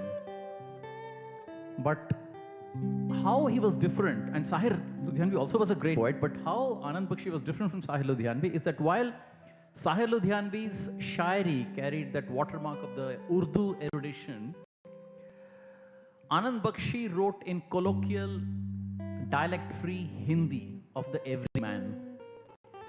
He believed that simplicity was the key to connecting with people. So he used to pluck words, he used to pluck from the lexicon of the common man and used to write in very simple words that connected with people. He could also write in Urdu actually. He could write in Urdu. So he wrote in a very dialect-neutral Hindi.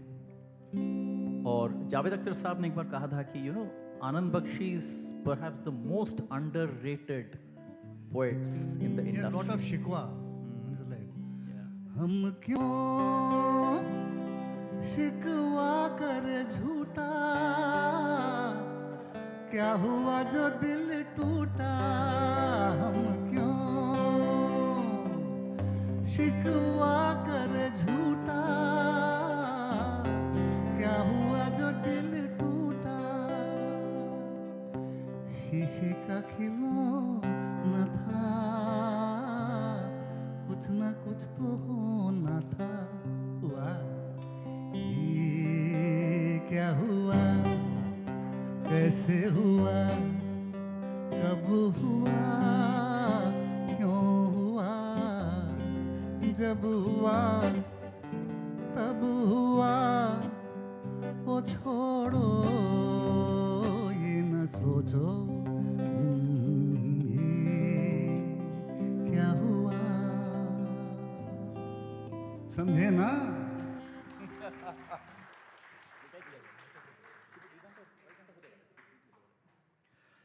Devanand once met a girl called Jasbir in infamous hippie den called Bakery in Kathmandu, and this girl had traveled all the way. And she called herself Janice. And she was also called Janice, and she traveled all the way from Montreal to Kathmandu on the hippie trail. She was a hippie herself, and she met with all the friends, and she came all the way into the mystic East in search of peace, and the peace she found in hashish, marijuana, and LSD. So, Fortunately. And this was potentially a great story for a great film. Have you guessed the film? Great. Okay, could you make out what I said? और कौन सा गाना famous है? सबसे famous गाना कौन सा है? कोई गाइए?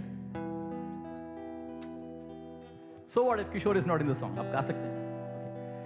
Okay. नहीं, Dhammarodham was definitely the highlight of Hare Rama Hare Krishna, no doubt about it.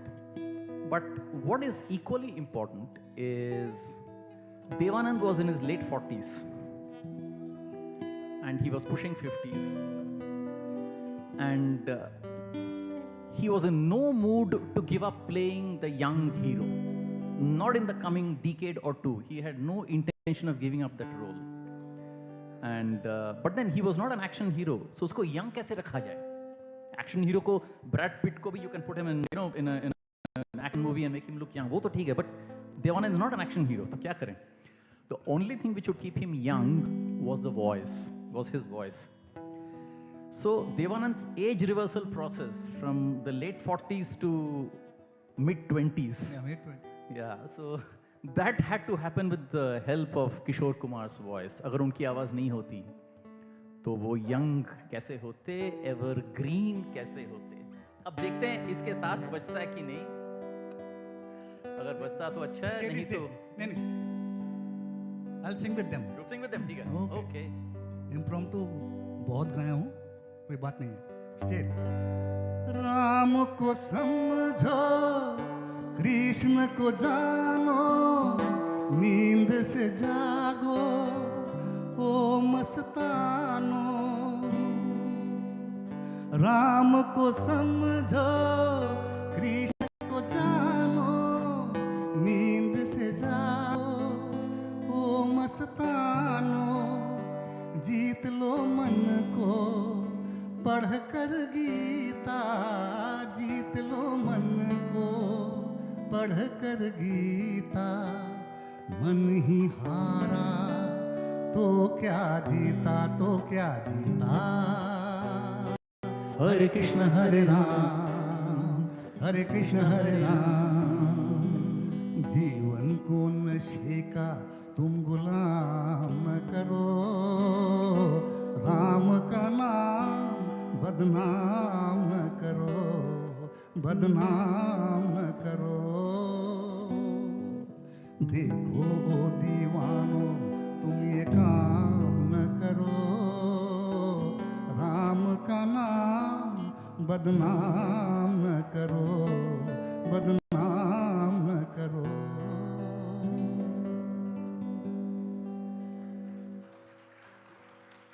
There were two antaras in this song, but Devanand decided to keep only one antara in the film because he didn't want to delay his own entry in the scene. So, but the soundtrack in the records that were released, those had two antaras. Okay, now another very important person in Kishore Kumar's life was Salil Chaudhary. They say that Salil Chaudhary and Kishore Kumar were not the best of friends. And Anirudh and Parthiv have done quite a lot of research on this in terms of how the relationship was between them. But एक बात सच है कि in very early 1970, a very important film was being made. It was by Guldar. It was Guldar's film. It had shades of intergang rivalry and all that. I think you know the film. Basically based on Romeo and Juliet. The West Side Story. West Side Story. So there was a song that Salil Chaudhary was composing. Kishore Kumar and Salil Chaudhary were sitting on the gaddi at the same level. After Kishore Da heard the mukhada, he said, "I'll sit on the floor."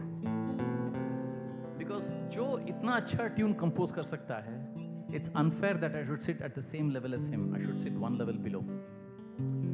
So look how humble, how much of humility these singers had. And about the song itself, the three And you know something? Salil Chaudhary and Kishore Kumar had a love-hate relationship. For reasons more than one, and we can discuss it outside. And Salilda had a style. Whenever he composed for Lata ji, देखिए इसमें ज़्यादा मुर्की लगाते हैं. किशोर कुमार ठीक है, हंसी मजाक का तो वो गाना गा ही लेता है, सीरियस गाना देते हैं और उसे 3 सप्तक में गवाते हैं. हाँ, मंद्र सप्तक, मध्य सप्तक, and lastly तार सप्तक. So the song was like this. भूला हुआ कोई वादा, बीती हुई कुछ यादें, तन्हाई दोहराती है रात भर. भूला हुआ कोई वादा, बीती हुई कुछ यादें, तन्हाई दोहराती है रात भर. कोई दिलासा होता, कोई तो अपना होता, कोई होता जिसको अपना हम अपना कह लेते यारो. पास नहीं तो दूर ही होता, लेकिन कोई मेरा अपना. So the last note, like this, comes to Mandra Saptak, and the highest note it goes to Tar Saptak. We spoke about Kishore and Lata. एक ऐसे भी गाना है सलील चौधरी का जिसमें किशोर ने दोनों की आवाज़ों में गाया है. आपने तो सभी सुनिएगा ना, जो किशोर और ये गाता है, प्राण गाता है हाफ टिकट में. अगर नहीं सुनेंगे तो फिल्म है यूट्यूब में, देख लीजिएगा. Half Ticket by Kalidas. So we are talking about, ये किशोर ही गा सकते थे कि एक लड़का और लड़की की आवाज में. There are a lot of anecdotes like this in the book and you should read the book. Kishore Kumar, the prankster and the prank star, the comedian, he always had a funny aspect. Kindly इसको सुनिए, ये मजेदार किस्सा है. मैं बैठ जाता हूँ.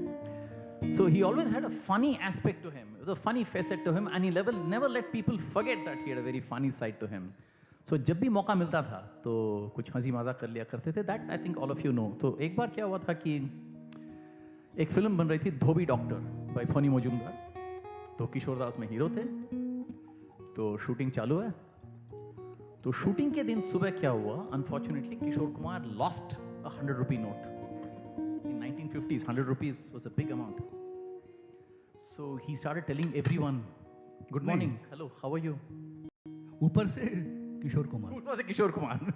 एक पाई का हिसाब रखते थे. 100 रुपये बहुत बड़ी बात होती है.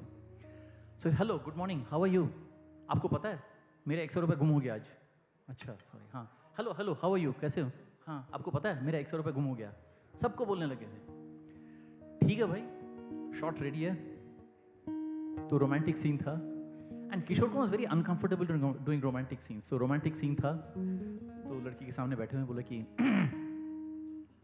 मैं तुमसे प्यार करता हूँ, मैं तुमसे मोहब्बत करता हूँ, मैं तुम्हारे बिना रह नहीं सकता. मेरी आंखों में देखो क्या दिखाई देता है. पता है आज सुबह मेरा 100 रुपये गुम हो गया. बोले कट कट कट कट, क्या हो रहा है, क्या कर रहे हो? अच्छा सॉरी ठीक है फिर से. ओके चलो start, sound camera ready, action. चलो हाँ. मैं तुमसे प्यार करता हूँ, मैं तुमसे मोहब्बत करता हूँ, मैं तुम्हारे बिना रह नहीं सकता. मेरी आंखों में देखो क्या दिखाई देता है. आज सुबह मेरा 100 रुपये गुम हो गया.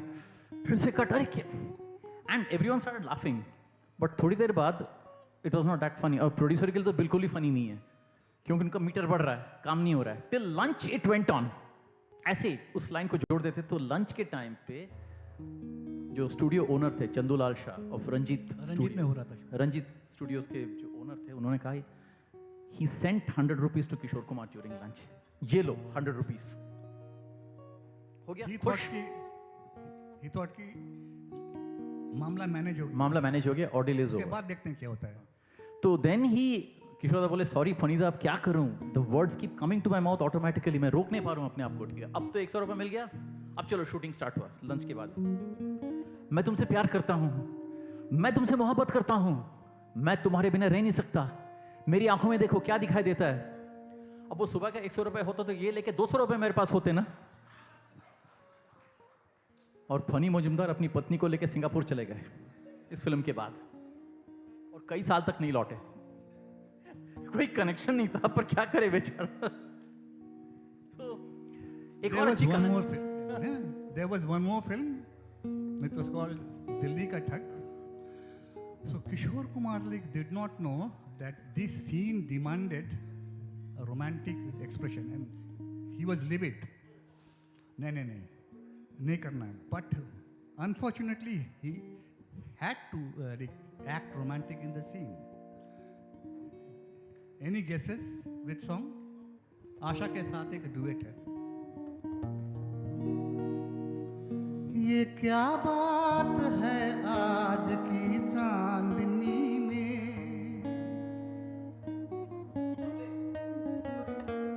ये क्या बात है आज की चांदनी में, कि हम खो गए प्यार की रागिनी में. ये बाहों में बाहें, ये बहकी निगाहें, लुभाने लगा जिंदगी का मजा. ये रातें मौसम नदी का किनारा, ये चंचल हवा.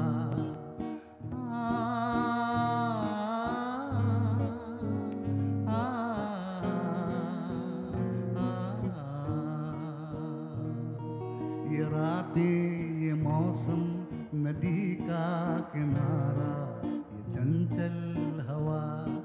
कहा दो दिलों ने कि मिलकर कभी हम न होंगे जुदा. ये रातें, ये मौसम नदी का किनारा, ये चंचल हवा.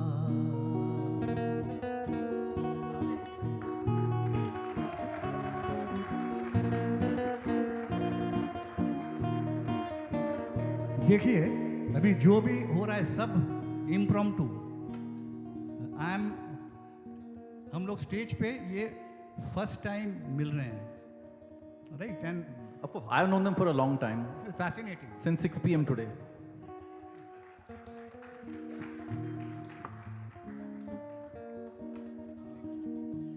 Okay, has anyone, एक और very interesting aspect of Kishore Kumar in this Gilded Age, 1974 की बात है. एक फिल्म बनी थी बढ़ती का नाम दाढ़ी, आपने किसी ने देखा है?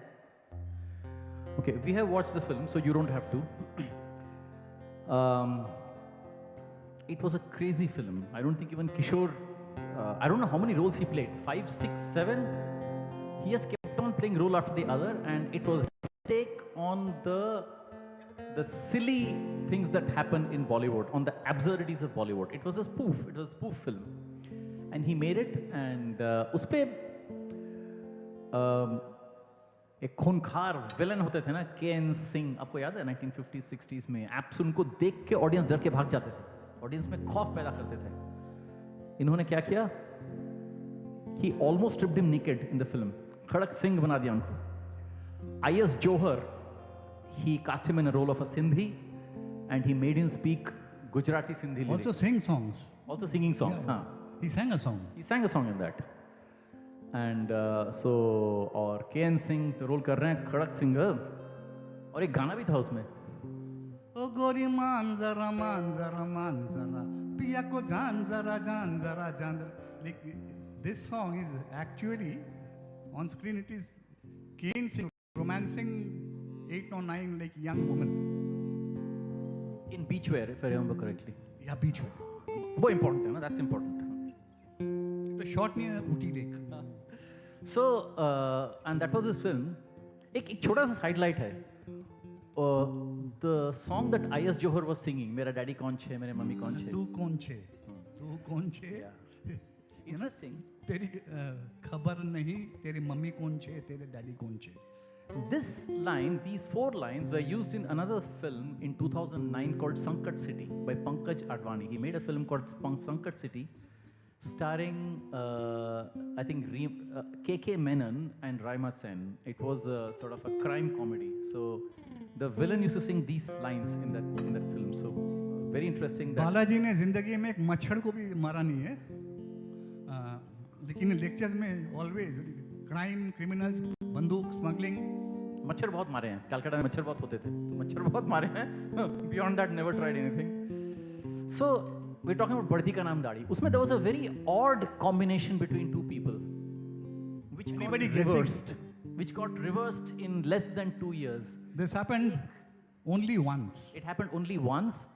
There was a combination between Kishore Kumar and another person X in that film, and they reversed roles in as less as 2 years after 1974. Anyone guessing? Very simple. Okay. Kishore Kumar was a music director, and the singer was Bappi Lahiri. He was named Bhompo in the film. So, before Bappi Lahiri lost his way in the 1980s, he composed a few classy melodies for Kishore Kumar in the 1970s. So, after Badhi Ka Naam Daadi, Bappi Lahiri became a composer and Kishore Da was singing for him. So, the roles got reversed. So, of all the classy melodies that Bappi Lahiri composed and Kishore sang, the most famous, the most celebrated one is Chalte Chalte, right? You agree? But there is another song which is beautiful. It's a beautiful melody, less known, but made popular in Calcutta in the late 1980s by Anirudh Bhattacharya. Nobody knew that song because those days we didn't have internet and we didn't have all this. So when he started singing the song in the college circuit, in 77. It was so bad. I forgot everything except one song. So this song was made popular in the entire college fest circuit in Eastern India by Anirudh Bhattacharya, and everyone came to know about the song. Then they went to the shops and started asking for this cassette. कि ये गाना है आपके पास? दुकानदार भी चौंक गया, भाई ये गाना मैंने भी सुना नहीं है. So then, actually it happened. So we thought we'll pull out that gem, that rare gem from the bottom of the ocean and present it to you. This song is dedicated to all the beautiful women here. This stanza particularly. मेरी सांसों से पूछो, मेरी आहों को समझो, मेरी सांसों से पूछो, मेरी आहों को समझो, तुम पूजा हम पुजारी, तुम किस्मत हम जुआरी, ये नैना ये काजल ये जुल्फें ये आंचल, खूबसूरत सी हो तुम गजल, कभी दिल हो कभी धड़कन, कभी शोला कभी शबनम, तुम ही हो तुम मेरी हमदम, ये नैना ये काजल ये जुल्फें ये आंचल, खूबसूरत सी हो तुम गजल, कभी दिल हो कभी धड़कन, कभी शोला कभी शबनम, तुम ही हो तुम मेरी हमदम, जिंदगी तुम मेरी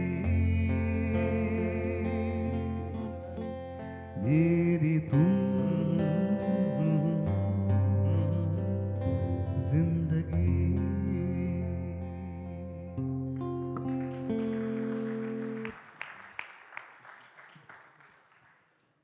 Shakti Samanta had never used Kishore Kumar before Aradhana.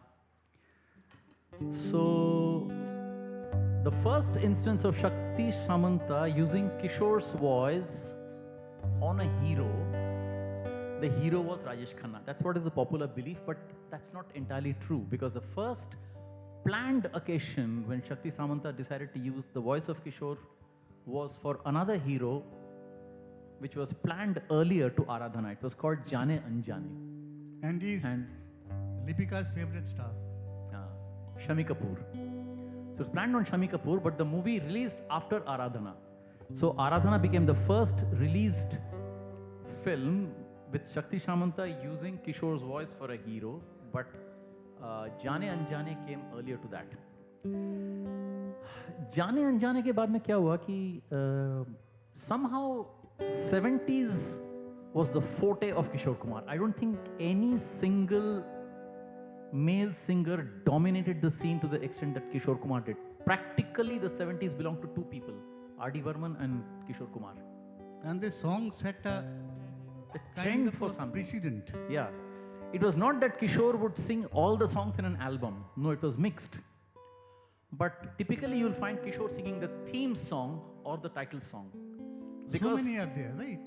So many of them. So because they wanted Kishore's voice to lead the album, he was leading with that. For example, in Karwan, 1971 super hit. The hero is a nomadic guy. He's roaming in a caravan, right? सारे film में एक ही किशोर का गाना है बस. हम तो हैं राही दिल के, पहुंचेंगे रुकते चलते, मंजिल है किसको प्यारी हो. अरे हम तो हैं मन के राजा, राजा की चली सवारी. अरे हो सुनो जरा. There was just one song on Jitendra just to sketch the hero's persona. The mood of the film. The mood of the film and the personality of the hero. Similarly, there's this film called Imtihan, where Vinod Khanna was exactly the opposite. He was a philosopher, a serious philosophical role. सभी को मालूम है यहाँ पर. रुक जाना नहीं. मालूम है ना? चलो आगे बढ़ो. And then, of course, Dawn, Muqaddar Ka Sikandar. I mean, you're all familiar with the whole thing. Anyway, now let's come back to this Kora movie. Kagaz. Huh? Kora Kagaz. Kora Kagaz. And there was this Mera Jeevan. Mera Jeevan kuch kaam na aaya, jaise सूखे पेड़ की छाया. Call girl, उल्फत में ज़माने की. हाँ, उल्फत में ज़माने की. So anyway, let's go back to Jaane Anjane. Again, not a very well-known song, but a beautiful number composed by Shankar Jaikishan, recorded in the voice of Kishore Kumar and sung for Shami Kapoor, a very, very unusual combination.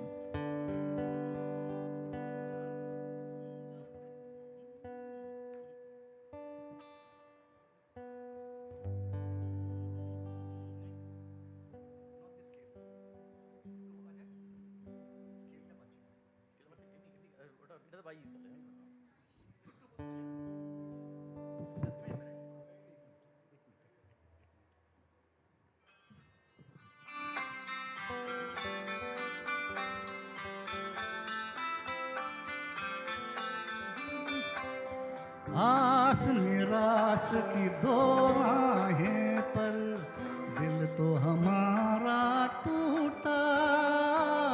इस किस्मत ने धीरे धीरे अपना सब कुछ लूटा. आस निराश की दो राहें पर दिल तो हमारा टूटा. इस किस्मत ने धीरे धीरे अपना सब कुछ लूटा. भीग चुके हैं ये पलकें, भूल गए हम हंसना. जाने अनजाने लोग मिले मगर कोई मिला न अपना. क्या क्या हमने सोचा था, रह गया बन के सपना. ओ जाने अनजाने.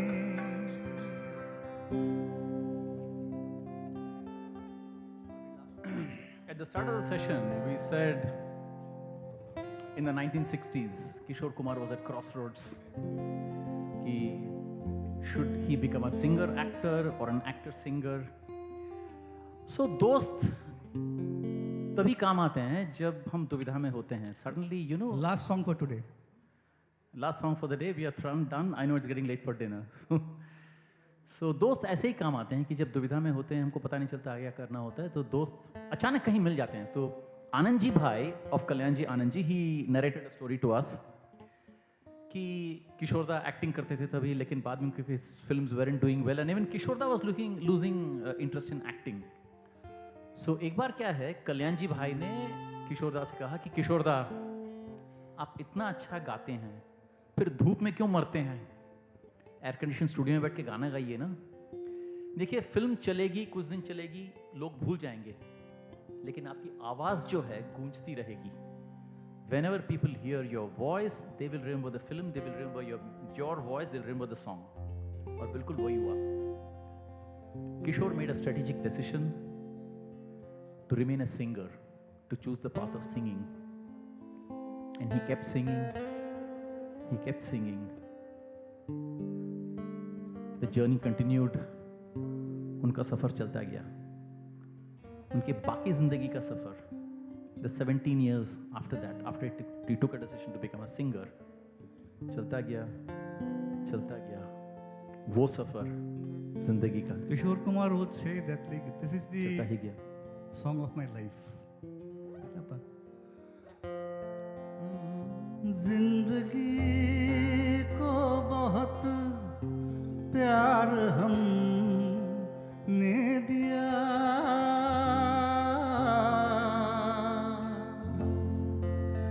मौत से भी मोहब्बत निभाएंगे हम, रोते रोते ज़माने में आए मगर हंसते हंसते ज़माने से जाएंगे हम.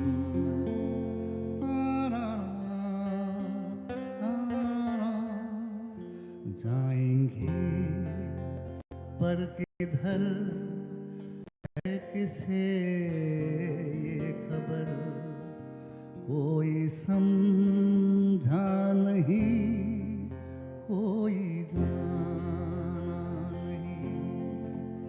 जिंदगी का सफर है ये कैसा सफर, कोई समझा नहीं, कोई जाना नहीं.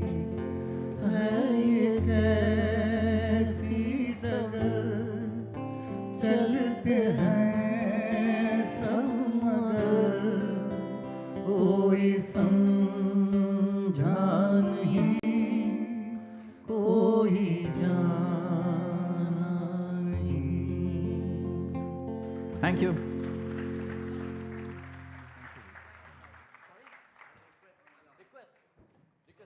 Request? हाँ?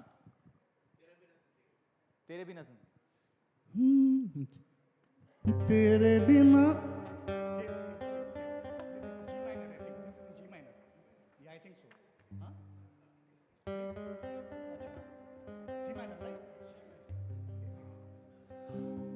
तुम जो कह दो तो आज की रात चांद डूबेगा नहीं, रात को रोक लो.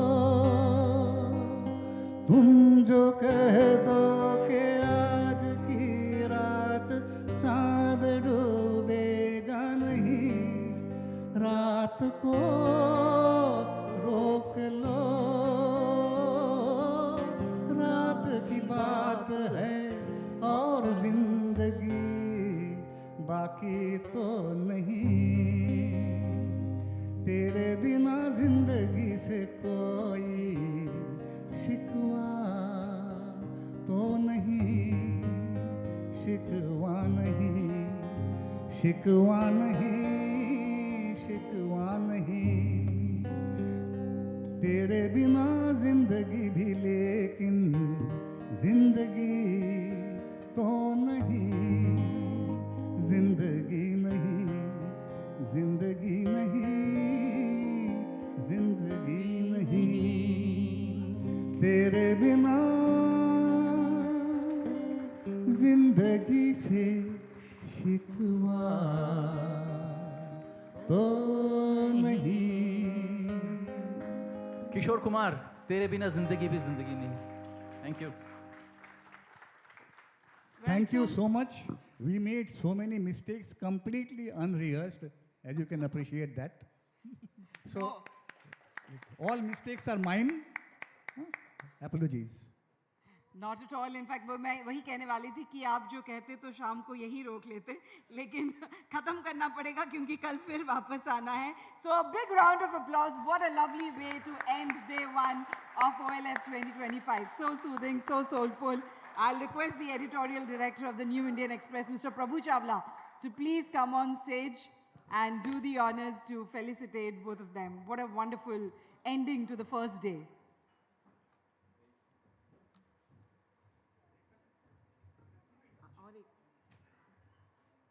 One more.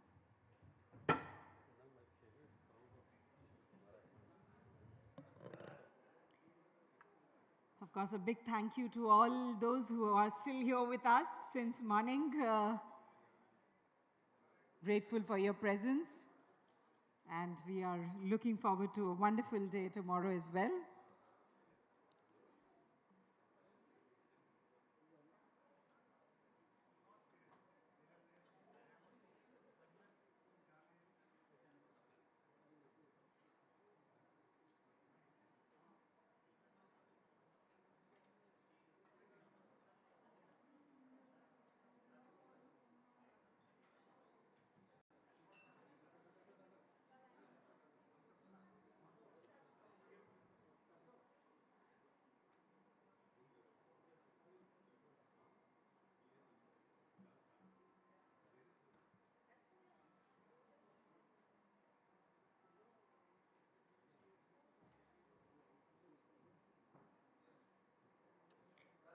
We would, of course, like to thank our guitarists as well. A big round of applause for them as well. Our local stars for giving full support and making this session so good. Thank you, Kishore, and thank you, Babitosh.